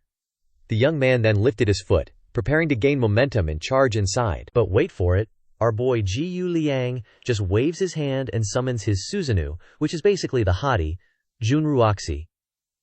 The protagonist's like, Whoa there, hold your horses. If those two aren't enough, how about your own sister? Turns out Jun Ruoxi isn't dead. She just got a little neck scratch, probably after our main man beat her to a pulp and snagged her alive. Now she's just weakly calling out, BU fan, and Ji-Yu Change keeps the pressure on. If you run, I'll chop her head off right now. Bai Lianher's thinking, Threatening people with their loved ones, classic villain move. Jun Bufan's furious, yelling, Sis, Ji-Yu Change, you bastard, I'll kill you. Then he unleashes his fan power towards our protagonist, but Ji-Yu Liang just stands there, cool as a cucumber, pulls out his blade with a smug grin. You're biting off more than you can chew. And in like half a second, Ji-Yu Change slices Jun Bufan's fan power into smithereens. Seeing that, Jun Bufan gets real scared, yelling, The profound Yang Zenblade, Uncle Ye, did you kill Uncle Ye? Meanwhile, Ji-Yu Change's controlling Susanoo, holding Jun Ruoxi high up in the air, showing off her bod. Our main man holds his blade to her neck and asks, So what's it gonna be? Jun Ruoxi whispers, BU fan. Don't worry about me. Go through that gate and find father. Only father can save you and avenge me. Jun Bufan's now officially helpless, just screaming in despair. Sis, Ji-Yu Change smirks. Your sister's risking her life for you. If you ditch her now, you're worse than an animal. And then the dude just pokes Jun Ruoxi's side with the blade, drawing a little blood. Jun Bufan freaks, shouting, Stop, I'll give you the key. I can give it to you, but you have to swear, with your dado heart, that you won't hurt any of us anymore. Ji-Yu Change gives a cocky grin and says casually, Deal? Scene change. A moment later, the three of them are sitting neatly nearby. Our protagonist speaks, I've sealed his cultivation. You guys stay here and guard them. Then, he picks up the key, examines it, and mutters, It's nothing special really. Looks like a scale from some kind of demonic beast. Jiang Luoshen gets curious and leans in to see what it is, but Ji-Yu Change spots her and gives her a little push, making her turn away all flustered. After a while, Ji-Yu Change finally opens the gate and steps inside. Outside, we got the two hotties guarding. Jiang Luoshen says, He went in. Bai Lianher adds, Yeah, he went in. No need to point it out every time, geez. On the other side, as soon as Ji-Yu Change leaves, Jun Bufan sits up and rushes to the injured Junruoxi, calling out, "Sis!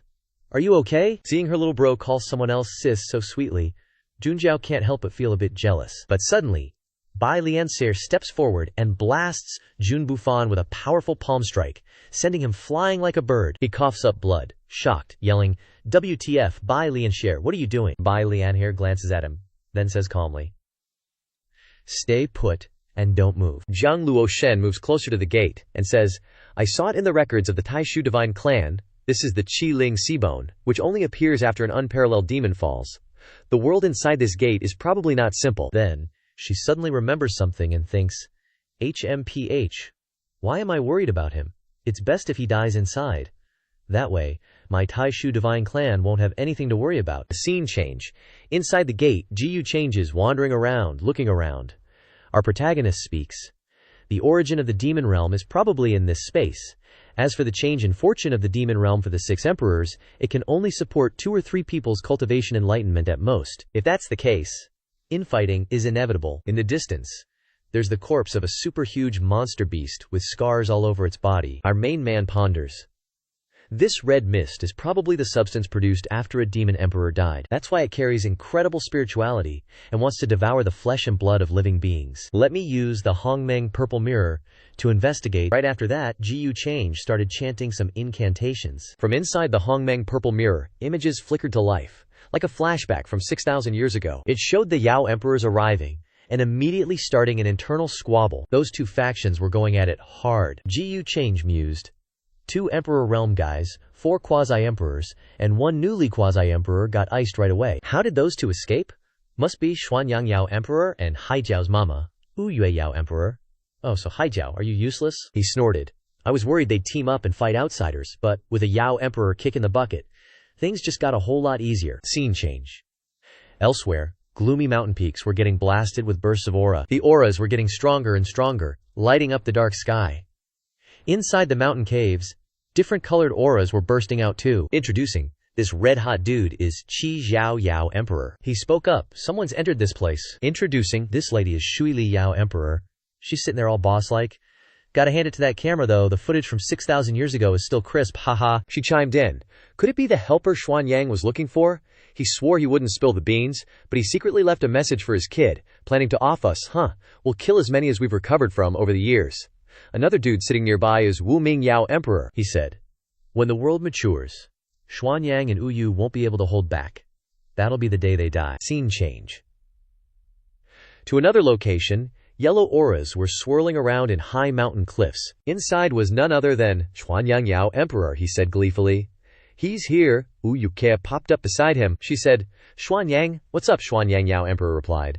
Just now, I sensed the key I left for Fanjer triggered the world's rules. He's arrived. Wu Yue Yao Emperor was surprised. Really? Meanwhile, Jiyu Cheng was basking in the body of that Yao Emperor, and he thought, I've lost at least 7 parts of my origin essence in the past 6,000 years, but luckily, they're all heavily injured and wary of each other, so it's working in my favor. Just one more step to reaching the threshold of the Supreme Realm. This is so good, y'all. Don't you think my smile is handsome and charming? A moment later, Jiyu followed the directions. Found it. Spotting his target ahead, he zipped over even faster. Inside the cave, Xuanyang Yao Emperor continued. I left a sliver of the Yao world's origin and a Dharma body for Biu Fan to guide him here. I had to jump through hoops to keep Qizhao and the others from finding out. Now that the Yao world's origin is about to be complete, he's arrived just in time. Wu Yue Yao Emperor added, It's been hard on those 2 kids, Hai Dao and Biu Fan. Over the past 6,000 years, they were practically childhood sweethearts. Sadly, in the eyes of the upper realm, our Yao world is no different from those lower realms. They can bully us as they please. Isn't it because we only have me and Qi Zhao who have reached the Tao? Our ascension is the greater good of the Yao world. Compared to that, those little romances don't mean anything. Hearing that, Wu Yue Yao Emperor did an about-face and agreed. That's right, if we can break through, maybe we can stand shoulder to shoulder with those big shots in the upper realm. The 2 waited, and soon they saw a streak of purple light flying over. Oh, he's here. But they realized it wasn't their kid, the old dude roared. It's not Fanner. Who are you? Jiyu Chanj landed in front of them. The old Yao Emperor unleashed his power and questioned, Where did you get that scale? Jiyu Cheng resisted the pressure and explained. Are you Xuanyang Yao Emperor and Wu Yue Yao Emperor, he thought. Powerful and stable auras? Looks like the injuries of the 6 emperors have mostly healed. The old man was surprised. Huh? You know our identities, Ji Yu Cheng respectfully replied. This junior is Changsheng, Ji Yu family's young master, Ji Yu Cheng. Greetings to the two Yao emperors. The old man, hearing Ji Yu clan, didn't hold back his aura. Changsheng Ji Yu family. No wonder you've reached the quasi-supreme realm at such a young age, Yu Yao emperor thought. With the Yao world's luck, there's no way a monster genius like this would appear. Xuanyang Yao emperor lowered his voice and asked, Young Master Ji Yu, about this scale. Ji Yu interjected, Bu Fan asked me to come find you. He's been captured by Empress Haidao and can't escape, Xuanyang scoffed. This is a big deal. How do you expect this emperor to believe you? Ji Yu, without batting an eye, spun a yarn like it was the truth. Bu Fan and I are kindred spirits, true friends who die for each other. Bu Fan is a few thousand years older than me, so Change is so bold to call you uncle. Please listen to my explanation. Xuanyang Demon Emperor seemed kinda convinced. Oh, so that's it. He failed at assassinating Xi Yao at the Heavenly Pride Banquet and got caught. Bummer. Yu sighed. He confirmed it too. Said that he used the info in the brocade pouch to ask us to come here and smooth things over. The old dude was like, whoa, you even know what's in the brocade pouch, he's thinking. Only Bu Fan can open that thing. If he knows about it, maybe he's telling the truth. Ji Yu changed, then pulls something out. Yep. Bai Kun Shushu gave this pouch to Bu Fan Huin as a token. Yu recognized it instantly. Definitely from Xuanyang. No doubt about it. Ji Yu Cheng explained. I was gonna go explain to Queen Shi Yao, but Bu Fan Huin was worried something might happen to his uncle, so he told me to come straight here. Then he whips out something that looks like a sword. Oh yeah, almost forgot. Bu Fan Huin told me to give this to his uncle. They both gasped. Xuanyang Heavenly Blade. Xuanyang was scratching his head, confused. This is emperor-level stuff. Even a Dao-achieving cultivator would drool over it, and this kid's just handing it over. Is the Changsheng Ji Yu family that noble? Or are they just so loaded they don't even care? Well, either way, Bu Fan's lucky to be friends with this guy. The old dude snatched the Xuanyang Heavenly Blade. Thank you so much, Ji Yu family little brother. Ji Yu Change was all casual, uncle. No need to be so formal. Me and Bu Fan hit it off right away. We're bros. Of course I'd help him out. Holding the Xuanyang Heavenly Blade, he could feel the power surging through it. With this Xuanyang Heavenly Blade, Qi Zhao, just you wait till I take your head, he thought. Too bad no one's gonna give you the Qi Zhao spear. But, Ji Yu Change continued. This junior has a request. I'd love it if you two seniors could tell me the truth about the Yao disturbance 6,000 years ago. What really happened? Yu Xuan looked at Xuanyang like, should we? The old dude shrugged. Sure, why not? The time is ripe, and this Ji Yu family little brother seems trustworthy.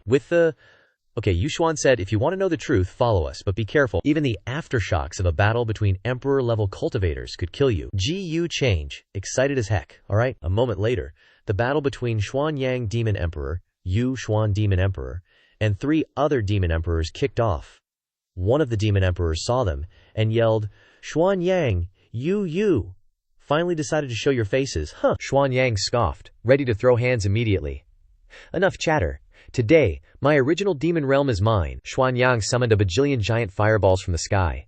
Seeing this, Qi Zhao Demon Emperor, who was leading the other 3, yelled, Shui Li, Thy Li Demon Emperors, you know what to do. They immediately gathered their water power to create a giant water sphere. Then, they created a water barrier, blocking the fireballs. The 2 attacks collided in a deafening explosion, lighting up the sky. The rocks below couldn't take it, and were blown to smithereens. Suddenly, an attack like peach blossom petals shot toward Xuanyang.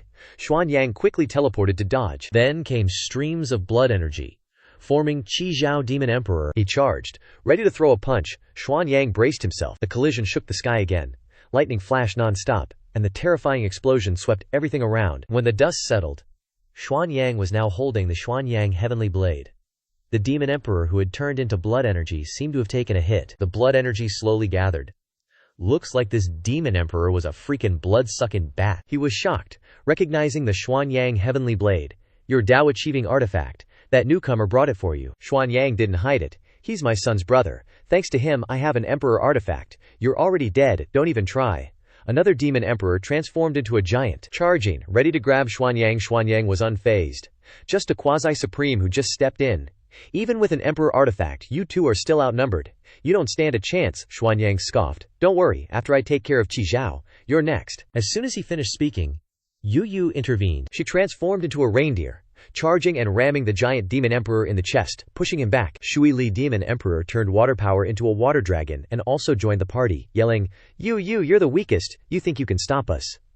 Meanwhile, Ji Yu Change was watching from a distance, thinking, Emperor-level fights are insane, every move shakes the heavens and earth, but when the cranes fight and the clam is caught, the fisherman benefits.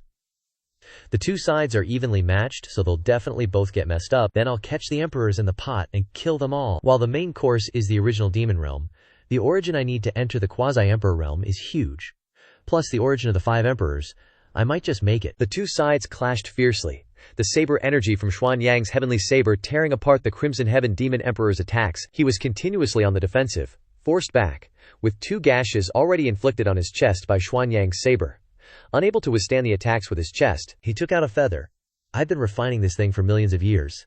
It's never truly been revealed, because when it does, it's bound to be stained with the blood of emperors. Xuanyang recognized the feather, primal true feather, HMPH. Even if you bring out the true feather, so what? It won't change your impending doom. The Crimson Heaven Demon Emperor glanced at the battle behind him and said, "Right now I truly can't defeat you with the Emperor's chi in your hands, but I just need to hold on longer. Isn't that right, Nethermoon?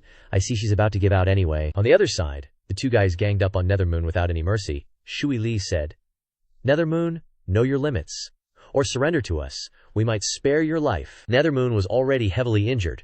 Her clothes were torn, and one of her arms had dissipated. But Nethermoon didn't even listen, and instead reformed her arm, shouting, "Dream on!" Seeing this, Shui Li gave the order, "Kill her." The gigantic Demon Emperor also rushed forward quickly. In the blink of an eye, he appeared behind Nethermoon and grabbed her in his hand. The giant Demon Emperor relentlessly squeezed, not letting Nethermoon escape. Shui Li seized the opportunity and launched a powerful attack. As the attack was about to land, Shui Li said, "Nethermoon, you brought this on yourself." Nethermoon wasn't afraid at all. On the contrary, she smiled as if she had anticipated this. A red moon on her forehead glowed brightly. Seeing this, Shui Li was completely horrified, sweat pouring down in fear. The nameless giant was also terrified.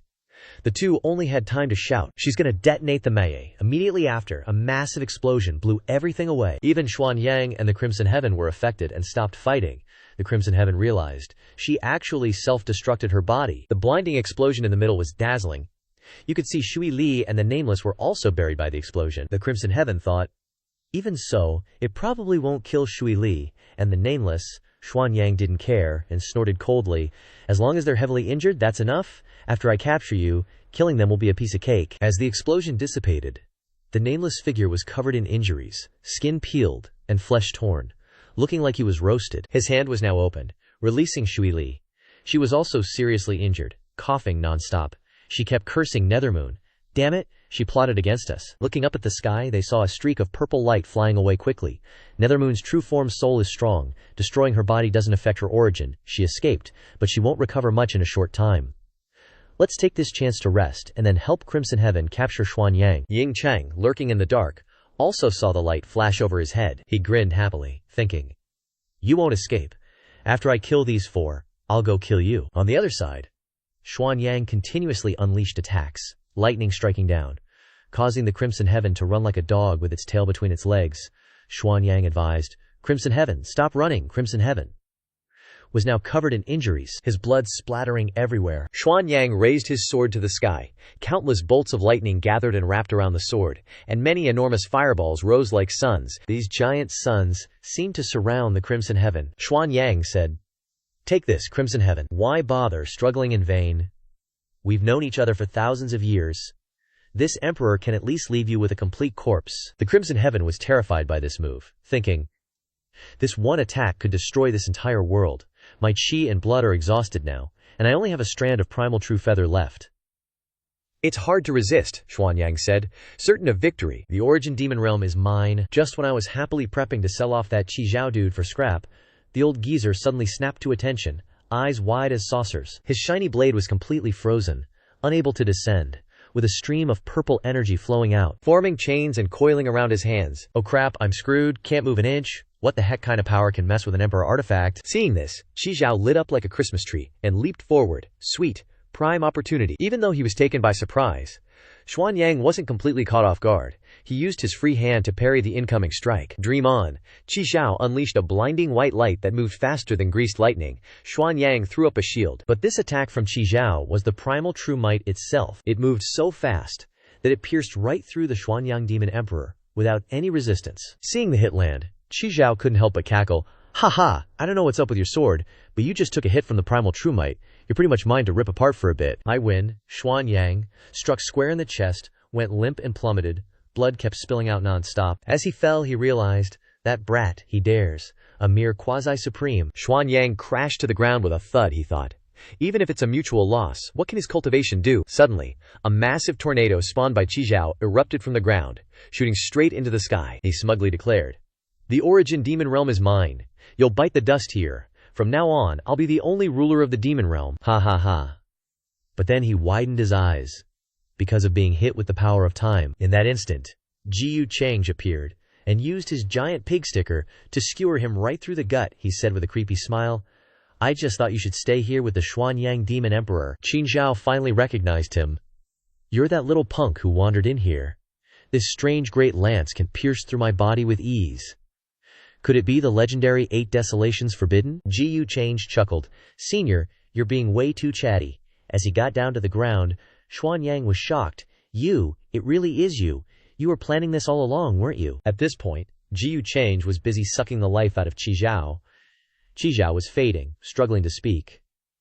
"To think I, who roamed the demon realm for so long, would fall at the hands of a punk like you," Jiyu Chang responded. "Your origins I won't hold back." Shui Li and Wu Ming, who were healing, stopped what they were doing when they saw this. Shui Li blurted out, "That is not good." After draining Qizhao dry, Jiyu Chang went down below. "Your turn." Senior Xuanyang, barely clinging to life, said, "How ironic I, who dominated for an entire lifetime, end up at the hands of a junior like you. You killed me. I have one question, Bu Fan, how is he now? Why are you worrying about your son right before you die?" "Too late, I already offed him." Hearing this, Xuanyang just died silently, without saying another word. Not waiting for him to say anything else, Jiyu Chang quickly stabbed the pig sticker through him. As he stabbed, he said, "Death is death. What good is it to be an emperor who cares for his wives and children? As for that clean soldier artifact of yours, I know all about it." Xuanyang, impaled, howled in pain like a pig being slaughtered. Arg! Jiyu Chang continued. "Trying to stall for time? Too bad, I hate unnecessary chat." Jiyu Chang's face twisted into a cruel expression, and he said, "Die quietly." Shui Li and Wu Ming quickly scooted away, afraid of getting skewered by Jiyu Chang. Shui Li asked, "If I'm not mistaken, that's demonic energy, right?" Wu Ming affirmed, "Yes, but a normal demonic cultivator couldn't possibly have this much power. To think a mere quasi-supreme could raise his aura to this level, we should retreat for now, wait until we've fully recovered, and then come back to deal with him." As they were scrambling to escape, she crashed into the barrier set up by Jiyu Chang, causing her face and those 2 heavy weights on her chest to cave in. Seeing this, the 2 of them were shocked. This is a grand formation. Jiyu Chang, with the pig sticker on his shoulder, walked over and asked, "Where are the 2 demon emperors going in such a hurry? You ran right into the formation and broke your faces." Shui Li wasn't afraid and said, "Punk, even if we're heavily injured, you can't just kill us if you feel like it. Why don't we split the origin demon realm in half?" Jiyu Chang said, "No. The origin demon realm and your origins are both mine. I want it all." Saying that, he summoned the Phantom Demon General. Wu Ming exclaimed in shock. "This guy, could he be a demon emperor?" Shui Li also panicked. "Wu Ming, we have to fight to the death for even a sliver of hope." Hearing that, Jiyu Chang snorted. He grinned. "You guys think you have hope, I sure don't see any." Scene change. Over to Yu. She's already flown into some kind of cave. As she walked, she thought, "In the end, I'm no match for Shui Li and the others. Staying here is useless." Yu Huang's spirit form appeared and opened a stone door, she muttered. With the Xuanyang heavenly blade, Xuanyang shouldn't have any problems. Behind the door, a pair of flawless legs appeared. "My most pressing task is to quickly recover my body." And a complete body was ready for Yu. Back to the fight. Wu Ming was already pushing up daisies on a stone pillar. Shui Li was being impaled by Jiyu Chang, who was relentlessly sucking her essence dry. System notification. Supreme Realm, early stage. As Shui Li was drained, her body withered, losing all vitality. System notification. Supreme Realm, middle stage. He thought gleefully. Finally, Supreme Realm, middle stage. Once I drain the essence of the Yu Demon Emperor, I should be able to smoothly reach the late stage. Then, devour the essence of the Demon Realm, and I should be able to effortlessly step into the Quasi-Emperor Realm. Outside, Bai Lianhe said. "We don't need to wait here anymore. He won't come out of this door," Jiang Lushen asked, puzzled. "How do you know?" Lianhe replied.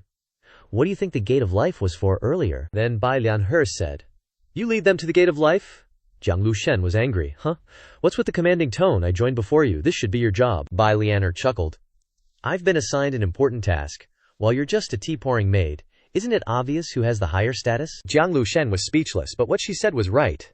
Can't refute that. Inside, Young Yu was healing herself, after merging her soul into the new body. Suddenly, her eyes widened, realizing something. Ji Yu Change tore through space and appeared. Yu Xuan asked, "Young Master Ji Yu, why are you chasing me here?" He replied, "This junior saw that Senior Yu Yu's injuries were quite severe, and was worried, so I followed you." He flashed a sinister smile. "This junior has quite a few healing saint medicines, if you need them," Yu interrupted. "What was the situation of the battle when you left?" He replied casually. "The situation of the battle, this junior feels." As he spoke, he pulled out the big guns, then charged forward, saying, "Senior Yu, you should go down there and ask them yourself." Seeing him suddenly brandish his weapon and charge, she shouted, "How dare you!" Suddenly she also recognized the Xuanyang heavenly blade. Caught completely off guard, Yu was struck by Ji Yu Change, the blade energy blasting through her. The power of the blade energy shattered the ground, filling the air with dust. Struck by the blade, Yu was severely injured, and a protective aura appeared around her. Yu exclaimed in surprise, "Supreme Realm! You were clearly just a quasi-supreme before." He also noticed, "Oh, this seven-colored immortal garment is quite the treasure." Cracks had already appeared on the seven-colored immortal garment. Yu wondered. "Xuanyang and Qijiao, you killed them both. This is absurd." Ji Yu Chang stepped forward and pointed his sword at Yu's head. He said, "Let's see how many strikes you can take." Knowing she couldn't escape, she said, wait a moment. "I can accept my death and give you the undying godly elixir, but can you grant me one request? Otherwise I'll detonate my body so you get nothing." Hearing that, he didn't immediately attack, but asked, "Let's hear it." Yu said, "This request should be very simple for you. I just want you to deliver a message to my daughter, Shi Jiao. I've failed her these past 6,000 years. Hearing this, he suddenly said, "Nah, I don't think that's necessary. You should tell her yourself." Yue was stunned. "My daughter, Shi Jiao, could it be that you've killed her too?" He retorted, "Daughter, isn't she just a pawn to you? She's lucky to have survived this long." Then, he put away the heavy artillery and turned to leave. Before he left, he said, "I won't kill you. Just keep your mouth shut once you're out. I believe with your current achievements, you're not stupid." Yue thought in disbelief, him and Shi Jiao. This guy clearly seems heartless, but he actually spared me for Shi Jiao's sake. Then, she called him back. "Wait, this is for you." The seven-colored robe was thrown at him. Ji Yu Change didn't refuse, saying, "Wait for me at the Gate of Life." After that, Ji Yu Change headed towards the origin of the Yao world. If I wait until it matures, the Yao world might transform and evolve to a higher level. Who knows, maybe a Yao immortal will appear then. But to prevent any mishaps, I can't wait, even if it's wasteful. Then, Ji Yu Change dove headfirst to slurp up the origin without hesitation. Half a month later, a giant purple vortex appeared in the sky above the Yao world.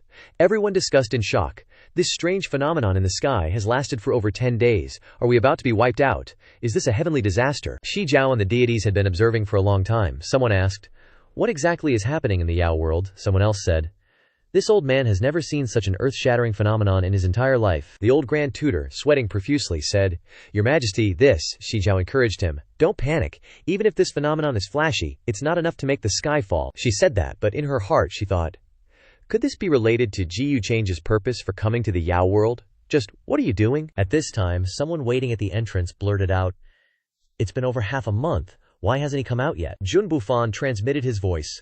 "Sister, what exactly is the world below that ancient well?" his sister continued, saying, "It's a minor world, Ji Yu Change, entered to meet our father, which is basically a death sentence. Let's just wait. Once our father comes out, we'll be safe." The young man sneered. "Sister is right. There are at least quasi-emperor level existences in there. He deserves to pay the price for his arrogance." Jiang Luoshen exclaimed happily, "Could he be dead already? After all, his opponent could be the Yao Emperor." Bai Lianhe asked, "You seem very happy. What if I tell this to Ji Yu Change?" Hearing this, Luoshen snorted coldly. "I'm not afraid. He's paranoid. He'll just think you're trying to sow discord. Do you think he'll believe you?" Suddenly, Bai Lianhe produced a memory stone. Luoshen was shocked. "You're so despicable." Just then, a pillar of purple light shot straight into the sky from below the well. They were all astonished. "No way, someone's coming out." Such terrifying aura. The power of the purple light gradually converged. Then, Yu stepped out. It's the Yao Emperor. Jiang Lushen sweated profusely, worried. It's over. Ji Yu Change is definitely dead. Bai Lianhe transmitted her voice. Don't act rashly, or you'll die without knowing why, Luotian asked. Is that bastard really in more trouble than he can handle? Bai Lianhe retorted. Weren't you just very happy? Jun Bufan recognized the person as Wu Yue, the Yao Emperor and mother of Shi Jiao. Song Yaowei said. This is my first time seeing an existence at the level of the Yao Emperor, Jun Bufan happily continued. In that case, our father must have won. Seeing the people below, Wu Yue also recognized Jun Ruoxi. The person beside her must be Jun Bufan. That grandson still didn't know anything and was still laughing like a maniac. Change? After all that scheming, you ended up scheming yourself to death. Ji Yu Cheng suddenly popped his head out and unexpectedly asked, Huh? Who died? Bai Lianhe and Luotian called out in unison. Ji Yu Cheng, Jun Ruoxi asked in disbelief. The Yao Emperor Wu Yue and father are sworn siblings. What's going on? Jun Bufan was even more shocked, asking, Ji Yu Cheng, you're not dead. Then where's my father? Ji Yu Cheng plays dumb, responding, You're asking me how would I know? Didn't the profound Yang Demon Emperor kick the bucket like 6,000 years ago?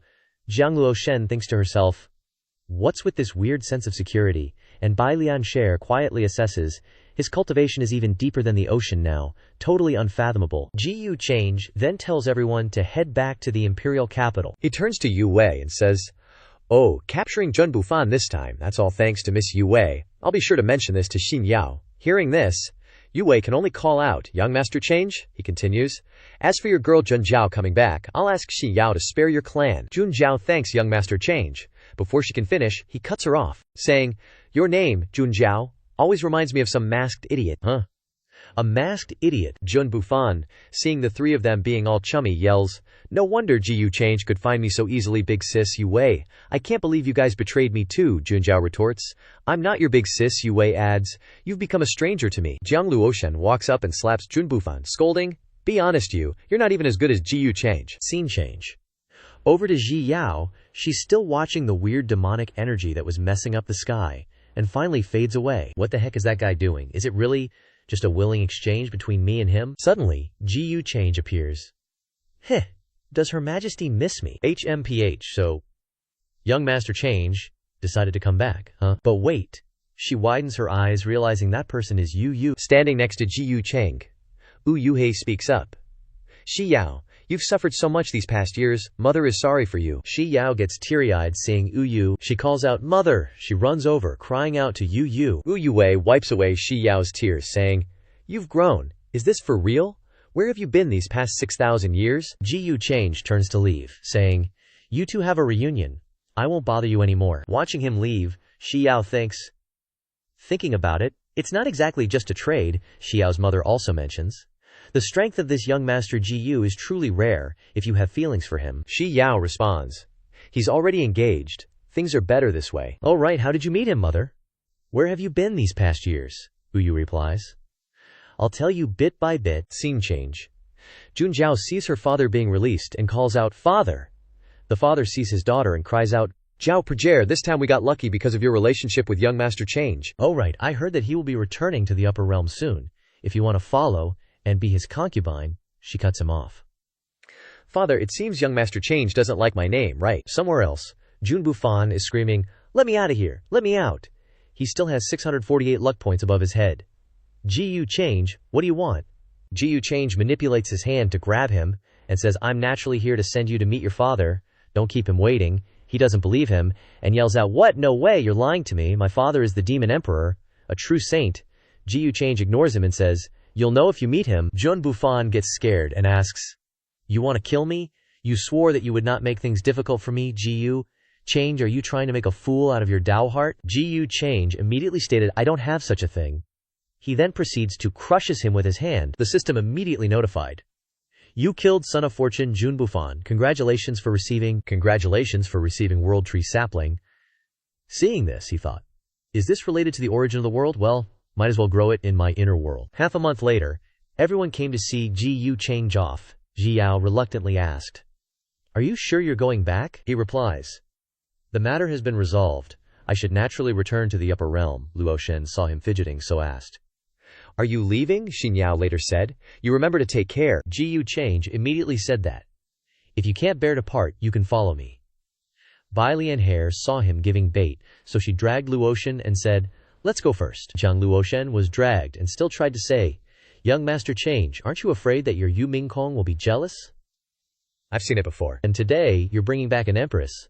So 8 times out of 10, it's not just a threat. Hearing this, he frowned. Then, he imagined the scenario where Ming Kong was holding a sword and threatening nearby. Xi Yao said, this empress doesn't have the habit of being a concubine. Ming Kong angrily scolded. Ji Yu Cheng, either she dies or I die, you decide. Thinking of this, he didn't say much else and turned to leave. Take care, okay, I'll visit you when I have time. The Yao world still needs you. Hearing that, Shi Jiao agreed. Alright, very quickly, Ji Yu Change gradually disappeared within the teleportation array. Wu Yue then said, who knows, maybe you'll be pregnant in half a month, Xin Zhao replied. He's heartless, he wouldn't let something like that happen. Yu Yue smiled.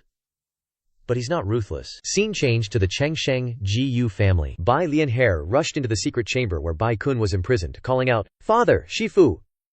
Hearing this, the old man also called back. Lianfe, did Ji Yu Change do anything to you? She replied, I'm fine, I'm working for him now. Seeing that her father was all right, she was relieved. Thinking, Ji Yu Change didn't lie to me. In his mansion, a subordinate reported. Master, Princess Luo Shen has returned to the Taishu divine clan. He then asked, what happened in the upper realm while I was away? The subordinate replied. The burial demon abyss erupted, demonic energy soaring to the sky. The Xuan Kong Buddhist temple was almost destroyed. Many monks of Buddha Mountain died in it, and even a Buddha within could not suppress it. Hearing this, he thought to himself, looks like she's finally about to emerge. How much must she hate me? My good disciple, the image of a red-clad demoness swinging her sword rushes out, extremely bloodthirsty. Somewhere, the scenery is extremely poetic. Qing Yi was sitting and playing with water. Ji Yu Change also flew over here. She immediately asked, you've come, visiting an old friend, and also checking on that little thing. Xiao Bai was very active in the water, chasing after fish. Qing Yi replied, I have nothing worth seeing. Ji Yu Change praised without hesitation. You are beautiful. Xiao Bai's strength has increased a lot recently.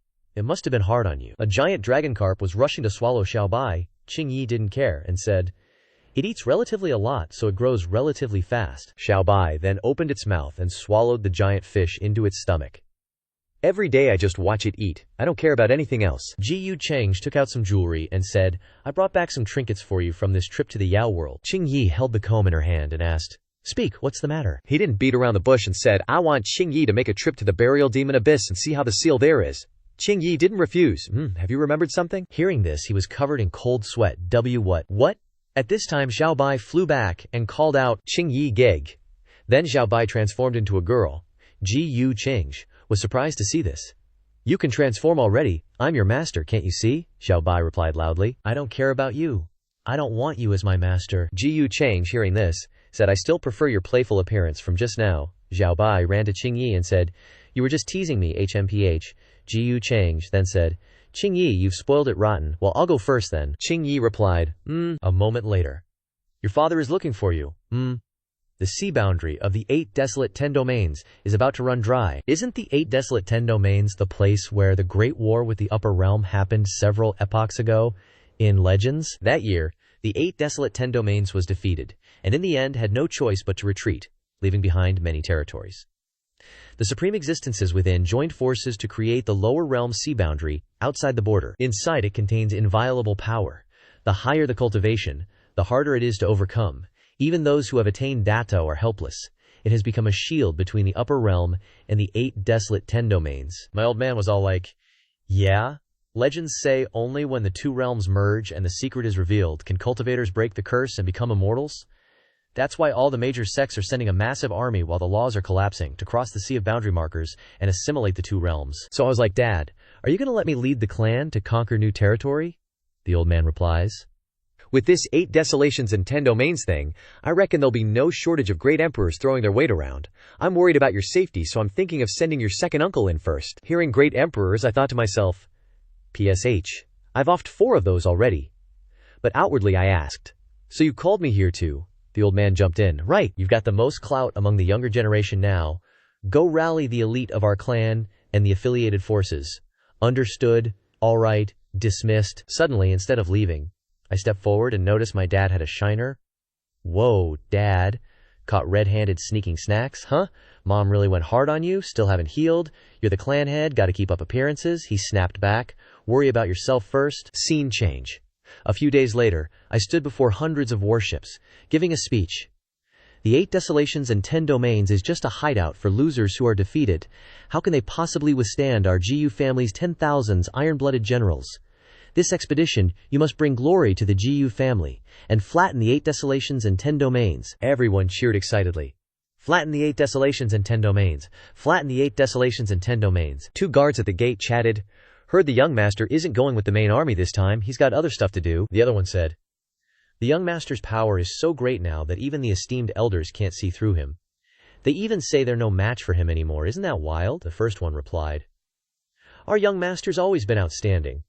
How else would he be able to bring back saintesses and princesses home all the time to be his Dao companions? I, GU Change, thought to myself, even though the 8 desolations and 10 domains has been losing constantly, at times like this, anomalies tend to happen. Even though the upper realm seems to have a guaranteed victory, there are a lot of hidden dangers. I just feel that this thing isn't simple at all. Gotta take my treasures with me then. After Jiang Lushen returned, she also paid respects to her father. Father, the old man asked, I heard you followed him to the Yao race. How cheap and shameless, Lushen, you have suffered. Wait until our race is strong enough. Suddenly she said, Father, I think we shouldn't oppose him anymore. Actually, he treats his own people pretty well.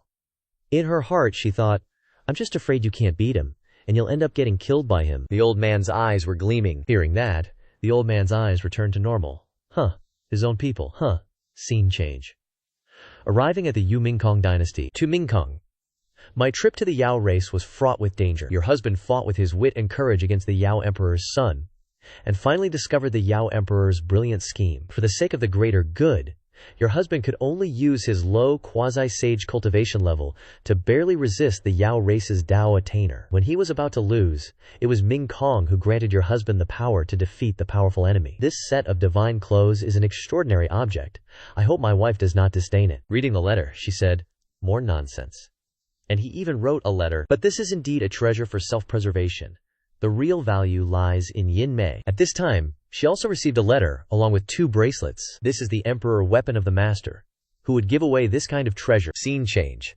Xiao Ruoyin happily called out, Shifu, I succeeded, Shifu. But at this moment, her Shifu was reading a letter written by Jiyu Change, and next to her was a water orb. Back to Jiyu Change.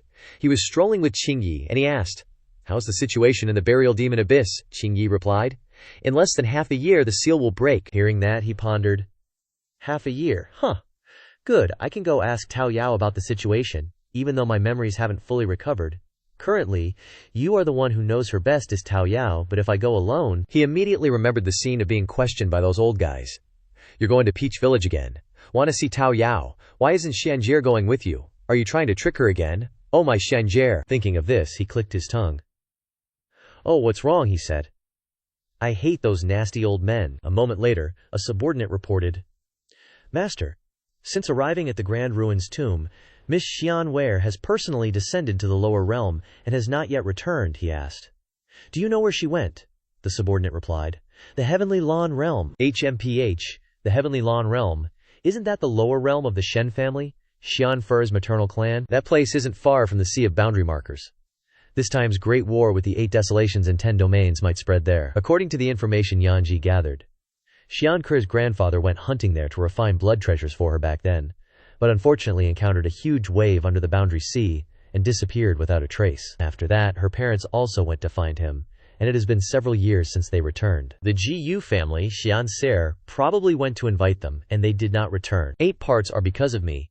It seems I can only go and explain myself. Scene change. We're now in the Heavenly Azure Realm, at the Shen family.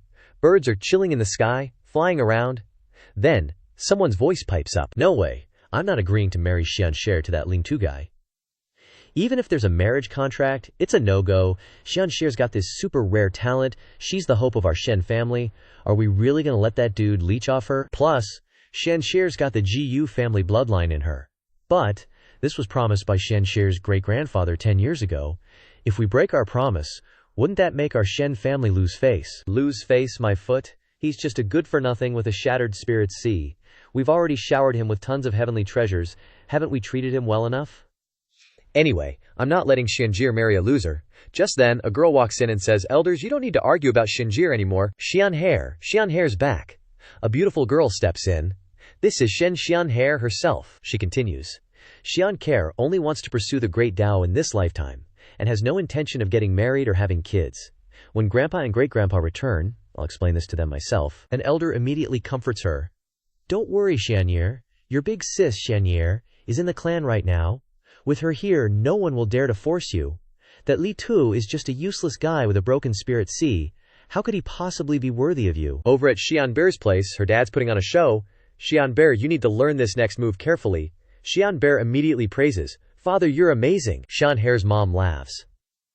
"Don't bother showing Xianhere all those fancy moves of yours. As long as it's taught by her father, Xianhere wants to learn everything." She hugs her mom, thinking, "Back then, after what happened to me, Mom, Dad, and Great-Grandpa cut ties with the Jiyu family and stayed in Mom's clan to heal.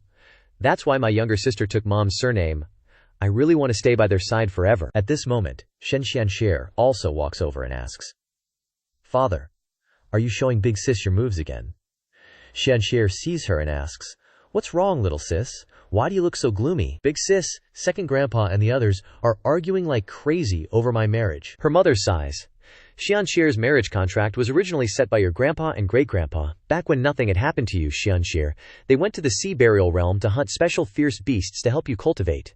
Who knew they'd get trapped there? But no matter how hard your father and I tried, we couldn't break through the huge waves beneath the sea burial stele. After we heard the news about what happened to you, we returned to the Shen family, and then Xianqier was born. It wasn't until many years later that Lian Tua and his mysterious Shifu happened to pass by and save them. That's how the marriage was arranged for Xianxire." After that, Lian Tu's Shifu disappeared with him.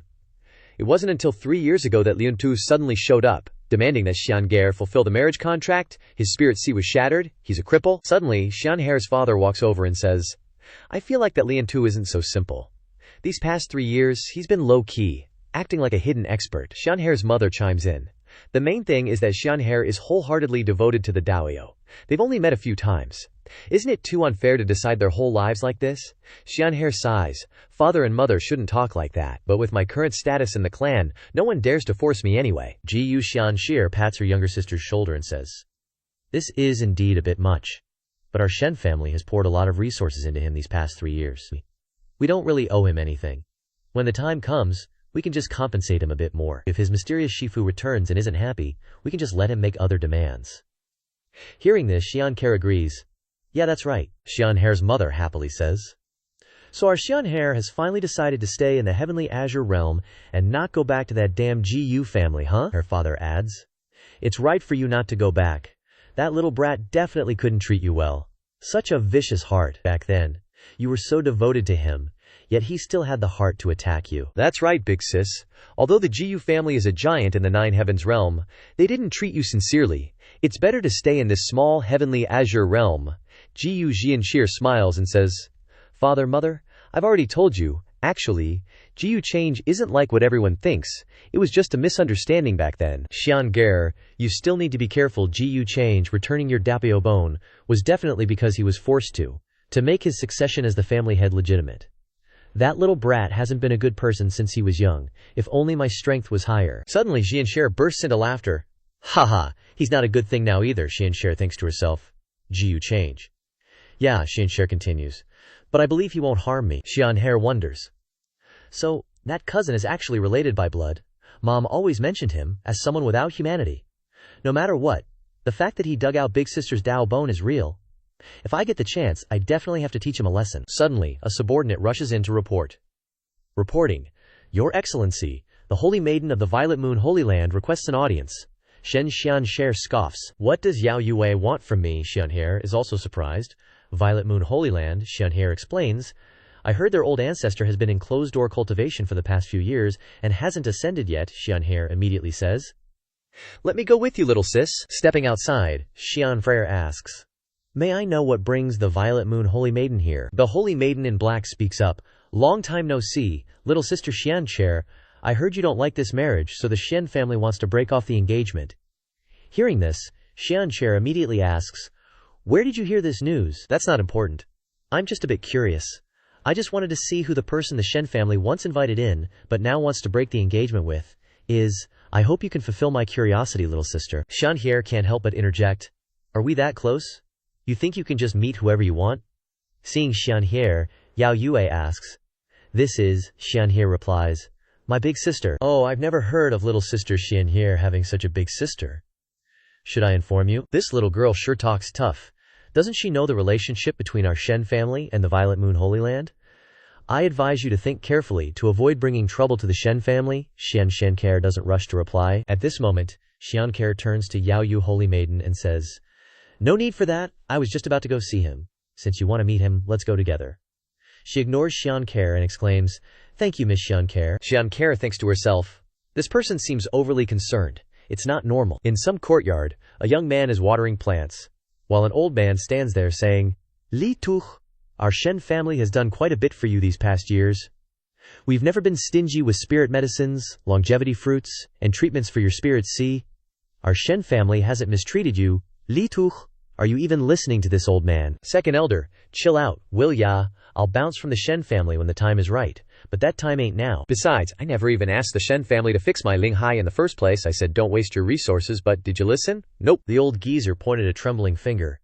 You ungrateful wretch, I bet you're just gonna leech off the Shen family forever. Then, strutting in all his pretty boy glory, it's Li Shu, he goes, One Shen family not enough for you.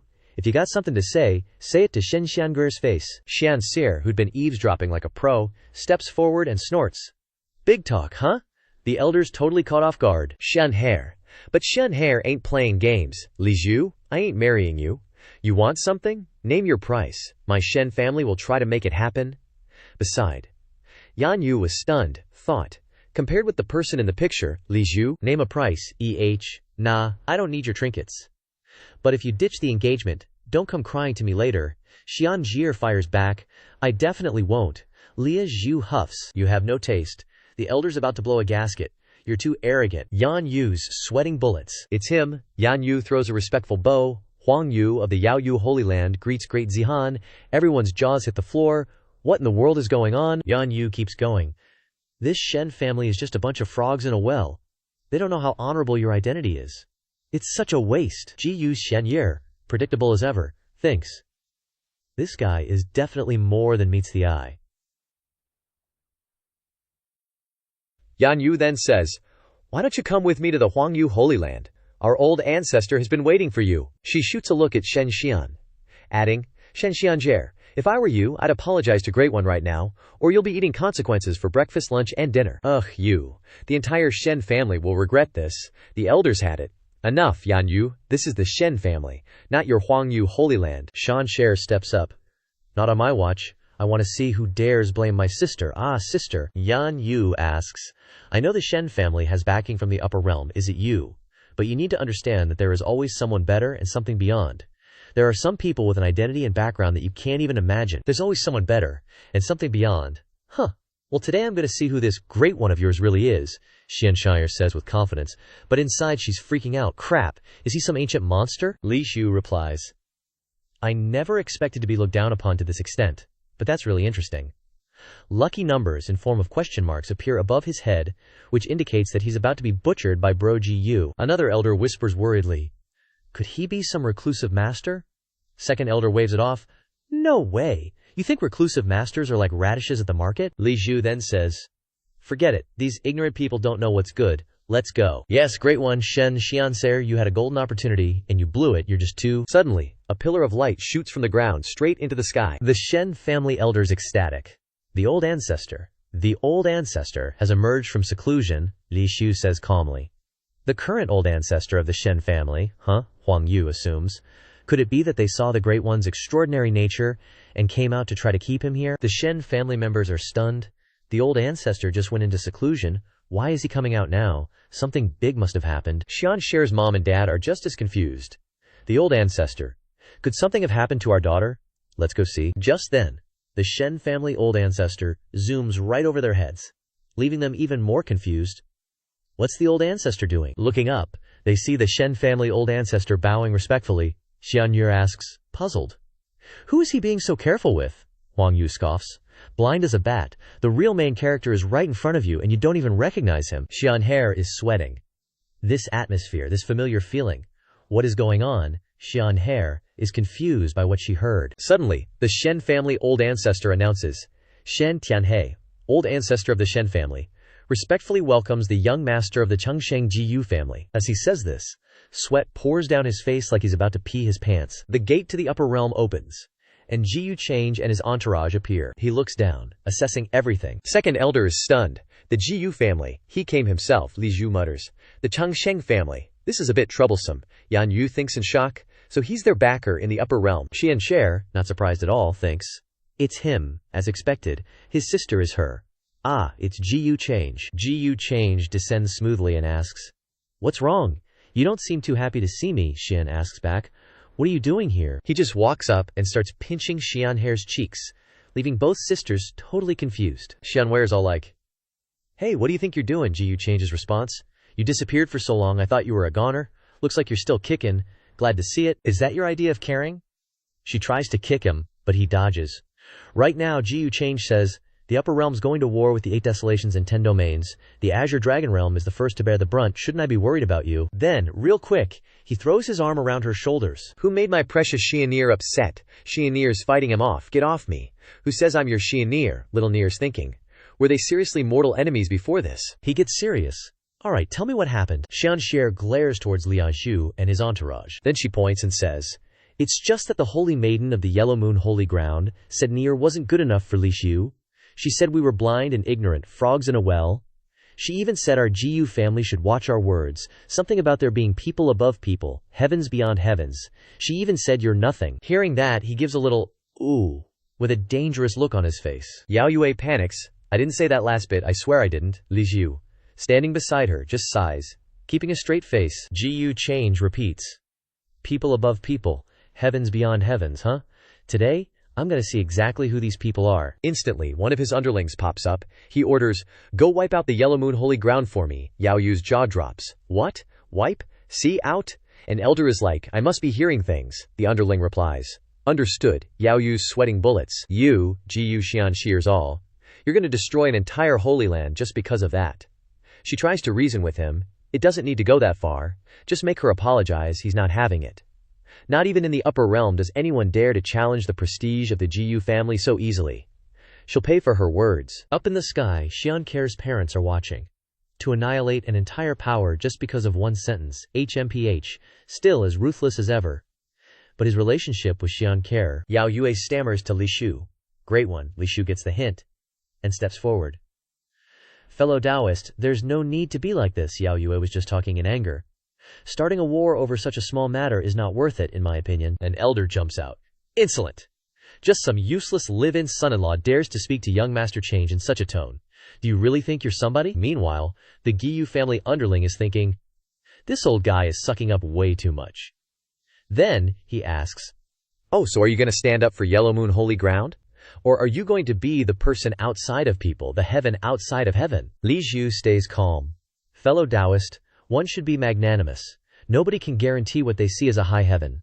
Or if it is the bottom of a well, please show mercy for what happened today for Yao Yue's sake. Jiyu Change started with I. But the elder jumps in again, yelling, what the hell are you? And you want young Master Change to give you face? Talk about asking for death. He sees the elder interrupting and shuts up. The second elder can't hold back, and rushes forward, crackling with lightning. Today, I'll teach you a lesson on behalf of young Master Change, Yao Yu shouts worriedly. Great one, be careful. Li Xiaozhu raises a hand to respond. If I were you, I wouldn't try to attack me. When the elder reaches him, Li Xiu raises his hand and mumbles something, creating a barrier with formation patterns.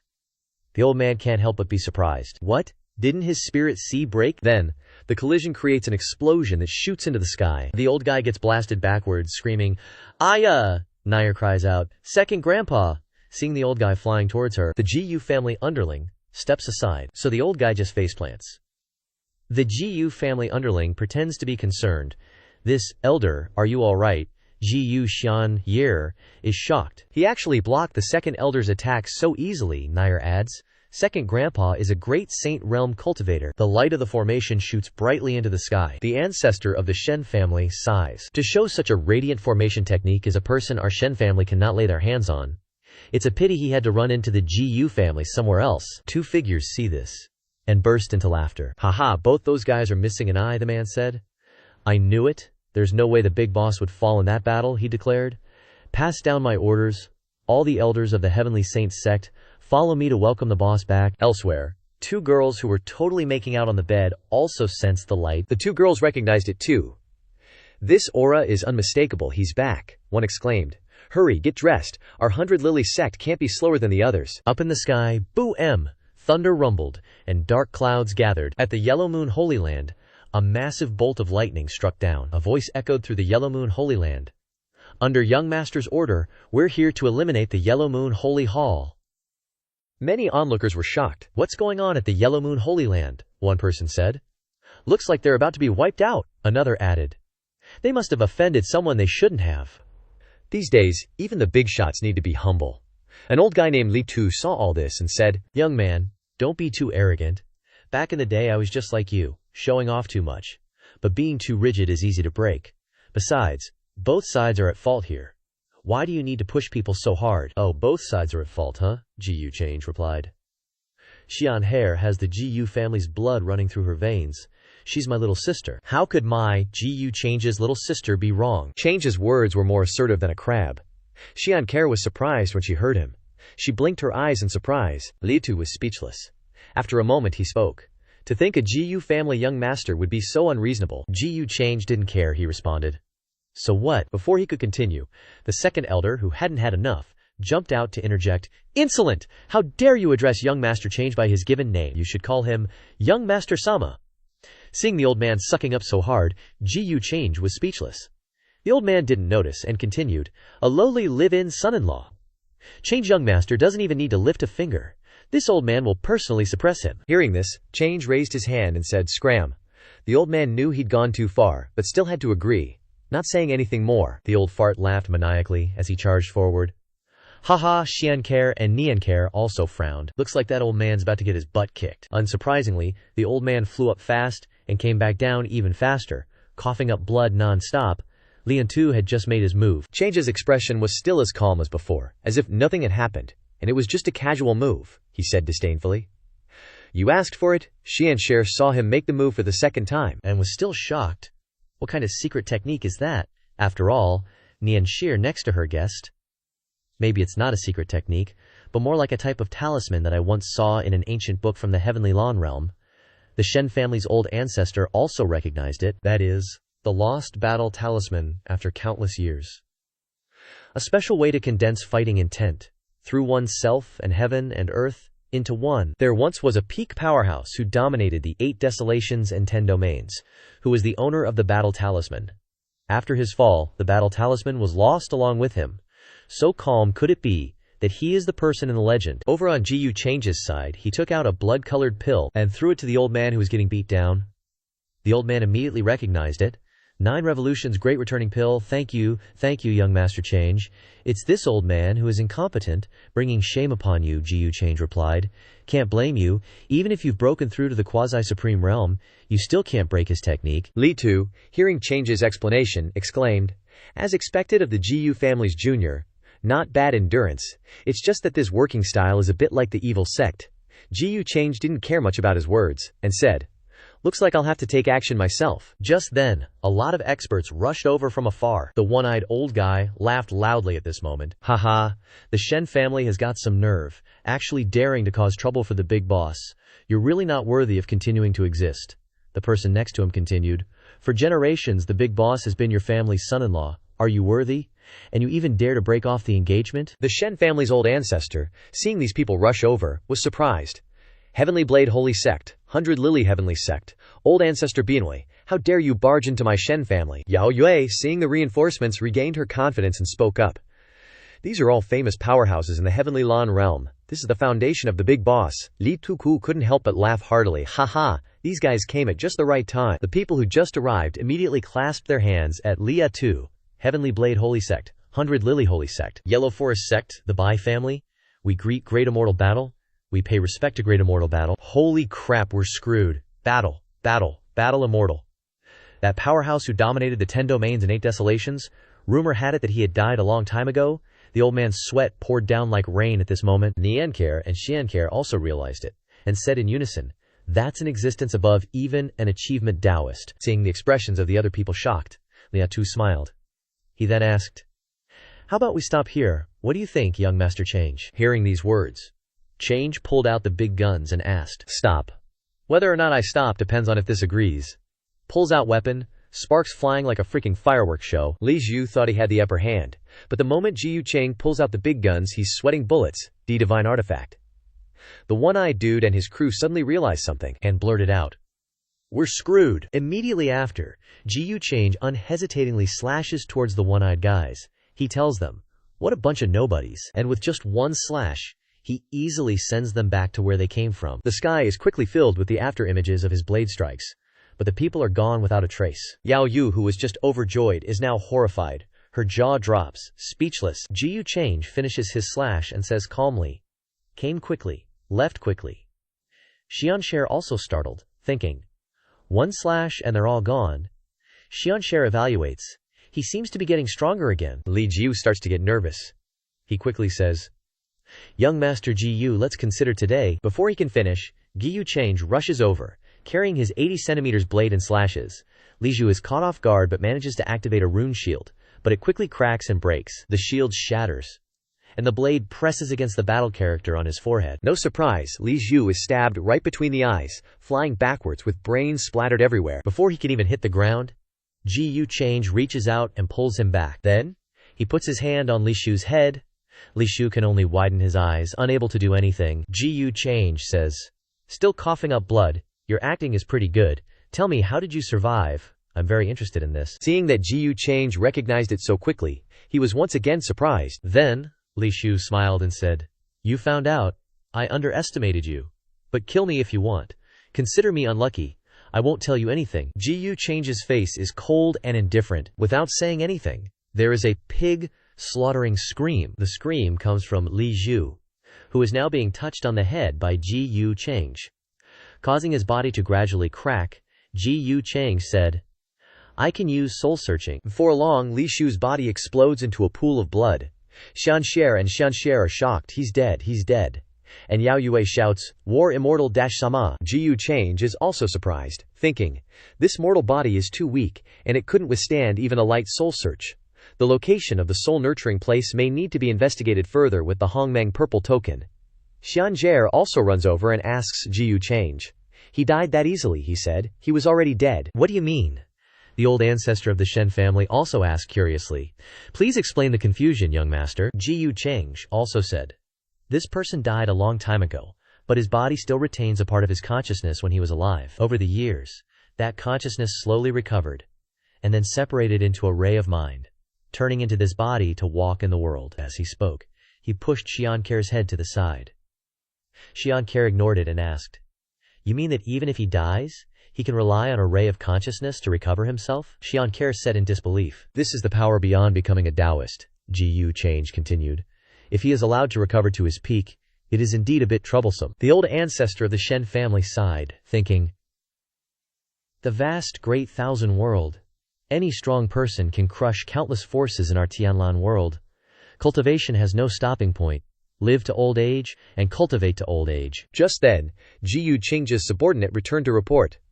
"Master, according to your order, Huangyue Holy Land has been destroyed, and no one escaped." Yao Yue couldn't stand anymore and fell to the ground. She exclaimed in horror, "War immortal Sama is no more. Huangyue Holy Land is also no more. It's no more." She burst into tears, not knowing whether to be happy or sad, her mouth constantly laughing. "Ha!" Xianher saw Ji Change's 80 centimeters blade and came forward to ask for it. "This treasure saber looks quite unique. Come on, give it to me," he glared back. "Do you think I'm an idiot?" Xianher had a different idea about Ji Change at this time, so he is a very stingy person. It's true that you can't always listen to what people say. Xiantre rushed over to try to touch it but was pushed away. "Let me see it, please. Don't be so stingy, I'm just looking." He refused and said, "Still want to learn my moves? Do you think I'm as stupid as you?" Xianher's husband and wife were silent when they saw this scene, and didn't say anything, just looked at each other. After a while, the two of them went downstairs, their faces very cold and silent. Xianher, standing next to him, was also sweating bullets, keeping silent. Auntie gave her a quick once-over. By now, everyone was sitting together chatting. Ji Change spoke first, breaking the silence. Auntie, you're really skilled in the art of tea ceremony, Shansher's mom replied. Young Master Change is too kind. I wouldn't dare accept such praise, he continued. Actually, the reason I came here this time was just to visit that little girl, nothing else. I hope Uncle and Auntie don't take it the wrong way. Before he could finish, her uncle interrupted. Young Master Change is joking. How could we possibly take it the wrong way? Auntie chimed in. It's been so many years, and young Master Change's cultivation has reached a level we can no longer see through. As expected of the heir to the Gu family, Xianxie transmitted her voice to her. Sis, doesn't this atmosphere feel a bit awkward? Xianxie replied. I know, right? After a tense moment, Gu Change stretched and said, All right, if there's nothing else, I'll head out first. Whether it's the Xin family or the Gu family, stay wherever you like. Then he left, saying, I'll find an opportunity to visit Peach Village and check on little Yao while I'm at it. Xianker quickly responded. Actually, I don't have anything to do here either. I was planning on going back to the village to visit Shifu and everyone. After that, Xianker hurried after him, which surprised the married couple. Ji Change turned back, took out a cultivation scroll, and gave it to Xianxie's sister Xianxie, and said, Alright, I heard Xianxie is wholeheartedly devoted to the Tao. I happen to have a jade slip, with many profound cultivation methods. Consider it a meeting gift from your senior brother. Xianger's sister replied. This. How could I possibly accept this? She refused with her mouth, but her hand was reaching out to take it. Xianker encouraged her. Xianker, just take it. He has tons of good stuff. So she accepted it, and said, Xianker thanks, young Master Change. Ji Change corrected her. Young Master Change is what outsiders call me. Just call me senior brother. Then he patted her head and continued. Inside the jade slip, there's also a jade pendant. It's my token. If you want to ascend to the upper realm to cultivate one day, you can use it to contact me. Or, if you're in danger, you can use it to call me. No one in the myriad realms will dare to bully you. She blushed and replied, Thank you, senior brother. Such a good girl. Unlike some people. Xianher's eyes widened, freezing in place, because she realized she might have just been dissed. Inside the main hall, a flustered elder ran in to report, Old ancestor. What is it? The elder wiped his sweat and sighed. He's gone. The person next to him also breathed a sigh of relief. Finally gone. He was really suffocating.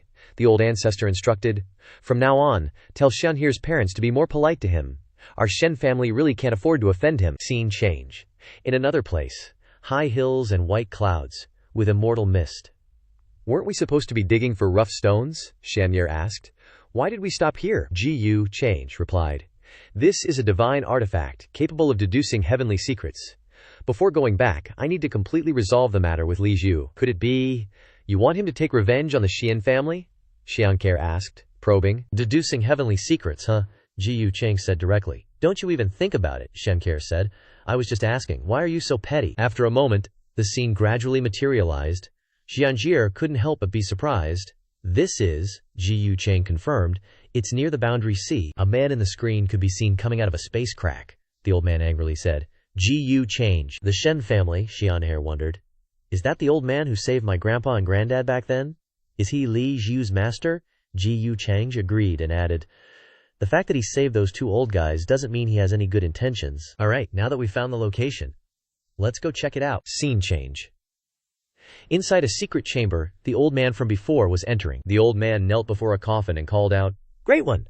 We were just a bit off and able to help the battle immortal to reappear in the world, when you certainly wipe out the Shen family from Tianlin realm. Suddenly, a suction force came from the coffin, sucking in the green smoke from the incense burner that the old man holding. Then, a voice came from the coffin. You've done well these past years, the old man asked. Great one. What about Ji Change's debt? The coffin spoke again. Don't worry about that for now. The Ji family isn't easy to provoke. I need to focus on gathering a body and slowly recovering to my peak form. That's the most important thing. Besides, my enemies are probably already aware that I've been revived. Let that little brat Ji be smug for a while. Hearing this, the old man thought to himself, how glorious was the battle, immortal, invincible, and unparalleled. If it weren't for the heavens not allowing it, he would have already stepped into that realm, yet now he can only live precariously inside this bronze coffin. Suddenly, a space crack appeared. The person in the coffin and the old man turned around in surprise. What? From inside the crack, Xianxie and Ji Change stepped out. Xianxie spoke. We meet again, great battle immortal. And Ji Change said, so this is where you were hiding. The old man panicked. Lord Dan Min, ta. The person cut him off. It's the power of karma. It has nothing to do with you. He has a dharma artifact that can deduce karma. That's how he found this place. Ji Change said with delight. I was wondering where to find a place to nurture my soul. Turns out, it didn't take much effort at all. Hearing this, the old man shouted, Ji Change, don't bully the weak with your strength. Ji Change's eyes turned red, saying nothing, only staring at the old man. Then, thwack, in one swift motion, Ji Change unexpectedly skewered the old man. You were being too annoying. The old geezer just keeled over like that. Spilled at least half a bucket of soup. What a waste. A voice raged from inside the coffin. Hey, we're not enemies. Why you gotta push things so far? Our guy just holds up his blade and says, looks like we're making this a life or death grudge now, ain't we? Then, bam, he swings this superpowered slash, the coffin goes flying, and a hand pops out, cursing, you little— Damn it all, Xian here gasped. That's— Ji Change realized too. So, you've walked the path of the corpse Dao, huh? What a waste to give a soul-nurturing place like this to you. The thing in the coffin shows itself. A gross, blood-eyed zombie. If I was in my prime, you wouldn't dare act so cocky, you GU family brat. Even with my current damaged state, you won't have it easy. He's still yapping when he suddenly glances down at his chest. Whoops! Change's blade is sticking right out. GU Change, after throwing that dagger, says, in the end, you never fully stepped into that realm. Your prime was only a little stronger than an enlightened one, let alone your pathetic state now. A frog in a well dares to call itself an immortal. The zombie's eyes bug out. He can't believe it. His body's cracking up all over. Then, boom, he explodes in a puff of green smoke. Xianxia is shocked again. That's it, that's all. Our guy shrugs. What else? Wait for him to get back to his prime so we can have an earth-shattering battle. Nah. Ding. System notification. Congratulations, host. For obtaining a treasure chest. He looks around. Now this place is mine. Gotta juice up the soul-nurturing effect. Jiu Xianjie asks, what do you need a soul-nurturing place for? He replies, just in case, right? If I die one day, I'll have a chance to revive. Jiu Xianxia seems a bit down, thinking, is he worried about his inner demon? Xianxia stands up straight and declares, don't worry, if that day comes, I'll give you my immortal bone. I'm taking good care of it. Besides, I can live without it now. He's totally taken aback. He pinches Xianxia's cheek. You're such an idiot, I was just kidding. With my power, how could that day ever come? Xianxia replies, I just don't want to owe you. And what happened to Xianxia this time? Suddenly, he scoops Xianfei up, and she's startled. Hey, what are you doing? He says. If you really care about me, wait outside. With that, he chucks Xianxia into a space rift. Ah, I can go out myself, he continues. Once I'm done here, we'll head to Peach Blossom Village. Alright, gotta prep some stuff to deal with the Scarlet Dress Deviless about to appear. Hopefully I won't need to use it. After solving the crisis for the Xian family, he hauled his ass back. But before that, he had to give a few goodies to his darling Xianxia. Afterward, the male lead used the Hongmeng purple mirror to find Li Shushi's Shifu. Then, Ji Yucheng and Xianke went straight to the lair of that war immortal, who was busy nurturing a soul to revive himself. Turns out, that war immortal was just stabbed to death by the male lead in one hit. What a joke. Scene change. A moment later, just as the male lead came out, Jiu Zhenhe wiped his robes and said, Jiu Change, what were you doing in there for so long? This place isn't far from the battlefield. The male lead nonchalantly replied, yeah, done with it, let's go. You guys stay here and help out with the assault on the 8 desolate 10 domains. Scene cuts to Peach Village. Some old geezers are sitting around shooting the breeze. Old third, I hear the magpies chirping again. Looks like your thing with Widow Wang is getting somewhere. Forget it, her cooking sucks, haha, you're the only fun thing we have. Then the brown-haired old man turned around and sighed. 2 years. Xianwei can hunt tigers on the mountain and catch fish in the water, that lovable girl. If Yao Yao was even half as lively as Xianwei, that would be great. On the other side, Yao Yao was sitting on the ground with a sad face. She was drawing grandma and an eel. Suddenly, Ji Yu Change's loud voice rang out. Yao Yao! The little girl exclaimed in shock. What? Shifu is talking to me. Behind her, Ji Yu Chang said, I'm here, Xianxia happily shouted. Yao Yao, your Shifus are back. Ji Yu Chang softly asked. How has Yao Yao been living here? Yao Yao replied. Yao Yao likes this place. The kids in the village and the elders are all good people. The male lead said, Yao Yao has grown taller. Do you miss me? Yao Yao hugged Ji Yu Eel and replied, I miss you a lot. Over there, the old men were still grumbling uncomfortably. Xianxia, you brought him back again. Seriously, what are you guys talking about? He's my Shifu, leave him alone. Third Shifu, you've been obsessed with that young widow lately. Ji Yu Change thought. I have to find a chance to get some information from Tao Yao. Scene changes to that night. Peach Village was still brightly lit, with people talking loudly. Too generous. Is that the legendary Yao immortal maiden? Everyone, drink up. They brought a lot of goodies this time. Where's Ji-Yu Xiaoyu? Where did Ji-Yu Xiaoyu go? It turned out that the young man was bustling over to the peach tree. Tao Yao spoke up. Why did you leave the party alone and come to my place to drink alone? The male lead nonchalantly replied. Of course, I want to bring this fine wine for Senior to taste and evaluate. Tao Yao said, I don't drink wine. Ji-Yu Chang picked up the wine jug and took a drink, then said, then that's truly a pity. This is wine that I, Ji-Yu, brought from the Yao realm. Tao Yao manifested and said, when I was healing the great Dao injuries for Yao Yao, I remembered some memories. Ji-Yu Chang asked. Oh, what memories? This junior is a little curious. Tao Yao smiled mysteriously and said, seems like you're very interested. The male lead replied. Who wouldn't be interested in the memories of someone like Senior? Tao Yao said. I remember I had a friend who liked to wear red clothes. She said she had to work hard on her cultivation, so as not to disappoint her shifu. Then, after growing up, she said she wanted to marry her shifu. Back when I was just a peach tree with limited sentience, she saved me from the mouth of a demonic beast. My true form is a heartless peach tree. Meeting her made me understand what friendship is. Sadly, that was just a past experience. Now it seems like it was countless years ago, maybe only I still remember. After that, she brought me to her Shizun's side. Then I had another friend, a rock. A rock and a peach tree. Even if they developed sentience, they were just vague existences. Never thought there would come a day when they could step onto the path of cultivation. Her Shizun treated us very well, didn't look down on our origins, and not only helped us cultivate but also taught us how to read. Yao, my name also came from that. The male lead sighed and said, what a heartwarming story. If I, Ji-Yu, could also meet a friend to share secrets with, that would be a lucky thing in life. Tao Yao asked. You don't have any? Ji-Yu Change asked, confused. What do you mean by that, Senior? Tao Yao smiled and replied. Never mind. Did you come to Peach Village this time because you need something from me? The male lead pondered, clearly probing me, just like old She did before. So it seems, if I confront the scarlet-clad demoness directly, she might recognize me immediately. If I can't suppress her by then, I'll probably be torn to shreds, at the very least. He then responded, I wonder how much Senior knows about the Scattered Demon Abyss. Tao Yao said, Scattered Demon Abyss, huh. I know a thing or two about that place. If you're curious, why not go take a look yourself? Ji-Yu Lun thought to himself. Looks like I have no choice but to go. Scene changed to the Human Ancestor Palace. A loud voice echoed, Buddha Mountain is requesting aid. Even though Her Highness the Saintess broke through to the late Saint realm, she's practically helpless against this demon painting incident. Now, many upper realm Daotongs have dispatched experts. The Sea Mist Boundary Monument turmoil in the Scattered Demon Abyss is being ignored, since there aren't enough people to begin with. And who knows where Saintess Zi-Chin is right now? Suo sighed. Whether she's here or not won't make much of a difference. The old fiend in the Scattered Demon Abyss will wreak havoc on all living beings, something our Human Ancestor Palace can't ignore. I'll lead some experts from the Human Ancestor Palace to assist those elders. Don't worry, just guard this place well. An elder said, Your Highness the Saintess, please reconsider. This trip is too dangerous, what if? Another elder chimed in, That's right, young Master Chengge is the reincarnation of the human ancestor. If he's willing to make a move, then this matter, Suo interrupted. Elders, no need to say more, I've made up my mind. Song, she thought.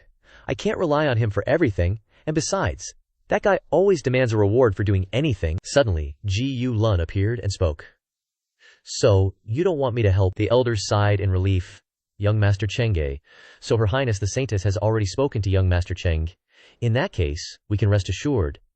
If that's the case, then we'll take our leave, Suo asked in surprise. Why are you here? The male lead asked. Not welcoming me, Suo said. How did you know I wanted to go? Ji-Yu Lun interrupted. The turmoil in the Scattered Demon Abyss is causing havoc for all living beings. With your personality, it's hard for you not to get involved. Having her heart hit, Suo was rendered speechless. Unexpectedly, Ji-Yu Change stepped forward, lifted Suo's veil, and caressed her cheek, saying, If I didn't come, was I just supposed to sit back and watch you go to the Scattered Demon Abyss to die? Telling you not to go is useless. Telling you to go is too dangerous, so I have to be your bodyguard this one time. Suo thought in surprise. With his typically nasty personality, he'd never care about things like this. So he's actually worrying about this meddlesome matter for my sake. Suddenly, Ji-Yu Change kissed Suo on the lips and said, But I still need a reward, okay? Man, he's so bold. One kiss, and he's already carrying her up. Suo said in confusion. You? What do you want to do? This is the Human Ancestor Palace. The male lead replied calmly. Well, isn't it simple? We're going to our usual spot. After saying that, the two disappeared instantly. Scene change. Some time later. They must have just fought a vigorous 500 rounds. Ji-Yu Lun asked. I heard that the most treasured secret art of the Human Ancestor Palace is the power of faith. which can gather the fortune and vows of all living beings? Suo replied. That's right. But that secret art requires a cultivator who is sincerely worshipped, whose name will be sung throughout the land so ordinary people can't cultivate it. Ji Change asked in surprise. That's all it is. That's so simple, Suo said. How is that simple? Ji Lun chuckled. No time to waste, let's go try it now. Then, he pressed his hand to open a box. Inside was the fortune golden cauldron. Scene changed to the 8 desolate 10 regions. A woman was slammed against a rock wall. Above, Ji Change's people were fighting against the people of this place. The leader on Ji Lun's side shouted repeatedly, Defeat the 8 desolate 10 regions. You're all useless trash. Can't anyone put up a fight? If that's the case, why not seize the opportunity to surrender your weapons and give up? Surrender. The people of the 8 desolate 10 regions angrily roared, Bastard, to let him run wild like this. You must be the best heavenly champion of the upper realm. Now I'm telling you, our heavenly champion hasn't arrived yet. When he gets here, he'll slaughter you like chickens and ducks. The masked man fiercely charged forward and shouted, Heavenly champion, haha! The heavenly champion you speak of isn't even worthy to stand before my master. Suddenly, a powerful figure rushed forward, swung a huge saber down, and roared, Spouting nonsense. Let me kill 7 of you before I deal with your master. The people of the 8 desolate 10 regions discussed. That's Lin Qingyang. No wonder he's the elder brother of Lin Wu. Below, Lin Qingyang unleashed a powerful blow, his aura transforming into a giant blue dragon that shattered the masked man's 2 giant arms and pushed him back. The masked man was heavily injured. He thought furiously, Damn it, if I was at my peak. Ji Cheng took Xianfuer to visit the Shifu and the Yao Yao. Taking advantage of being there, the main character went over to probe Tao Yao a bit. Tao Yao recounted the time when she was a tree, saved by a woman in red, and helped to cultivate, then asked her Shifu Ji Change about the Sanmon Abyss. Tao Yao told him to go himself if he wanted to know. Over at the Human Ancestor Hall, they're freaking out about the Sanmon Abyss disaster, and just as they're in a panic, Ji Yu, the eel, appears, says he'll go, but first he needs 500 rounds with Chu Chu to earn some credit. Right at that moment, the main character's crew is fighting with the prodigies of the 8 desolate 10 domains, and they're gaining the upper hand. When Lin Qingyang, a master expert there, rushes into battle, he swings his great Dao, yelling, Today I'll cut you down to appease the spirits of the cultivators in my realm. But just as he strikes, a dazzling light bursts forth from the forehead of the masked figure. From that light came a shockwave that directly shattered Lin Qingyang's great Dao. Then, a beam of light shot straight into the sky from his forehead. The people from the 8 desolate 10 domains witnessed that scene and exclaimed in horror, What? It's descended? What kind of existence can still descend here? A Dharma body descent? Which big shot from the upper realm is it? The masked figure exclaimed in astonishment. That's the protection of the master. Young Master Change? Could it be that young Master Change can descend to the mortal realm already? The 8 desolate 10 domains people said in confusion, Young Master, this definitely isn't some old monster from the upper realms bullying the weak, is it? Back in the day, at the Daoshan Immortal Palace's Inheritor's Grand Hall, this person was also called a prodigy. Now he's far surpassed us, and can compete with the older generation. Suddenly, someone rushed forward ferociously, roaring, This person is too terrifying. This old man can only hold him off for a few breaths. You run.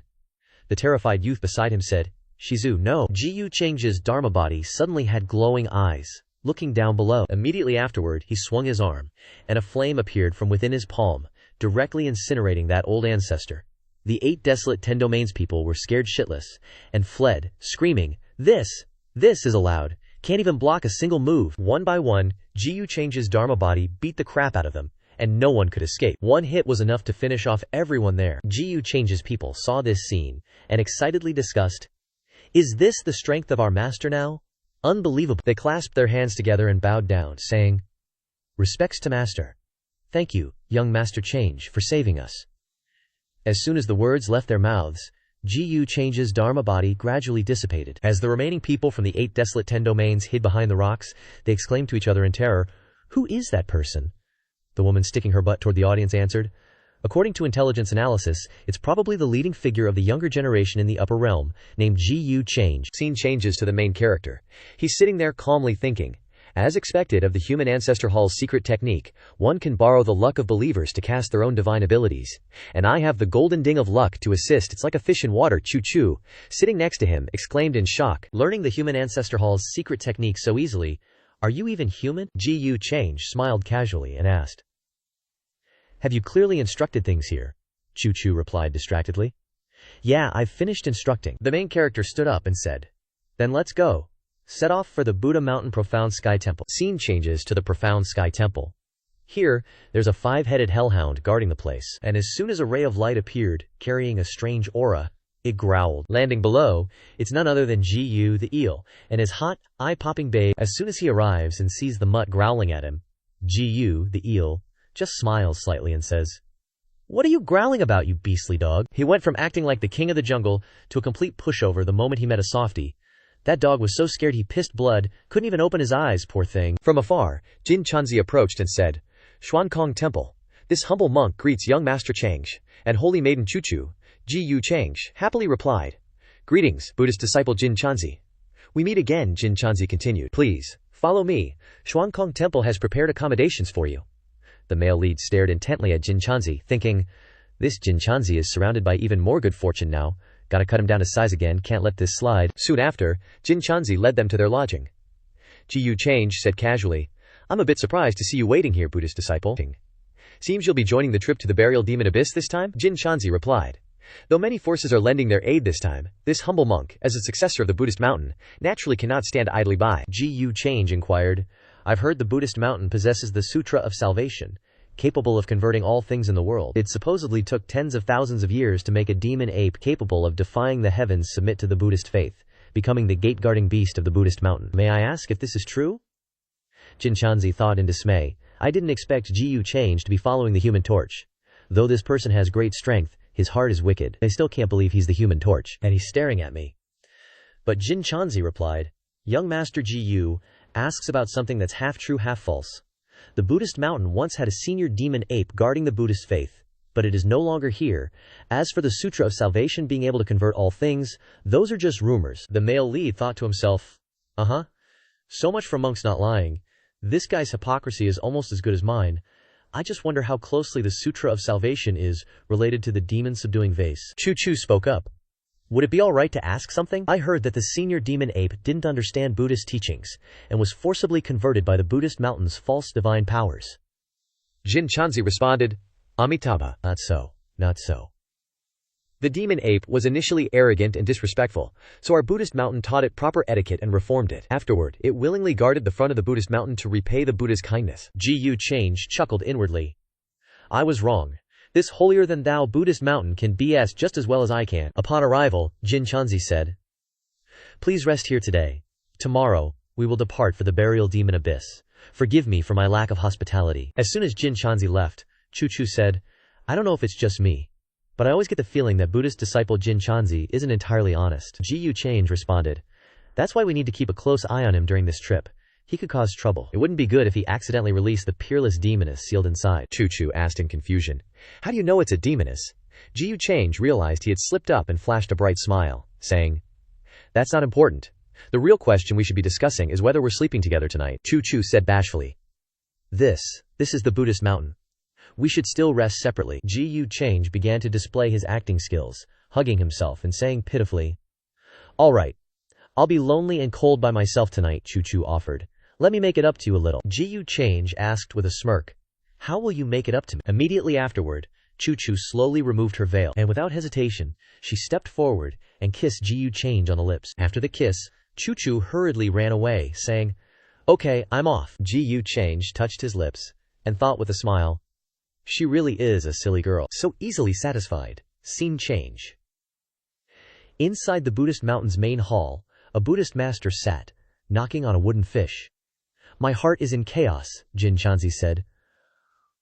"Uncle Master, I'm really uneasy." Appearing was a Buddhist master with eyebrows that looked thousands of years old. He asked, "Is it because of Gu Chang'e?" Jin Chanzi replied, "Yes, I don't know if he intends to go to the burial demon abyss this time, but my Buddhist heart keeps telling me to stay far away from him. He's too dangerous." The Buddhist master said, "That person is indeed somewhat special.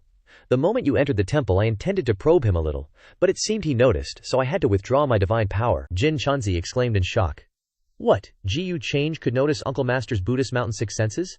What realm has he reached now?" The Buddhist master replied, "Unclear. Even I find it difficult to see through that person, but it can be confirmed that he is an existence that you cannot contend with. Even if you use all your means, you don't need to worry. He probably doesn't know our Buddhist mountain's secrets. The Chanyi creation rests with you, and no one can take it away. After all, you were the one who brought it down in the first place, and only you can." While knocking on the wooden fish, the Buddhist master suddenly stopped. Jin Chanzi asked in confusion, "Is something the matter, Uncle Master?" The Buddhist master said, Perhaps I sensed wrong. Jin Chanzi understood, and turned his head to look at the room where Ji Yu Chang was staying. A wisp of golden aura flew straight into the room from somewhere, and it slowly moved toward Ji Yu Chang. The moment it entered, the eye on the male lead's forehead opened and said excitedly, "The Buddhist Mountain's treasure! I want it too!" When Ji Yu Cheng went to the 8 desolate 10 regions to stir things up, he met with fierce resistance from the locals. Just as he was in a tight spot, Ji Yu Lu's Dharma body descended and beat the living crap out of the 8 desolate 10 regions folks. Meanwhile, the male lead and Chu Chu are heading to Xuanzi together. There, Ji Yu Chenge discovered that Jin Chanzi is a son of destiny. What's more, there's a story about a demonic monkey. Could it be Sun Wukong making an appearance? Hee. Right now, Ji Yu Lun is eavesdropping on Jin Chanzi and his Shishu's conversation. He found out there's a sweet treasure here, the Zi Bao Chan Yi, Wisdom Treasure Chan Gaon. Scene change. The next morning, bright and early, Jin Chanzi's already leading Ji Yu Chengge and Chu Chu somewhere. The crowd's all confused and gossiping. That's Saintess Jiang and young Master Chengge. Is he here to help too? Can only say that it is worthy of young Master Chengge. I met him in Nansheng Heaven. At that time he helped us solve the calamity of the successor of magic power. He still retains such integrity. A moment later, everyone gathers at a spot with a deep pit. Jin Chanzi speaks up. This is the entrance to the hidden devil abyss. Inside is a formation set up by Buddha Mountain to dilute the devilish aura and prevent demonic creatures from escaping. But the formation can't seal all the demonic energy. I'll use a Buddhist treasure to clear the path for everyone later, so you all must stick close to me. Ji Yu Cheng turns to the side and transmits his voice. How about you stay outside? Chu Chu replies with a smile. No way, I want to go in with you. You don't need to worry about me. It's all my fault for dragging you into this. I can't let you risk it alone, Ji Yu Cheng thinks with a sigh. Oh crap, isn't this just holding me back? But the male lead says, if that's the case, let's go.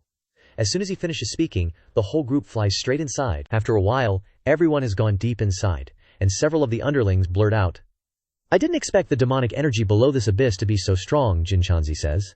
However, this can only be considered the outer region of the devil abyss, so everyone must be careful. Chu Chu looks to the side and says, the demonic energy is so dense that it has formed a lake. One of the underlings notices a lotus in the middle of the lake, and he excitedly runs over to it, saying, what's that?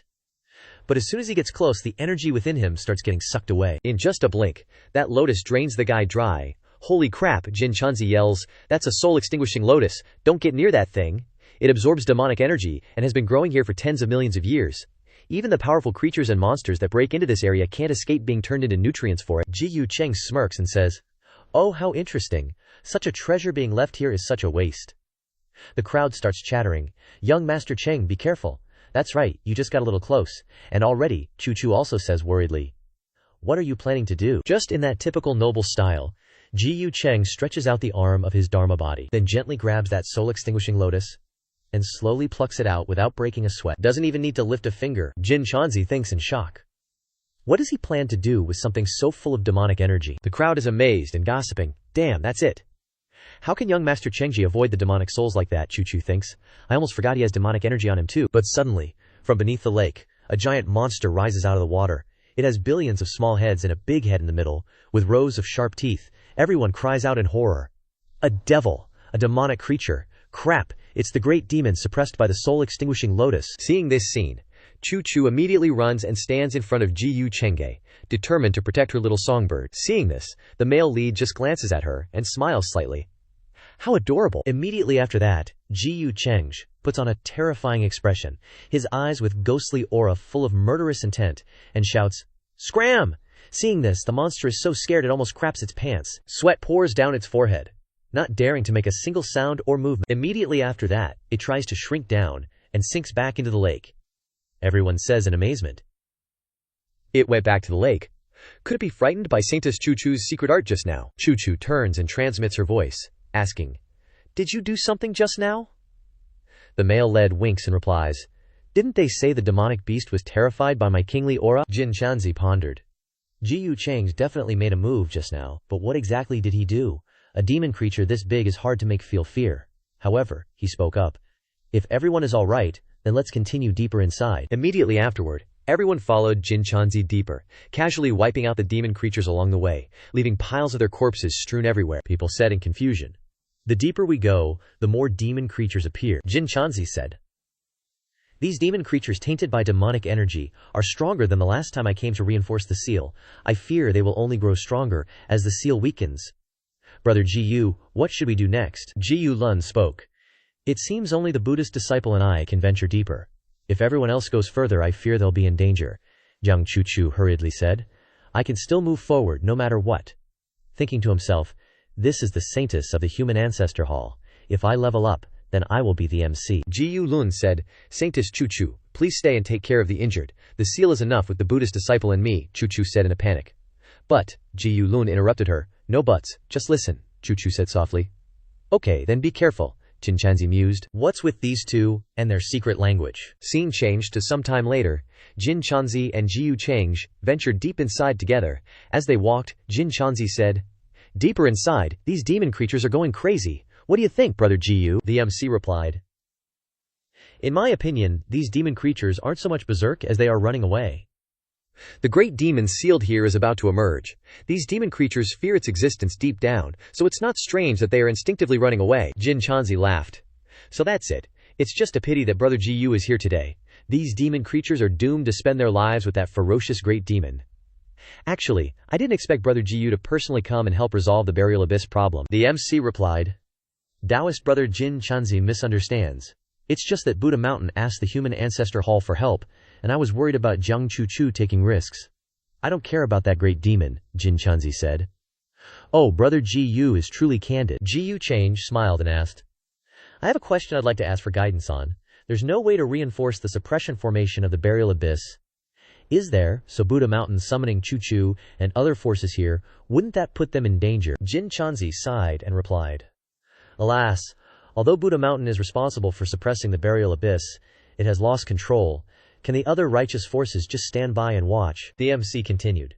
Since the seal can't be strengthened, why are you so determined to go deeper inside? Jinchanzi replied. To be honest with brother Jiyu, this humble monk also wants to retrieve Buddha Mountain's lost treasure from here after many years. It's embarrassing to say, but it's originally a scandal of our Buddha Mountain. Back then, Buddha Mountain had a successful and accomplished monk with great aspirations, who tried to completely resolve the disaster of the Tang Mo Yuan, burial demon abyss. So he went deep into the seal alone.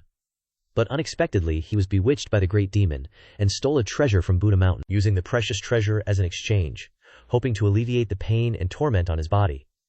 Unfortunately, the evil demon woman cruelly killed him here. Therefore, now that the great demon's emergence has become inevitable, this humble monk thinks that at least we must retrieve the predecessor's Buddhist treasure. Jiyu Change laughed inwardly. So this is the hidden story of Chanyi Buddha Mountain in the burial demon abyss? HMPH, could it be that the old monk hadn't severed all desires of the flesh, or was it not good intentions from the start? However, if she's unconscious, it's fine. But if she wakes up, then wouldn't all the pain and torture she suffered for so many years be vented on me when she sees me? Suddenly, Jinchanzi put his palms together and said, Now that brother Jiyu knows the secrets of my Buddha Mountain, then this humble monk will continue the journey alone, the MC replied. Oh, please do, Jiyu Change thought. You've already sensed the presence of the treasure, so why wouldn't I wait until you come out and then snatch it from your hands? But suddenly, the MC's eyes turned to the side, as if something had appeared. Turning back, they saw a group of terrifying demon creatures waiting behind them. Jiyu Change smiled. Kneel. You dare to rebel against the heavenly principles. Kneel down now. The youth emitted an overwhelming aura, and all the demon creatures immediately knelt down upon seeing this. The MC thought. This place was transformed with a drop of my true blood when I was the Devil Lord. It's about time this happened. What originally belonged has returned to its former master. Jinchanzi led Jiyu Change and everyone else to the scattered demon abyss. The moment they stepped inside, everyone felt the overwhelming aura of darkness. Suddenly, a monster popped up, trying to gobble them all down, but Jiyu Change scared the crap out of it. It was trembling like a chihuahua. Right after that, they all charged straight in, but near the center, only Jinchanzi and Jiyu Change could continue. Here, Jinchanzi finally spilled the beans, saying he was here to retrieve a treasure from the Buddhist temple. The main guy just let him go. Whatever. At this moment, Jiyu Change was showing off his power to let the monsters know their old boss was back. The monsters were as obedient as puppies. He smiled sweetly and led the way for the main character. Jiyu Change chuckled. You didn't learn anything good, did you? But you became a master of flattery and deception. After a while, the demons led the main character to a sea of blood. Jiyu Change mused, This is where a drop of my true blood transformed all those years ago. Suddenly, a vortex shot up high from the sea of blood, and a tall, dark, and stinky guy appeared, his eyes glowing as he stared intently at the main character. The main character thought, is this the quasi-emperor level demon born from my drop of true blood? But then the guy knelt down before him, kneeling right in front of Jiyu Change, like a subordinate paying respects to their master. Ji Yu Chang walked past him and said, "From now on you'll be called Da." The mysterious guy didn't say anything. Ji Yu Chang was grinning like a Cheshire cat. Right after that, Ji Yu Chang opened his maw and sucked up the sea of blood below, and thought, "Let the upper realms see a little bit of a demonic tremor." Immediately afterward, a tremendous power was released from the Xuankong temple. That aura spread rapidly, causing the Buddha figure there to cry out in fear. "What's happening? I've never seen such a powerful demonic aura." The abbot of the Buddhist temple also looked up, though who knows if he could actually see anything. The demonic aura continued to spread everywhere. The crowd buzzed with discussion. This terrifying feeling, it's the scattered demon abyss. Even from this far away, we can be affected. That peerless grand demon is even scarier than I imagined. Maybe the upper realm is facing a great tribulation. The white-haired woman pondered. With him there, the upper realm will definitely be fine. On the other side, Wang Ziqin was playing blind man's bluff with the girls when he felt the demonic aura sweep past. Wang Ziqin was so startled he ripped off the blindfold and exclaimed, "We're screwed!" Scene changed to the Purple Mansion. The people were discussing. "Look, a great, ominous omen. Husband, is the scattered demon abyss no longer our concern? Let the big forces deal with it." Back then, if not for the Jiyu family's young master showing face to Zion, even this branch of the Purple Mansion wouldn't exist. It's just a pity that he didn't keep Zion. On a distant cliff, Su Qingyuan also saw the demonic aura filling the sky. The woman inside her laughed gleefully. "Wonderful, this is true demonism. Compared to it, our demonic inheritors are just a joke." Scene change inside the scattered demon abyss. The people there couldn't bear the pressure of the aura, Chu thought in confusion. "We're on the upper level and we're already so affected. Is Ji Yu Change okay?" Meanwhile, near Jinchanzi, even the sariras were cracked by the demonic energy. Jinchanzi exclaimed in horror. Even the Buddha's sariras almost couldn't withstand it. What was that terrifying demonic aura just now? Clearly, a real demon is here. Even with the Kasaya suppressing her, she couldn't do anything. I better quickly retrieve the Kasaya and get out of here. Inside, a red-clad woman was sitting blankly, her whole body seemingly burning. Below her was the Kasaya. Tears of blood started streaming from her eyes. Then, she widened her eyes and stared ahead, constantly calling out, "Shifu, Shifu." Jinchanzi was scared shitless at the sight. Immediately after, the red-clad woman struggled and roared, you deceived me, I'll kill you." Suddenly, from behind, Ji Yu Chang stepped forward and said, "What's going on here, Buddhist son Jinchanzi? You've disappointed Ji Yu a lot." Jinchanzi turned back in shock and said, "Ji Yu, brother Ji Yu, why are you here?" The main character pointed directly at his face and said, "If I had arrived any later, wouldn't I have let you achieve your goal? As a monk, you have such a vicious heart, plotting to open the seal of the Kasaya and release a demon to wreak havoc in the world." Jinchanzi quickly explained. "Brother Ji Yu, you misunderstand.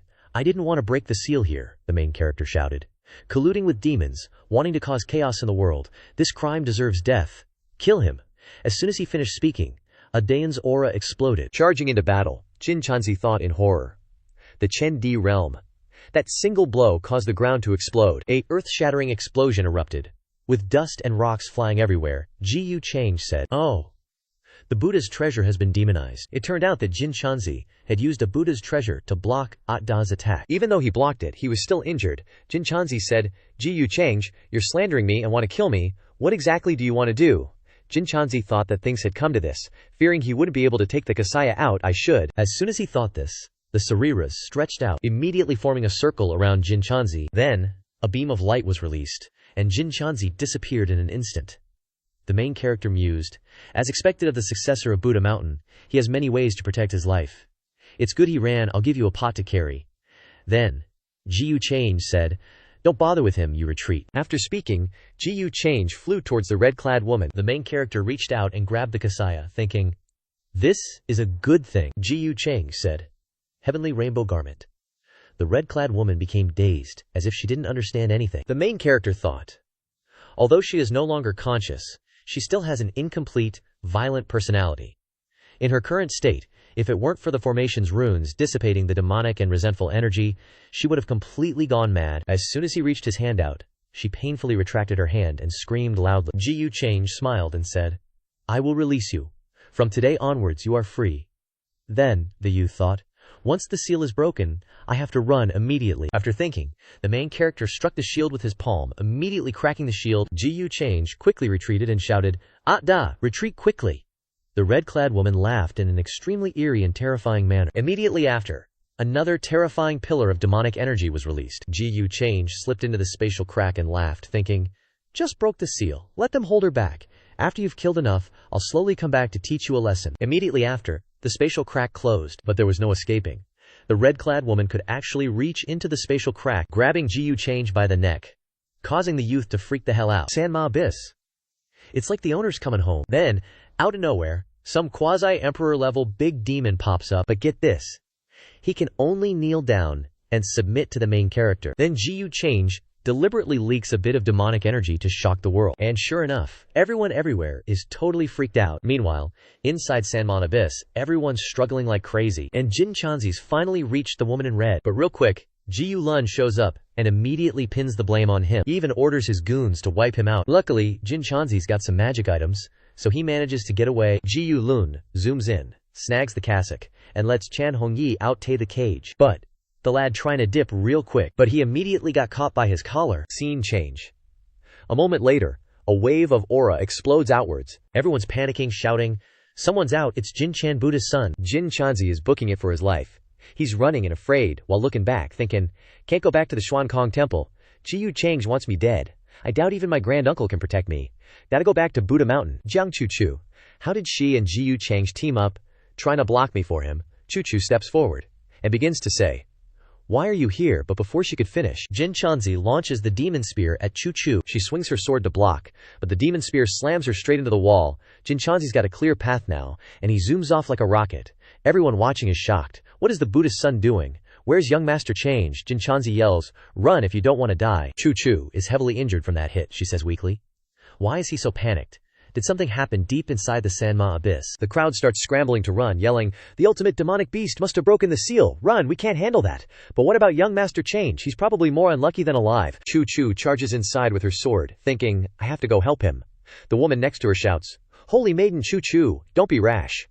But suddenly, a terrifying explosion erupts from inside the Sanma Abyss. Demonic energy gushes outwards in torrents. Chu Chu and the others outside are blasted away like kites by the demonic surge. Chu Chu can barely resist and stay standing, but the others are already knocked unconscious. Chu Chu's eyes widen in horror. What? This demonic energy? That demon's been released. Scene change. Inside, Ji Lun is dragged out of a spatial rift by Chan Hongyi, clutching his neck. Look at how stunned he is. Right after, she throws the male lead far away. After flying a few hundred meters, Ji Change barely manages to stop himself. The lad glances back in fear and thinks, sure enough, not a normal battle strength that Emperor Realms can match. After thinking, the main character again bring out the Xuan Yang Heavenly Blade to play. Ji Lun spins the blade and chops back. Unexpected, huh, you eel? Chen Hongyi just uses one finger to block that chop. Let me repeat, just one finger. She doesn't move a muscle, but the power from that chop shatters the ground beneath them, unleashing a massive shockwave. Oh my god. Tian Hongyi raises her delicate leg. But how could it be drawn so realistically and detailed? Brothers, do not lick the screen. Then she straight up kicks Ji Change. The main character goes flying like a kite from that kick. Can't even block it. Seems a little unfair. Saw that Xuan Yang Heavenly Blade got launched after him by Chan Hongyi too. Ji Change screamed at the top of his lungs, "Stop for your daddy's sake." And wouldn't you know it, that mysterious Yang Heavenly Saber actually understood what he said and stopped. Our male lead, after that whole ordeal, barely managed to slam on the brakes right before crashing. Holy crap, talk about a close call. As soon as he stopped, there was Chan Hongyi. With the most oh my god look on her face, she chuckled, saying, "Alright, my Shifu has been waiting for this day for ages it seems." Ji Change roared. Reincarnation divine power. Immediately after, the youth's eyes turned into a yin-yang taijitu. A blue light shot downwards, freezing Chan Hongyi in place instantly, but it didn't seem to faze her much. She kept on coming, shattering the space around her. Chan Hongyi swung her arm straight at Ji Change. And gotta give it to the artist, that ass was looking fine, no complaints there, but our boy quickly whipped out his secret spear and blocked it. After that exchange, Ji Change was pushed back hundreds of meters. Our male lead thought to himself, really taking an inch when given a mile, huh? Then the youth spoke. If you want to kill me that badly, let's see if you've got the skills for it. After saying that, Ji Change grinned like a madman and pulled out every single magical treasure he'd pilfered, ready to rumble. Talk about being well prepared, that's the ancestor of thievery for ya. The two of them just stood there growling at each other, their auras soaring to the heavens. Ji Change cackled menacingly and yelled, "Today, we're gonna have one hell of a showdown." Chan Hongyi excitedly shouted back, all right, let's go all the way, Shifu." Suddenly, Ji Change blurted out, "Wait, Lao Shi? Tao Tian? What are you two doing here?" Hearing that, Chan Hongyi looked behind her, confused. but there was nothing there but air. Realizing something was up, she turned back to the male lead, and oh boy, he was gone. Reduced to atoms, Gu Change had already slithered back into his eel hole and booked it. Gotta give it to him. Gu Change lives up to his name as the born eel. He's slippery as hell. Realizing she'd been tricked, Chan Hongyi gnashed her teeth full of rage and unleashed a terrifying power, screaming, "Damn it! Open the array outside!" Everyone outside was panicking. What do we do? Young Master Change hasn't come out yet. The demonic energy is getting stronger. The demonic creatures are getting more numerous. Maybe young Master Change really did have an accident. Should we head out too, Holy Maiden? Chu-Chu said firmly. You guys go first. I must stay and support him. But suddenly, a powerful demonic creature burst out from within, heading straight for Chu-Chu. But before it could even touch a hair on her leg, it was sliced in half. Turns out, it was our giant eel lord. Chu-Chu exclaimed in shock. Gu Change, what's wrong? What happened down there? Our male lead clutched his chest, gasping for air, and said, Emergency! I'll make it brief. Buddha Mountain used a treasure to suppress a great demon in the abyss. But Jin Chanzi, for his own selfish desires, took that treasure away, causing the seal to break. Chu-Chu gasped. What? That's... Someone next to her said. No wonder he was so panicked just now, even attacking Holy Maiden Chu-Chu. Our male lead continued. It was too late when I discovered it, although I heavily injured him, the seal. Then he fled. I figured holding back that demon for a bit longer would be good, so I exchanged a few blows. Everyone. It doesn't matter if I'm a little injured. The urgent thing is we must quickly get out and report this to the various sects to prepare and respond. Otherwise, countless lives will be lost. Cut to the outside, beneath the Xuankong Temple. The seal had been broken, and demonic energy poured out from within. Inside the dispersing demon abyss, the two lovebirds flew out together. Chu-Chu asked, How powerful is that demon? Even you are in such a sorry state. Our male lead said, How strong? With that kind of power, I'm afraid the upper realm won't be peaceful for a while. You shouldn't casually interfere at this time. You're not a Dao achiever. You're not qualified to approach, Chu-Chu exclaimed. But if we don't do anything, what about the lives of those around us? Gu Change replied. Buddha Mountain and other big powers will naturally send people to handle it. If you don't listen, I'll lock you up. But then, Gu Change smirked again, thinking, Chan Hongyi's bloodlust will subside after a while, and that's my chance. It's foolish to face her head on right now. Foolish, of course, is something for other people to do. Hehehe.